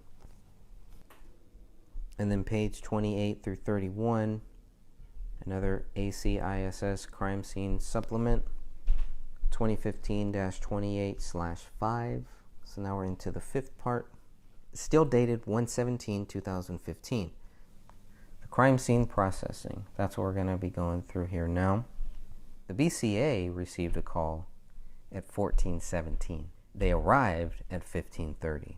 Their work was completed on 1/18 on the following day at 4:30. The BCA on page 28, you'll see the BCA took 800 photographs they took a photograph of the exterior, the interior, general area, point of entry, no. Point of exit is no. Shoe prints, no. That was interesting. Footprints, yes. Tire tracks, no. Tool marks, no. Victim injuries, yes. Weapons, yes. So when you think about just another thing, going back to those shoe prints, I did notice that comparisons to the officer's shoe prints were made to shoe prints in the snow. And then I wondered, did the police ever compare David's shoes to the shoe prints in the snow?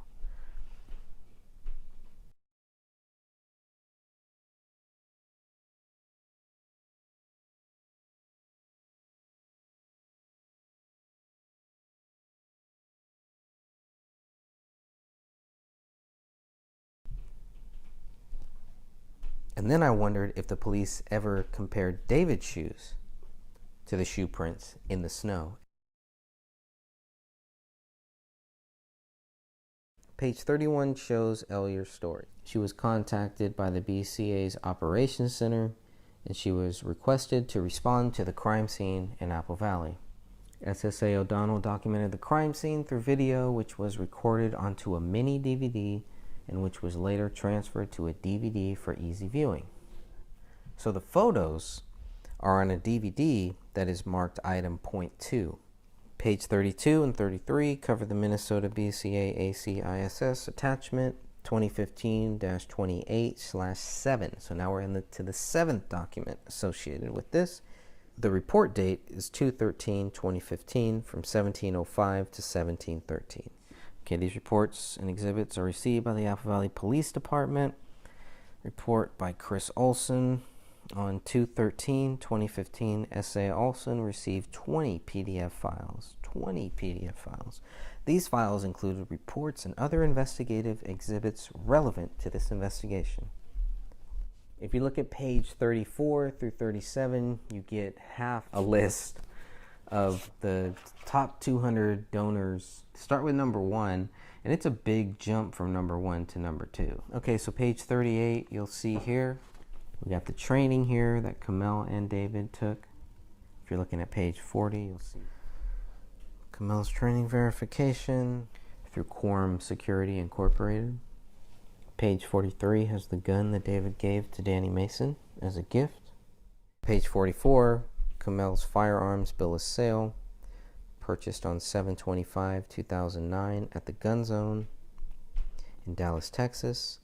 She paid with a check, total of $508.76.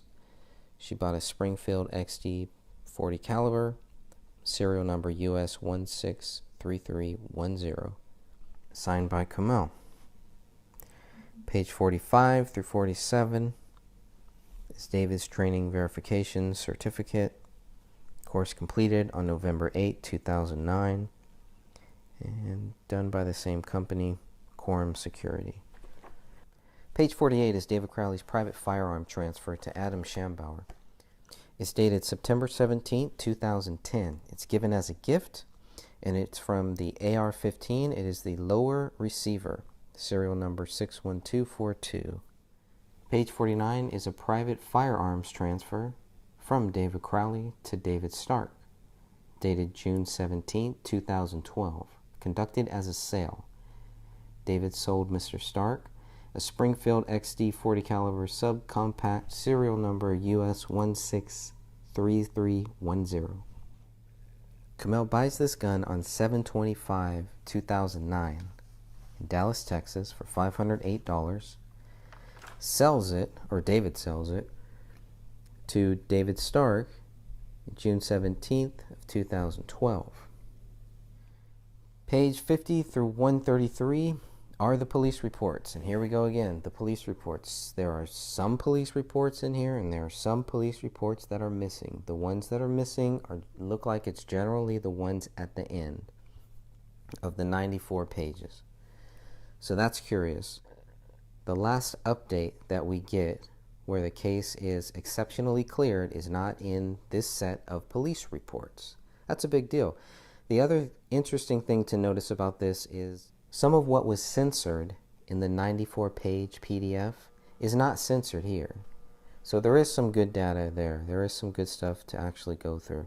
And it'd be good to have a full comparison of everything about what is blocked out in the original 94 pages, and then compare that to what is not blocked out here in these 70 some odd pages that we have of police reports. Page 134, 137 is the BCA lab analysis request by Tommy Booth. The section involved the crime scene team. The estimated due date is 2/17/2015. Firearms, the estimated due date is 5/18/2015. Latent prints, the estimated due date 4/18/2015. The nuclear DNA, estimated due date 5/18/2015. And the question documents, estimated due date 4/18/2015. This is all on page 134. The evidence list begins on page 134 as well, and goes through all of the items number 1 through 48. Now, you'll notice just 1 through 48, because right now they don't have 49 through 56, and then later they'll have 57.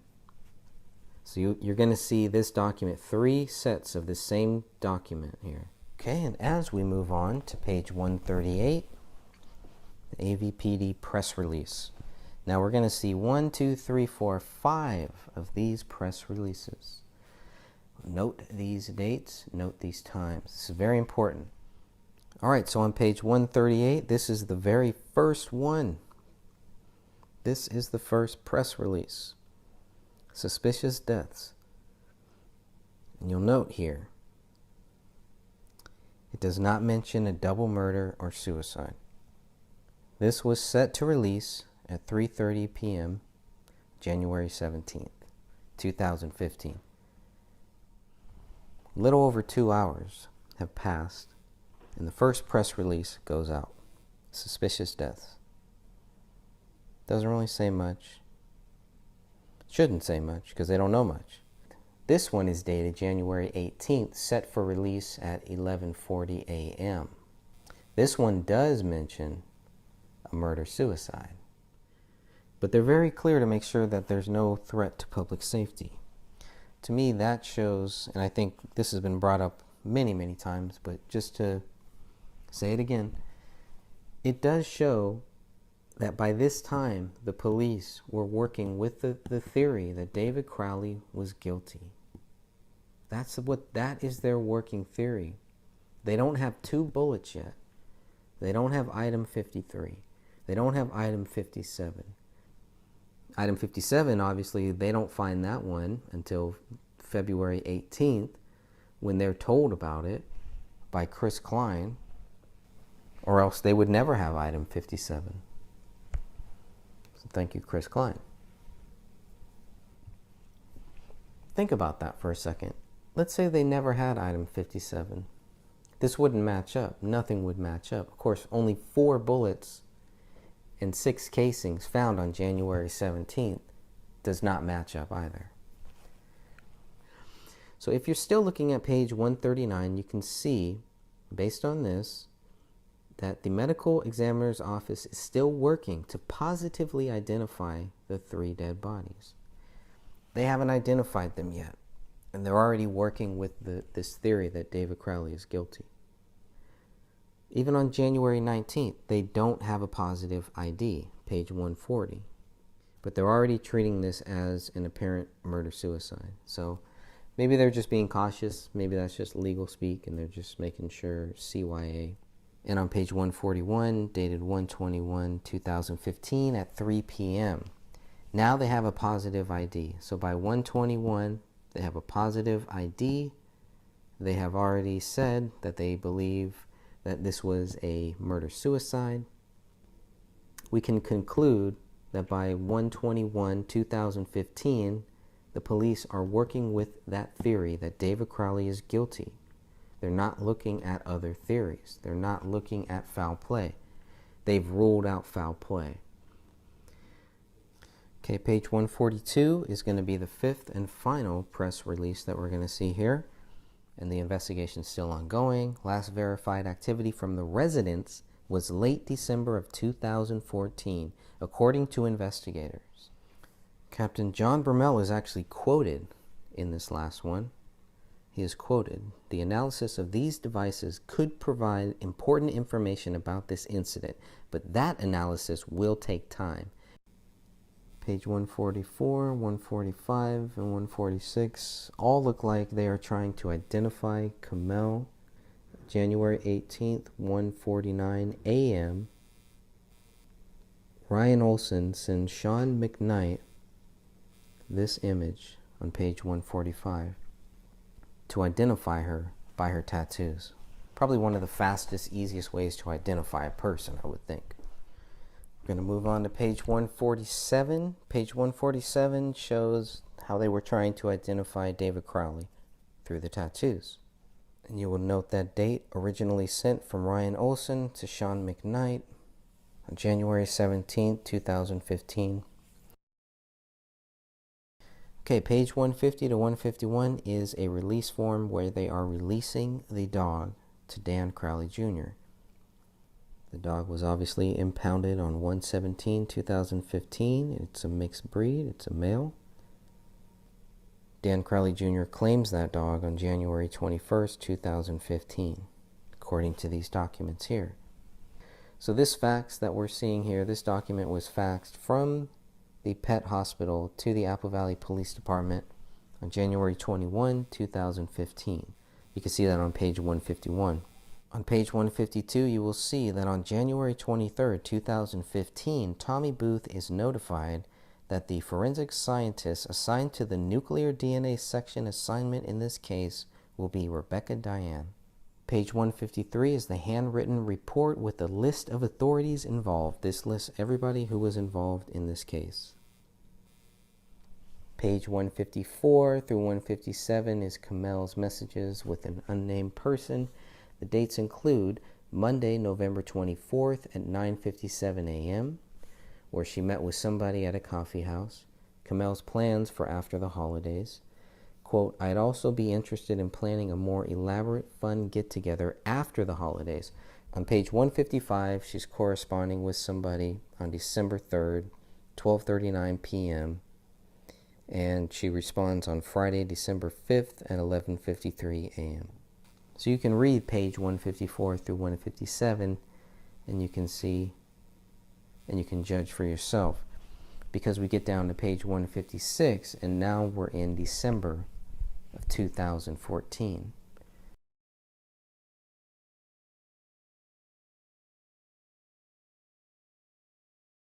Page 158 shows what guns were taken from the house on January 18th, 2015. There are 9 in total. On page 159, you'll see that Brian Bone is trying to get access to David Crowley's Dropbox. He is requesting a preservation of the account and any account associated with this specific Gmail account, crawls04@gmail.com. Page 160 through 162, we're back to the BCA Forensic Science Service, filled out by the AVPD Brian Bone. This is for the nuclear DNA test. Specifically, look at what it says under latent prints here. Elimination principles from all principles? No. Major case prints, fingers/palms for crimes against people? No. Is the evidence process? No. DNA cases, known DNA samples from all principles? Yes and no. Still on page 161. It clearly says yes and no. Both of those boxes are marked on page 161. Page 162, the elimination principles names David, Kamel, and Rania. All right, page 164 shows Joe Cooksley as the forensic scientist assigned to the crime scene team. Page 165 shows that Catherine Roach is the forensic specialist assigned to the nuclear DNA section. Page 166 through 318 shows David Crowley's Facebook account activity. Page 319 through 332 is David Crowley's conversation with Brendan J.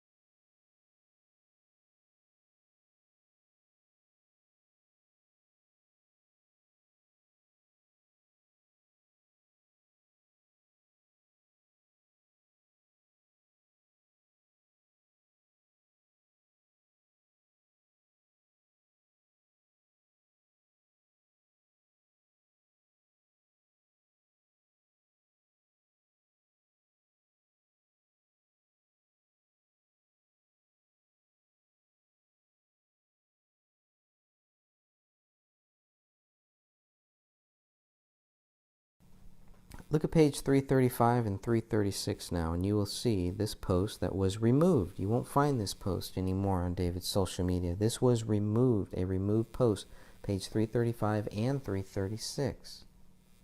So the police were able to get a record of this.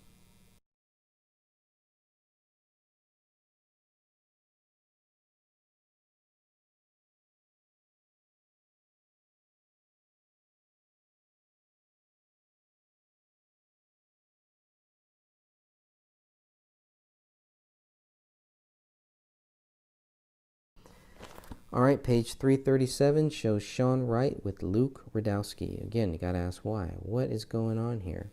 Well, obviously, to the police, page 337 relates to 335 and 336, or it also relates to 338. Check out 338. That's when Sean Wright starts asking for the admin rights. So I was just wondering, when I looked at page 341, I was like, why is this post here? And then I scrolled up to page 340, 339.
Now, the thing is, if they already think David Crowley is guilty at this point, why are they doing all this? Why are they going through all this stuff? I don't know. Page 342 is the email exchange between David and Jason Allen. Now, Jason Allen forwards this email to Sean McKnight on January 20th, 2015. David sent this email on 12/17/2014. He was planning for the future. He was actively planning for his future. How does that equal a suicide? How do they go from planning your future to committing a double murder suicide?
Page 345 is a picture of David, Danny Mason, and others on Facebook.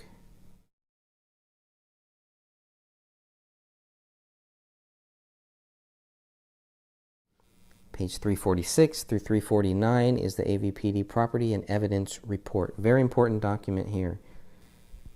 Page 350 is the Property and Evidence Report, dated 1/22/2015 at 1:59 p.m. This is the bullet that rolled out of the carpet. It's also listed as item 026 on there. Page 352 is another property and evidence report with the bodies in the bags. This is print dated 127. Page 353 is David's clothing list. Page 354 is the evidence receipt for David's clothing list. Page 356 to 358 is the same thing for Kamel, her evidence receipt.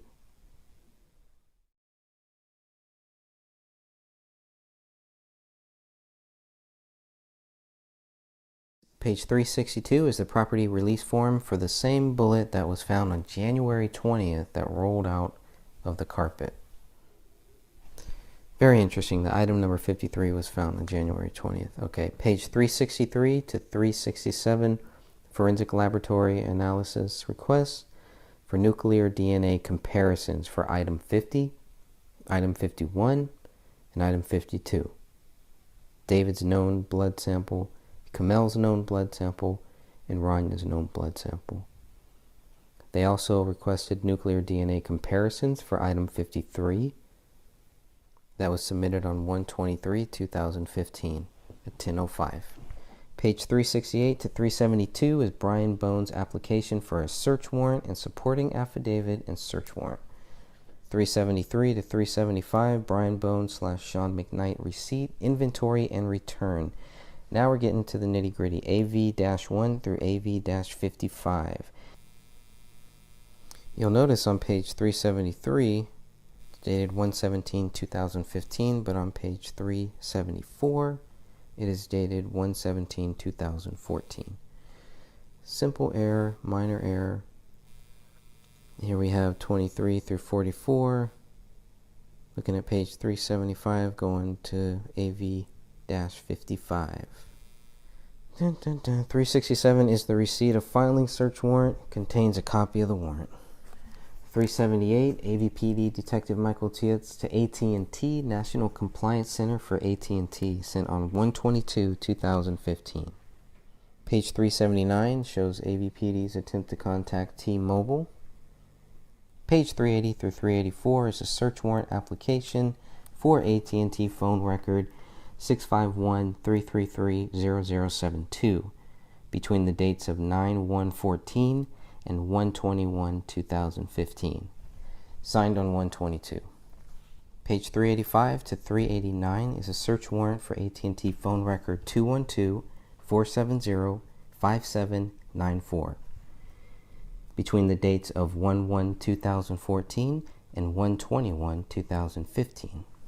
Page 390 to 394 is a search warrant for the T-Mobile phone 254-616-0461 between the dates of 1/1/2014 and 1/21/2015. Page 395 is a search warrant for the AT&T phone record 612-999-4890 between the dates of 9/1/2014 and 1/21/2015. Page 396 to 399 is when Gummert learns in regards to Rania School that David and Kamel had multiple emergency contact numbers on file at the school, including the number 612-999-4890. Page 400 to 404 is Sean McKnight's search warrant for the computers and digital media storage, and the list of items are included. This evidence may show motive, pre-planning, intent, or a recording of the crime itself in video, still images, or audio form. And we know that's not true. 28 devices were found in total. This is the autopsy of David has not yet been started. If you look at page 401, just going to quickly go to a different document here to refer when the autopsies of David were done. Autopsy here says 11:50 a.m. So page 1 of David Crowley's autopsy says 11:50 a.m. But Sean McKnight's report clearly says the autopsy hasn't even been started yet. And it's signed and dated 13/30, 1/18/2015. Okay. Page 405 to 409 is Brian Bones' application for a search warrant and supporting affidavit. They're requesting financial records, Wells Fargo records. On page 407, there's indications of financial trouble from what they say. Detective Bone thought money and debt can be a contributing factor to motive in cases of homicides. He doesn't specifically say this case on page 407, but he mentions that they might have financial trouble. There's indications. What are the indications of their financial trouble? Because people told them that? Page 410 through page 413, David Crowley's financial records warrant and application requested by Brian Bone on 2/2/2015 at 2:13 p.m. They are requesting AAA credit screening and financial records. Page 414 to 418, Kamel's financial records warrant and application, also requested by Brian Bone on 2/2/2015 at 2:13 p.m. Page 419 to 421, cover David Crowley's Dropbox search warrant and application. This is also requested on the same date, 2/2/2015, 2:13 p.m. by Brian Bone. Page 422 to 427 is the Equifax request from AVPD with the warrant attached. This is requested by Brian Bone on 2/4/2015 at 4:22 p.m. They are specifically requesting financial records for Kamel. Page 428 through 432 is pretty much the same thing, but for David Crowley, it's an Equifax warrant and application. Same date, 2/4/2015 at 4:22. They want David's financial records. So they have this stuff. And we see at the very end of this, again, there is very little proof of any financial trouble from what I can see here. And that doesn't include David's pending deal for his Hollywood project. And it doesn't include the $14,000 check that was left on their front doorstep. And they're still saying that there's indications of financial trouble. With the $14,000 check found on the front doorstep, it's hard for me to believe there's indications of financial trouble. Why aren't the police seeing the same thing? Why aren't investigators seeing that same thing? Why did Mason Hendricks not want this to be made public? Did not want this in the police reports that were given to us? He told me that. Because this kills that story. This kills the whole theory that they had major money problems. Page 433 is the Apple Valley Police Department Incident Recall Report from Sidra. And this one is dated 10/18/2014. This is when Sidra goes to the Crowley house and is turned away. She wants to go see her sister. She goes there to pick up one of her dad's cars. She does not see her sister. She does not see her niece. She only sees David. From what she says, David won't let her in, won't let her see them. And she's worried. Who wouldn't be worried? You should be worried. This is the second call. This is Sidra's second call to 911. The first call you'll see on page 343. And that one happened same date, 10/18/2014. This call was at 19:08. They arrive at 19:30, and this is closed at 19:51. That's page 434. Take a look at that one. 2 calls within 2 hours. So she's in the lobby of the police office asking for assistance getting the cars back. The police can't help since it's a civil issue. All right, page 435 to 436. Back to the BCA ACISS Crime Scene Supplemental Report. This is 2015-28/8. The report date is 2/18/2015 from 0 to 0. This is item 57, a bullet found a month later.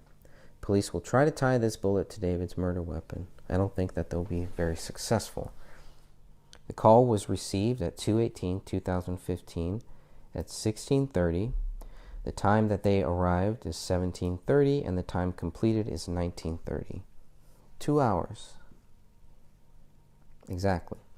28 photographs were taken this third time that they've come into the house now. They recovered a spent bullet, Christopher Olson.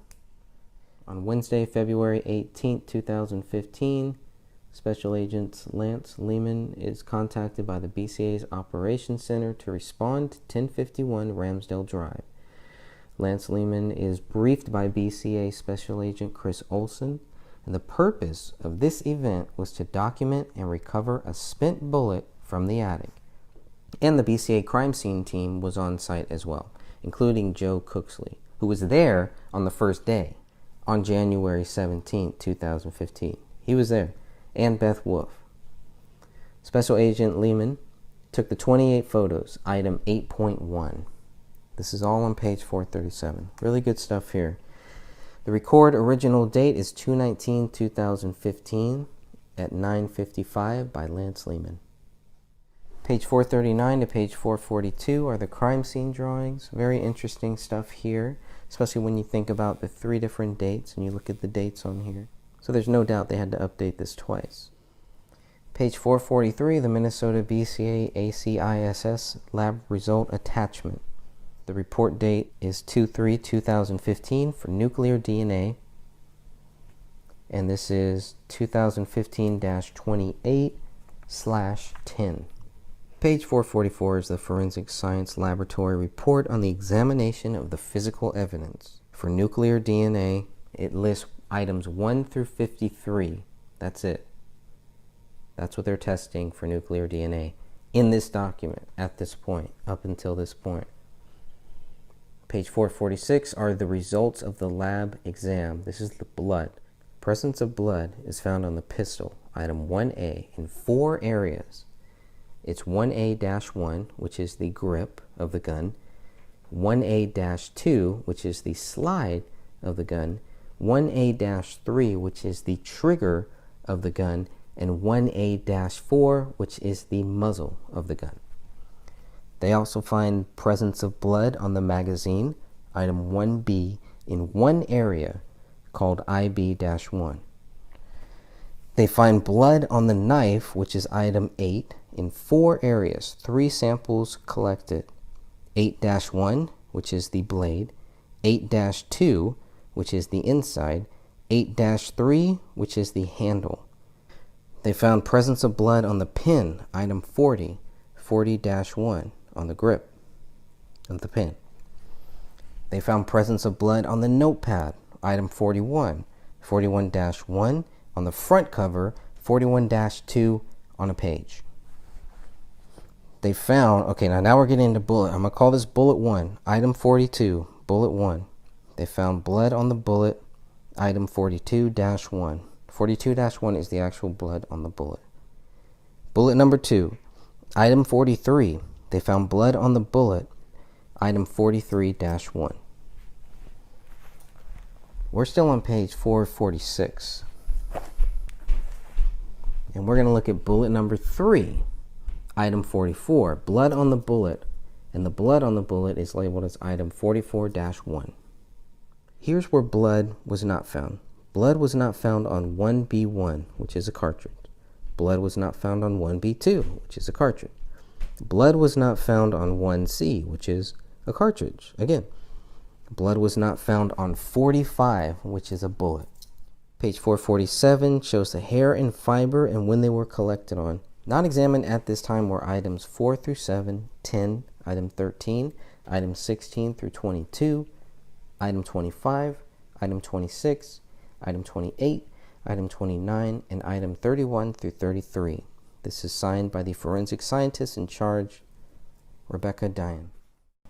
Okay, page 448, Minnesota BCA ACISS lab result attachment, 2015-28/11. This is dated 3/11/2015. Lab number 2, crime scene team. Page 449 is a forensic science laboratory BCA result of the field examinations report 2, item 1 through 57. Brian Bone requests BCA crime scene team to go to the house to look at the hole in the ceiling and search for any possible related bullet. So Brian Bone calls the BCA Operations Center sends out their team on 2/18/2015 to recover item 57. Hours in the house from 1745 to 1945. Page 452 shows the observations of the scene. Page 453 shows the description of the bodies. This is a very important read. Okay, page 454 shows HCME entered the scene at midnight on 1/18/2015. The bodies are taken 90 minutes later. Fragments of bones and tufts on the hair were observed on the area rug in the living room. Page 454 is a list of items collected. Item 1, Springfield XD, XD546473 with blood on it. Cartridge cases, items 2, 3, 9, 30, 36, and 37. Cartridge item number 7. 3 bullets, 42, 43, and 44. Bullet fragment item 31. Book with blood on it. Item 4. Pages torn out of the book with blood. Item 5, 6, and 10. The knife, open, locked back knife. Item 8. Page 454 clearly shows that the knife was open. Blood swabs from the wall, A and B, items 11 and 12. Page 455. Blood swabs from the east wall, item 29. Blood swabs from the south wall behind the Christmas tree, item 33. Blood swabs from lower front right corner of the recliner, item 34. Blood swabs from wood floor outside of area rug, items 13, 14, 15, 18, 19, 20, and 32. The magazine from item 1 had blood on it, ridge detail, loaded with less than 4 cartridges, also a cartridge in the chamber. Page 456, item 57 is mentioned. A projectile was traveling generally west to east as it entered the ceiling and exited the attic. From the island counter wall below the countertop, items 16 and 17. Blood swabs of underside the island countertop, item 28. Blood swabs of the laptop's A key, item 24. Blood swabs of the keyboard surface, item 23. Blood swabs from the island countertop next to the laptop, item 25. Blood swab of tissue box, item 26. Blood swabs of cell phone, item 35. The dishwasher was open, dish racks pulled out. Blood swab of the kitchen floor, item 21. Blood swab inside the dishwasher, item 22.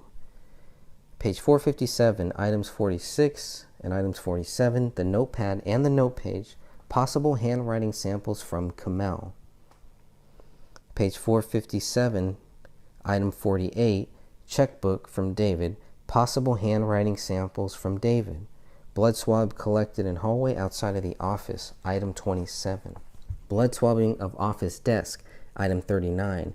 Blood swabbing of notepad, item 41.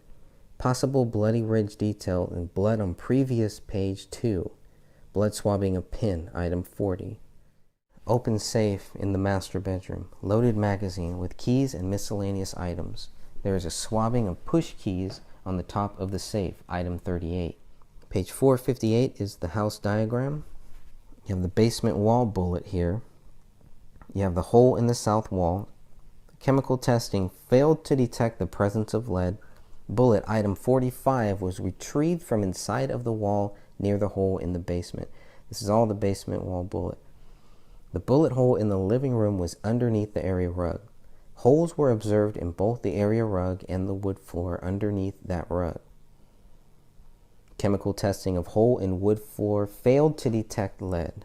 Page 459, additional items submitted. Item 49 by Special Agent Chris Olson. Item 50 through 53 by Whitney Dorn. Item 54 through 56 by Special Agent Beth Ellers. Nuclear DNA tests were done on items 1 through 45, items 50 through 53, and item 57. Latent prints were done on item 1, item 40, item 41, item 49, and item 54. Firearms, item 1 through 3, item 9, item 30, item 36, item 37, item 42 through 45, item 53, and item 57. Question documents, item 41. No analysis at this time was done on items 46, 48, 55, and 56. This is dated 3/11/2015. Page 460, the Minnesota BCA ACISS lab results attachment, 2015-28/12. The report date is 3/16/2015 for nuclear DNA. Page 461 is about Rania Crowley's known blood sample, which is item 52. single source composite DNA profile. Page 464 shows the nuclear DNA tests were done on item 1, the gun, which is 1A and 1B. Item 8, the knife. Blood swabs for items 11, 14, 23, 27, and 35. Nuclear DNA tests were also done on item 38, the push keys from the gun safe. Item 41 from the notepad. Item 42, 43, and 44, which are all bullets. Item 45, which is the bullet in the basement wall. This is all nuclear DNA tests. These nuclear DNA tests were also done on item 50, which is a blood sample of David Crowley. Item 51, a blood sample of Kamel Crowley. And item 52, a blood sample of Rania Crowley, page 465. These tests were also done on item 53, the bullet that rolled out of the rug. And item 57, the bullet that police found in the attic. No blood on that bullet. Sampled, collected, labeled as 57-1. Still on page 465, here are the DNA results. Item 1A-3 is a mix of 2 or more people with major male DNA profile that matches David. Major profile does not match Kamel or Rania. Rania cannot be excluded from being a possible contributor. Kamel is excluded. Item 1B is a mix of 2 or more people. Major male DNA profile matches David. Major profile does not match Kamel or Rania. Kamel and Rania cannot be excluded as contributors. Estimates 99.95 to 99.97 of the general population can be excluded. Page 466 is item 8-1, which has a mix of 2 or more people. David, Kamel, and Rania cannot be excluded from being contributors. 99.95 to 99.98% of the estimated general population can be excluded. Items 11 and items 44-1. Single source female DNA profile matching Kamel. David and Rania are excluded. Item 14, 23, 27, 42-1, and 43-1. Female DNA profile matching Kamel. David and Rania are excluded. Item 35 has a mix of 2 or more people. Kamel and Rania can't be excluded. David is excluded along with 99.9998% of the general population. Page 466, item 38, which shows a mix of 2 or more people. Major DNA profile matches Kamel. Major DNA profile does not match David or Rania. However, David and Rania cannot be excluded from being possible contributors to the mixture.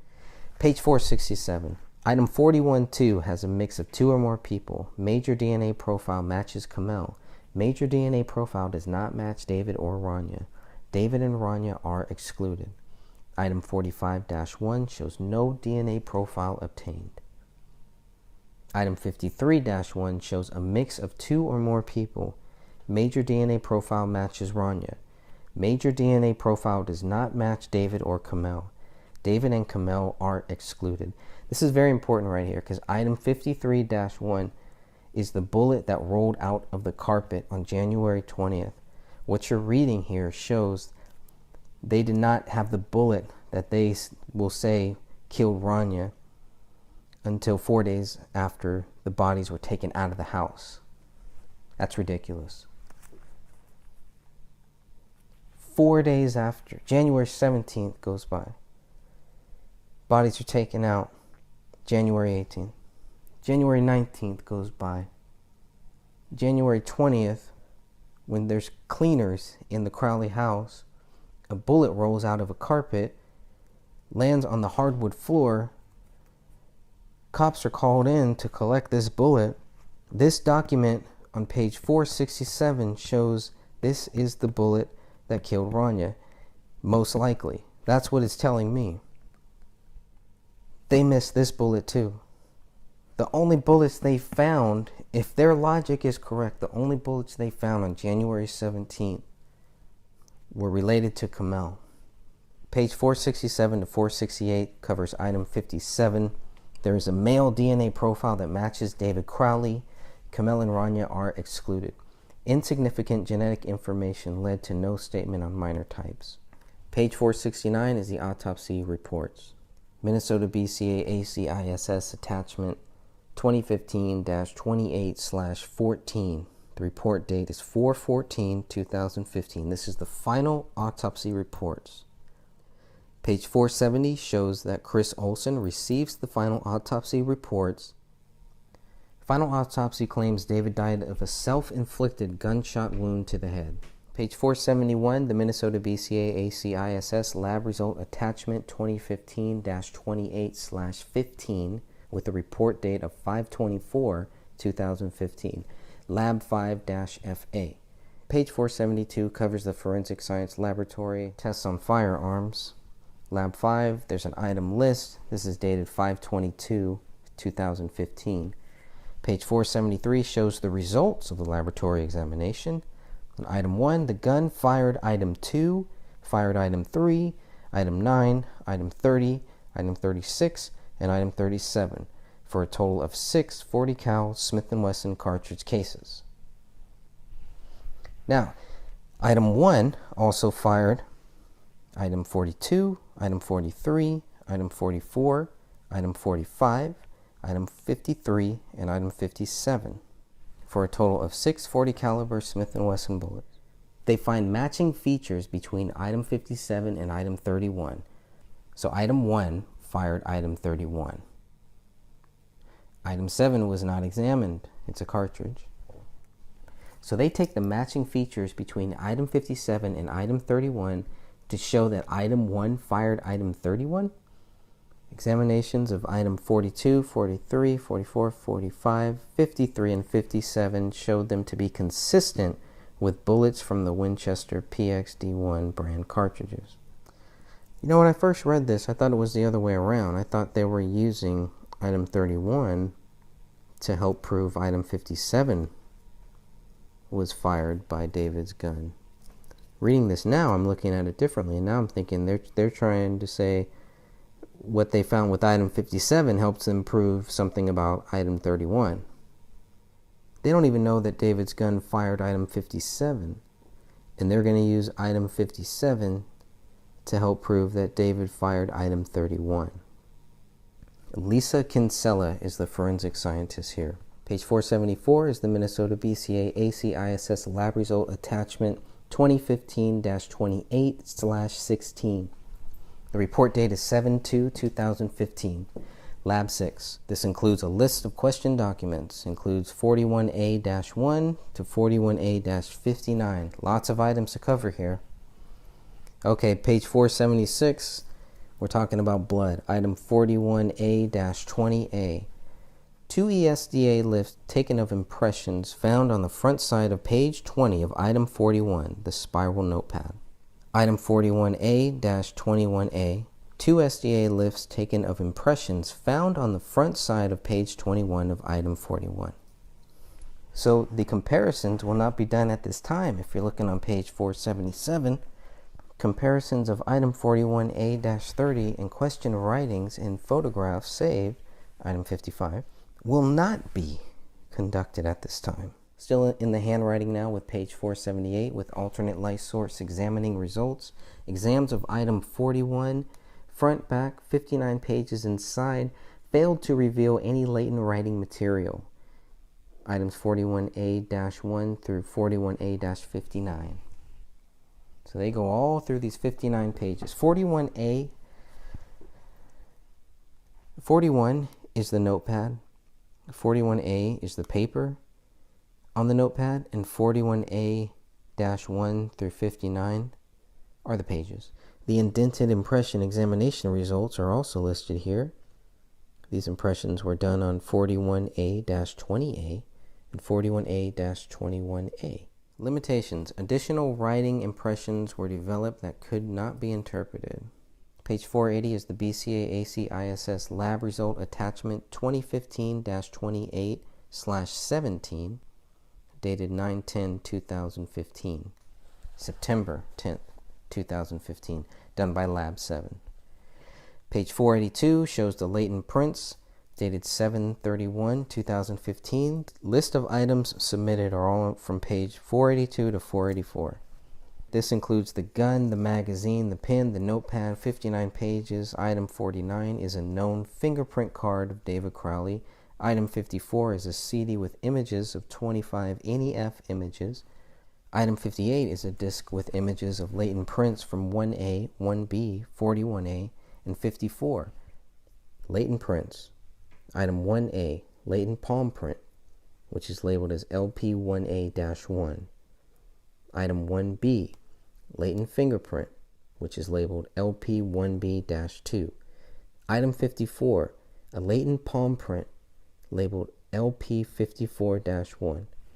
File names BCA499, NEF through BCA5001, NEF. A limited examination of latent prints is apparent blood from item 41, 41A, 41A1 through 41A59, all submitted as item 41. So on the notepad, they find 2 latent prints that are suitable for comparison. The latent prints, item 41A-30, latent print impression, could be from a finger or a palm. Item 41A-31, latent fingerprint, LP41A-31-1. This is blood. Now don't forget, they searched in the Muffin database and no suitable candidate was generated for these latent prints. Latent print results, page 485. LP1B-2 is a fingerprint inconclusive to Crowley due to the limited quality and quantity of information in the latent print. LP41A-30-1 is a palm or fingerprint inconclusive to Crowley for the same reason, because there's a limited quality and quantity of information in the latent print. It's not a good enough latent print. LP41A-31-1 is a fingerprint of David's left middle finger on the note page. 2 palm prints, LP1A-1 and LP54-1, could not be compared due to no known palm print of David, according to page 485. This is dated 7/31/2015, well after they had contacted the FBI and the military. So they have palm prints, but they can't match them to David. They have a fingerprint, 2 fingerprints. Can't match them to David. Yet they're still going to go and claim David is guilty. Contact information is left if additional examinations are necessary. I believe they are, so hopefully we can get to that. Contact the BCA latent print section. This is written by forensic scientist Jennifer Kostrowski. They reviewed 5 latent print results, 3 fingerprints, 2 palm prints. Okay, the 3 fingerprints, LP1B-2, inconclusive to David Crowley. LP14A-31-1, inconclusive to David Crowley, which is the notepad. LP1A-30-1 is inconclusive to David Crowley, and this is the note page, number 30. LP41A-31-1 has David's left middle finger. This is the only fingerprint that they have, is of David Crowley's left middle finger, found on the note page, page 31 of the notepad. That's it. It's all they can conclusively say. That's what they have. A left middle finger for all of us, pretty much. Okay, palm prints. LP1A-1, no palm print comparison. LP54-1, no palm print comparison. They have no palm print comparison for David Crowley. The fingerprints don't match except for one. Don't match the gun, don't match anything else. Until we meet again, the gray stage continues. I believe it's page 31 in the PDF file for the BCA lab report. They compared item 31, a bullet fragment, against the test-fired bullets from item 1 and item 57. They were performed in the results. were the following. Item 57 against 31 showed the presence of matching features. This means item 1 fired 31. The bullet fragment that is item 31, it was found over towards the window. There's a casing that was found there also. That's closer to where David would have been, I think. That makes me think they're not 100% sure this came from the same gun. And how can they be if they found it 1 month later? They shouldn't be. So. That's the impression that I'm getting also. I'm looking at the photos. It would be item 30 would have been the casing that they found over by the window.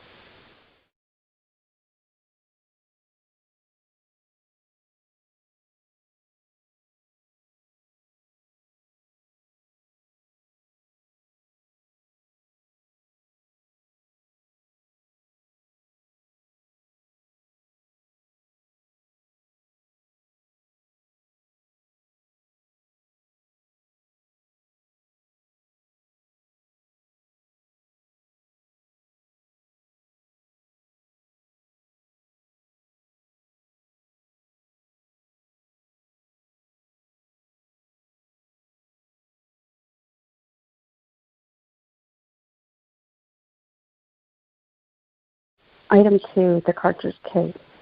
Edge of the carpet and recliner in living room. Item 3, cartridge case by the small stool in the living room. Item 7 is a live round. It is on the rug by hair clumps and torn Quran pages.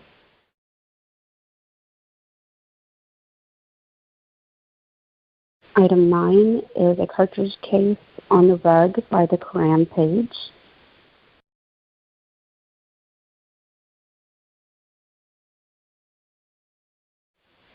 Item 30 is a cartridge case under the bookcase by the big window. The bullet fragment was item 31 by the bookcase, blue yoga mat by big window. Item 36 is a cartridge case by torn Quran pages by the couch on the rug. Item 37, cartridge case by the corner of the rug by couch and by the pink Surface Pro. Then the bullet 42, 43, and 44 near Camille on rug. Item 45 was a bullet and basement wall. Bullet 53 is the one that fell out of the rug after the cleaners moved the rug. And then 57 is the attic bullet. It doesn't make sense that they would say, okay, we found 2, 3, 9, 30, 36, and 37 on the 17th, but we didn't find the 6 bullets that matched it. But somehow they missed 53 and 57 that first day, too. You're right, they missed 50 on that day. Yeah, you're right, they missed 53, because they found 53 a couple days after. Mm-hmm. They found 53 on January 19th, 2015. So they missed 2 bullets when they left the house. Mm-hmm. Because anything that they found after that day, they give it a higher number. For instance, 53 was found a few days later. I wonder what 54, 55, and 56 are now, too. 54 is classified as CD with images. And then after that it says item 28/1.1. They weren't even expecting 53 through 57. Or 57. Yeah.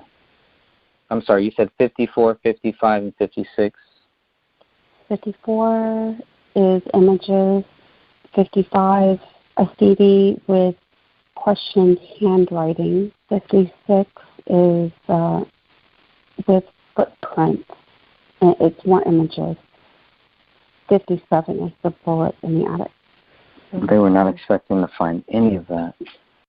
No, they weren't. These are things that were brought to their attention. Yeah, or else they would have never known about it. Mhm. Yep. Which And gives you a headache because yeah, because I mean, come on, okay, things outside of the house like an extra journal, you know, all whatever other stuff later, yeah, but anything in the house, man, you guys should not. They should not have missed anything inside of that house. Period. I think it's a known fact that there's no blood, no flesh, nothing. None of Kamel's blood or flesh were found on the daughter, and vice versa. not a single sample that was DNA tested had David or Rainey's blood in it. It would be interesting to see if the rest of the blood that was taken, that they took samples of, even comes back with their DNA on it. I mean, how is it possible that 3 people were brutally shot in a house, but there's no mixtures of their blood? That just can't be. They can't all die in the same room at the same time. You can't have the mother and daughter die in the same room at the same time. It just doesn't add up. That part just does not add up. Tommy Booth had gone through and had picked the items that should have been tested. The rest were then being held at the BCA lab. These were random tests. So the odds of David and Rainey's blood not being found is just, I mean, it just leaves you thinking, how is that even possible? It is almost like, and this is just an assumption, to me, it seems like David and Rainey were killed someplace else, brought back, and then Kamel was killed there. And that's the only explanation for why just her blood is found. But like I said, it's an assumption. I am not saying that as a fact. Right. Because I don't have the actual proof besides DNA. Well, and is there any of David's blood, any of his flesh, found on any of the other 2?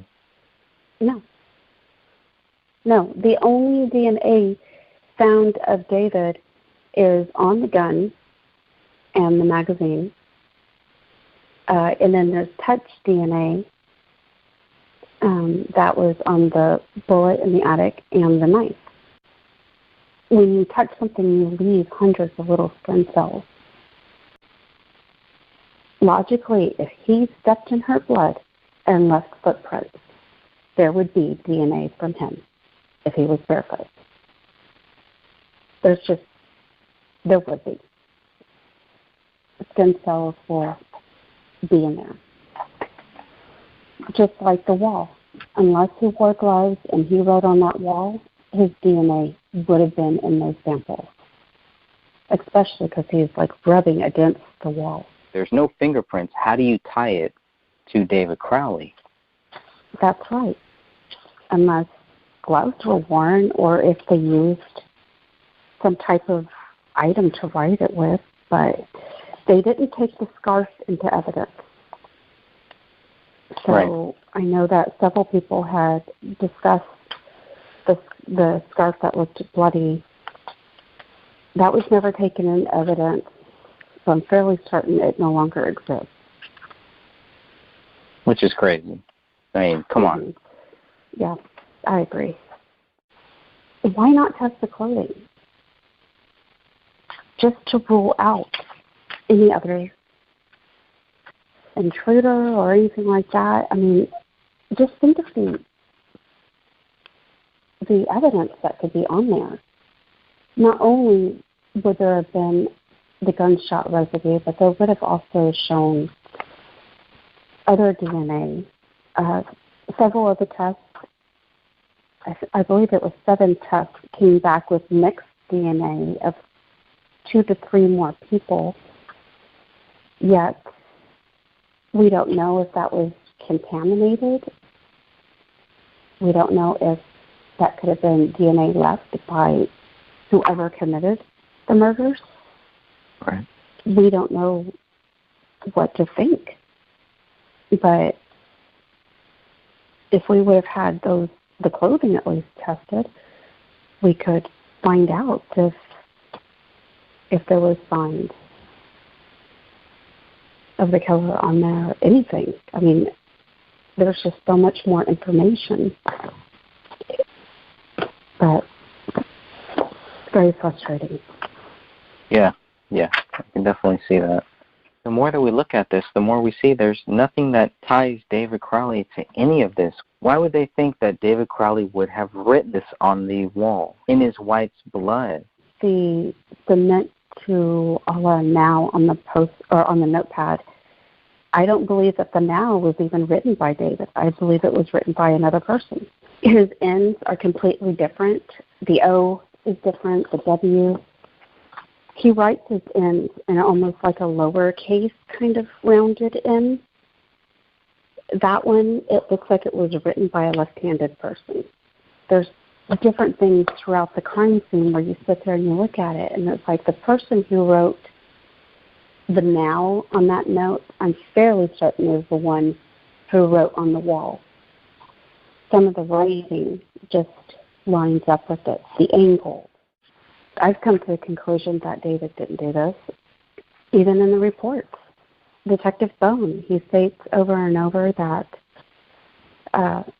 no forced entry, there was no signs of struggle, no apparent missing items. So the only conclusion he can come up with is the fact that David did this, because he didn't see signs of forced entry. And then you're thinking to yourself that the back door was left open? Why would there be forced entry?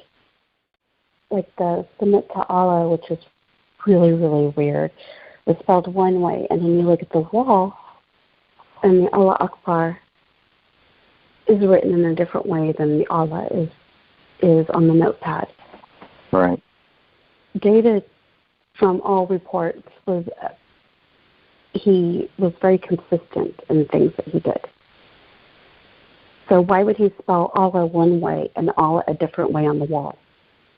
I think I can say with certainty that this was not an Islamic hit. But could it have been something made to look like one? Oh yeah.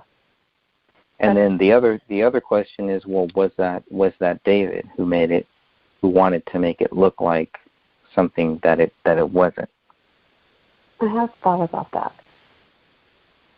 I just don't see the rationality behind it, but I also don't see the rationality of killing your wife and child.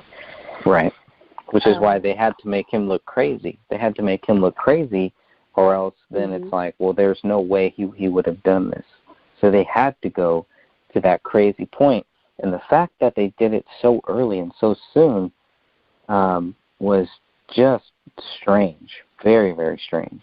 It was within hours that they came to that conclusion. I'm almost fairly certain that they came to that conclusion as they walked into the house, starting from the 911 call. Yeah, that's where they got the first line. I think, like I stated before, the really big thing that keeps bugging me is the lack of DNA or mixture DNA found in Camille's blood. Right. Still bugs me. The odds of their blood not showing up at all. If they were killed in that same general area, it should be there. Yeah. And it's not. How does it not beg the police? How are they not questioning it? I think they just wanted to close this case.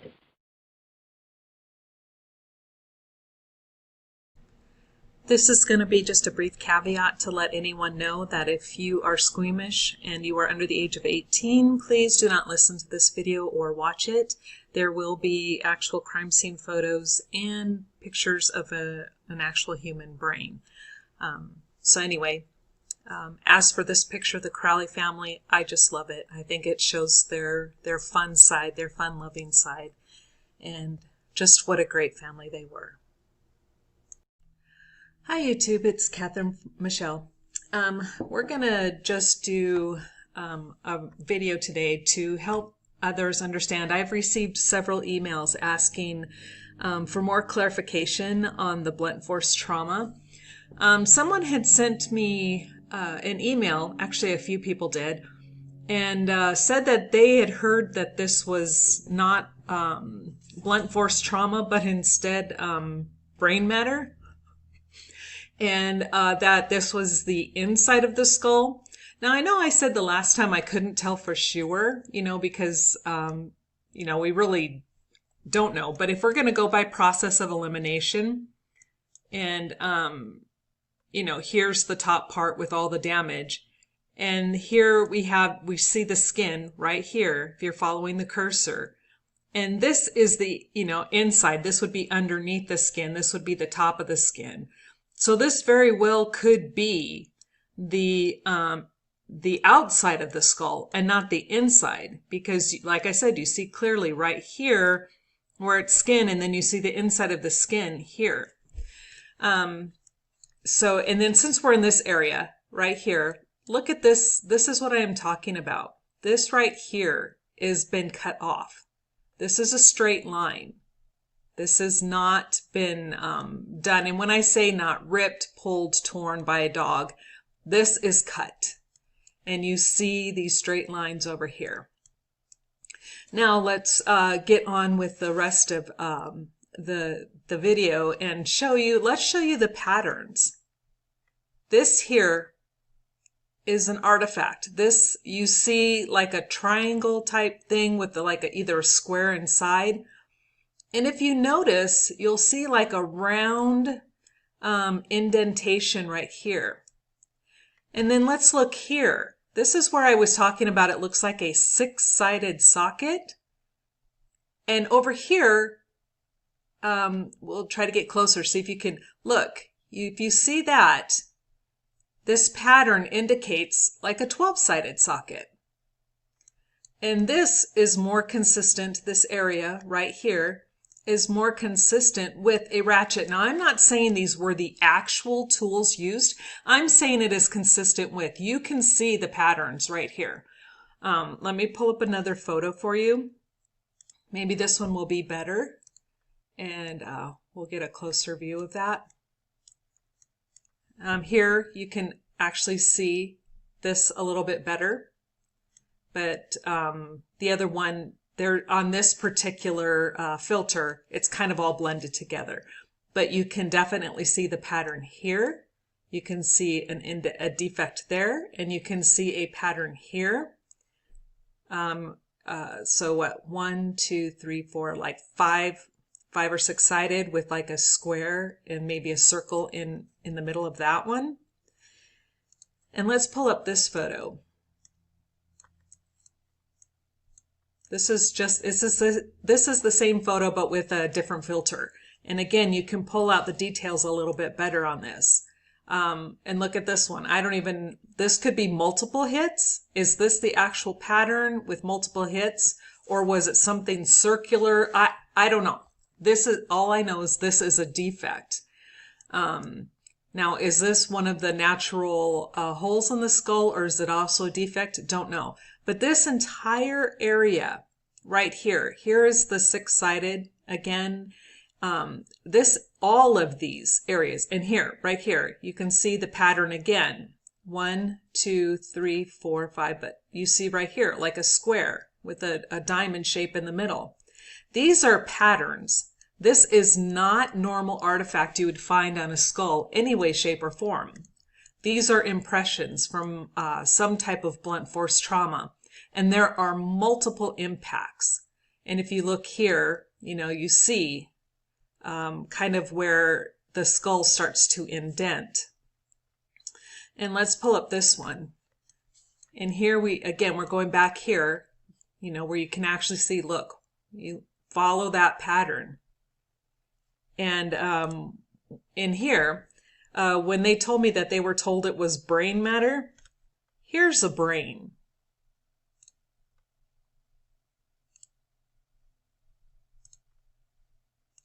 I think enough said. We know it's not a brain. Okay, so we're going to go ahead and continue here. And on this one, we're going to show you what the top of a skull looks like. As you can see, it is very smooth. Let's see if we can get another Now let's look at that. Smooth. You do not see any indentations like we see over here. Oops, wrong one. Let's do this one. So as you can tell, these are impression marks from a blunt force trauma. Now, they were also stating, as we were talking about earlier, about how this was supposed to be brain matter. This is David's autopsy report.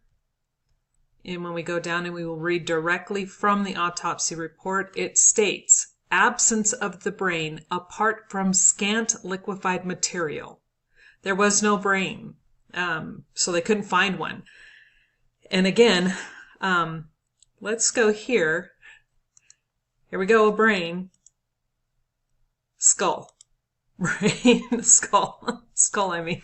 So we definitely know that that is not brain matter. What you are looking at is blunt force trauma. And let's look at the depressed skull fracture. Here you can see where there's like round indentations. And when we look here, you can see where it's like a little bit around here. And this roundness, I don't know if this is due to the whatever tool was used, or if that's also a depressed fracture of the skull. Don't know. But we do know that here's a long fracture right here. Very long fracture. That is not normal right there. So that entire line is not normal. So hopefully that will help you guys understand a little bit better. Again, as you can see, there's a pattern here, and you see the pattern here. You see a pattern here, and a pattern here.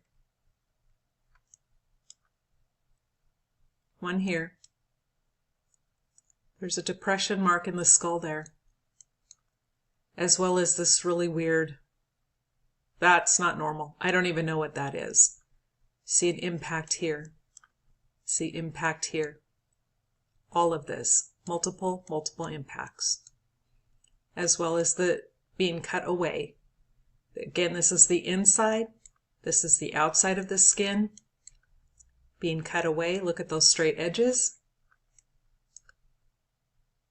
There was a knife at the scene found right next to David. You have straight edges on a skull piece that has been removed, and it was not investigated. So hopefully that explains a little bit better, and you guys will understand now how this is not brain matter. Again, one last time. Here's your brain. Here's the skull. And depressed skull fracture. Let's look at these tools again. You can see the patterns are very similar with what is on this skull. And again, this is more consistent, I believe, with a ratchet type of tool, and or also an Allen wrench. And I know somebody made a comment. This is what cracks me up. It's like, you guys need to study your tools a little better. Allen wrenches can come in very big sizes. They can actually have a handle 6 to 7 inches long, plenty big enough for someone to take and hit somebody in the head with. They're not just the little teeny tiny things that you see that you put, a shelf together with. They come in multiple sizes. So before you go around making snide comments, please understand that you might not know every tool out there on the market, just like I don't. So you have to do your research. And any other questions, please feel free to leave them or send me an email. And also I want to say thank you so much to Lori. She has gotten the signatures for the petition up to almost 760. And this is all by this girl's work alone. She has just done a fantastic job. So I want another huge shout out to Lori. And the petition link will be below in the description box. And if you have any other questions, please feel free to write. And again, hopefully this answers more. Thanks. Here is the Apple Valley Police Department Property and Evidence Report, print date 1/20/2015 at 10:43 a.m. Item number 1 is the mail recovered from the mailbox for 1051 Ramsdale Drive, collected by Brian Bone.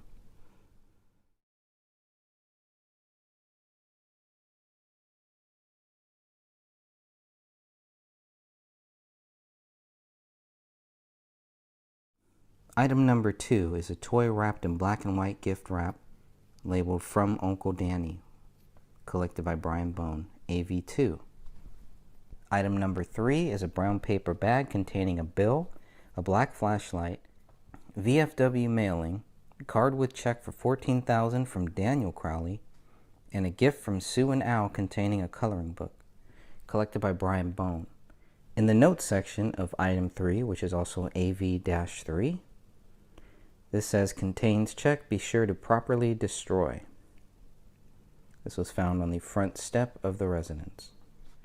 Item number 4 is a world map wrapped in black and white gift wrap with label From Grandpa, collected by Brian Bone.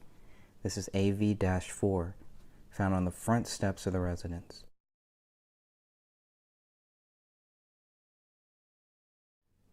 Item number 5 is a bundle of assorted shooting targets, also collected by Brian Bone. This is AV-5, found on the front step of the residence. Item number 6 is This Week newspaper dated 12/26/2014, found by Tara Becker. This is AV-10, and it's found in the kitchen trash can. Item number 7 is a document with the name Kamel on it, found by Tara Becker. This is known as AV-11, and it's found in the kitchen. Item number 8 is a report card for Rania Crowley, dated fall of 2014, also found by Tara Becker. This is AV-12. This document is found in a Cypress School binder on the kitchen counter. Item number 9 is a document with a list of contributions. This is also AV-36. This is found in the office printer.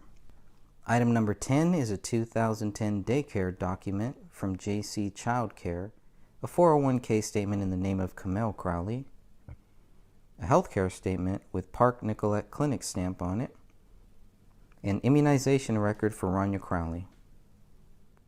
Item number 11 is the firearms document, also known as AV-39. Item number 12 is a blue folder with the medical documents for Kamel Crowley. So they had her medical documents or some type of medical documents. This is also AV-40, found in the office file cabinet. Item number 13 is a birth certificate and medical and dental records for David Crowley.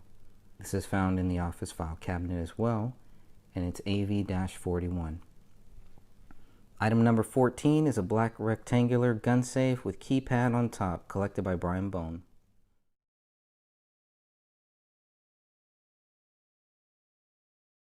Item number 15 is a Springfield Armory handgun magazine containing 11 rounds of .40 cal Smith & Wesson ammunition, collected by Brian Bone. AV-44. This is found in the gun safe of the northeast bedroom. Item number 16 is a box of Winchester brand .40 cal Smith & Wesson ammunition, collected by Brian Bone. This is collected in the trunk of the vehicle in the garage. This is also AV-46.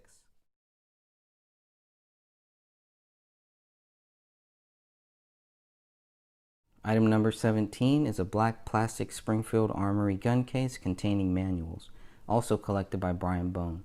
This is AV-47. It is a gun case found in the trunk of the vehicle in the garage. Item number 18 is a Marlin Model 60 rifle collected by Michael Tietz. This is also AV-48. It is a weapon in the southeast downstairs bedroom. Item number 19 is a gun case containing a HK USP 40 handgun found by Michael Tietz. And this is also found in the southeast downstairs bedroom. And this is AV-49. Item number 20 is a Remington Model 700 rifle with scope and DBM collected by Michael Tietz. This is also AV-50. And this is found in the southeast downstairs bedroom. Item number 21 is a Remington Model 700 rifle with HFP collected by Michael Tietz. This is AV-51 in a black Pelican case with item AV-50, found together with AV-50. And this was found in the southeast downstairs bedroom as well. Item number 22 is a black plastic gun case containing DPMS AR-15 with scope, handguard, and black flashlight. This is AV-52, and it's also found in the southeast downstairs bedroom. And lastly, we have item number 26, which is a bullet found at the residence after a call from the cleaning crew. And this is ammo found on the scene at 1/20/2015, print date 1/22/2015. This is the bullet that rolled out of the carpet when the cleaners were there on January 20th, 3 days after the bodies were found. This bullet will eventually be tied to Rania, meaning they did not find the bullet that they're going to say most likely killed Rania till 3 days later. Item number 27 is one bag identified as 15-0366 David Crowley, contains clothing from victim, list of bag inventory scanned into case file. And this was given to them by the Hennepin Medical Examiner's Office. Item number 28 is one bag identified as 15-0367 Kamel Crowley, contains clothing from victim, list of bag inventory scanned into case file. This is the clothing for Kamel.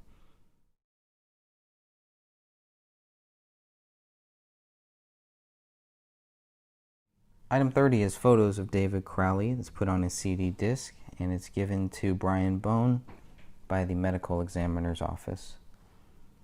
Item 31 is photos of Kamel, and item 32 are photos of Rania. Item 33 is the crime scene video on a CD. This was given to Brian Bone by the BCA. Item 34 are the crime scene photos from the BCA on a CD. And again, this is given to Brian Bone by the BCA. Item number 35 is a CD with all the Wells Fargo records received via email from a warrant. This is given to Brian Bone by Wells Fargo. Item number 36 is a CD with all AT&T records received via email from a warrant. Item number 37 is documents, credit reports for Kamel and David Crowley received from Equifax. Okay, and it looks like all of the firearms were released to Brian Bone on 4/1/2015. All the firearms except for the murder weapon, of course. And then on 4/6/2015, all of these firearms were picked up by Dan Crowley. I'm not sure if it's Dan Crowley Sr. or Jr., but you will be able to tell by the phone number. Item number 39 are the bone fragments located near David Crowley's body by the medical examiner. Item number 40 are bone fragments located near Kamel Crowley's body. Item number 41 is a USB flash drive from Dropbox.com with files from David Crowley with his password here. Item number 42 are records from AT&T for the phone records. Okay, and then in these documents it skips down to number 50. Item number 50 is a computer chip. Item number 51 is number 6 on AV warrant, ECU number 14, listed as electronics. Item number 52 is also electronics, and it is number 7 on AV search warrant. Let's see what number 7 is. It's also electronics. Number 7 is an iPhone, okay, with the brown plastic case with the skull, found in the kitchen by Tara Becker.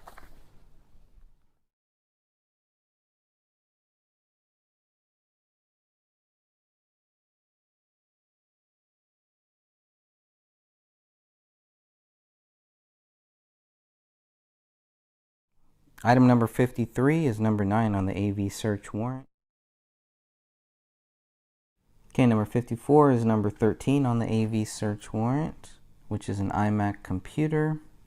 It's like it's found in the kitchen. Item number 55 is number 26 on the AV search warrant. Let's look at number 26. Miscellaneous power cords. Okay. Item number 56 is number 35 on the AV search warrant. It's also electronics. Let's look at what number 35 on the AV search warrant. It is a Pelican case with 6 hard drives. Item number 57 is number 20 on the AV search warrant. Let's take a look at what number 20 is on the AV search warrant. And that is a password list. Okay, password list. There we go. Item number 58 is number 21 on the AV search list, which is another password list. 2 password lists here. Item number 59 is number 22 on the AV search warrant, which is a hard drive Rugged LaCie, LACIE, orange color. Oh, one of those big ones. Okay. Item number 60 is number 24 on the AV search warrant. I don't know why they can't just list this for us, but whatever. Let's go ahead and find. Number 24 is a black jump drive. So, item number 60 is a black jump drive. Item number 61, which is number 25 on the AV search warrant, is a card reader with scan disk, 64-bit. Okay, number 62 is number 27. Number 27 is a Lexar card reader with memory card. Item number 63 is number 28 on the AV search warrant. And 28 is a hard drive with iron enema on it. Item number 64 is number 30 in the AV search warrant. It's also electronics. Let's take a look at what number 30 is. It's a Seagate Anchor 008. Item number 65 is number 32 on the AV search warrant. And 32 is another hard drive, a Maxon. Item number 66 is number 33 on the AV search warrant. AV33 on the search warrant is a blue USB thumb drive. There you go. Item number 67 is number 34 on the AV search warrant, and number 34 is a Skillcraft USB thumb drive. Item number 68 is number 37 on the AV search warrant. It's also electronics. They have 37 listed as a hard drive. And this name is interesting. Go ahead and look that name up. Tell me what you find. Item number 69 is number 42 on the AV search warrant. And 42 is a phone with a black case. Item number 70 is number 45 on the AV search warrant. And 45, let's take a look at what that is. 45 is a tablet with a pink case. Item number 71 is number 23 on the AV search warrant. Looks like hard drive for family photos. Number 23, I'm going to go back just to check that. Toshiba hard drive family pictures. Okay, number 72. Item number 72 is number 8 on the AV search warrant. And this has Black Mac laptop. It's a computer. And item number 73 is the ECU record. It is a CD disc. Okay, so that was 57 pages of Apple Valley Police Department property and evidence reports covering all of the items. You'll notice there were some items missing, specifically items 23, 24, 25, 38, 43, 44, 45, 46, 47, 48, and 49. So I'm going to try to find out what these other items are that I was unable to find here. I guess there will be a part 2 once I find out what those other items are. Okay, everyone, thanks for staying. Thanks for listening. The gray stage continues.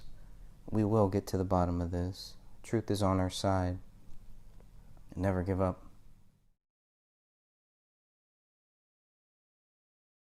Hi YouTube, it's Catherine Michelle.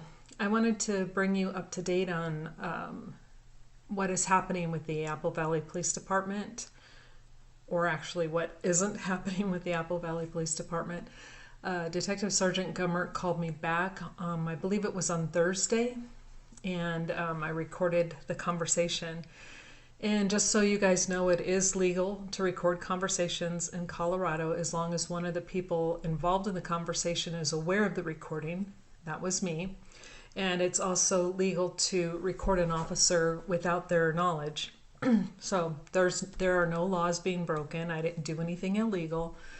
or underhanded or anything like that. And in fact, toward the end, you'll hear Detective Sergeant Gummert state that, I can quote him any way I want, but I don't want to do that. So I would rather play for you what was stated. So I'm going to play this and then interject commentary along the way.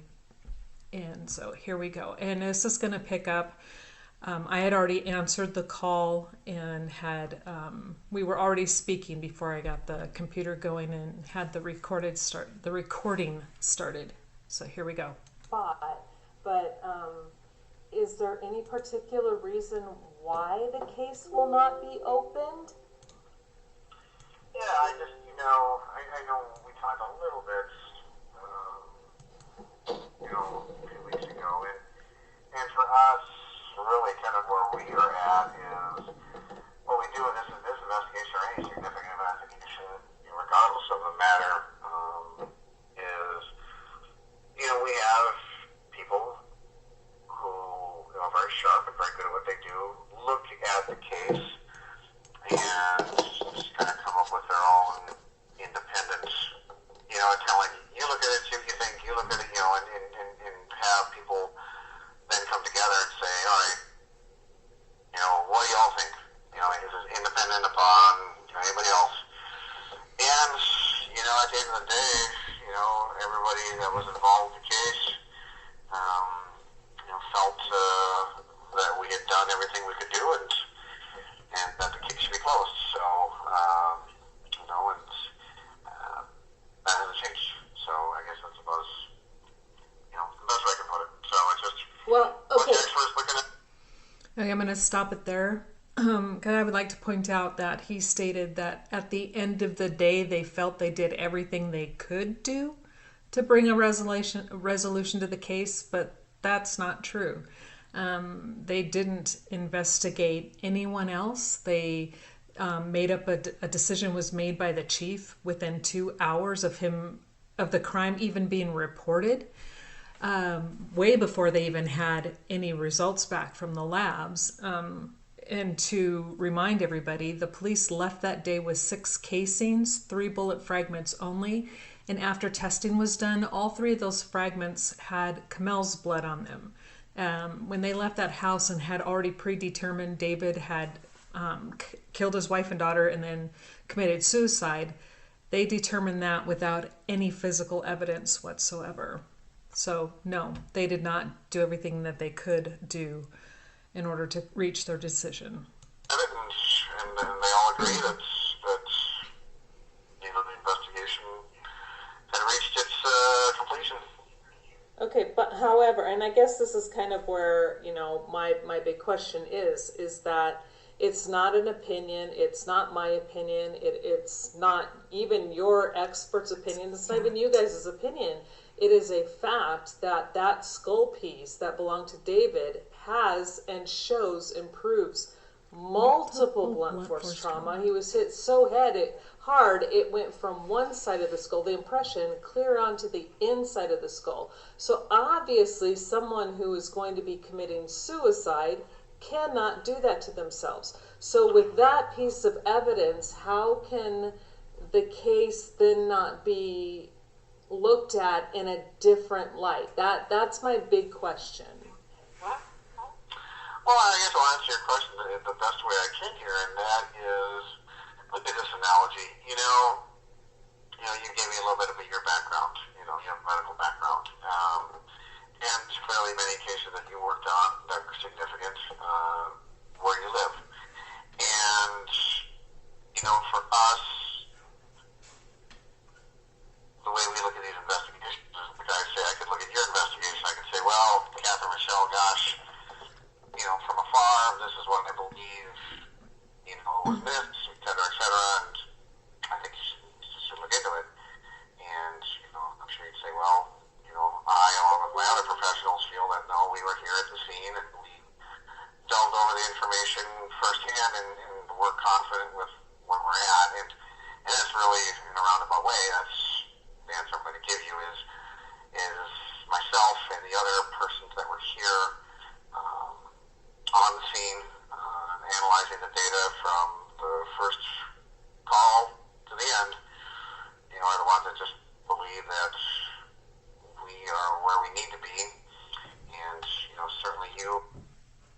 Okay, did you catch that?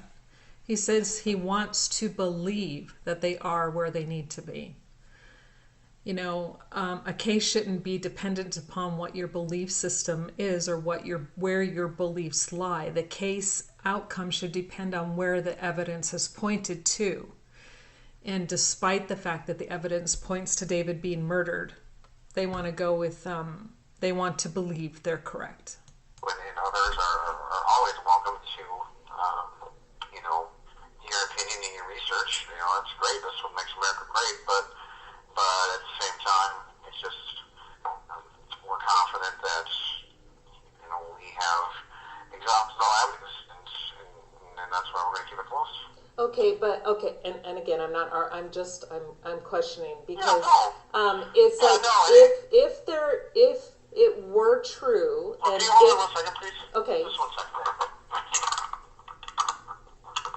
Okay, and here he gets a call and he has to take care of some other business. And then he'll come back. And at the time, I wasn't sure what he was doing. So, again, he deflects a lot. But here we go.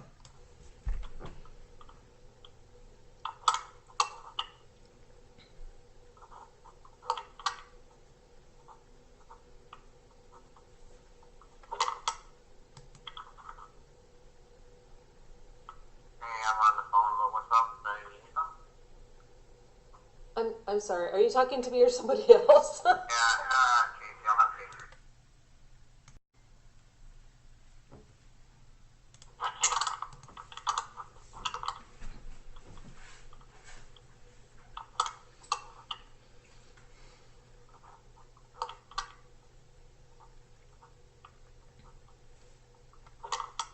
I'm on the phone, but what's up? I'm sorry. Are you talking to me or somebody else? Yeah, Casey, I'll have Casey come down. Hey, Casey, you have to go deal with Dixon the lobbies diffusion. But they didn't know what to see, so. Thank you. Sorry about that. I just had another issue to take care of. That's okay. So, like I said, Captain Michelle, I mean, the hard part about cases like these is that, it's just, there's a lot of information that's out there, especially with the beauty of the internet. And, for us, like I said, you're a professional, and you've dealt with it. I'll use this analogy because I think it's a valid analogy, is that in your professional career, over the course of many cases that you worked on and things that you dealt with firsthand, at the end of the day, you have to be confident with your decision making. And as you know, as a professional, there's always okay, Michelle, you should have done this way, you should have done this way, and that's just the nature of the job that we're all in.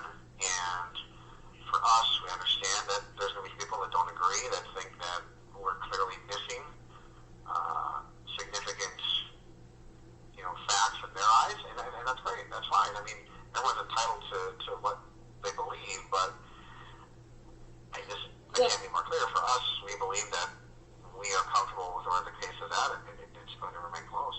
Well, and again, since you're correct in the professional aspect of things, however, in my decision making in the cases I have had to deal with, if I was wrong, then I had to be professional enough to say, okay, let me go back and revisit this. What do you guys have to show me? Yep. And Yep. And here's the thing, though, too. The main thing is that the investigators did not see, nor did the medical examiner see. I'm going to jump in here before we continue on to what the investigators did or did not see, or what they're actually refusing to even commit themselves to. Going back, professionalism is not about saying, I came to a conclusion, that's it, end of story. No one is right 100% of the time. Not even the Apple Valley Police Department. Nobody. Not myself. Nobody. If we were perfect, we'd be walking on water without the help of hovercrafts. We're not perfect. We make mistakes. And it seems to me like the Apple Valley Police Department is not even open to admitting they know they made a mistake, but they're not going to admit they made a mistake, and they are not going to correct that mistake. So let's continue here. The multiple blunt force trauma, and if they didn't see that, or did they see that?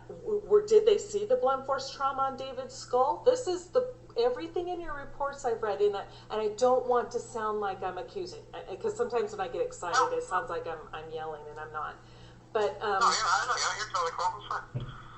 so do your investigators see the multiple blunt force trauma on that skull piece? Well, the best way I can answer that question in terms of damage done to, the parties is myself, along with several other investigators, were at the actual autopsies where the bodies were examined by the medical examiner.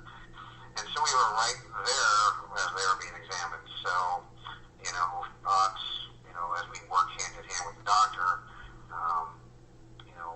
anything that's going to be observed is not only be observed by them, but by our detective as well. So. Okay, did you catch that? He's not even answering the question. He's just saying that he was there, and whatever would have been as observed, they would have seen it. But he's also saying he didn't see it.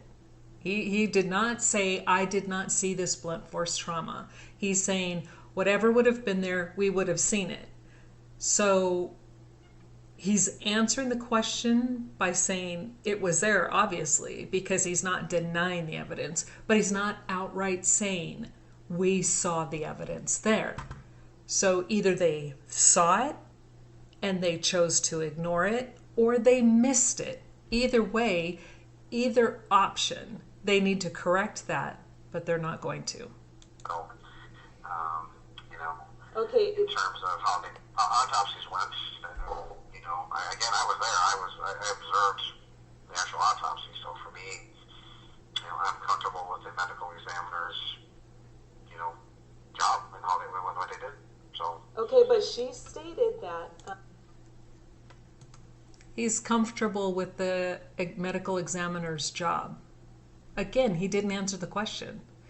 And the medical examiner, Dr. Jessica Lelinski, who now works out of Milwaukee, Wisconsin, clearly states that there were no projectiles found that killed David. She says that in the autopsy report.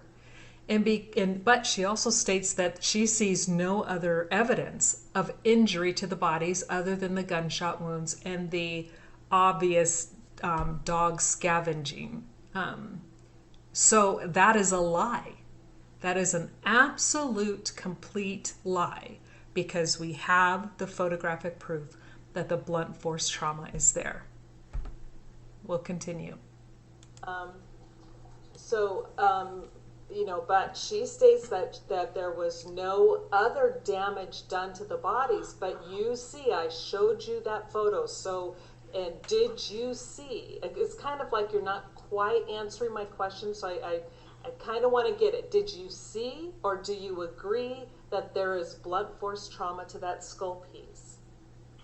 I guess after reviewing all the data you provided, for me, I agree with our conclusion, and I don't agree with what you're asserting. I guess if that's hopefully a better way to answer your question. Okay, so basically, if I'm understanding you correctly, then, is that you are not saying that you see the multiple blunt force trauma? I'm answering that what I see is that we completed a thorough investigation, and that I have not seen anything to date, including the information you provided me, that gives me any cause for concern that we missed something and that it needs to be reopened. That is troublesome. They see it. The photo that we have and we provided to them came from the police department, and he's just saying that it doesn't cause him concern. The multiple blunt force trauma, he's not denying it's there. He is just simply stating that he doesn't think it's of any concern to the investigation. The fact that David was murdered and his head was then, scalp part was then cut off after death, more than likely, that doesn't concern them. They're content with their conclusion. Really. Now I'm concerned and worried. We'll continue. So there's nothing that I've seen from anybody, including your data, that changes where I'm at. And that's Okay, well, I mean, and I hope you understand that causes me great concern, because that it's not my opinion. This is evidence your office provided us. It's photos that were provided to us, and this is evidentiary photographic proof. There is blunt force trauma and a cutting away of that skull from David. He could not do that to himself if he is dead. And if that, it doesn't cause you guys to question and want to reopen the case, then does that lead me down the path of either A, this truly, because you and I discussed this before about people saying it's a government hit, and I've been fighting against that forever. But it's not leaving any other option to say, hey, either your department is covering this up, or it truly was a hit, and nobody's going to tell the truth, Or they're totally because inept. they've been told not to tell the truth. There's no other option. I mean, your proof, your physical evidence, the lack of what is included in those reports, well, and even lack of and roundabout ways of what Dr. Lelinski, she stated in her reports, where she says there's no recovery of any bullets for David. But the problem is that she says she saw no other evidence of injury to the bodies when these photographs prove her statement is a lie. So, well, I think if I always prefer these conversations face to face. I'm kind of an old school person. I always hate talking over the phone. But for me, I mean, I'll tell you, if I were looking at you face to face, I can't reiterate it more than I already have in terms of my confidence of all the people that worked on this case, from anybody that was involved in this case. I'm very confident in the work that they've done, and I'm confident that the conclusion we reached is one that doesn't bear changing, and it doesn't bear reopening an investigation for. okay, so then just so I can tell everybody then is that even though the proof is there and the photo is there, that shows without, I mean, I'm sorry, it's not my opinion. It is not anybody's opinion. It's there that there is blunt force trauma. You can see impressions in that skull. And that's not a makeup. It's not a lie. It's not making something up. It's not, going, oh, oops, that's dog slobber. It's like, no, there's an impression of a ratchet market, at least, and for a six-sided socket, be it a crowbar or something else, that is evident within that skull. And so with that being there, what you were saying, just so I understand, and I don't want to misquote you, is that you guys, the Apple Valley Police Department is stating that they're not going to acknowledge or deny that they see that evidence, and you're just satisfied with what you've done. Is that correct? Well, I think, Heather Michelle, ultimately it's, you're free to quote me however you want. Well, no, I want to That's your quote. choice. No, I want to quote what you say. I don't want to put words in your mouth. I don't think that's how it should be done. Well, then if you don't want to put my words in my mouth, then here's what you can quote me on. The investigation is closed. We will not reopen the investigation. And that's, I guess, the best quote I can give you is the case is closed. And there's nothing that you or anyone else have introduced to us over the course of the past years that changes that quote. It's closed. Okay, So I'm again I'm appalled at the fact that they see and they know that piece of evidence, that photo showing David's scalp fragment, his skull fragment, shows blunt force trauma, shows that piece of skull fragment was cut away from his head. Both of those are proof that he was murdered. And to them, that's not evidence enough to reopen the case. They're confident that they have their right decision. Really? Really? Apple Valley, Minnesota, if I were you, keep your doors locked. Can't trust them. And this it's not about a personal attack on Sergeant Gummert, because as you can tell, he's being very nice.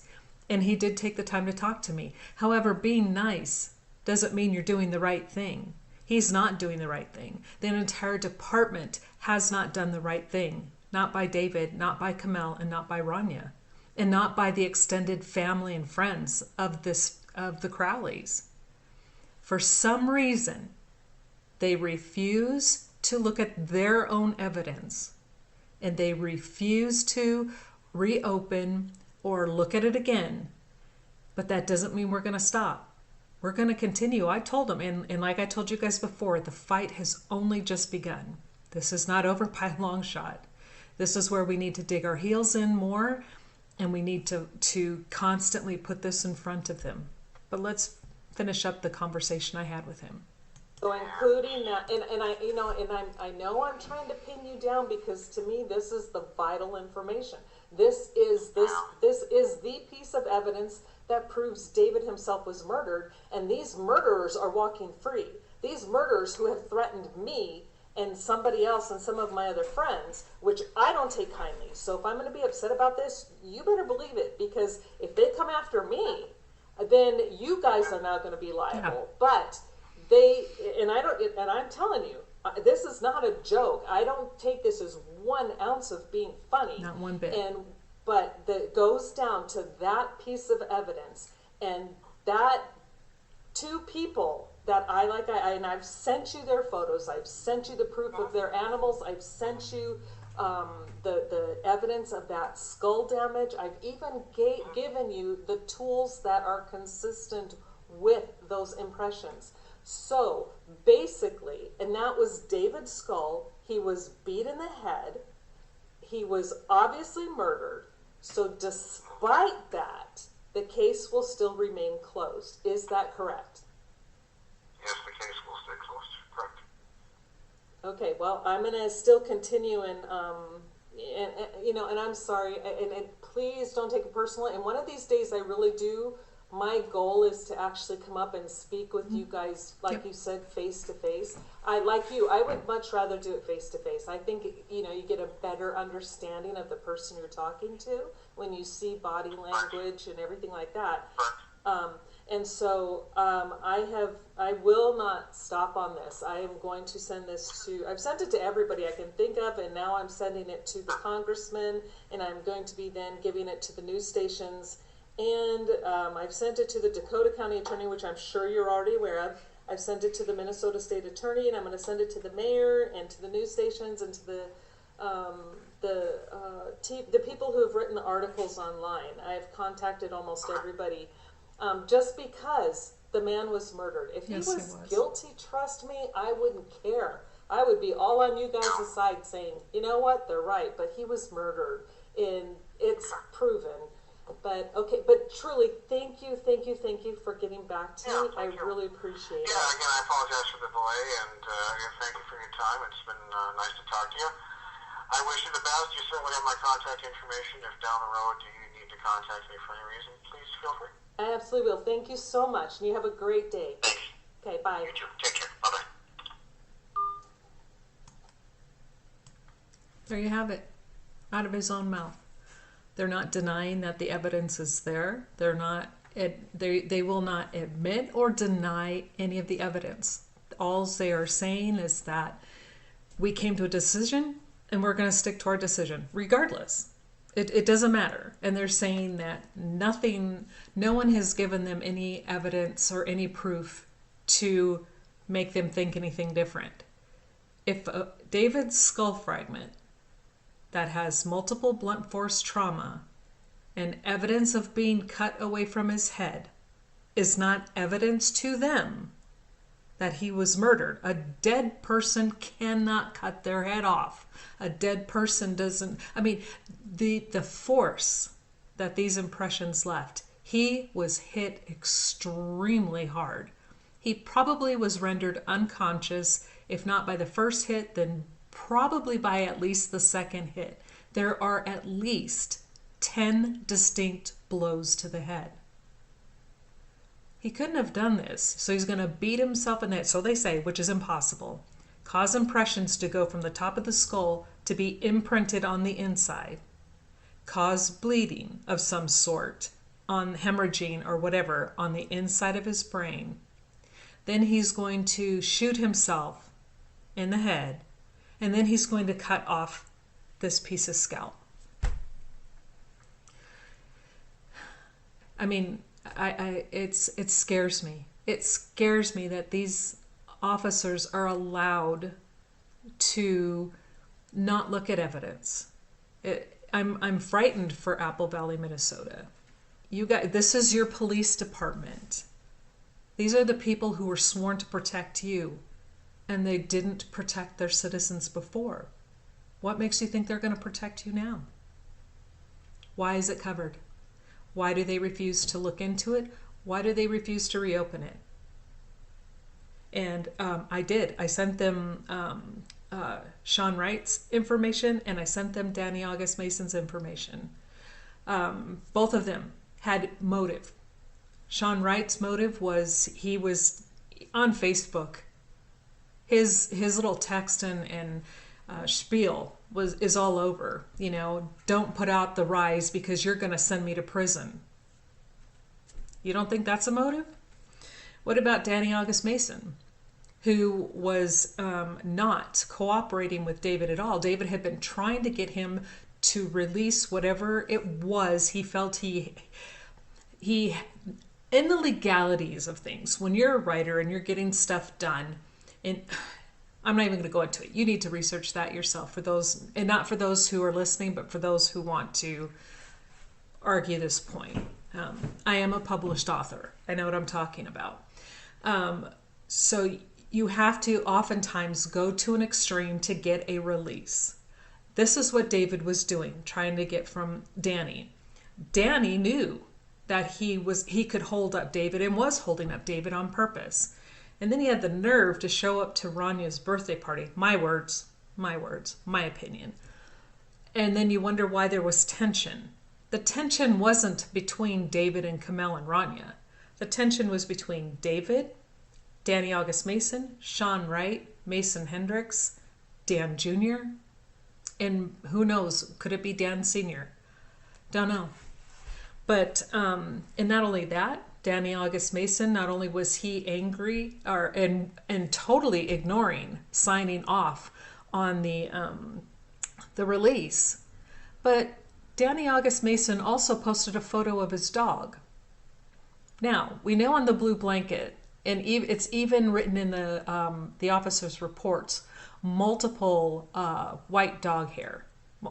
It's everywhere. It's all over. Now, yes, Paleo had white fur on his belly, but that was it. The rest of him was brown and dark brown and a reddish brown. He was not all white. Who has an all-white pit bull that was trained to fight and kill? Danny August Mason. These things alone should have sent the police in that direction to at least investigate that angle. They didn't do it. You know, Danny had motive. Danny has a dog that matches. Sean had motive. And Sean also had a daughter at the time who was in grade school. Those footprints are not footprints. Those are kindergarten crafts. So the circumstantial evidence against others in this case is very strong. Now, keep in mind that there's also DNA and blood and prints and blood and stuff that don't belong to David. They don't belong to Kamel. They don't belong to Ranya. They belong to the murderer or murderers. So the police have physical evidence that they could easily rule out or rule in other people, but they didn't even look into it. They're not going to look into it because according to them, they did a great job. No, it was lackadaisical at best. At best. So, to say I'm disappointed, again, is an understatement. This family truly deserves justice. It is being covered up. It is being pushed under the rug. But why? Who truly is behind it? We know Eric Sayward. And if any of you haven't watched his little video about the first time I met David Crowley, you need to watch it. Not to give the man views, but so you can see how creepy this guy was. And not just him, but his cameraman. There's a point, they're interviewing David at a park on the 4th of July. This camera guy says, "Hey, where's your daughter? Let's go meet you. I want to meet your daughter." And David looks at them, looks back. He stands then, puts his body between this man and his family and says, "No, they're not comfortable." Does that sound like a man who's going to kill his family? Or does that sound like the person who's doing the interviewing has an ulterior motive? It's creepy. So we've got people that they should have at least interviewed, but they did not. Looked into and ruled out, but they did not. Sean motherfucking Wright. His words, not mine. What he calls himself, because he thinks he's all that, he's all bad, and he's gonna, threaten everybody. We have Sean motherfucking Wright. We've got Danny August Mason. We have Mason Hendricks. We have Dan Jr. We have Dan Sr. We have Eric Sayward and others. These are just the names off the top of my head that should have been looked into and ruled out, but were not. And a few of those, there's more than enough circumstantial evidence that the cops should have put them on their radar right away. But they didn't. These guys lied to the police during their investigations. They lied during the Netflix sloppumentary, as I forget who coined that. But it's truly a disgrace that it was even allowed on Netflix. They've all lied. They all had motive. And David had none. The police could pin no motive. They had no motive for him in their reports as well. But yet they're content, even though they have proof. His skull was basically sustained so much damage that it probably killed him before they shot him. But the police don't care. And again, why?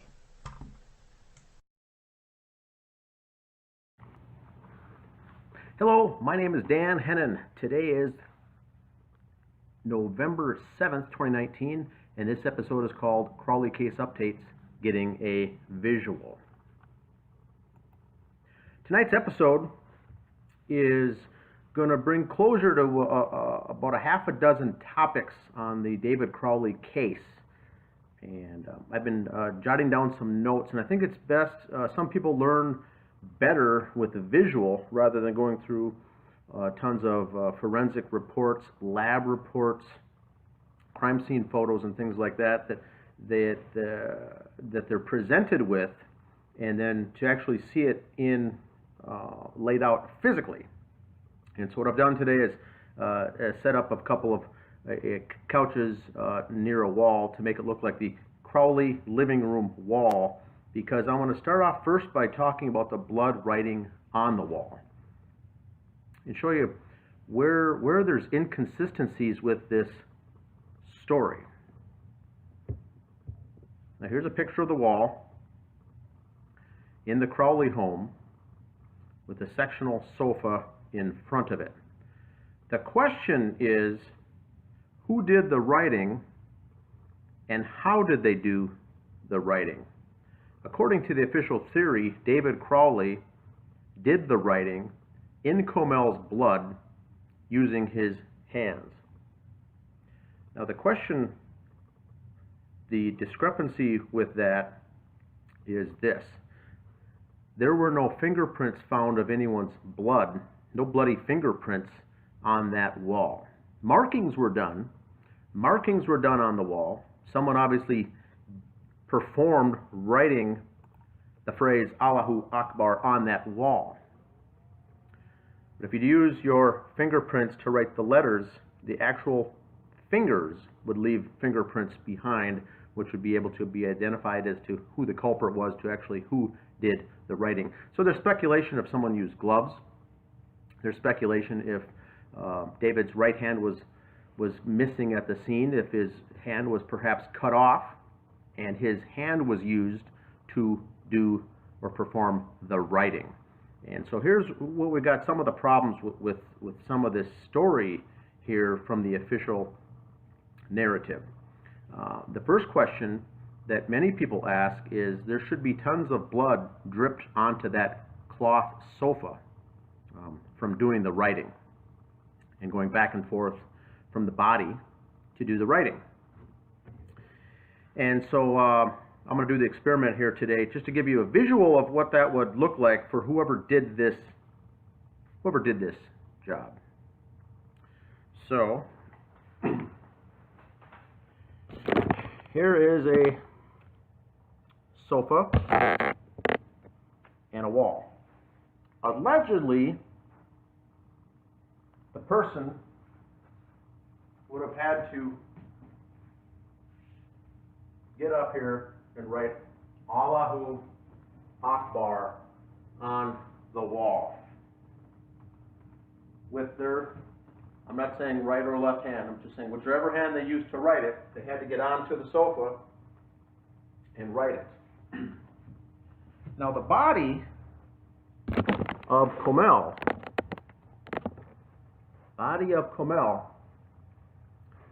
because we know it was her blood. That's been proven. Whoever used it was her blood. And she was found right in a corner, snug up against the corner of the sofa, with her hands crossed underneath her. And so Comel was lying basically like this.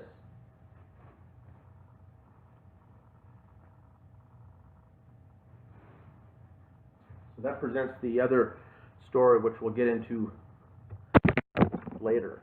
Remember, hands crossed underneath, both hands missing, laying underneath, and the dog ate them both off, was the official narrative. The dog ate both hands off, while at the same time hands were crossed, snug up against the corner. There's no way the dog could even get in there to perform that on one of those hands, much less the other one. So the body's laying there. Here's what we've got. If David was reaching down to get blood to then do writing, he would have to come back down and get some more and write, get some more, and finish the writing. What the speculation is, which is probably the case, is that something was used to contain the blood, so the person only had to dip in to do the writing. I'm just using a simple plastic bowl. Now, you go up there one time and you're not going back and forth.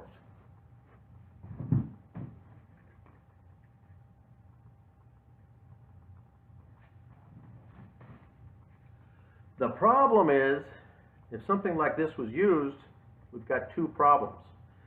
Number one, where is it? It was not found at the scene. There was no bowl found at the scene. There was no bloody bowl found at the scene. And if they rinsed it out down some drain, there was no blood in the sinks. If something like this was used, someone has it today, or it's been disposed of. Nothing in the crime scene photos show anything like this. If David Crowley did it, he would have set it right there below him and ended his life. But there's no bowl. Now the other question is, how would Comel's blood get into the bowl? How would the blood be drained from her body into something like this to get it easy to apply on that wall? So I'm leaving it up to the listeners here to do that. The other question is, there's no fingerprints on that wall. Speculation in the justice group is that more than likely the perpetrator used a pair of gloves to do the writing on the wall because there's no fingerprints on that wall. The question is, and this is what we want the Justice Page members and those watching videos like this to keep in mind, to be able to use their critical thinking. Remember, there's no fingerprints. A naked finger would have left fingerprints behind. There was none. More than likely, it's safe to assume gloves were used, latex gloves, rubber gloves, something. But they were not found at the scene. No gloves found. And they obviously weren't in the trash. Photographs of each of the trash were taken by police technicians. So there's gloves out there somewhere, either disposed of or sitting out there to this day that someone's got it, potentially as a trophy. So we've got two issues with that whole scenario. Now, David Crowley, if his hand was cut off, he was missing his right hand. Only photo left was his left hand, which was in a mummified state, almost as if it was tied or under restraints for some time to cause it to mummify faster than the rest of his body. Right hand was missing. Was it cut off? Was it used by the perpetrators to paint on the wall? Well, the answer to that is also no. His hand, whether if it was attached to his body or not, would leave fingerprints. Fingerprints would be left behind on that wall for detectives to go into, test, and pull fingerprints off of that wall. Now, did David Crowley, or the perpetrator, put a glove on David Crowley's right hand that's missing and perform the writing? Maybe so. I think that if the perpetrators went so far to use his hand to blame it, the blood writing, to show evidence, they would not put a glove on it. Fingerprints would be all over. The detectives would match the fingerprints to David, and obviously you've got your killer because the fingerprints traced it. So the odds of someone putting a glove on a cut-off hand to dip it in blood to do writing is possible but not probable. So the question is, we've got a bowl, some kind of container, a pail, something that the perpetrator or perpetrators use to dip in to write. Now, what detectives did find, this is how they narrowed it down. When reading the police report, you've got to be able to censor out what they're telling you versus what they are also trying to conceal to you. Evidence proved that David's DNA was on that wall. David Crowley's DNA. But DNA is fingerprint, finger touch, skin cells, not in the blood, but on that wall. Now, a typical homeowner is going to use a hammer and hang up a clock, a picture frame, something on the wall. Now, there's nothing on that wall except a clock. David owned the home. David lived in the home for a year. Your fingerprints, not your fingerprints, but touch DNA is going to be on that wall. For instance, David Crowley reading a bedtime story book to Rani, DNA everywhere, right here. So what they did, and what it's up for the user to decipher, is of course David's DNA is going to be on that wall. Touch DNA, skin cells. Police report never ever said that his blood DNA was on that wall. There was blood on the wall, which is Comel's. They assumed it was David who did it. That's the part that's up for conjecture. So there's issues with the whole blood writing on that wall. And I'll go back to that wall once again. As you can see, there's a clock up there. There's nothing else on the wall. But by the nature of the beast, David is a homeowner. His DNA, his touch DNA, or his fingerprints, would stand to reason to be on that wall regardless. But we can't assume that that was part of the crime. That's what they did to link it, though, the blood on the wall. Now, we also have the most blood-filled item in that living room where the crime scene was. Keep in mind that there was not a lot of blood there. The bodies were there. Little bits of blood was there. Lots of hair all over the place. But only the one spot in that living room where there was blood soaked in on the furniture was on a recliner. And here's what that would look like.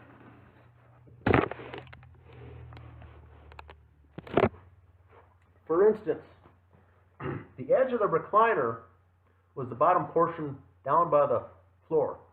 This was soaked straight through with blood.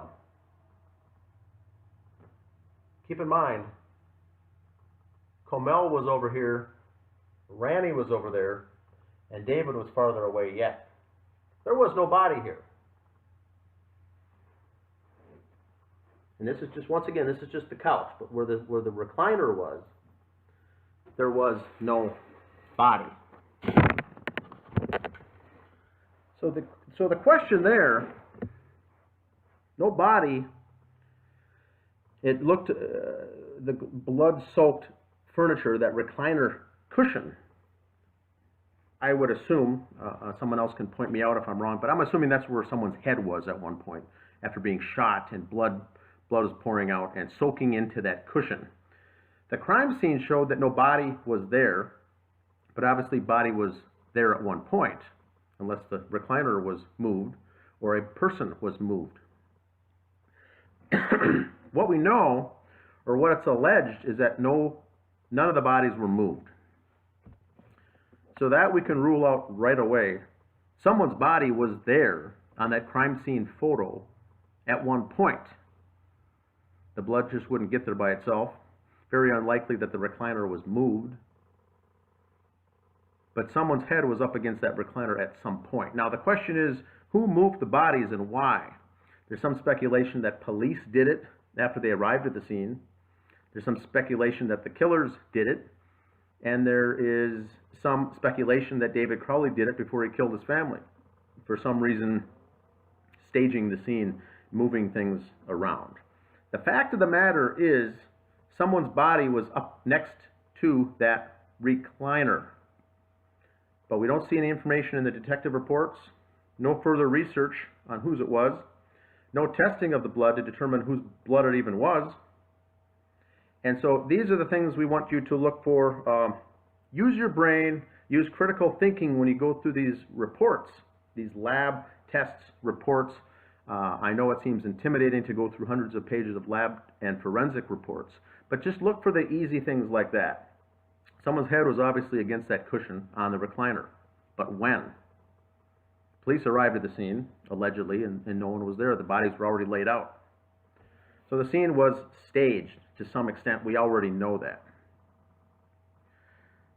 So those are the types of things to look for. Hair is the next question. There was hair all over the place. Long, black hair. Oh, that would be Comel or Ranya's hair. And so people ask that are new to the case, why is there so much hair? What happened to the hair? Why is there hair everywhere? Good question, but that's not the important question. The important question is, how was the hair removed? There was a knife at the scene. There could have been a scissors used, but regardless if it's a knife or a scissors and the hair was cut off, the ends of those hairs, the individual hairs, would have a straight snip as if they were cut. If there was a struggle and hair was yanked out from the scalp, yanked out, pulled out, something to that effect, or even due to a normal cause of decomposition over months or weeks, naturally would have fallen out of the hair. That's not going to have a clean slice. Only a scissors or knife would have a clean slice when looked at under a microscope. The other hair, if yanked out, would still show the follicles attached to the skin. There'd be a little bulb at the end. It would not be a slice. That's the question. Was testing done on that? No. There was no testing done on the hair. There's hair all over the place.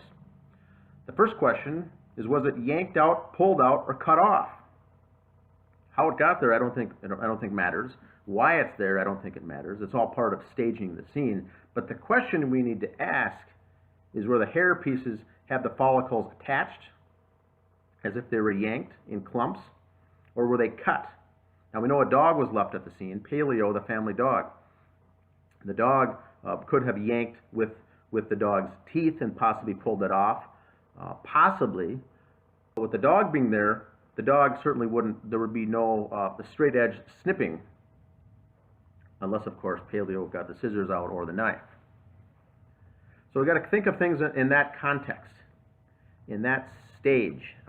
We know the scene was staged. We know evidence proves that David didn't do this. We're not fighting that battle anymore. We already know that David Crowley did not do this because he couldn't have done this. Now, folks new to the case usually come from after watching that documentary by Eric Nelson. And they come over and join the page and say, you know what? David had mental illness. David had depression. David had PTSD. There was paranormal activity in the home. There was drugs involved. There was alcohol involved. There was hallucinogens involved. For those people that say any of those, that long list of excuses or reasons, those may all be true. Every one of those could be true from a factual standpoint. That did not cause the death of these three individuals. And remember now, the death of these three, David, Comel, and Rania. Here's a Christmas photo from 2 years before the deaths.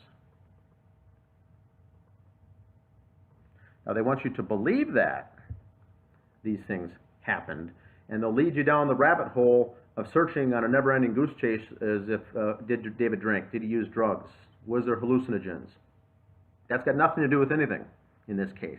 The bullet that went through David's head, allegedly, found in the attic, didn't have blood, tissue, or brain matter on it.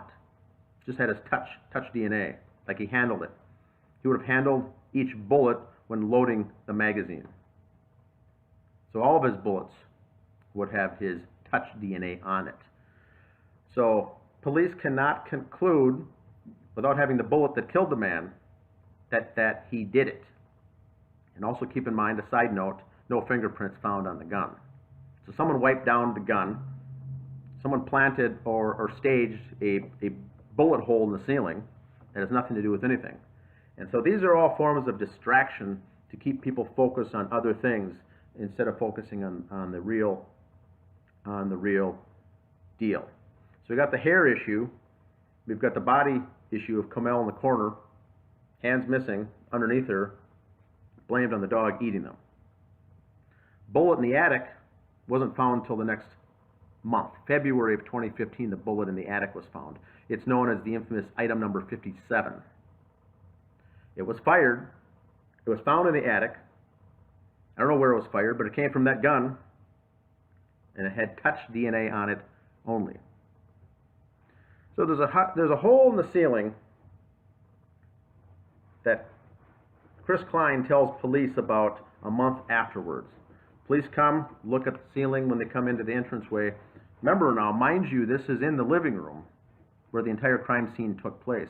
They said police must have missed it. They must have missed the crime, the bullet hole in the ceiling. The most important bullet in the crime, when placing the blame on David Crowley, is that bullet number 57. Police didn't even have it for a month later. Then they find it in the attic. This is after a 911 call came out on January 19th saying there's suspicious activity in the home. Chris Klein was in the house with a handful of other folks. Remember, the 19th. We know from the police reports that the professional biohazard cleaners were in the house on January 20th. So the question is, they found a bullet fragment that came out of the rug in the living room on the 20th of January, 3 days later. The 911 call for suspicious activity came on the 19th. these folks were in the house. Now the question is, was that bullet hole there on the 17th when investigators, crime scene technicians, the medical examiner was on site, the officers, the detectives, there must have been 20 people in that house.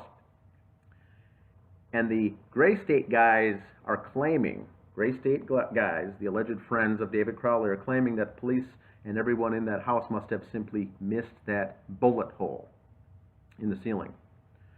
Now, with the bullet hole, as with anything else, investigators would have taken a photograph here, a photograph here, 3 or 4 different variations of a hole in the ceiling, zoomed in, backwards, what level of details. There would have been multiple photos of a bullet hole. There was no photos of the bullet hole on January 17th when police got there. Now, police, I think, in the process right now with Officer Detective James Gummert, the lead detective, is answering a question from Greg Fernandez, because Gummert does think that in one of the photos, or some of the photos, that detectives did show that they did take photographs of that bullet hole, meaning that they were aware of it. Remember now, the Upper Valley Police Department, they're in a corner, they've backed into a corner here. If they weren't aware of it and it was there, they're going to look really bad by missing something so obvious.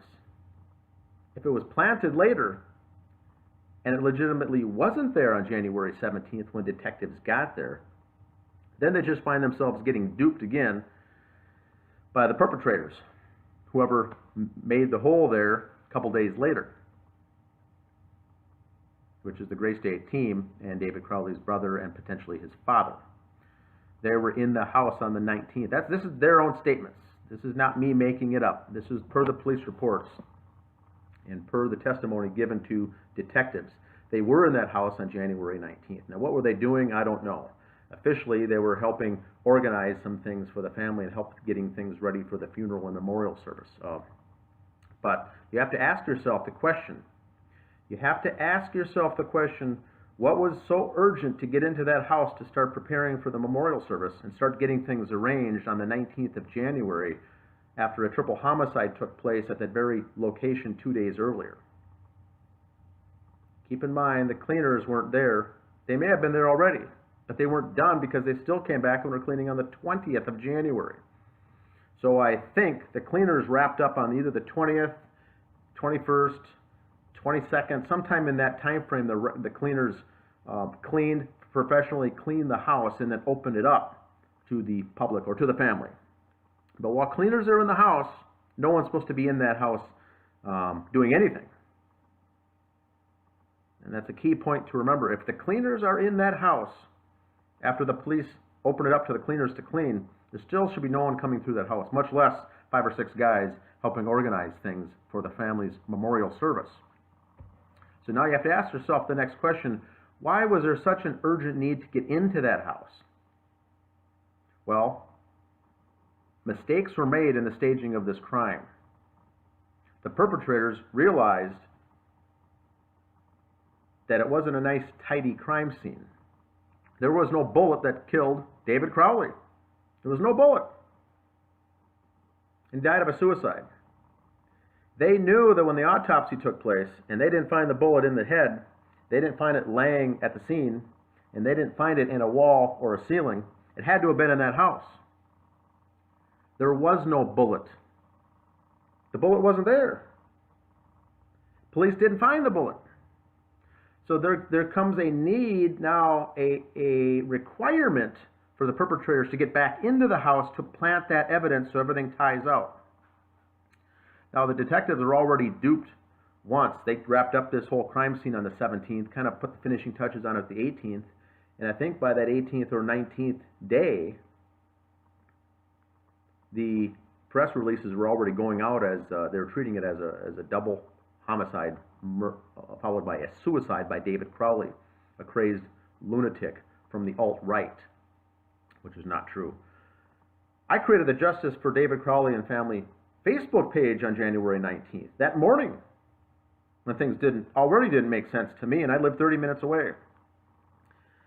So I had set up the Justice for David Crowley and Family Facebook group before the bullet was even there, before the cleaners were done, and before that 911 phone call came in from a neighbor saying there's suspicious activity going on in the house that doesn't relate to the cleaners. There's a GMC pickup truck there, which turned out to be Chris Klein's. Klein says he got in the house because he got permission from Dan Crowley Sr., that's David Crowley's father, who lives 45 minutes away. Dan Crowley Sr. tells police that he was never in the house with Chris Klein. But Dan Crowley Jr. was in the house, along with, I think it was Adam Shambor, Danny August Mason, and Mason Hendricks. There was a handful of guys in that house on the 19th.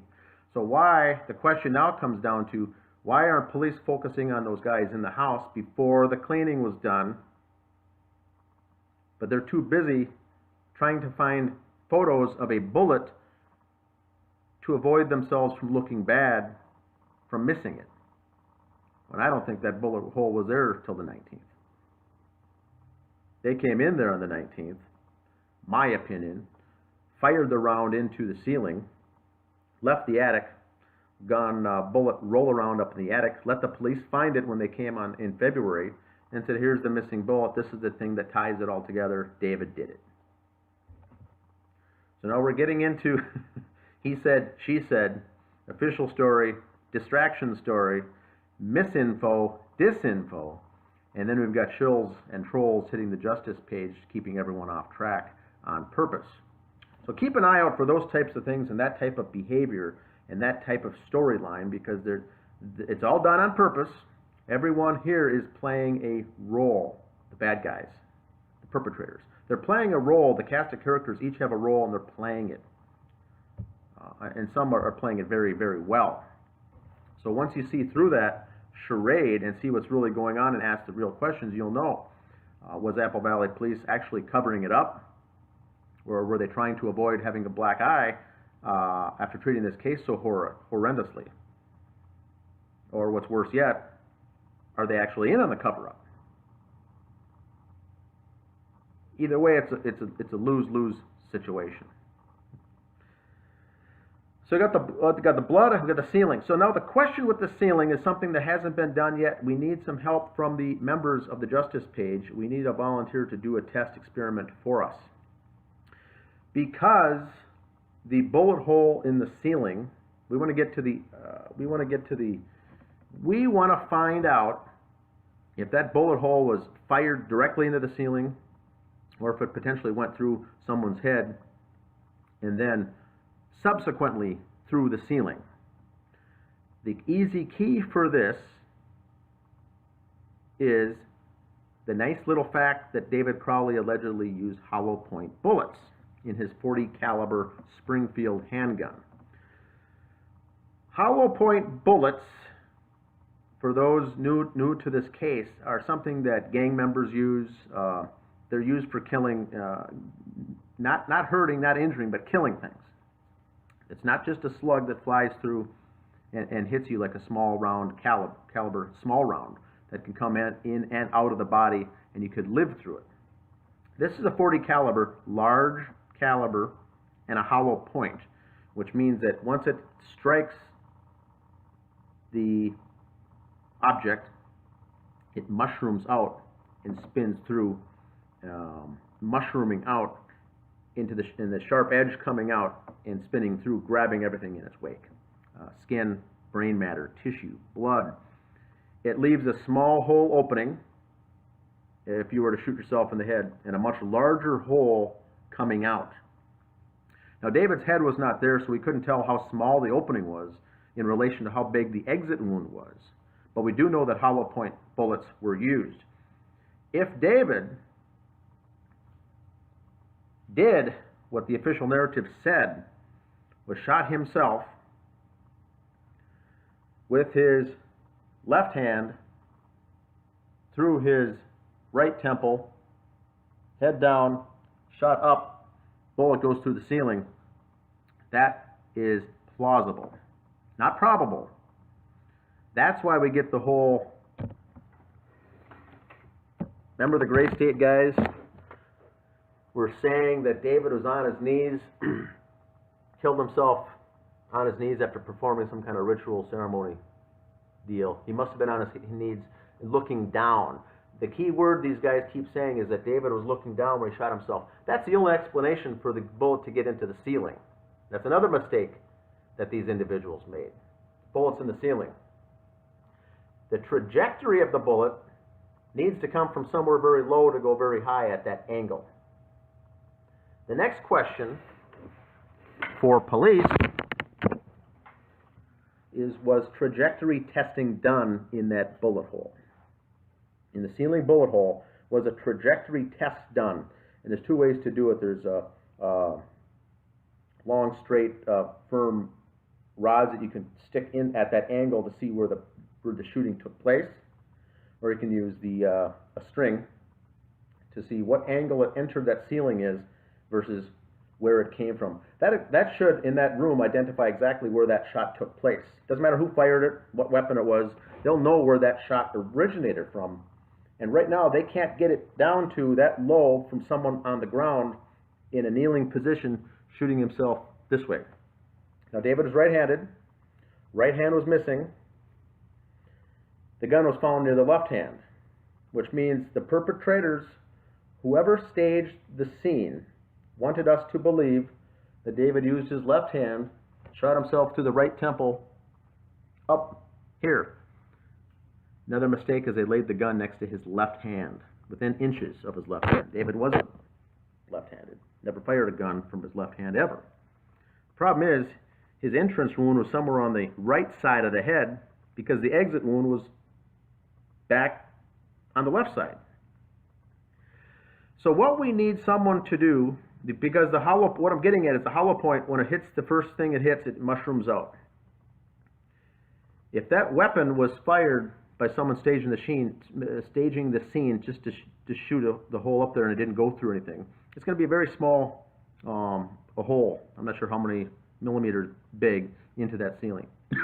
If it went through David's head, or anything else for that matter, it'd be a much larger hole into that ceiling, because it had to go through something first, explode out, mushroom, and then go up through that ceiling sheetrock into the attic. So here's what I'm asking our members to do. Those of you who have a registered weapon and have access to a .40 caliber handgun and have access to a firing range, is get six rounds of 40 hollow point .40 caliber bullets. Go to a range with a large section of sheetrock, and I would say fire 3 shots in it, different angles, high, low, left to right, and just measure the width of that hole that hasn't gone through anything, that hasn't impacted anything except just the sheetrock. And then measure those 3 holes, add them up, divide by 3, get an average of what a hole, ballpark figure of what a hole would look like that has been impacted by a bullet that has not yet mushroomed. Then go to your favorite grocery store and buy 3 coconuts, set them up on a table, and put the sheetrock behind it, and fire 3 more shots, 1 through each coconut. Coconut resembles something similar to a human head. When something strikes the coconut and then subsequently goes through that sheetrock, measure the distance then of that mushroomed bullet on the back end. After it went through the coconut, through the sheetrock, you're going to have a higher, bigger, larger hole, in other words. Measure those in centimeters, let's say. Add them up, divide by 3, get an average. Then you'll have an average of a projectile that hasn't gone through anything first, and a projectile width that has already mushroomed. Here we go. I draw it up for you. Get an idea of, just do a simple test like that with 6 bullets. Use a ruler. Pause this if you need to. I wrote the instructions on the bottom. Get a ruler, measure it, and then we'll get the difference of that size of a straight projectile or one that's already been mushroomed. and then we can match it up with the crime scene photos that the Apple Valley Police took in February of 2015 of the width of that hole. That hole, if it's the size of a mushroomed bullet, means it went through something, and more than likely it was David or somebody. If it is a small size of the small hole that didn't impact anything, the police don't have a story then whatsoever. That means it didn't go through David's head or hit anything else. It was directly fired into the sheetrock from someone in that living room, just to make it look good. And we can get the measurements then from the police photos of the actual hole in that ceiling. And so if we can get the volunteers' help from something to that effect to do a test study, that'd be greatly appreciated, because that's really the diameter in centimeters of a hole mushroomed. It's going to be one or the other. That the police have either one or the other. It's going to be the big one or the small one. It can't be somewhere in between. It either had to go through something or somebody, or someone came in there, I think, on the 19th and fired a shot, and then said, "Hey, cops, you forgot it. Look what you missed." And keep in mind that also. When we hear about people at a scene going back and asking detectives to research something that they missed the first time around, you have to ask yourselves the question, how did they know it was missed? How did they know it was missed? They were screaming, "Missed, missed, missed." A good detective should have said, "How do you know we missed it?"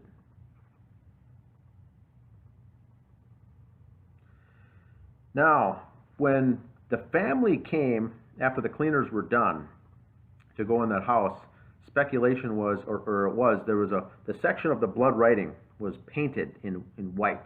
Someone painted over that section of the wall in white so people wouldn't have to see the Allahu Akbar. The question is, who painted it white? Did police order someone to paint it? Not their job. I doubt that happened. Did they order the cleaning crew to paint it? I could also use some help here from those listening in on the show. I don't know what cleaning crews do. I believe it's their job to clean up something, not to repaint or paint anything at all in the site of a homicide. Did they go run to the store and buy some white paint and paint it up per police direction? I would consider that odd. The question is, who painted it and why? Who gave the direction, I guess, is the better question. Who directed someone to paint over that writing?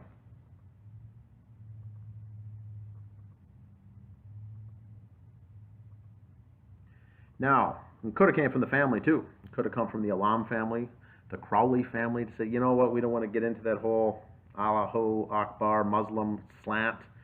How about you paint that, get rid of it. We don't want to see it. We don't even want it making the news. That could be the case too. Now, when it comes up to the Muslim Islamic slant, whether this was a hit, someone angry about converting a hit job, an extremist hit job, we always keep these angles going because we see the Quran on the floor, we see the submit to Allah now, and we see Allahu Akbar written on the wall. Whoever staged the scene was hell-bent on focusing on this whole Islamic Muslim angle. But remember, you have to ask yourself, the people staging this crime scene, not too bright. Comel graduated from Baylor University in Texas, near where she grew up, or where they were living. She went to four-year school, four-year college, Baylor. Baylor is a private Christian university. Christian. Private Christian university. She was there before they even had gotten married, had a baby, anything else. So I don't believe the Alam family was too against the Christian ideologies. They sent their daughter to a Christian college. So once again, the whole Muslim Islamic angle is slanted. It's to get you to look into something that's not there. It's overstaging the scene. One of the biggest mistakes. I don't know if she converted before or after the wedding. If she converted at all, I personally don't care if she converted. this wasn't a Muslim Islamic hate crime anyway, because she had already gotten her master's degree from the University of Minnesota. So years earlier, when she went to Baylor, Christian private university, always do your homework first. Always do your research. Because it's the little things like this. This is something that a detective from Apple Valley could have come up with and said, I can't believe this is an Islamic hate crime or something because she married a Christian. She spent 4 years at a Christian university that obviously her parents allowed her to go through and helped possibly fund her way to go there. Regardless, they blessed her okay to go there.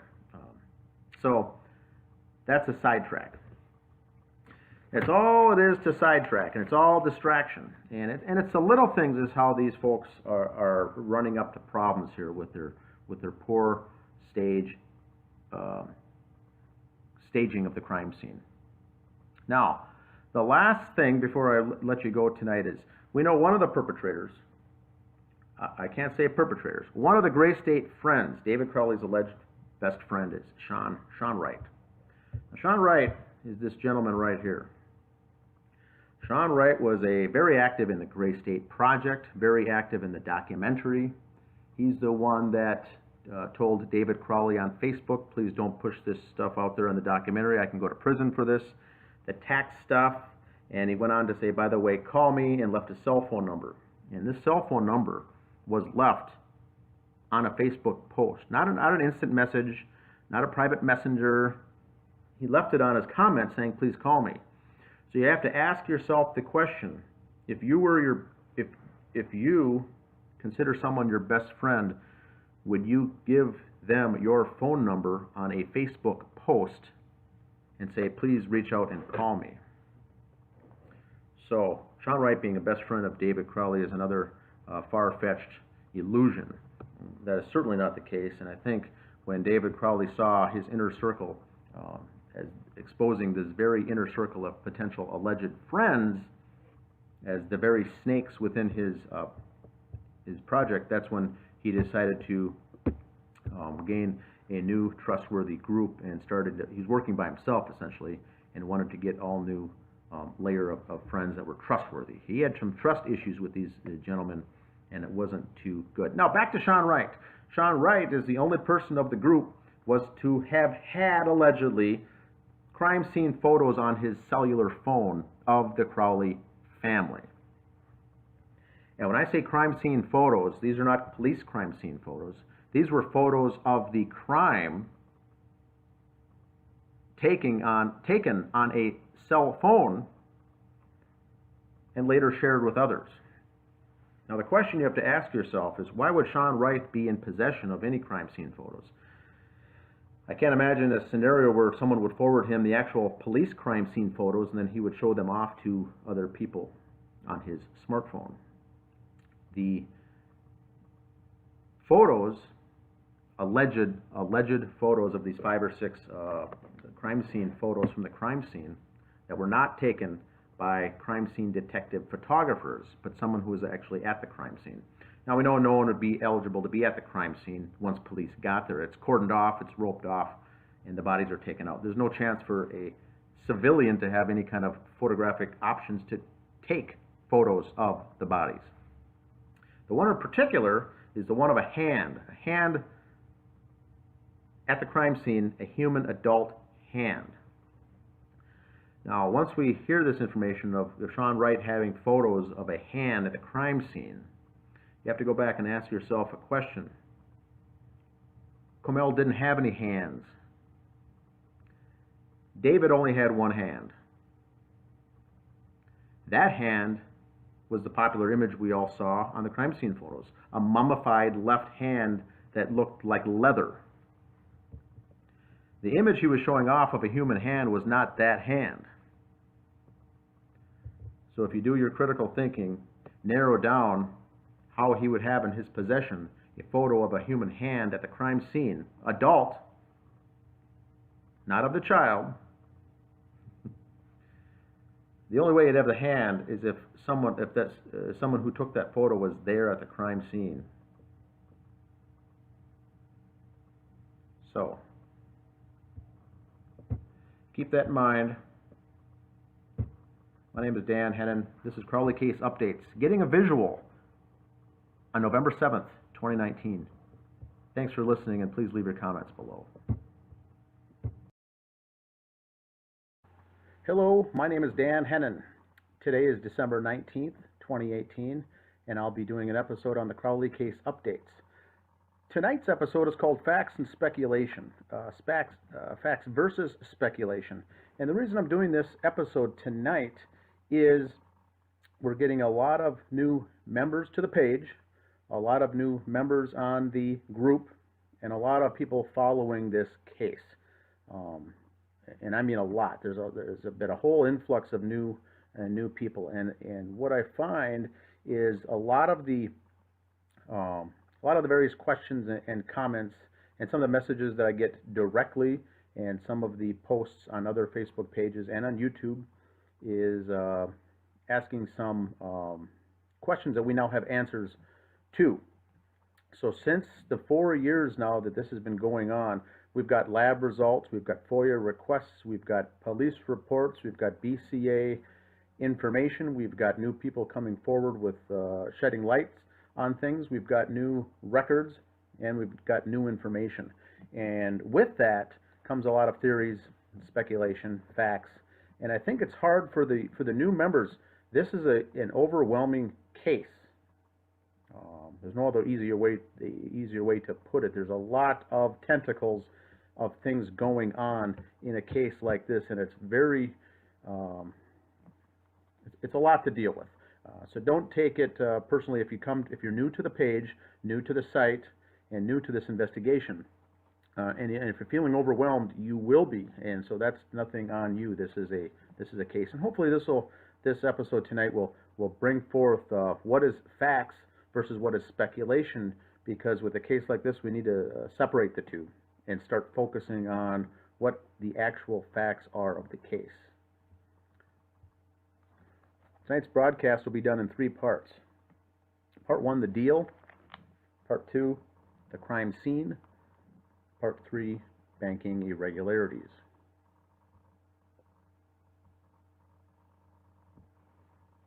Part 1, the deal.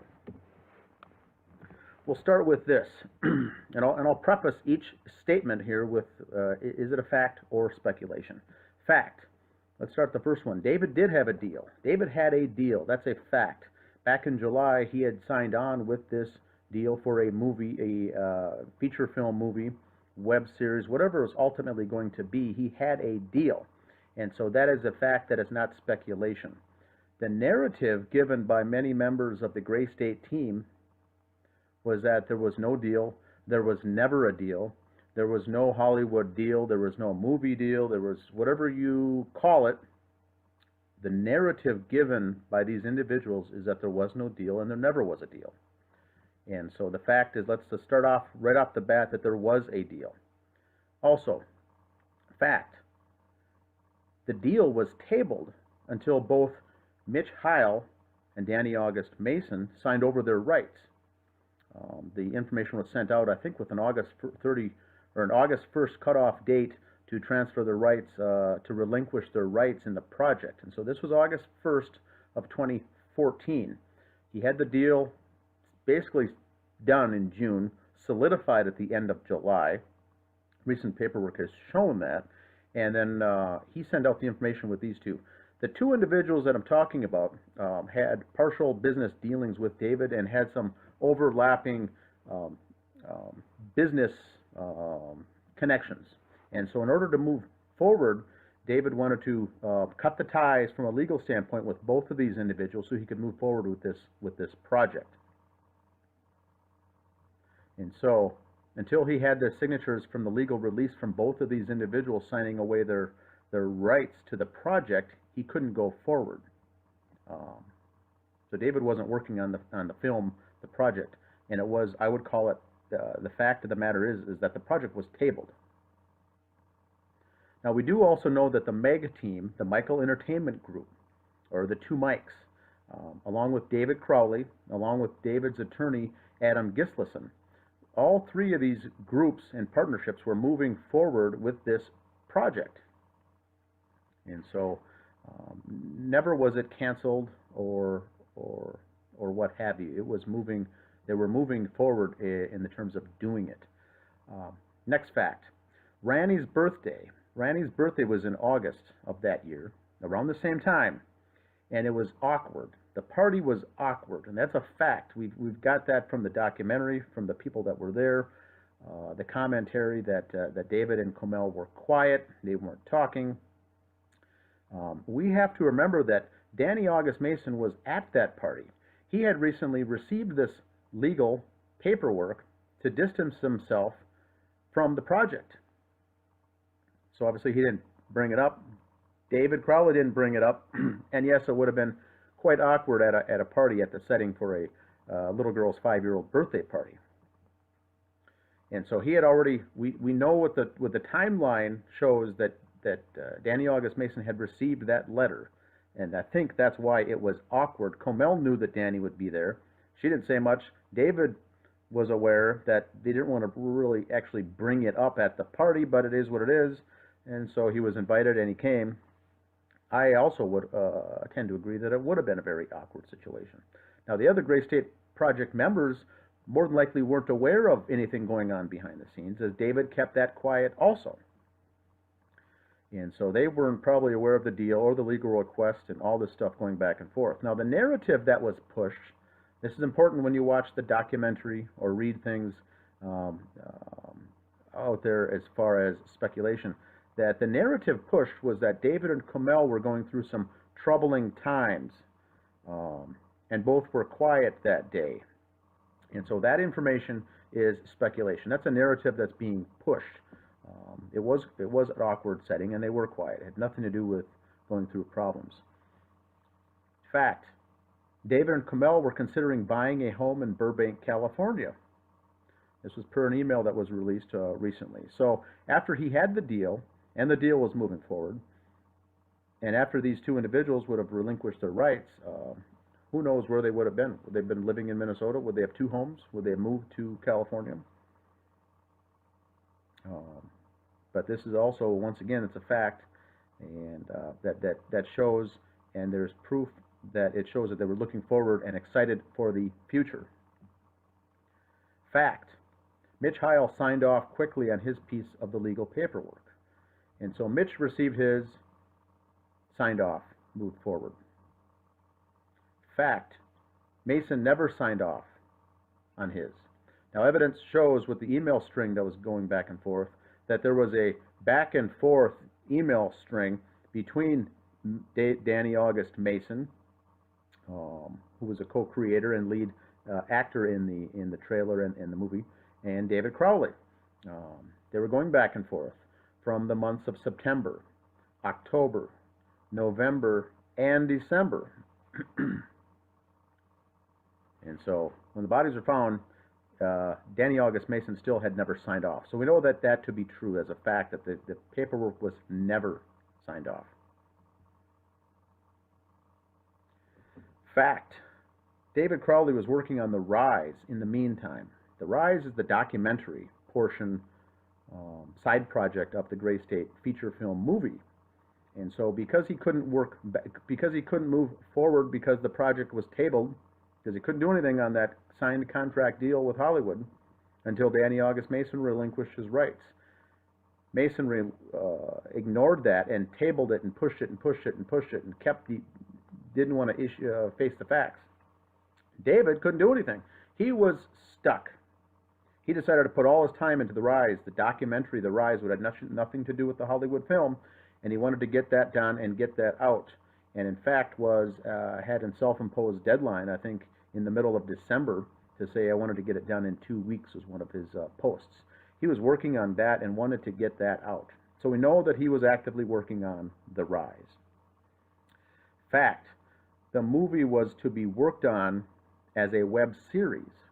And so at first he wanted a feature film, and then the documentation that shows with emails going back and forth now with the group in Hollywood is that they were going to turn it into a web series.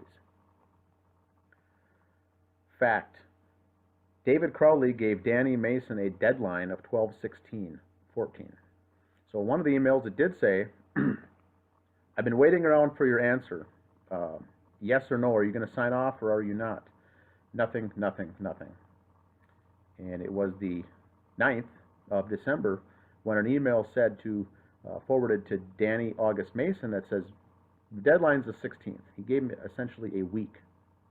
We know that to be fact. No speculation there. It's in writing. He said the 16th is the cutoff. So he gave him a week to decide. Fact.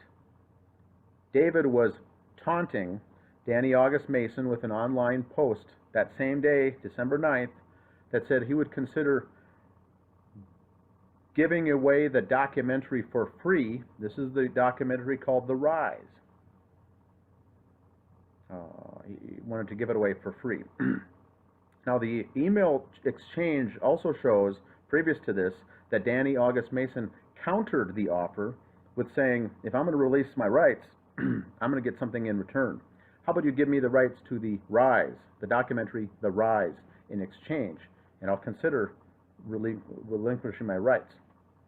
And so David Crowley now knew that Danny August Mason had an interest in The Rise, and then he used that now as a bargaining chip. And I would consider that taunting on that Facebook post. He didn't get a reply for all these months. He gave him a 1-week deadline, and then he goes online to post, I'm going to consider giving away this documentary for free.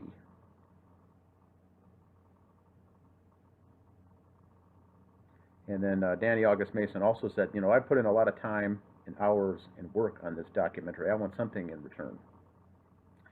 And so that was, agree with it or not, I believe David was playing some chess moves there to elicit or to force the hand.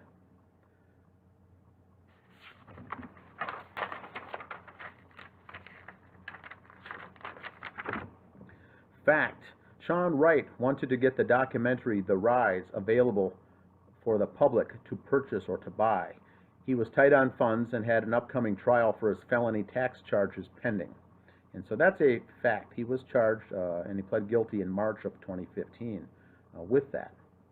He put a lot of time into this as well. He was heavily vested in the documentary The Rise. Their plan was to get it out there, get it up for sale, and make some money on this documentary. Speculation. David may have been taunting Sean Wright in that very same Facebook post when he mentions, I want to possibly give it away for free. And so there's nothing to support that. I think that's speculation right there, because he was trying to poke and prod both of these guys. At this time, he had already known that his inner circle was infiltrated and he was among the rats, and he was trying to get rid of them. And so he was poking and prodding, I think, looking for answers and looking for a response. Sean Wright had put a lot of time into this documentary, and by putting it out there for free, he wasn't going to make anything himself. And so I think he was looking for, trying to elicit a response from both these individuals. Fact. Sean Wright asks David on social media to be sure that he removes his tax stuff if he does plan on pushing it out there for free. Now that's a fact. We've got documentation that shows that you better remove my tax stuff first, if indeed you want to give it away for free. Now, note the sound and the language of that message. Sean Wright, at this point, it doesn't even care if it's going to be given out there for free. Remember, that was supposed to be part of the package to be sold and make some money off this documentary. It's so important for him not to have the tax stuff out there that he goes out of the way to say, even if you give it out for free, I don't even care. But you dang well better remove that tax information from the version you're currently working on. So we can see here the give and the take, the chess moves that were being done in this operation of these people that knew that they were not getting along and things were coming to a head. Fact. Sean Wright spent several years and many hours working on the documentary The Rise and was very proud of it. We know that to be a fact. Fact. Sean Wright personally followed the various rogue uploads of The Rise on YouTube once folks started putting it out there for free on YouTube. Now remember, after the bodies were found, a couple days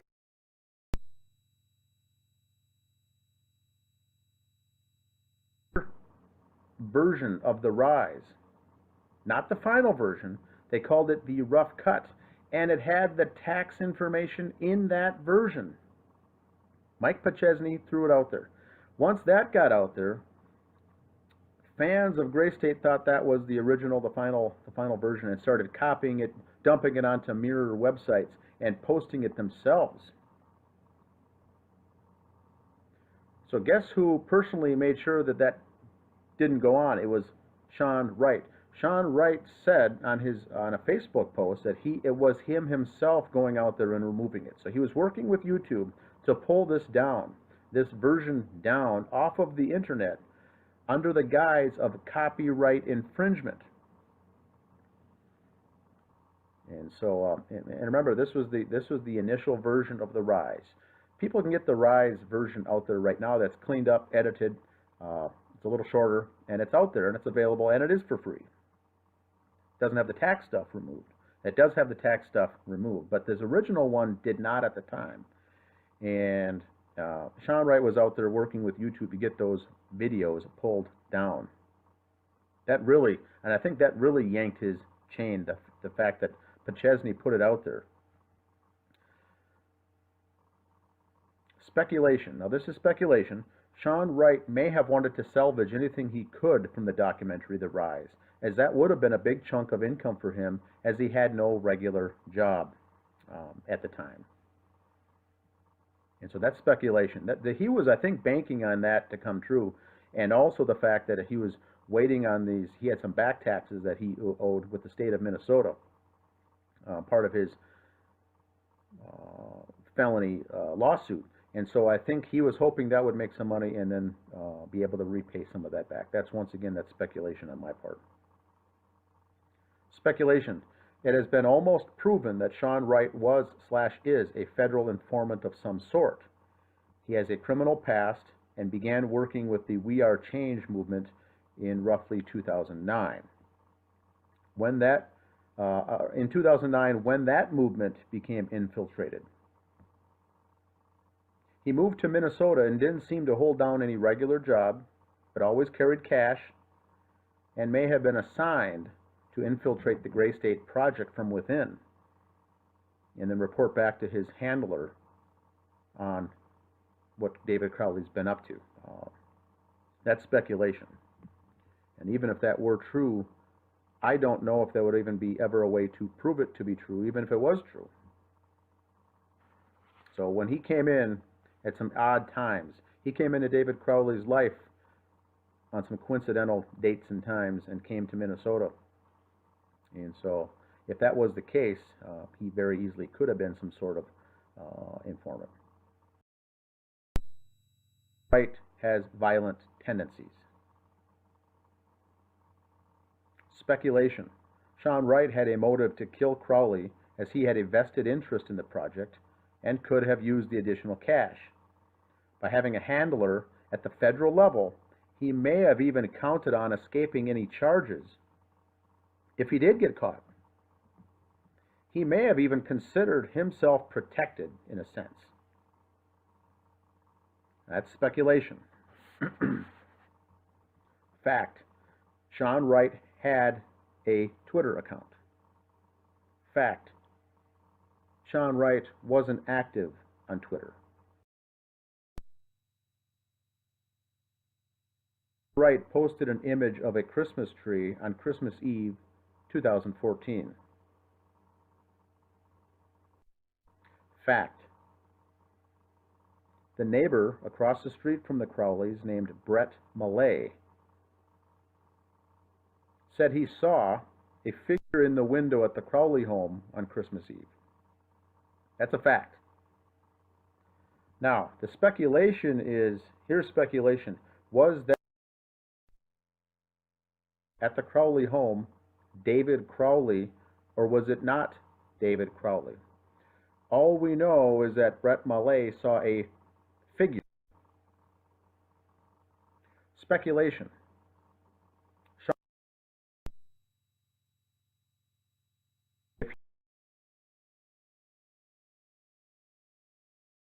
he were to be questioned about his whereabouts on Christmas Eve. That's speculation. This has come up many times as far as why would he post that photo on that particular night. Fact: Sean Wright made numerous threats to members of the Justice for Crowley group once they started of inquiry around the strange circumstances around the case.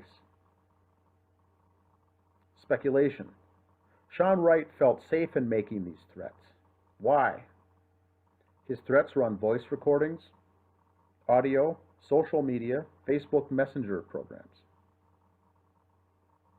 He communicated as if he knew there would be no blowback for him. Why? If he had a federal handler, maybe it made him feel more confident. That's speculation.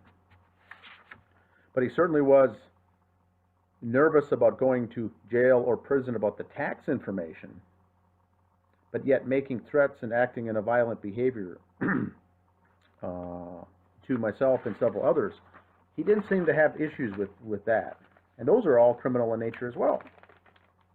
But he didn't care, unless he didn't realize those were wrong. Fact: Sean Wright demanded administrative access to the Facebook page Justice for David Crowley and Gray State. Fact: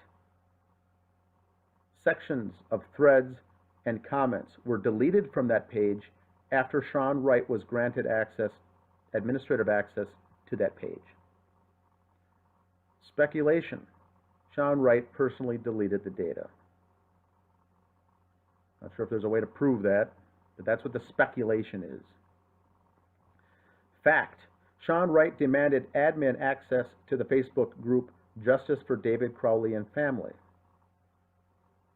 Fact: Sean Wright was denied that access. Fact: Sean Wright became angry, violent, and made threats to myself, the admin of the page, when he was denied. And that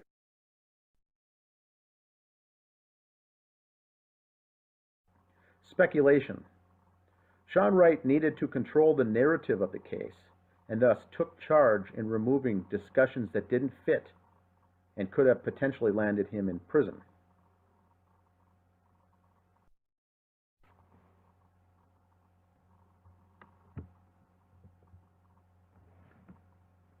Part 2. The crime scene. Fact: medium velocity blood spatter was found at the scene. Medium is something resulting from a handheld weapon or an instrument. Fact: high velocity blood spatter was not found at the scene. High velocity comes from a weapon, gun. Shotgun, rifle, pistol, handgun. High velocity. That's a very important point to make, as the Apple Valley Police Department ruled all 3 were killed due to gunshots. And you can obviously see the blood on the floor. And so the point to make is this: the blood on the floor is resulting from medium velocity blood spatter, not high. So now we got a problem. Speculation: the individuals that were shot somewhere else and dumped on the site at the Crowley home, or a drop cloth or tarp or something was used at the scene to collect the blood after the beatings or shootings or whatever took place there. So that's speculation. It's something, they either weren't killed there, or if they were killed there, something was laid down to collect the blood and the high velocity blood spatter. Fact: Comel Crowley was shot 3 times. Speculation: Comel Crowley was shot 2 times. Now that's speculation. The autopsy report officially says that she was shot 2 times because there was 2 bullet holes in her, through her skull, that they noticed 2 exit holes. The fact of the matter is there were 3 bullet fragments found in the living room floor that had Comel Crowley's DNA on them. And that is her blood, tissue, and flesh on those fragments. That means they went through, they traveled through Comel Crowley's flesh 3 bullets. And now her skull was missing, and 2 of her hands were missing. So the entrance or exit holes from that 3rd bullet could have been in either of the hands or another part of the skull that wasn't found on the scene. But the fact of the matter is, 3 bullet fragments, that's used bullets, had her blood on it. And not blood that was just, dripped on and happened to fall on those bullet fragments. But the bullet fragments themselves had flesh cutting through flesh and DNA of her on that. It means they went through her body, her skin, her flesh. Fact, Randy Crowley was shot 1 time. Fact, no bullets recovered at the scene had David's blood on them. None. Now, people may like that comment or not like that comment or take offense to it, but the fact of the matter is 0 bullet fragments in that house recovered to date by the police had any of David's blood on them at all.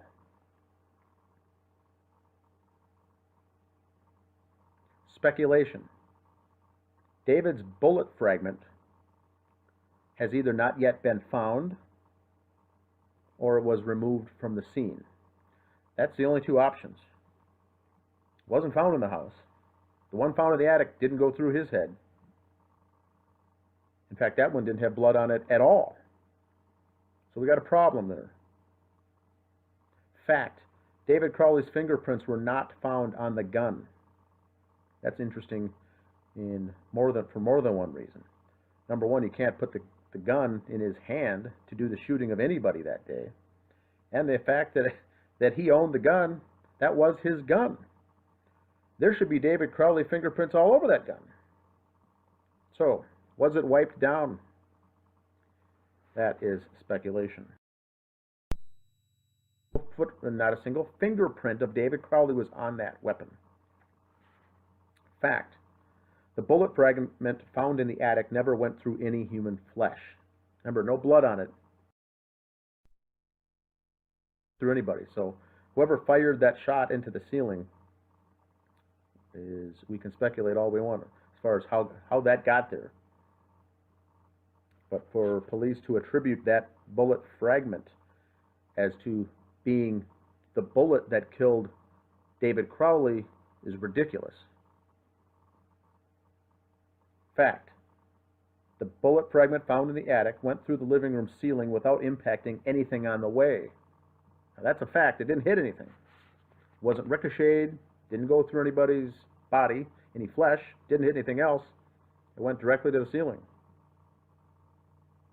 So why was a shot fired into the ceiling? Speculation.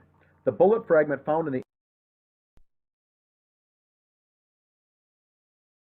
speculation. Now the police are using this theory again, that David Crowley did all this. And once again, it's a theory. Greg Fernandez Jr. is very good at pointing out the fact that we're looking for evidence and we're looking for facts. Apple Valley investigators say that David Crowley killed himself and killed his wife and killed his daughter. And the bullet that killed him is in the attic, and the gun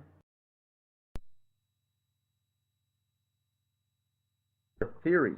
The Apple Valley Police detectives, like this comment or not, is providing us with theories.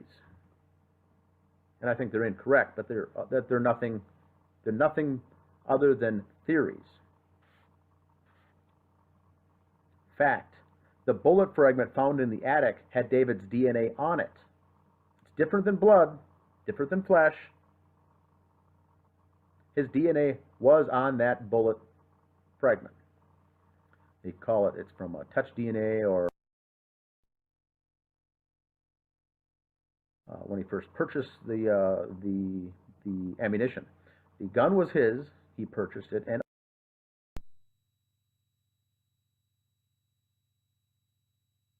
the DNA would be all over all of those things. They were his. Fact, Ranny's arm, her right arm, was missing. Fact, Ranny had a fractured rib under her armpit near her right arm.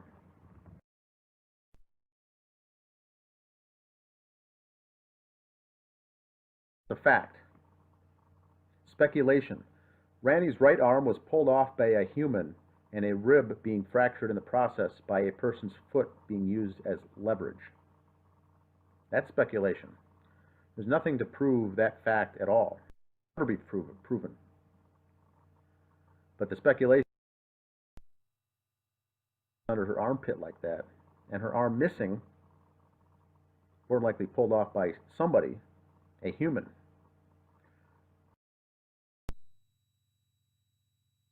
Removed Ranny's right arm.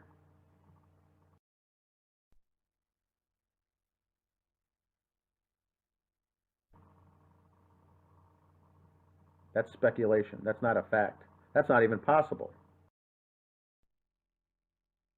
The dog Paleo ate Ranny's right arm. Once again, speculation. That's not fact. That's a theory.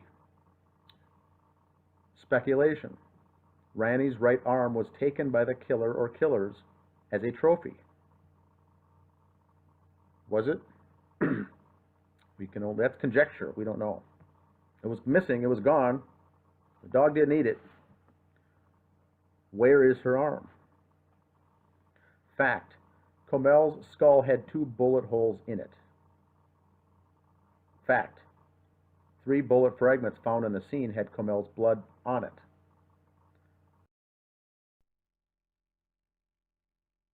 Scene.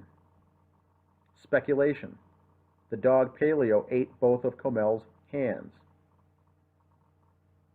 Can't be proven. It's not a fact. It may have happened, but as of now, it's not a fact. It's only a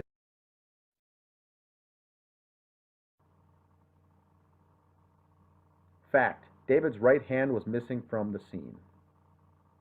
Speculation. The dog Paleo ate David's right hand. Fact. David's left hand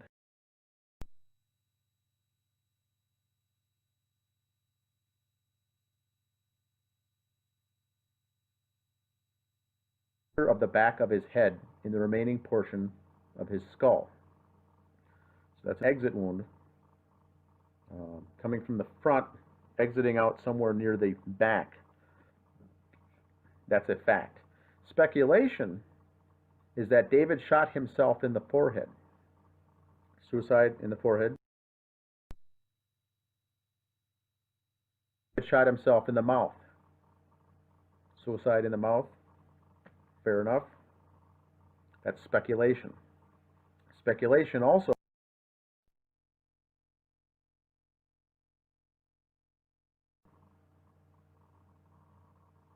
Speculation.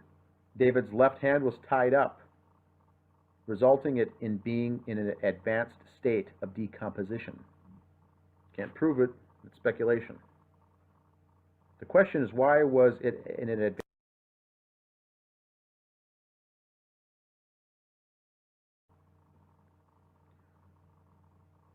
fact? A portion of skull found on the rug belonged to David. We got indicators now from the examiner's report and the BCA and the articulated well with the other pieces of the skull, meaning it fit together, and it fit together into David's skull, meaning that piece of skull by the left hand was his skull. It was David's, and who knows who it was. But recently that came to light that it was in fact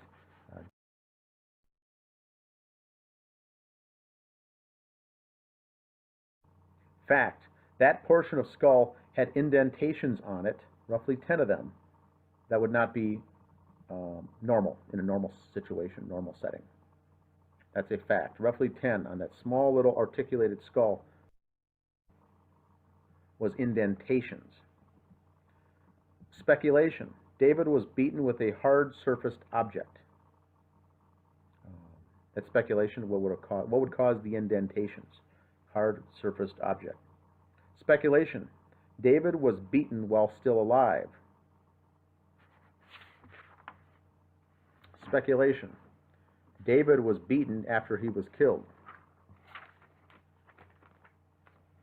Now, we don't know what happened first or what happened last. I doubt someone after they're already killed would have been beaten. We don't know that, so I'm going to call those both things speculation. He was hit with something hard, some hard instrument, some blunt force trauma. And the fact is that he was beaten. Now, did he do it to himself or did someone else do it to him? That's what we need to find out. Fact. Medium velocity blood spatter found at the scene resembles blunt force trauma performed at the scene. Now we'll go back to the blood that's found on the wood floor near the kitchen. There's spray, there's blood spatter. The fact of the matter is, whatever took place to get that blood happened there. That couldn't have been possibly planted. That couldn't have been possibly staged. So, regardless of where the killings took place, the beating resulting in that blood spatter took place in that living room. Fact. Bloody mark on the floor that resembles a footprint was not a human foot. And so a lot of the new members, people coming to the page, remember seeing that footprint and saying, why was David walking around barefoot in all the blood? What, was he nuts? Was he psycho? That was not, the fact of the matter is that's not an impression or an imprint of a human foot at all. Does it look like it? Yes. Did Apple Valley Police investigators assume it was a human foot? Yes, they did. That's speculation. Speculation. The bloody footprint found on the floor was made by an adult's hand made to appear as a foot. That's speculation. If you can do this yourself as far as a kindergarten, grade school, elementary school project in a paint class. You can put your hand in a fist, make the toes, make what looks to be a foot. That's speculation. We don't know what it was. It certainly wasn't a foot, but who knows what it was. Odds are that it was made to look that way by using someone's hand. Fact. David's feet were not tested for blood residue. Speculation. It must have been David's footprints because Comel and Ranny had socks on. So this is where we get into the Apple Valley Police investigation, the detectives. There's a blood footprint on the floor. They look at Ranny, who's got socks on. Comel, who has socks on. And say there's David, who does not have socks on. He's barefoot. Therefore, the footmark is his. And so once again, those are all heavy speculation. Those aren't facts at all. If his foot or feet were tested for blood, it could have been in the police report saying we tested it and sure enough, the foot matched. The bloody footprint was his. The police report said the blood on the floor belonged to Comel Crowley, meaning it was just her blood. They didn't say who walked in it. They just assumed it was David Crowley or who made the markings. Speculation. David was trying to shoot the dog but missed. There was 2 bullet fragments found on the property that didn't impact human flesh. One in the floor, on the floor under the rug that ended up found in the basement wall, and one in the attic. Went through the ceiling, found in the attic. Those are the only 2 bullet fragments in the house that were used, that were from a discharged gun that didn't have human flesh on them. So the narrative that was being used was David was shooting at the dog and missing, which accounted for these missed shots. Now the attic bullet isn't reasonable to have gotten there from shooting at a dog because it's in the ceiling. The floor, I could buy that. That's reasonable. Speculation. The round fired into the floor was a warning shot for the family to know that the killer or killers were serious. We can't prove that. We can't. That's not a fact. We don't have no evidence to support that. Many have brought it up. I have brought it up. But that is speculation. Some kind of warning shot.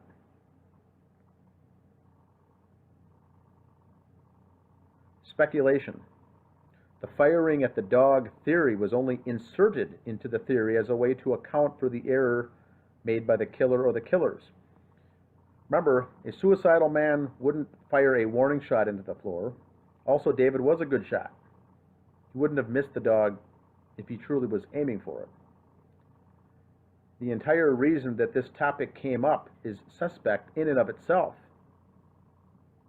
The whole topic of shooting at the dog and missing, I question as to why that's even been inserted into this narrative. We know it's not true. The question then is, why was it brought up? Speculation. The ceiling shot was fired. The speculation is that the ceiling shot was fired on January 19th, 2015. Not when the bodies were found, but 2 days later. And it was blamed on investigators missing it on the fact that the killers made a mistake by taking the bullet fragment that killed David Crowley with them as a trophy. This ploy was needed to ensure the number of bullet casings matched the number of bullet fragments recovered at the scene, which wasn't the case on January 17th, 2015. Now, that's speculation. That's a heavy dose of speculation. But when you do the facts and you do the math and you start adding things up, why was that round fired into the ceiling, and why was it fired on the 19th, if indeed it was? Fact. Investigators left the scene on January 17th with 6 bullet casings and only 4 bullet fragments. So that's a fact. And that is, former law enforcement out there, please comment below here. Former detectives out there, please comment below. Is that something that you would normally do, wrapping up an investigation, closing the investigation, and opening it up to the professional cleaners to come in when you don't even have numbers that match, casings versus fragments? 6 versus 4 when they left that day. Speculation. Questions arise as to why the scene would be closed off in a case of this nature when all the bullet fragments haven't been accounted for. Fact. The cleaning company discovered a bullet fragment, the 5th one now, because they found 4. They found a 5th one on January 19th while cleaning as it rolled out from under a rug. And that's a fact. Fact. Members of the Crowley family and members of the Gray State Project were in the home on January 19th. As the evidence supports to show that a neighbor called 911 just prior to 1 p.m. that afternoon for suspicious activity in the home that didn't relate to the cleaners. Now that's a fact. I don't know what the speculation is around that. That could be huge. It certainly should have been a huge point for investigators to look into this as to why they were in the house. We don't know why. We don't know what was going on. All we know is that the fact of the matter is members of the family and the Gray State Project were in that home. Fact. Investigators found the 6th bullet fragment in the attic on February 18th, 2015 from the ceiling shot. So a month later, in 3 different visits to the home, they account for all 6 of the bullet fragments. That to me is very odd. Very strange. Part 3, banking irregularities. Fact.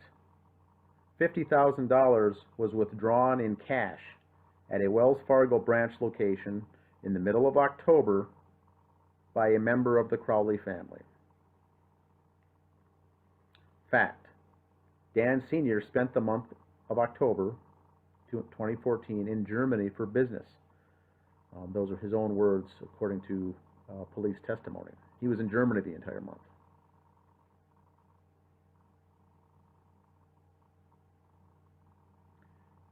The other interesting thing about that story is that Wells Fargo branch location was in Minnesota. Cash was withdrawn, $50,000 in cash, at a Minnesota branch location. And Dan Sr. was in Germany. Speculation. Someone other than Dan Sr. made the withdrawal of $50,000. Didn't even appear to be his handwriting. Possibly Dan Jr.'s handwriting. But the bank account was only in Dan Sr.'s name. This was a payable on death bank account or a trust account or a POD account in the father's name.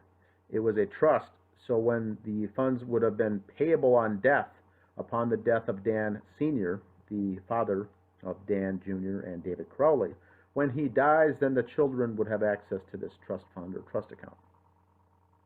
Now we know that Dan Crowley Sr. is alive, so there should be no one having access to that bank account at all. Which to me means any transaction at that bank not performed by Dan Sr. would constitute fraud. Correct? Speculation. Was the $50,000 cash withdrawal used to pay for hitmen to kill David or even his whole family? The timing makes sense. By October, Danny August Mason knew that David wasn't going to give him any rights to anything and was cutting him loose, leaving Danny August Mason with nothing. Now, Dan Jr. was already having been in a fight, some kind of family argument in the month of August, and which resulted in those two not talking to one another. This is Dan Jr. and David Crowley. They stopped talking in August after a fight.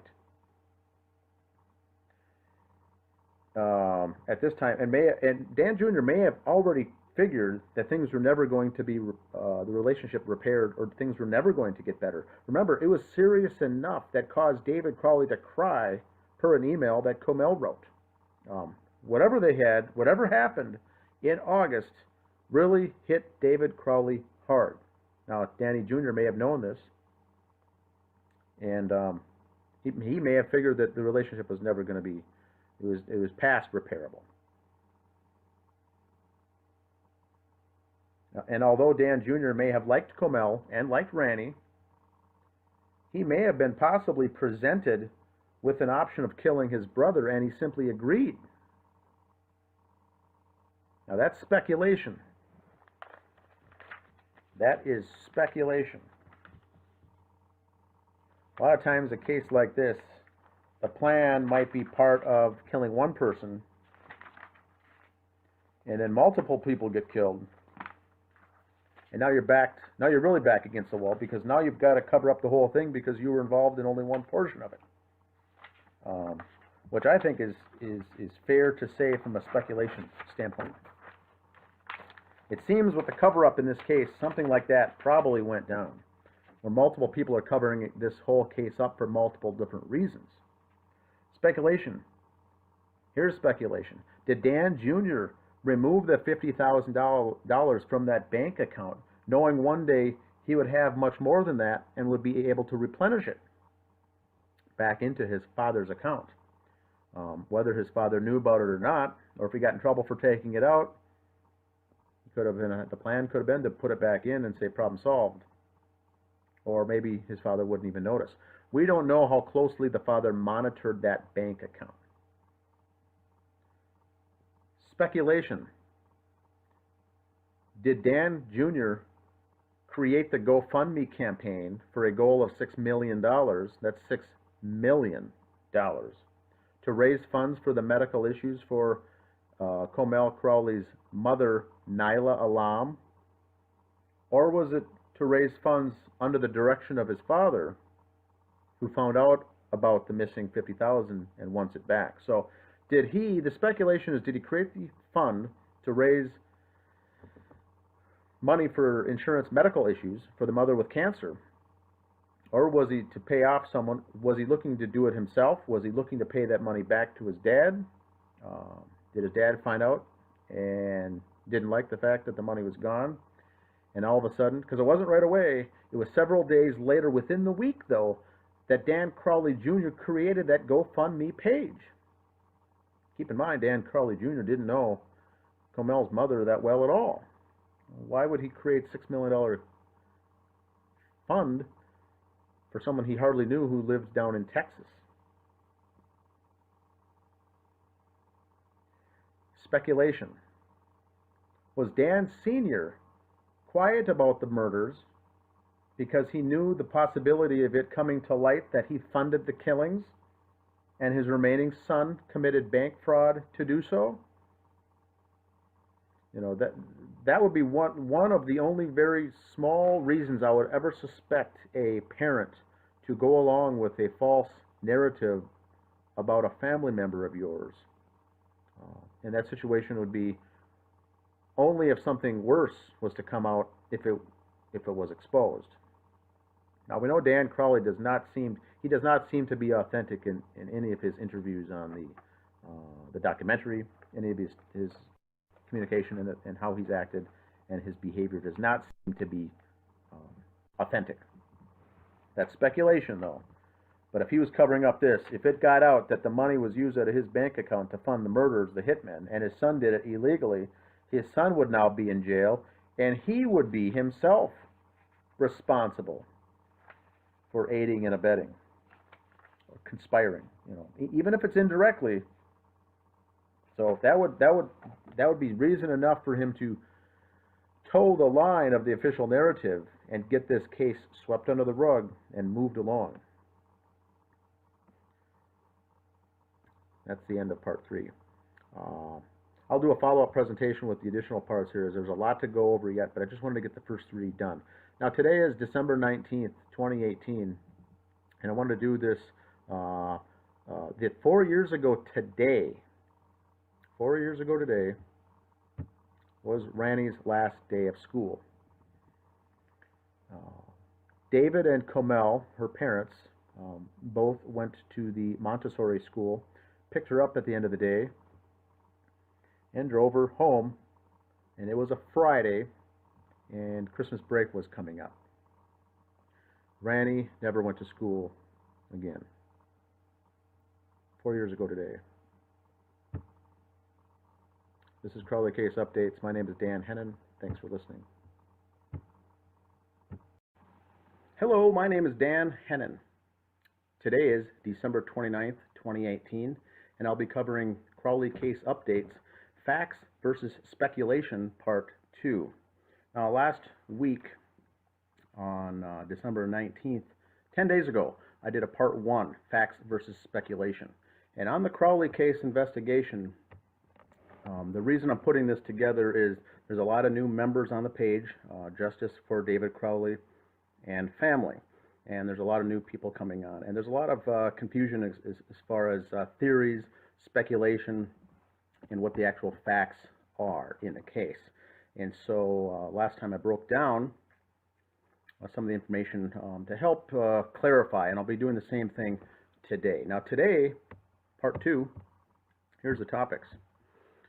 We did Parts 1, 2, and 3 last time. Now today we're going to start with Part 4, the deaths. Why all 3 is the topic. Part 5 is Eric Sayward. Part 6, the documentary by Eric Nelson.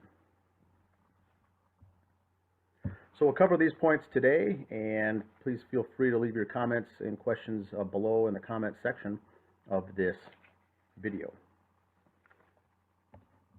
Part 4, the deaths. Why all 3? Fact: David, Comel, Randy Crowley were all found dead. Question: why? Question: if the Gray State team had issues with David, why not kill him? If it was a government hit done by a wet work team or an assassination, why not just David? Typically that's the case. Just the person causing problems is the one killed. So you have to ask yourself, why all three? Fact: David's script had a value of $30 million to it.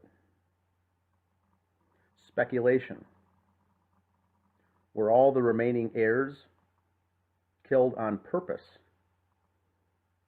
If David would have been killed, the script is in his name, the rights would have fallen to his wife, Kamel.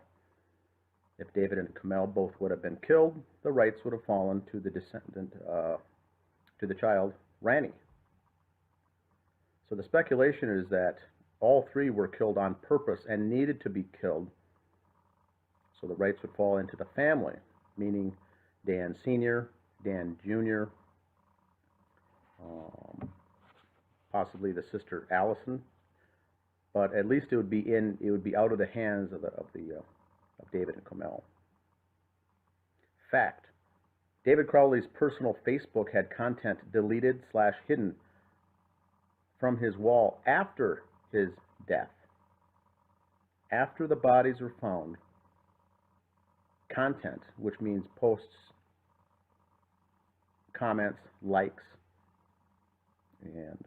and posts were removed. We don't know if they're deleted. They could have been hidden, but the fact of the matter is they're no longer there. Speculation: someone from the Gray State team accessed his page. Remember now, this is his personal page. Nothing to do with Gray State, the movie, the documentary, any of his work on the project itself. This is his personal Facebook page. Someone accessed the page and removed certain posts / comments. Let's move to part 5.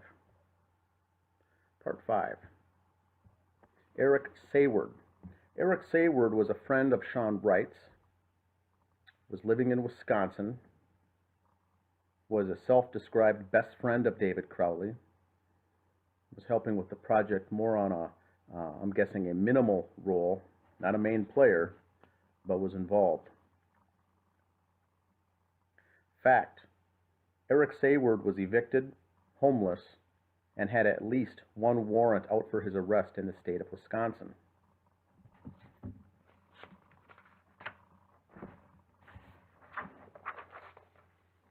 Fact: Eric Sayward has a noteworthy criminal background.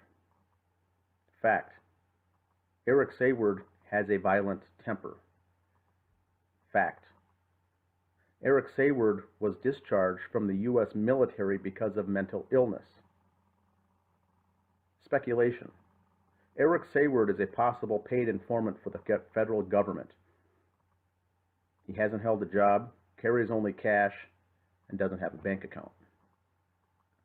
Fact: Eric Sayward worked as a rap music producer in a studio in La Crosse, Wisconsin. Speculation: Eric Sayward was using his rap music business as a front company. Speculation: Eric Sayward has a history of violent crimes, but never served any serious prison sentence. Why? Fact: Eric Sayward was living at a buddy's house in Bryce Prairie, Wisconsin at the time of the killings. Fact: Bryce Prairie, Wisconsin is a 2-hour, 15-minute drive to the Crowley home in Apple Valley, Minnesota. Fact: Eric Sayward has all his personal belongings in a single duffel bag. Fact: his roommate stated that Eric wasn't around too much. Fact: Eric Sayward moved out on February 2nd, 2015. The very same day he made his first threat to myself via instant messenger. Remember the famous February 2nd messenger that popped up on my Facebook that says, if you mention David Crowley one more time, I will pay you a visit. And so the speculation here is that when he was crashing at his buddy's place in Bryce Valley, he may not have had internet access, as everything was quiet at that time. When he moved into this new roommate, crashed at a new person's house, is when he became very active on social media again. So perhaps the new roommate had internet access and whatnot. Fact: Eric Sayward later moved to Phoenix, Arizona in 2015. Fact: Eric Sayward's name was never mentioned in the police reports concerning the Crowley case. Fact: Eric Sayward was never even interviewed by investigators in the Crowley case.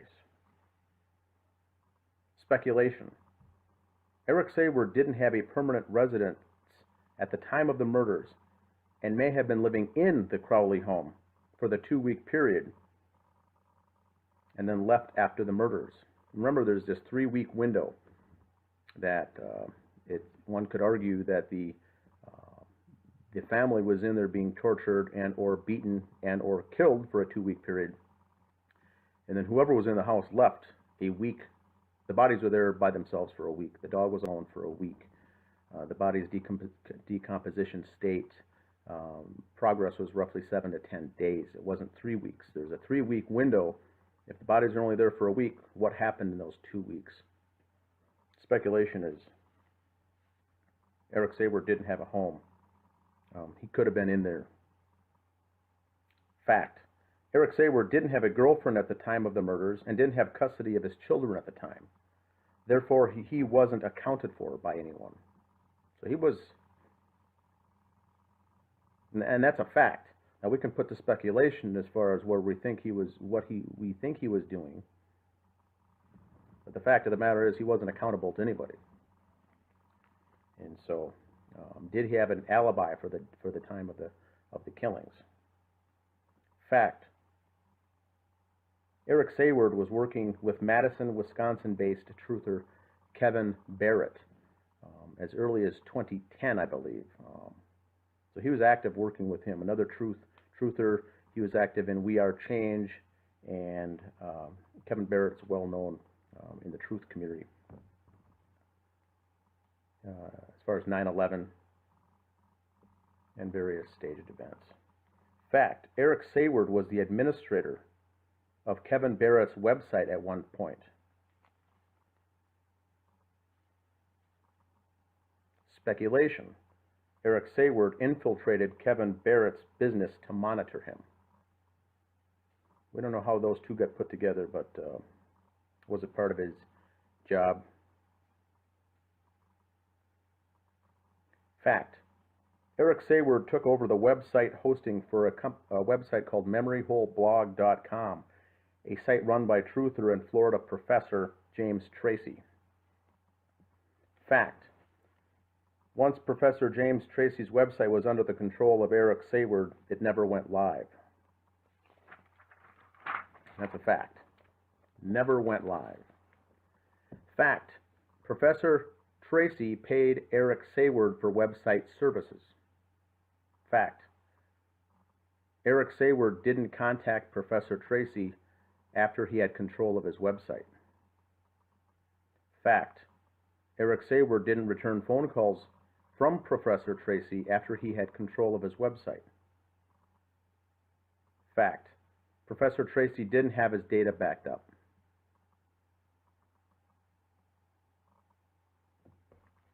Fact: James Tracy brought a suit against Eric Sayward for damages and to get his data back and his money back. Remember, James Tracy was a leading researcher into the events at Sandy Hook, and this resulted in his former website being pulled down because it had so many views and so many people looking at it.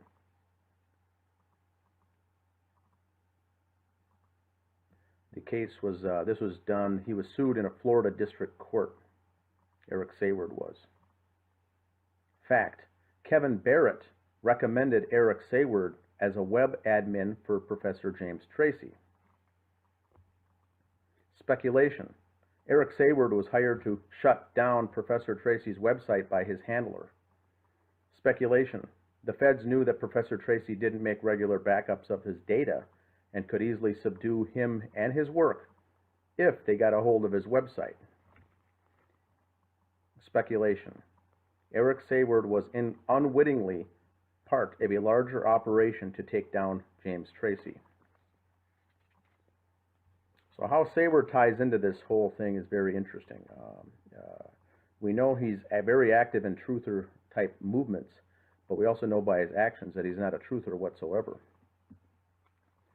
So what is he doing in these truth movements? What is his role? What role is he playing and why? Who's paying him?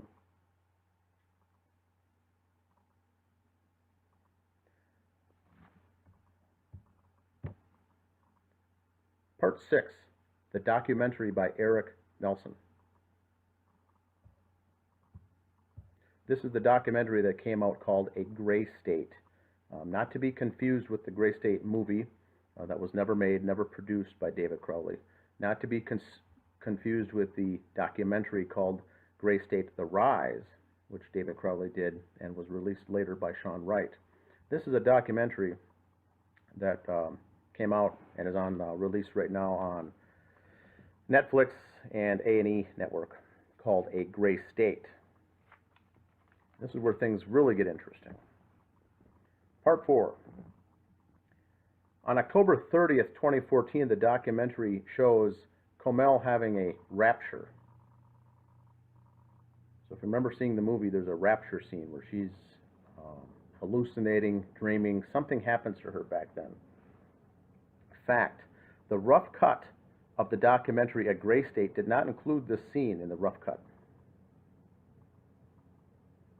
The final cut, the one that airs if you go to Netflix, you'll see this rapture scene is in the final cut.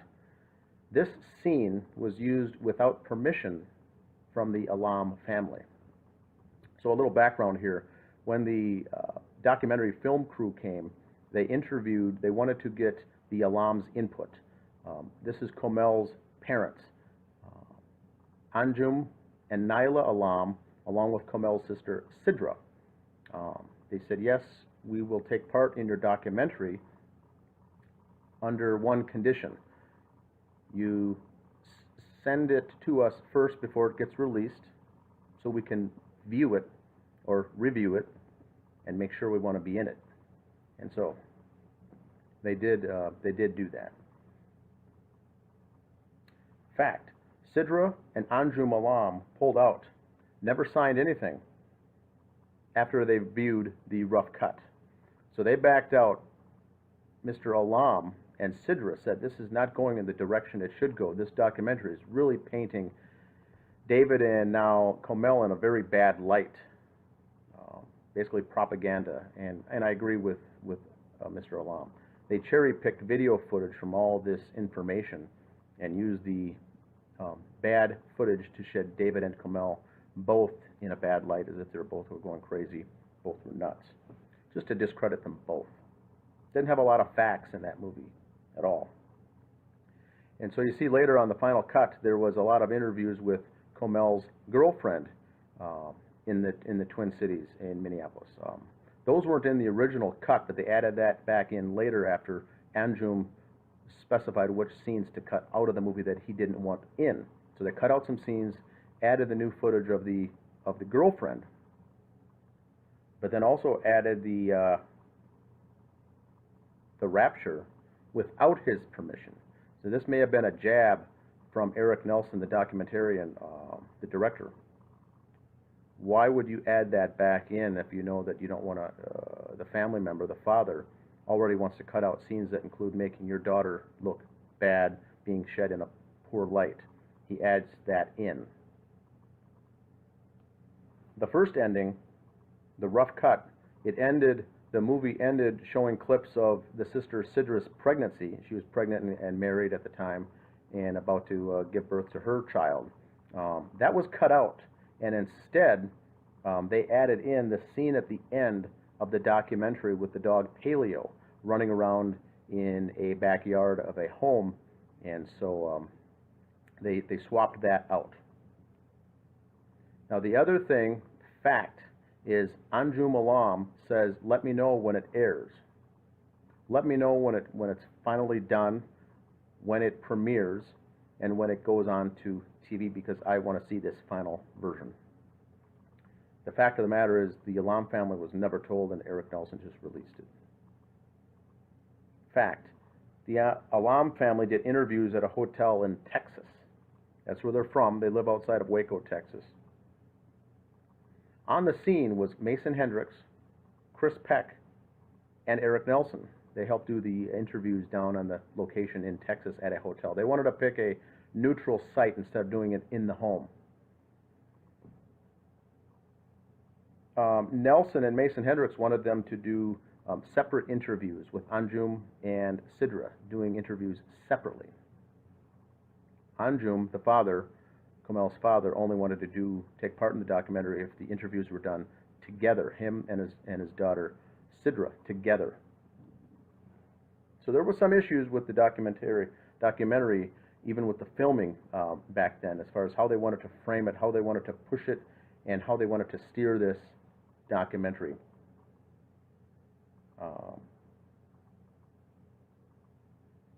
Fact, Mason Hendricks was credited as the associate producer of A Gray State with Eric Nelson.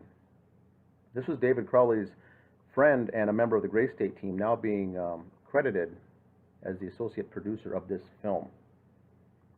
Fact, Mason Hendricks' name does not even appear in the police reports. So there's nothing to support that Mason Hendricks was even interviewed, questioned by authorities, or anything. Mason Hendricks was the one who did a multitude of multiple interviews with the media, along with Danny August Mason, in the aftermath of the bodies being found. He certainly would have been someone to question and get his take on it. But once again, his name, if you do a search on the police reports on this case, Mason Hendricks' name does not show up one time. Fact, the film crew for the documentary was in my personal house for roughly 4 hours in June of 2016. Fact, David's weed dealer, his marijuana dealer, Chris Peck, was a member of the film crew that day, unknown to me.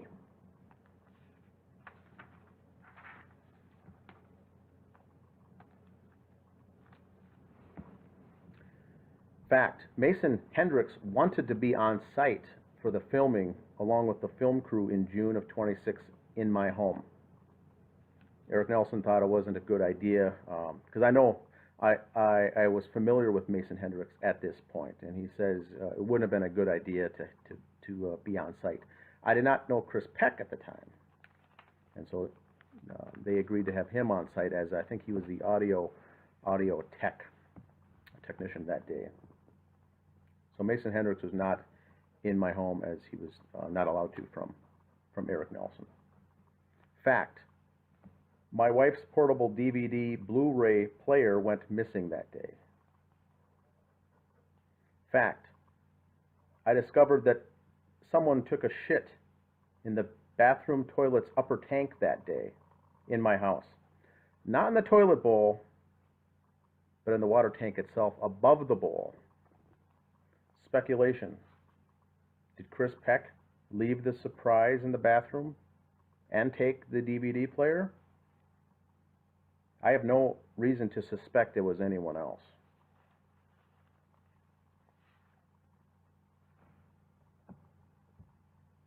That wraps up part 6, the documentary by Eric Nelson. Very strange indeed. Now, since the part 1 was done, I've got some items that that I wanted to add into this as far as the crime scene. I had mentioned, and also I've got to start off with a correction. There was I listed under speculation, I had said that there was David Crowley's skull, the piece of skull was hit with a blunt force instrument. That's a fact. David's skull, there was blunt force trauma. It was hit by an instrument in the back of David's skull. That is a fact. What is speculation We have to only speculate what tools were used in this attack. The tools that David Crowley was hit with in the back of his skull were consistent with a 6-sided socket/ratchet, or a specialty lug nut wrench, or a specialty Allen wrench.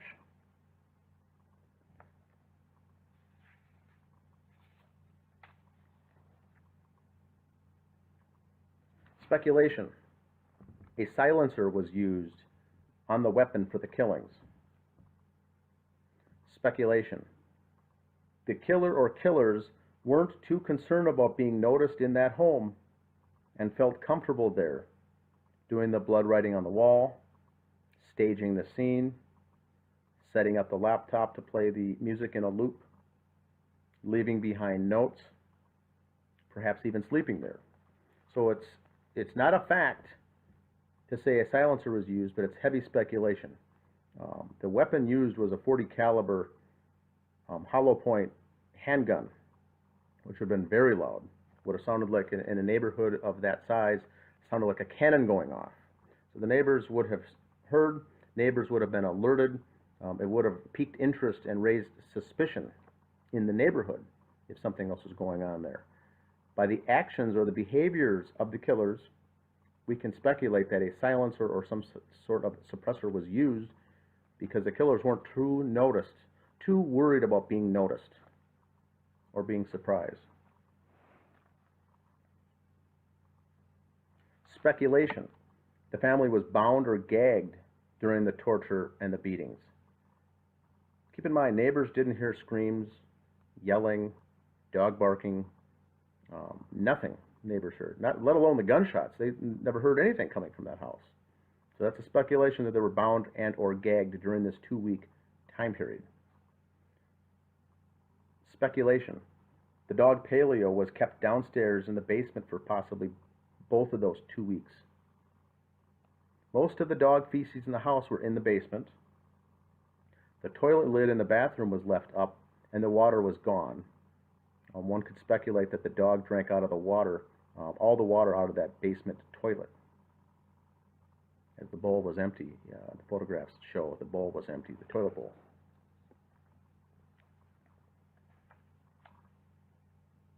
Fact.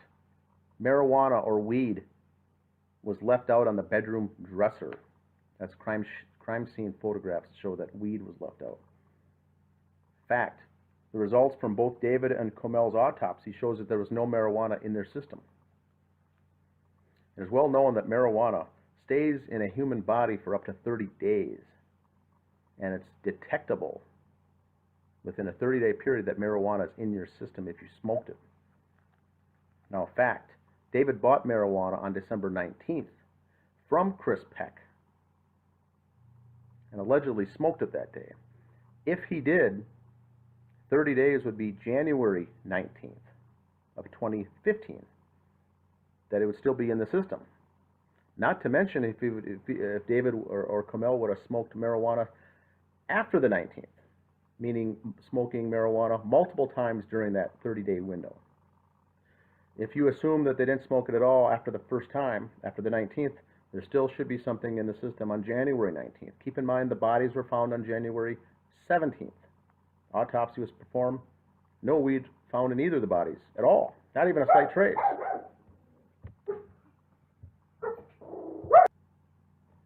Now the speculation is because weed was out, David and Comel apparently didn't smoke it. Speculation is that someone else in that house was smoking weed during that time frame and left it out. Also leaving it out to help stage the scene and paint David and Comel as drug users to discredit them. But if someone was smoking it in that house, it was someone other than David or Comel. Fact. David's gun safe near his bed was opened. Fact. David's gun safe could only be opened by his fingerprints. It was a gun safe that was activated from the fingerprints of the owner. Speculation. David was forced to open the gun safe. Speculation. David's severed hand was used to open the gun safe. Now, both of those are speculation. They might be wild theories, but it's still speculation. We don't have anywhere to state that that is fact. We know that the safe was open. David's left hand was still on his body. If it was something was severed, it had to have been his right hand. Note, fact, the note on the desk on the office said, "Submit to Allah now." Now, the fact is the blood print or the fingerprint on that piece of paper was in fact David's. So the speculation is that David did in fact write that. The speculation is, was David forced to write this? While he was still living during this 2-week period, did David actually write it?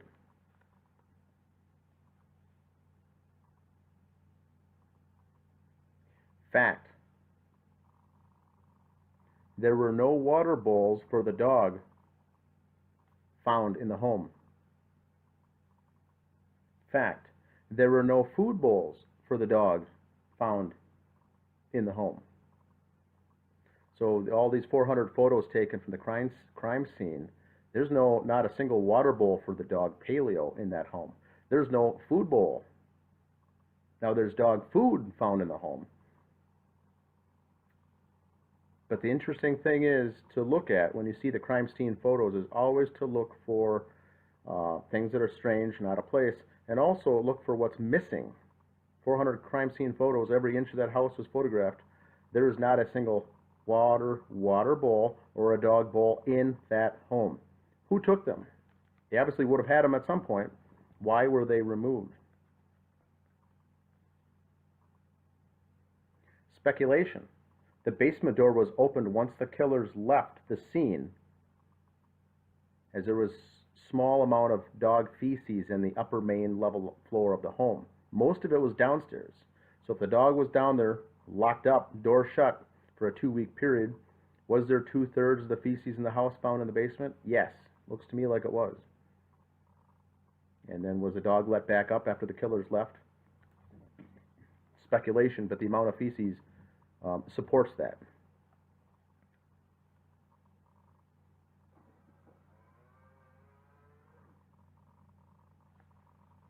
And then I'll wrap up with a few other notes here. Fact. Sidra, the sister of Kamel, and her then fiance Vinny made a trip to Minnesota from Texas in October of 2014. That's a fact. We have receipts. We have credit card transactions showing that they were in fact there. They did swap out the car and they did return back to Texas. Speculation. Sidra's account of David acting strange was true or not? Sidra has goes on to mention David was acting strange, didn't let her in the house, didn't let her see her sister, didn't let her see her niece, and David was acting strange, paranoid, and he looked unkempt. Now, the way she describes this is much like how Danny August Mason describes him and Sean Wright, that David looked disheveled. He was cutting himself off from people altogether. Wasn't himself, was delusional, was hallucinating, was on drugs, was drinking, all of these things. So right now we have to consider the fact that the testimony that Sidra gave during the time of her visit in October 2014 to the Crowley home is now speculation versus fact. She said that what was left behind in that car was a photograph of the family with a note on the back where Kamel wrote, "I love you and Mom." Doesn't say anything about the dad. But when you ask Sidra for this photograph, she doesn't recall having it. She doesn't recall where it went. And she doesn't have it. So it gets into this fine line of what's fact versus speculation. We do know that Sidra called 911 when she was there. She stopped into the Apple Valley Police Department in October of 2014. That's a fact. She called 911 because she thought that the car was not acting right and it didn't seem right. That's a fact. There's a record of her calling 911. But her description of David being a whack job, is that now true or not? That's what I'm calling speculation. Fact. There were lots of black hair found in the scene in the living room. Speculation. Was it pulled out of someone's head? If it was, there would be the root of that hair attached with the skin and the root and the DNA and whatnot attached. If there's evidence that it was yanked out or pulled out during a torture or a beating. Speculation, though, the hair was cut off. The large amounts of black hair was cut off. There was a knife found at the scene. There was also a scissors in the kitchen. Did someone go and cut all that hair off? Those two are speculations. All we know is there's a fact of lots of black hair found at the scene, and we don't know if it was cut off or pulled off. It would be interesting to know what it was, but it seems to be Comel's or Ranny's hair that was found in that living room. It wasn't David's. So that is all for today. Please leave your comments below and with your questions and comments. My name is Dan Hennon. Today is December 29th, 2018, and this is Facts versus Speculation Part 2. Thanks for listening. Hello, my name is Dan Hennon. Today is January 6th, 2019, and I'll be providing updates on the Crowley case. Mainly, this episode is being in response of the Catherine Michelle's video where she heard back and had a conversation with lead Sergeant Gummert, Apple Valley Police Department, lead investigator, Sergeant Gummert. And in that response, there was a couple things I wanted to clear up and clarify. But before I did that, I ran this video, forwarded this video to a friend of mine, a former retired Minneapolis police detective from the Minneapolis Police Department. Former detective, retired. I said, watch this and let me know your thoughts, and let me know as a sounding board some of your thoughts on number one, his response, number two, her questions, and number three, what to do next. So I wanted to get his take on this. And here's what he had to say. Number one, he recommended finding out which particular detective was in charge of doing the investigation on that piece of skull. He said that would have been something assigned to one of the detectives to look into it, to find out how whose body it relates to, whose skull it came from, if there was indentations or beatings on that, how many there were, what instrument did it, and if there wasn't, there would still be someone assigned to that particular piece of evidence. He said, I would find out which detective was in charge of that piece of that skull. The video shows that there was 10 to 12 indentations of a blunt force instrument used on that piece of skull, which we found out in the reports belonged to David. And if David Crowley had a blunt force trauma to his skull, did he do it himself or did someone else do it to him? Obviously he didn't do it to himself and then go on to proceed to kill his family, so who did it and with what instrument? So he said, go to that information, find out who it was that did it and what their conclusions were, because they would have some sort of report on that particular piece of information. I responded back and said that we have all the information, allegedly. We have all the information, and there's nothing that shows that any detective looked at that piece of skull fragment. He said, well, that would be odd. Someone would still be assigned to each piece of evidence, everything there. Someone would be in charge of,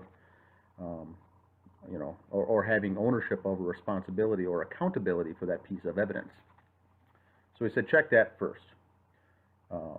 The other thing he said was, when you sent that new package, when Catherine Michelle sent that package to the detective, the police chief, and other people, he says, any new findings like this, Catherine mentioned the skull, and mentioning the fact that there was a bullet found in the attic that didn't have any blood on it, the handgun that didn't have the fingerprints, no prints at all, in fact, and all these strange things that were going on, and she went on to list all the various things. He said, if there's anything new to the case, he said, anything new relating to the case, whether the case is open or closed, if it's an active investigation or if it's even a closed investigation, the sergeant or the person in charge of the investigation will still assign a detective to go follow up on that new piece of info.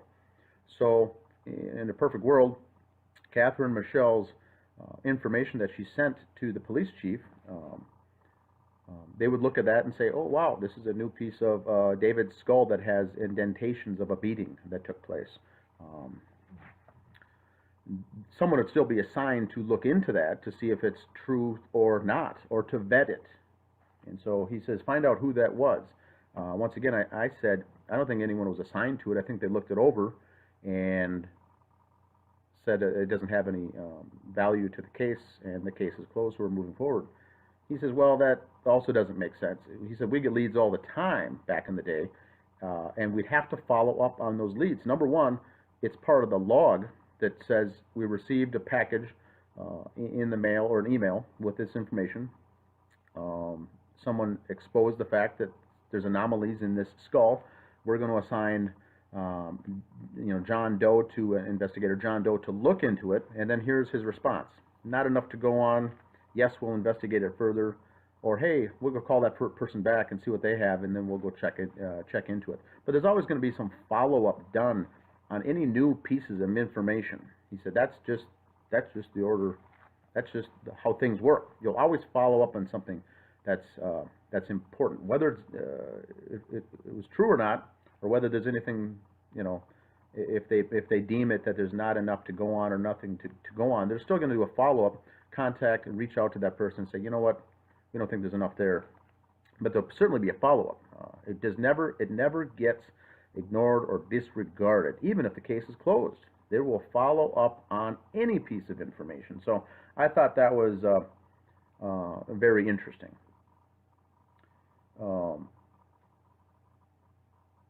And then he also went on to say that even if the police chief or the lead detective, or Sergeant Gummer in this case, if the police chief believes that the case is closed and says so, and says, you know what, the case is closed, and if they are not interested in doing anything more further with the case, he said, then take your findings then to the county sheriff, in this case, the Dakota County Sheriff. He said, take your, he or she, whoever that person is the top law enforcement person in that county. So he says, if you find yourself banging your head against a wall dealing with the Apple Valley Police, that's just a city law enforcement. You can always go to the next higher up. They can then, in turn, say, yes, this does look odd. There are some anomalies. There are some irregularities. And yes, we want you to open it up. Whether you like it or not, we want you to open up that case or reopen the case. Now, the police chief there may say, no, not interested, then it'll lead to something else. But at least they do have the right then to explore it further if we're getting pushback, if we're getting resistance, if we're getting a roadblock, a wall put up while trying to get this case reopened. And the last thing then that he said is, even if you get no luck there, you can still go to the Minnesota State Attorney General. So I think Catherine was right in what she did. She took it to the police chief. She sent the information to the Dakota County Sheriff's Department, and she sent it to the Minnesota Attorney General. So I think everything she did there was correct, and the order and the procedure that she did was correct. And then I spent some time talking with this person a little more about the case, and he says that we have to get, once again, squared away on our verbiage, our nomenclature, and what words we use here as, putting together YouTube channels and putting information out there on a case like this for a Facebook page or a Facebook group. He said, make sure you get your verbiage clear and concise because it may not be what we in the business use. He said you use the phrase informant, confidential informant. He said just be sure that you know that a confidential informant or a CI will be assigned a confidential informant number. They will be on the payroll, essentially. The money that that person receives will come out of a budget, and that person is usually vetted to a very high degree to ensure that that person is trustworthy, and then they'll be on the payroll, or essentially for a law enforcement agency then to be on the payroll, to be paid to give out information. That's a highly trusted person, a highly trusted person. He said when you talk about these scumbags being informants and being paid cash under the table and off the books, he said that doesn't take place. And so what I said in response is I said this is at the federal level. We know that when we mention words, players like Sean Wright, Eric Sayward, people like those on previous videos that are informants of some sort or paid infiltrators of some sort, just to make sure the audience, the listening audience here realizes, I'm not talking about confidential informants or CIs that are on the payroll and highly trusted people that have been vetted and are getting paid on someone's agency's books, official checks. I do mean being paid cash. I do mean being paid under the table, off the books, and this is at the federal level. So he didn't seem to think this type of arrangement took place. But I said, I'm talking at the federal level. I know there's not going to be any, these guys are not working for the local or the state organizations, but they're working at the federal level. And not the good federal level either. So this would not be certainly on the up and up. And so when I mean there is I'm talking at the federal level, and this is by, just to clarify, I don't want to say the bad guys or the rogue elements of the federal agency, but I'm not talking the good guys here. And so if these guys are indeed some sort of informants or paid, this is not the good kind of the respectable people. These are the people, the low life scum that are in these roles, and there's certainly this type of arrangement does exist. So this is what I was trying to explain to him and explain to the listeners of this case, that these guys, they're not on the up and up. They're not being paid certainly on the books, and they are being paid, if this is the case, which is speculation, it would be cash. That's why these people, that's why they have these people, that's why these people are controllable, because of that. They don't have bank accounts. They don't have necessarily checking accounts. They are being paid cash, and they are there to do something that's not on the up and up, such as our case here. So I just wanted to clarify that.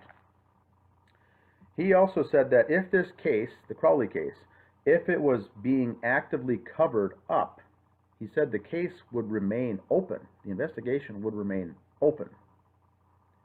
He said any case that's open, the general public can't get at the data, they can't get at the reports, and they can't get at the information. That's why they keep it open. I said, well, this case was closed a couple of years ago. He said, well, then I have a hard time believing it's being covered up, because that's the general rule of thumb. They will keep a case like this open, and therefore no one can get at it. He said that if this is closed, go out there and get the information. I responded with, yes, we've gotten the information, we've gotten the reports, the police reports, the supplemental reports, the BCA reports, the Dakota County Electronic Crimes Unit reports, the lab, the autopsy. We have everything because the case is closed. He says, I think it's very hard that a cover-up in any situation like that would be in any case that is closed, because they're allowing you to see the data. If there's a cover-up, they wouldn't want you doing that. So we agreed to disagree on that. Now, he did go on and put a disclaimer on there and qualified that statement by saying, if there is a cover-up, let's say, for instance, hypothetical, this case is covered up, and it's covered up at the federal level, you may run into a case like that where it is ordered, the cover-up is ordered at the federal level. And if that's the case, a couple of guys will walk into the police chief, flash their badges and say, we want this case hushed up. You're going to close it up as quickly as you can, and we don't want it to drag on. Brush it under the table and close it. He said, if that's the case, top level, and persons below that would not even probably be even aware of it. In other words, there wouldn't be a meeting with the dozen detectives on the police force, sit down everyone and shut the door and say, by the way, we're going to cover up this case now, so everyone please keep your mouth shut. He said the only person that would even know would be the police chief. And in this case, there's two captains in that department, but he said a person such as Gummert, the sergeant of the detective unit, he just manages a group of 5 or 6 people. He's just the manager of that detective unit. He would certainly not be involved or even know about it. So he said, if anyone, it's Chief Reichgel and Mr. Bermel and Captain Francis and Bermel. But it's the police chief. He said if there was some type of arrangement like that done at the federal level. Now, we have no evidence that anything done here is at the federal level. But if we remember back the information, whether it's disinfo or misinfo from Mason Hendricks, Sean Wright, were saying, look, the feds are involved in this. The FBI is involved. The Department of Homeland Security is involved. You know, we don't know if that was true information or not, because we can't trust those individuals. But that's just food for. That's what his take was. He said certainly the individual detectives wouldn't be aware of anything. They're just doing their jobs. The actual sergeant of the detective unit himself, in this case, James Gummert, would never be the wiser. He said that this retired detective believes that Gummert more than likely does honestly believe that they are done with the case, and they've done all that they could with the case. And he isn't aware of any cover-up. He's probably telling the truth when he tells Catherine Michelle that there's no cover-up here. There's nothing. We're not hiding anything. It is what it is. The case is closed. He said he believes that Gummert is being honest in that answer. Keep in mind that he's also a pawn and would be doing whatever his commanding officer tells him, and he wouldn't question it. Now this relates. My friend, the detective, retired detective, said that this relates to a chain of command, much like the military. You have a chain of command in the police department, and you do what your commanding officer tells you to do. You don't think about it. You don't think, is this right? Is this decision wrong? Should I do the right thing? Should I do the wrong thing? You do it. You do what you're told. And the people beneath you do what you tell them to do. He said it's a chain of command. Your commanding officer, whoever that is, you do what you're told. For instance, James Gummert would not go to the police chief and say, you know what, something smells fishy with this case. I think that something's up. It doesn't smell right. The evidence just doesn't add up. He would deliver the reports, and if the police chief says the case is closed, he moves on to his next case.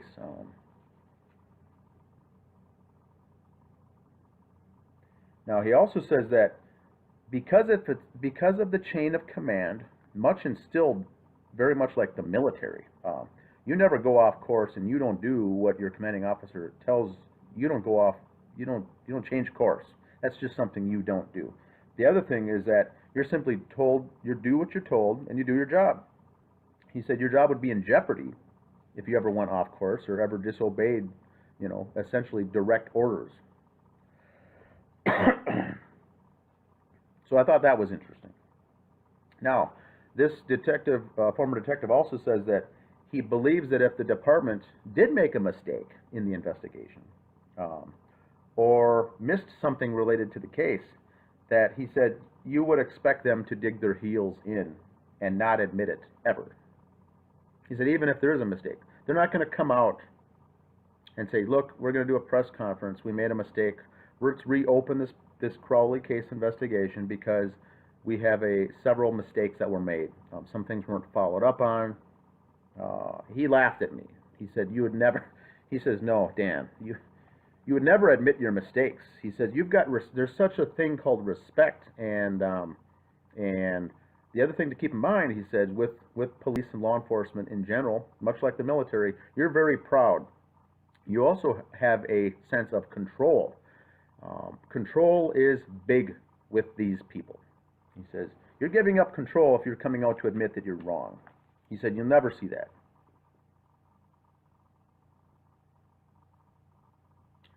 In other words, he said, this would be like any other job. It would be very, very embarrassing to say that you screwed up. Now, I mentioned to him that we're not looking to point fingers and blame folks.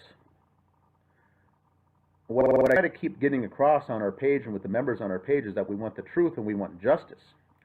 I would love it if the Apple Valley Police Department came out and said, look, we made a mistake. Not to say, ha ha, told you so, but to say, let's get the truth out there. We want justice for this family, of the victims of this, what I call a triple homicide. I still believe it's a triple homicide. We're looking to get justice. But after 4 years of trying to get this information out there and no one listening, it is frustrating. But he said they're going to dig their heels in and they're not going to admit to anything. And then what I went on to say then is, if they do dig their heels in and they're not going to change their mind and come open to come face the facts of this is actual evidence, I said they must expect that they're going to receive some flack from the general public, and I believe they are. They're getting a lot of flack. They received a lot of flack for their poor effort on this case. Now, what I went on to say next to this individual is I said I tried to reiterate the fact that it's already been proven that David didn't do this. Okay? Proven. No way he could have done this. We've crossed that bridge months ago that we know he didn't do this. Now the question is, how do you get something reopened and how do you expose what really went on and try to get justice for this case? We're not trying to find out who did it, but we do know from the investigation that the investigators, we're hoping that the investigators would simply change the manner of death to undetermined for David Crowley. It's officially ruled a suicide. We know that can't be true. It physically couldn't have happened that way. And with the evidence that's been presented over and over and over again, it isn't a suicide. So could they please just change the death to undetermined? Now that's not going to happen either. And I said to him too that I said the group doesn't exist to change people's minds. We are not trying to force new ideas and change what their thinking is. Try to shove something down their throat. We're trying to be open and transparent and provide information so let people make their own decisions and come to their own conclusions. Right now we're in the mode of trying to show the public what was discovered and try to get justice for the family. Remember now, the Apple Valley Police Department did state that the public is not in danger.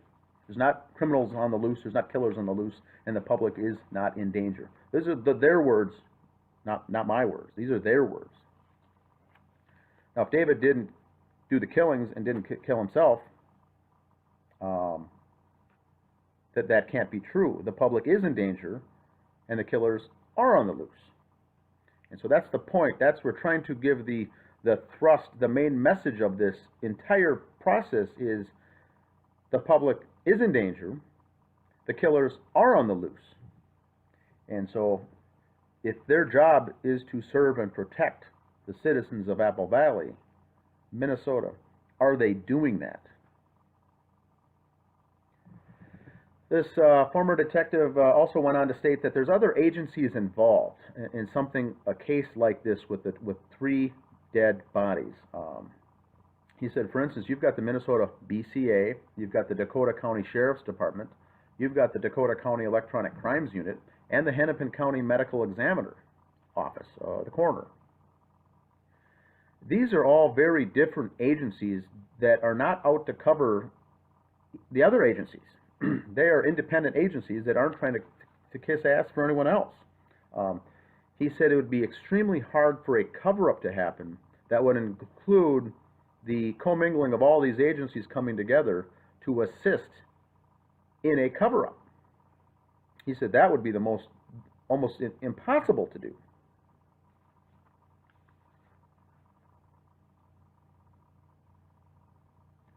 Now, I mentioned the last of all, I went on to go over a topic of being a police officer, being a law enforcement person, taking the oath and going, getting sworn in to do your job by taking this oath. And I said, if the cover-up was taking place, if there was a cover-up, how would something like this get exposed? Your oath tells you that, no, I'm not part of being, I'm not involved, I'm not interested in being part of a cover-up. I'm going to step out of this because that's what my oath says. He went on to say that your oath does not come into play. It isn't even considered. Most don't even remember what the oath actually says, but it is considered part of a ceremony when you get sworn in and you get your badge. That is it. So this blew my mind, right? He says, no, the oath. I said, but you guys are held to a different standard. If you're a detective, a law enforcement officer, a patrolman, sheriff's department, any sort of law enforcement, you take a sworn oath to get that badge. That is up there. That's a whole nother level. He says, no. Your job is just like anyone else's job. You're there to get a salary. You're there to get a check. You're there to put food on the table. And when the day is done, you go home. He had mentioned it's similar to a politician getting sworn in to take office. It means nothing. He said, look at politicians. They're corrupt and they're dirty. They don't care about the oath. Similar to, I took that as something that was similar to as a student in school growing up, elementary school. Every day you stand up, you do a pledge of allegiance to the flag. I don't know what the words mean or what they are. I also didn't care at the time. He said it's the same thing as that. You don't care. It's just a motion you go through. And I said, part of the cases that we cover, whether it's the Gary Webb murder, whether it's the Phil Marshall murder, the Michael Hastings murder, the Pat Tillman murder, the Senator Paul Wellstone murder, or back in the 60s when you've got RFK, JFK, MLK, these are obviously assassinations that have already been proven that they weren't what they are. And so these aren't just conspiracy buffs out there pushing hot air for those to, maybe they'll listen and, maybe they'll change their minds. These are people, these groups are groups of people trying to expose and trying to tell the general public what really happened based on facts and evidence. And so much like the case is here, we are not here. Believe me, we've got better things to do with our time than follow a case like this that none of us even know the participants or the victims. The point here is that it is a fact and that it is evidence that this didn't happen the way it is, and how do you open a case like this? And so this person says, I don't believe Gummert believes that. He's thinking he's trying to, in his mind, he goes, it's probably just Gummert placating this group because he doesn't believe it. And so that's what I got into with him. I just asked, I said, what do you do? What do you do to try to wake people up to let them know that we are serious as a group? This isn't a joke. We're not playing around. We're not wasting everyone's time. And so he didn't have an answer. He just says, it is what it is. They're not probably going to listen to you. They also don't care. And so he just had tried moving it up the food chain. Dakota County Sheriff's Department, Minnesota State Attorney General. Hopefully this cleared up some issues we had with the recent statements by Sergeant Gummert. Please leave your comments below or your questions, and hopefully this added some value. Thanks for listening.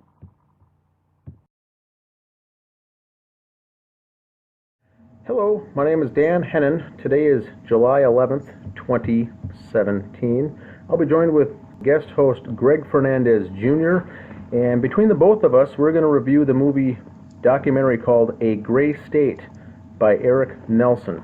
This is the documentary that Eric Nelson and his team put together relating to the David Crowley and the family murders and the project called The Gray State. It was premiered at the Tribeca Film Festival. The film, once again, is a documentary called A Gray State, not to be confused with the Gray State project that David Crowley was working on, or Gray State: The Rise, the documentary that David Crowley did. But this is called A Gray State, which is really just a documentary based on this whole events of the deaths of the family of 3 in Apple Valley, Minnesota. Is that a good way to summarize it, Greg?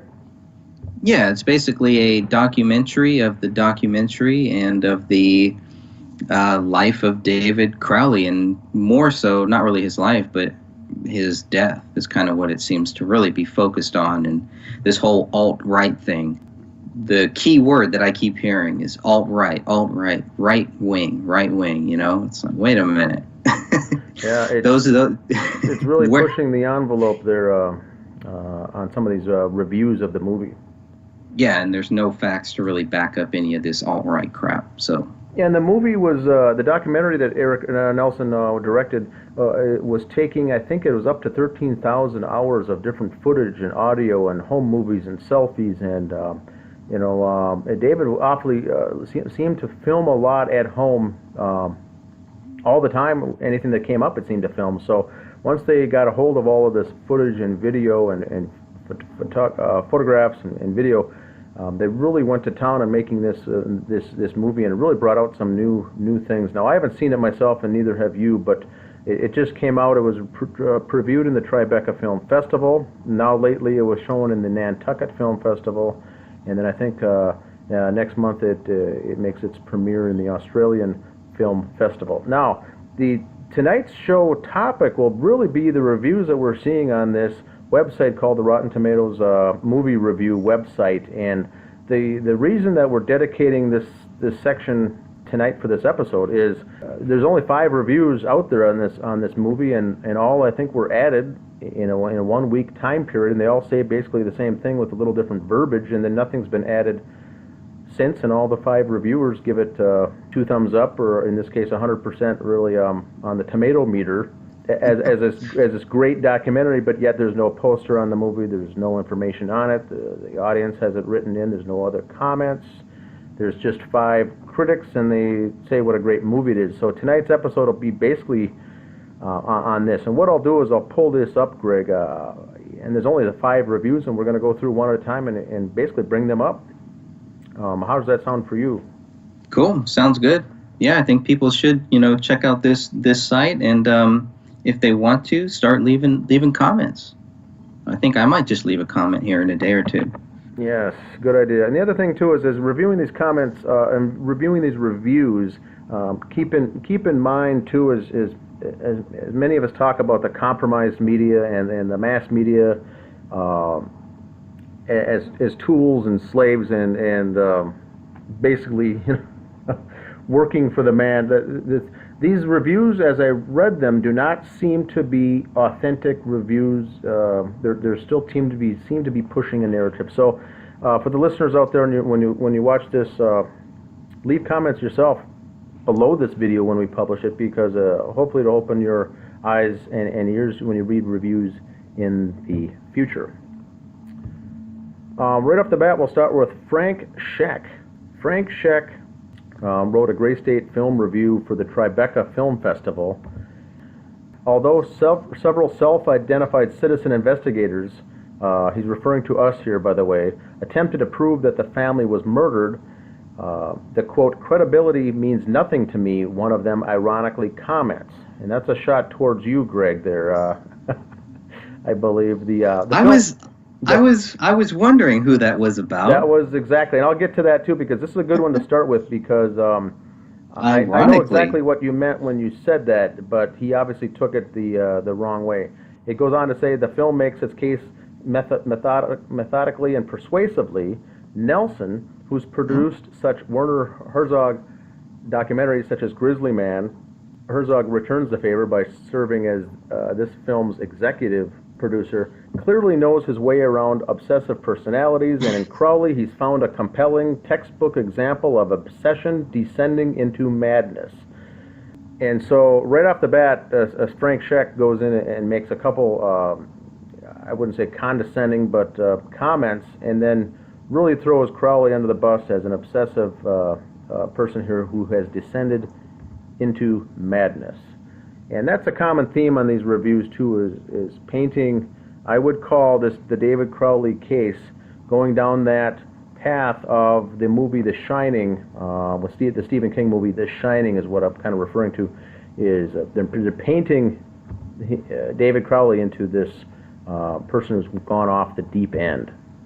Werner Herzog is the executive producer of Eric Nelson's documentary about the mysterious deaths of an alt-right filmmaker and his family. So there we get the phrase alt-right right off the bat.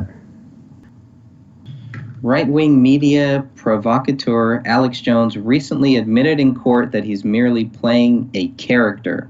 We're already here talking about Alex Jones. All of a sudden, the focus, an article that is supposed to be about David Crowley and this alt-right filmmaker who killed his family, all of a sudden it turns to Alex Jones. And they call Alex Jones someone who is associated with the right wing. Well, I don't believe there's any proof that Alex Jones is associated with the right wing. I don't believe Alex Jones, really gets into that, to the Democrat-Republican thing. I think he's getting a lot of flack now because of his stance on Trump. But really, this has nothing to do with Alex Jones.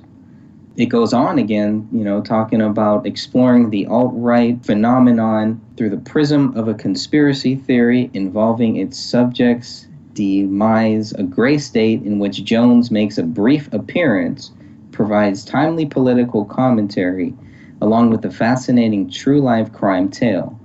Here we are talking about an alt-right filmmaker, and then we move to Alex Jones. And I think that's a big problem, because what is the tie between Alex Jones and David Crowley? There are some, but they don't really go into that. They don't really mention how many times has Alex Jones had David Crowley on. I've only found maybe one, maybe two. Yeah, I think it maybe twice. It was once or twice, but that was about it. And Jones supported it along with a bunch of other folks in the alternative media. But in working with the Gray State and the David Crowley, he was very prominent to ensure not to use Republican-Democrat paradigm in any of his work. I mean that, and now what we're getting in the reviews is that all over again.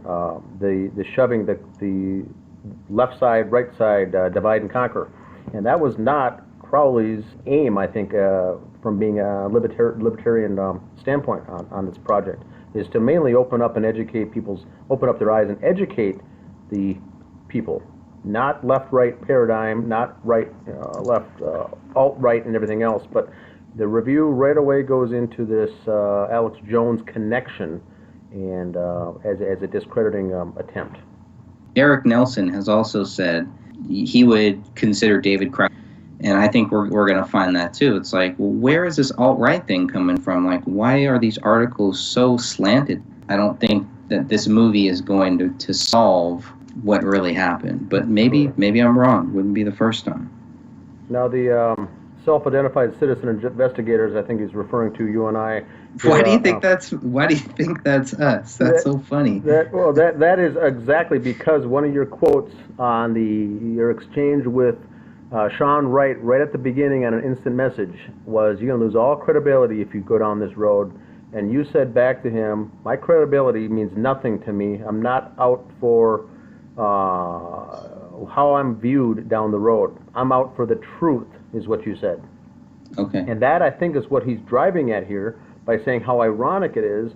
Now, I'd like to jump in here and opine personally that it's the same with me. So I agree with you, Greg, here that credibility for me on this case means nothing, as far as I'm not trying to do research into this case to be credible on the street or to have street cred or to look good or to look bad. It's to get the truth out there, irrelevant of the credibility and how it makes me look as a person, sheds me in a good or bad light. That's what you were referring to there, and that's what Sean Wright was so concerned about by saying, if you jump in this, you're going to lose street cred on the outside by delving into this case. And you said, "I don't care." about that. Gotcha. I want the truth to come out. So that's the whole point with investigators like what we have here on the Justice for David Crowley pages. It's the people that want the truth, irrelevant if they like it or not, if it sheds them in a good light or not, or if it sheds them in a positive or negative light. We don't care about that, is what this whole point is trying to be. We want the truth out there. Right, and they're trying to kind of spin that Correct. by saying that the credibility, that I'm not worried about credibility because I don't have any, or I mean, I'm reading this, I've read this sentence like several times, and I still don't know what the crap this guy is saying. I might just have to ask him. Yeah, you certainly could, but yeah, the two featured in the film is us on that Citizen Investigators, is who he's driving at there, and that's kind of a shot, an underhanded shot there towards us as not knowing what's going on. Now the next one is Nick Shager. Nick Shager writes for the Daily Beast. He made a comment on his review here from 4/20/17. The title on his review, not his review, but the article that he wrote reviewing the movie, An Alt-Right Filmmaker's Descent into Madness, Paranoia, and Murder-Suicide, is the headline. A documentary at Gray State examines the story of David Crowley, an Iraq veteran and alt-right filmmaker whose paranoia consumed him. So, right, we get back to your favorite word there, the alt-right. They're trying to spin a political side of this story, Right. left-right paradigm again, using those key words, and basically someone who is consumed by paranoia. They use the word descent into madness. It's back to The Shining. It's a Jack Nicholson episode here from the Stephen King movie, The Shining. It's what it comes down to. Yeah, here's David. Here we go. And it says the comment, which brings us back to Alex Jones, who appears on multiple occasions throughout A Gray State, thanks to David's fandom. Oh. So it Isn't brings that in nice? Alex Jones on this one as well. Yeah, they suggest here that David's uncompleted movie is a warning sign about the real horrific costs of promoting conspiracy theories to a gullible, volatile element of the public. As one friend remarks about the online criticism David received for not completing his project on time, whereas comic book fans might be nitpicky about superhero movies, Gray State's target audience was another level of obsessive. These people are actually legitimately insane, though. That's the difference. That's the article here from the Nick Shager, and that's just one paragraph. I think I've got another one here saved, but he mentions once again the Alex Jones, mentions the alt-right, and mentions conspiracy theories, selling it to a gullible, volatile element of the public. Yeah, if you read the first paragraph, it really has the whole first part has nothing to do with David Crowley. It's about Donald Trump, and it's about Alex Jones, it's about Sandy Hook, it's about all of these different theories that have nothing to do with this case and hopefully have nothing to do with this film, because that's not the real story here. These guys are missing the whole point. They're missing the real story here. And to me, that is ironic, that these people are in these places where they can write these stories and they expect us to take them seriously, but they will not cover the actual story. And why do all of these reviews sound exactly the same? They're worded a little bit differently, but it's basically saying the same thing with the same cast of characters and with the same lies. I mean, there is no alt-right. The alt-right has nothing to do with this. Donald Trump has nothing to do with this. Alex Jones, they have nothing to do with this. It's not about that. It is about, did this guy kill his family and himself, or did he not? That's what I hope that this movie will focus on. I still have high hopes that it will focus on that. And after we watch this movie, that we will walk away wanting to do more research. That's here, what I hope it does. Correct. It says here too that it does say that the movie employs an enormous amount of footage shot by David as he prepped his opus, as well as plentiful home movies and interviews with friends, relatives, and co-workers. Eric Nelson depicts his subject as a vet so disillusioned by his combat tours of duty that he became gripped with paranoia about the military-industrial complex's nefarious intentions. Expressing that through his film, he gave a voice to those on the nascent alt-right who spend their days and nights dreaming of violent rebellion in the name of liberty. Oh, right. So we get this vet now so disillusioned by his combat tours. Now they're hinting at PTSD, paranoia, and it mentions the alt-right. So it also goes on to say that the police deemed it a murder-suicide that was pre-planned by David, replete with an iTunes playlist soundtrack created just for the occasion. So it's just a very condescending note here written on in the review of a guy who went off the deep end. PTSD, military, paranoia. These words we're hearing is the paranoia types of phrases over and over again. Yeah, and this guy is actually saying that the cops are saying that David created this iTunes playlist just for this, just so he could commit these crimes. Specifically made that doesn't make any sense. And that's what he's alluding to here.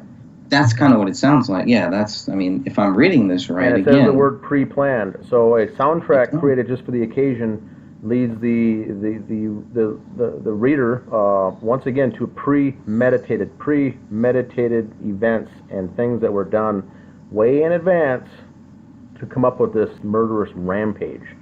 Right. So they're leaving they're alluding to, they're planting the seeds in the heads of the reader that this was premeditated, and it's a slam dunk, open and closed case. Once again, tying it all off in a nice bow for the reader to look at, rather than letting the person watch the movie and come up with their own conclusion.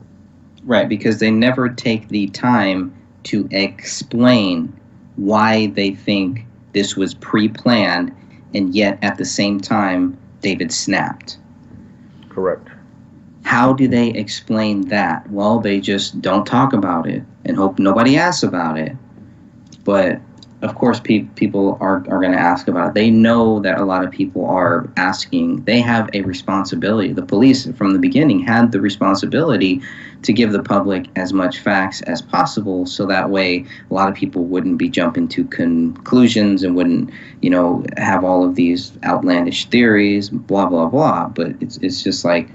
and then now it seems like this film is going to kind of, is it going to counter that? Is it going to really answer these questions, or is it just going to kind of gloss over some of these things that we've been very focused on? I'm kind of worried about that too, is that they're going to try to get everybody to focus on something else and not focus on the real story here and the real facts and the real questions. Correct. I agree 100%. It's all meant to distract and derail the person watching watching it, the film, and coming up with these various preset conclusions, rather than being open-minded and exploring and researching what really went on here behind the scenes. Now, Nick Shager goes on to say on his review on Rotten Tomatoes, is a gray state slowly peels back the curtain on David's private life to reveal an increasingly unstable individual, one whose suspicions about institutional systems quickly blossomed into distrust of everything and everyone around him.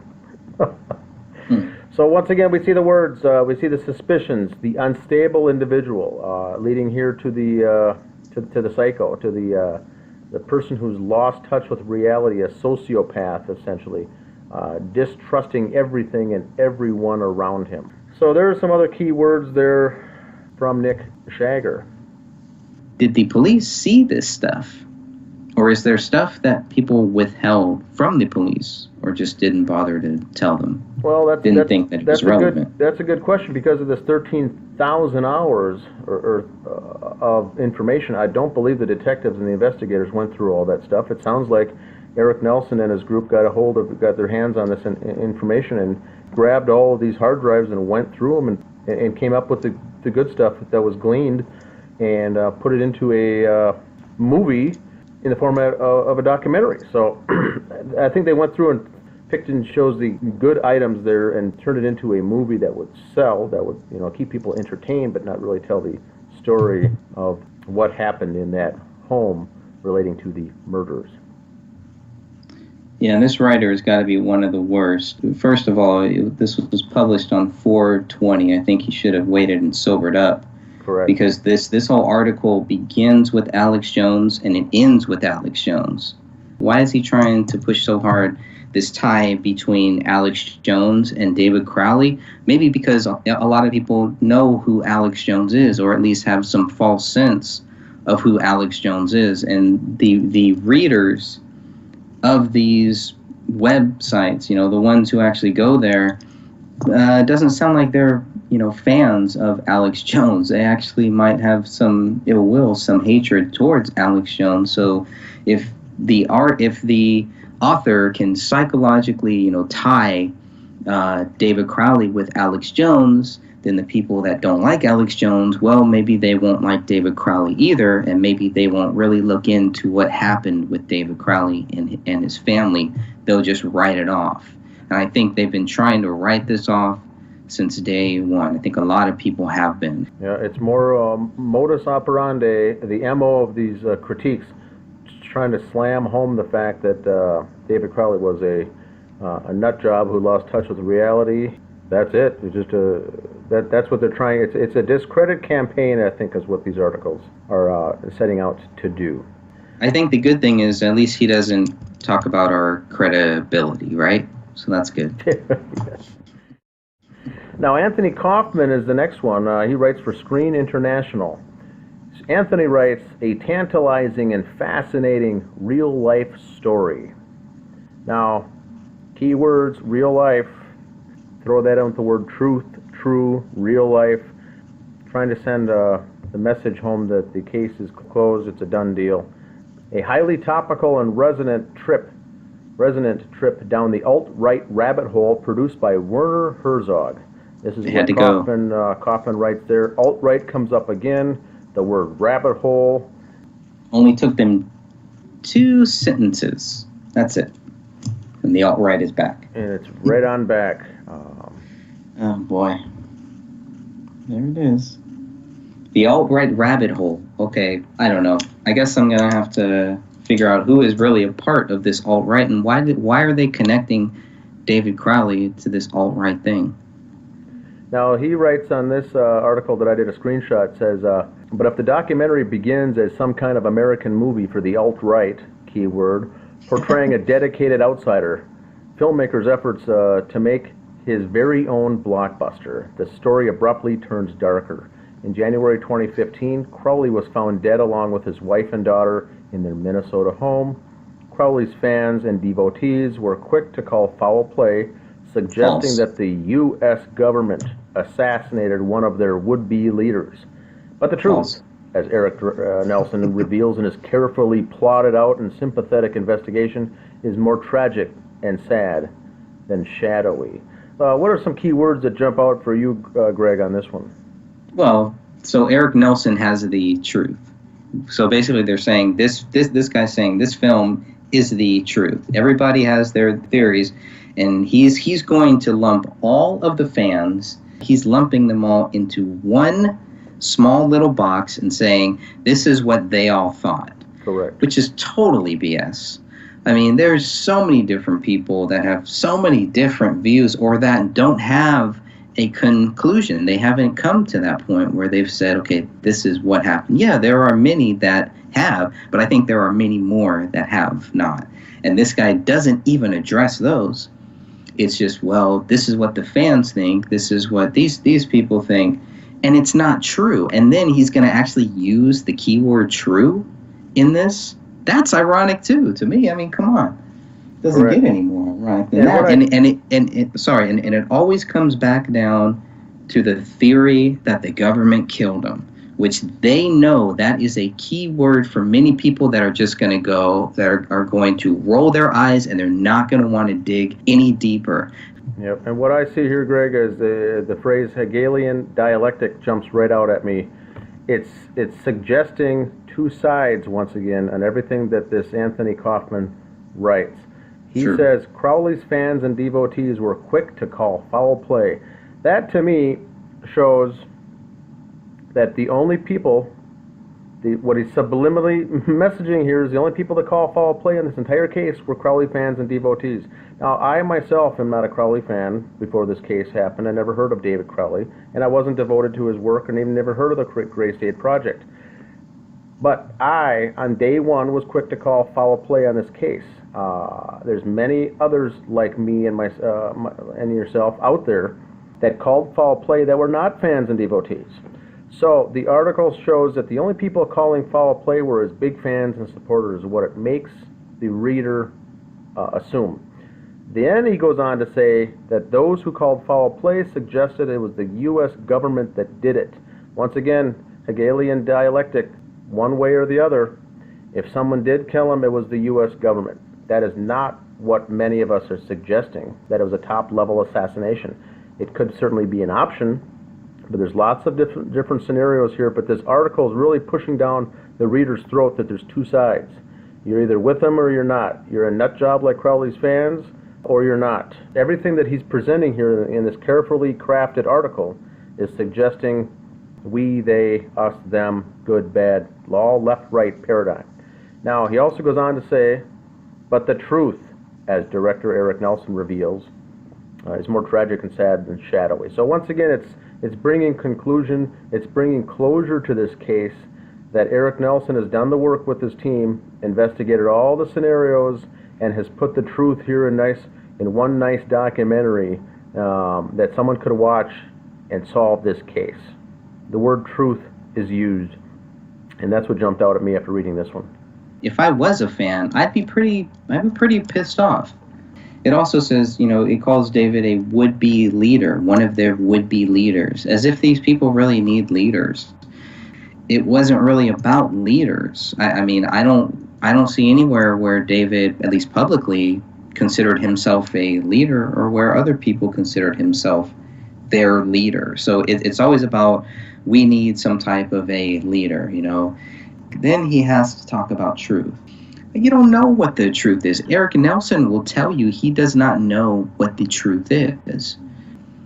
I haven't seen this movie, and I can almost guarantee you that when you watch this movie, it will not be what the truth is. I think it'll be a lot more questions, as it should be, because there are a lot more questions that have not been answered. And I think we're right back to that same thing where the focus is what they want it to be. It's not about what really happened. And that's what's sad and shadowy here, is that they don't want to focus on the actual truth. Correct. The leader, I remember reading one of the other reviews of this movie also, they called David Crowley a charismatic leader. They're trying to push that almost, I'm trying to think of the guy's name, James Jones, almost a Jim Jones concept is what they're trying to visualize, that he was some off-the-rails leader that people were blindly following. And I think that they're trying to make, to discredit, part of this MO, to discredit David Crowley, that he was a David Koresh, Waco kind of a figure, is what they're trying to envision in people's heads because they can latch onto that.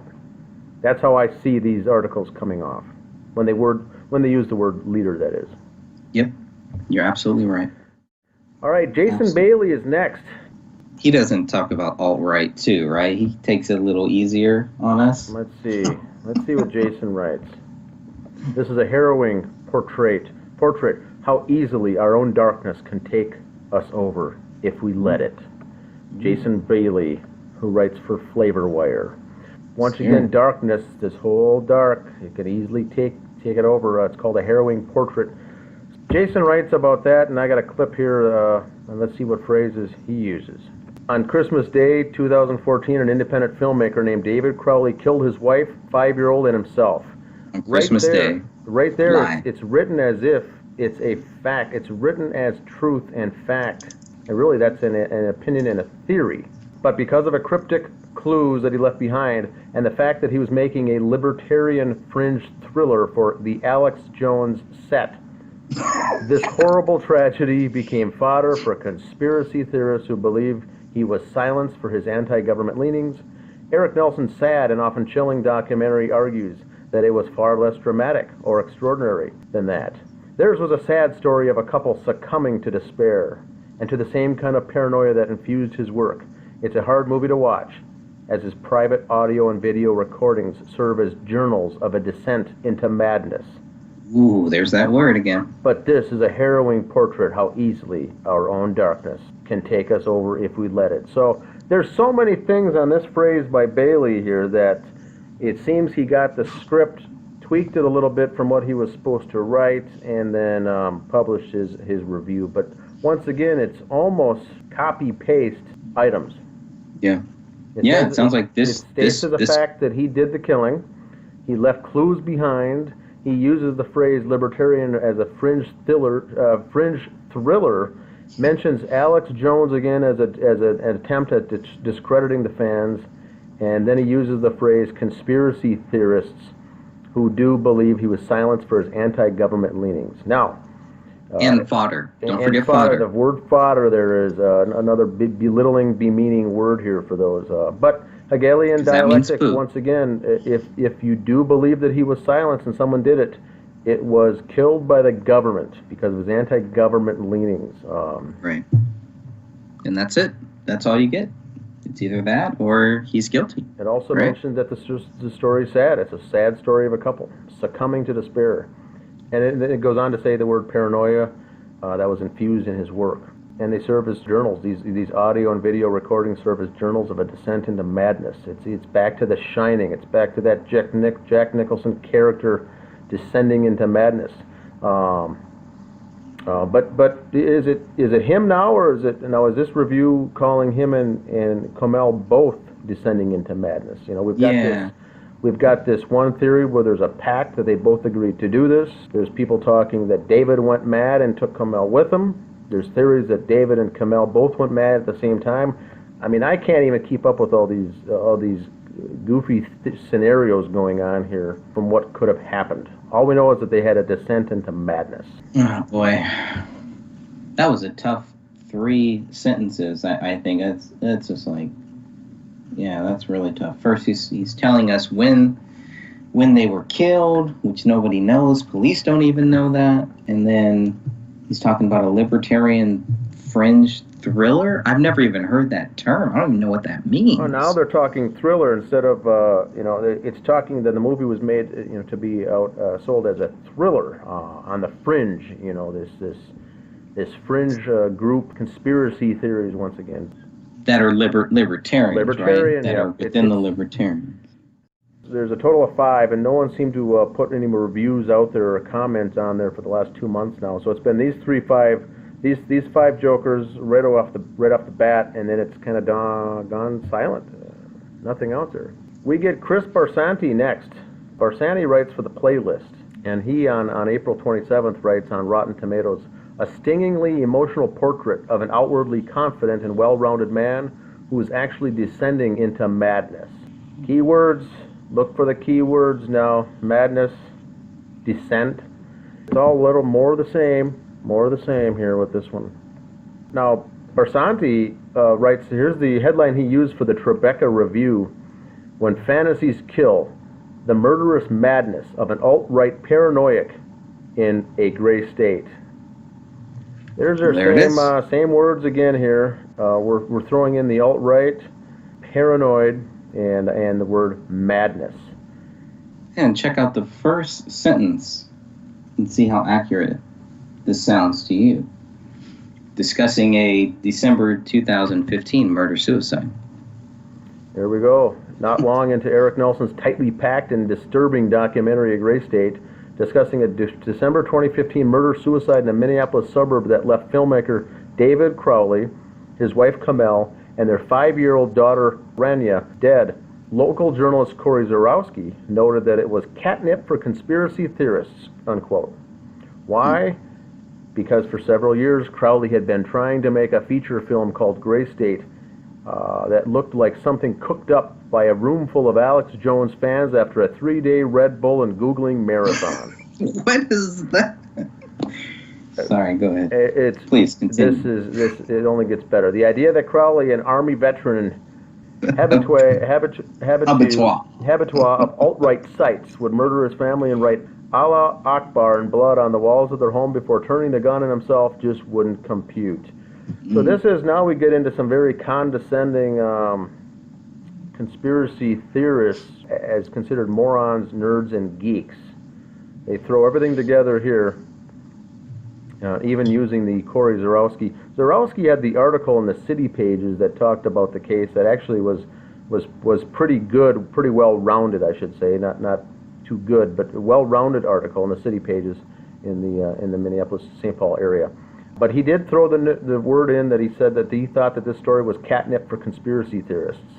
And so it also goes on to mention here that the feature film Gray State that looks something cooked up by a room full of Alex Jones fans after a 3-day Red Bull and Googling marathon. And so this is just giving the reader the visual of nerds in their parents' basement,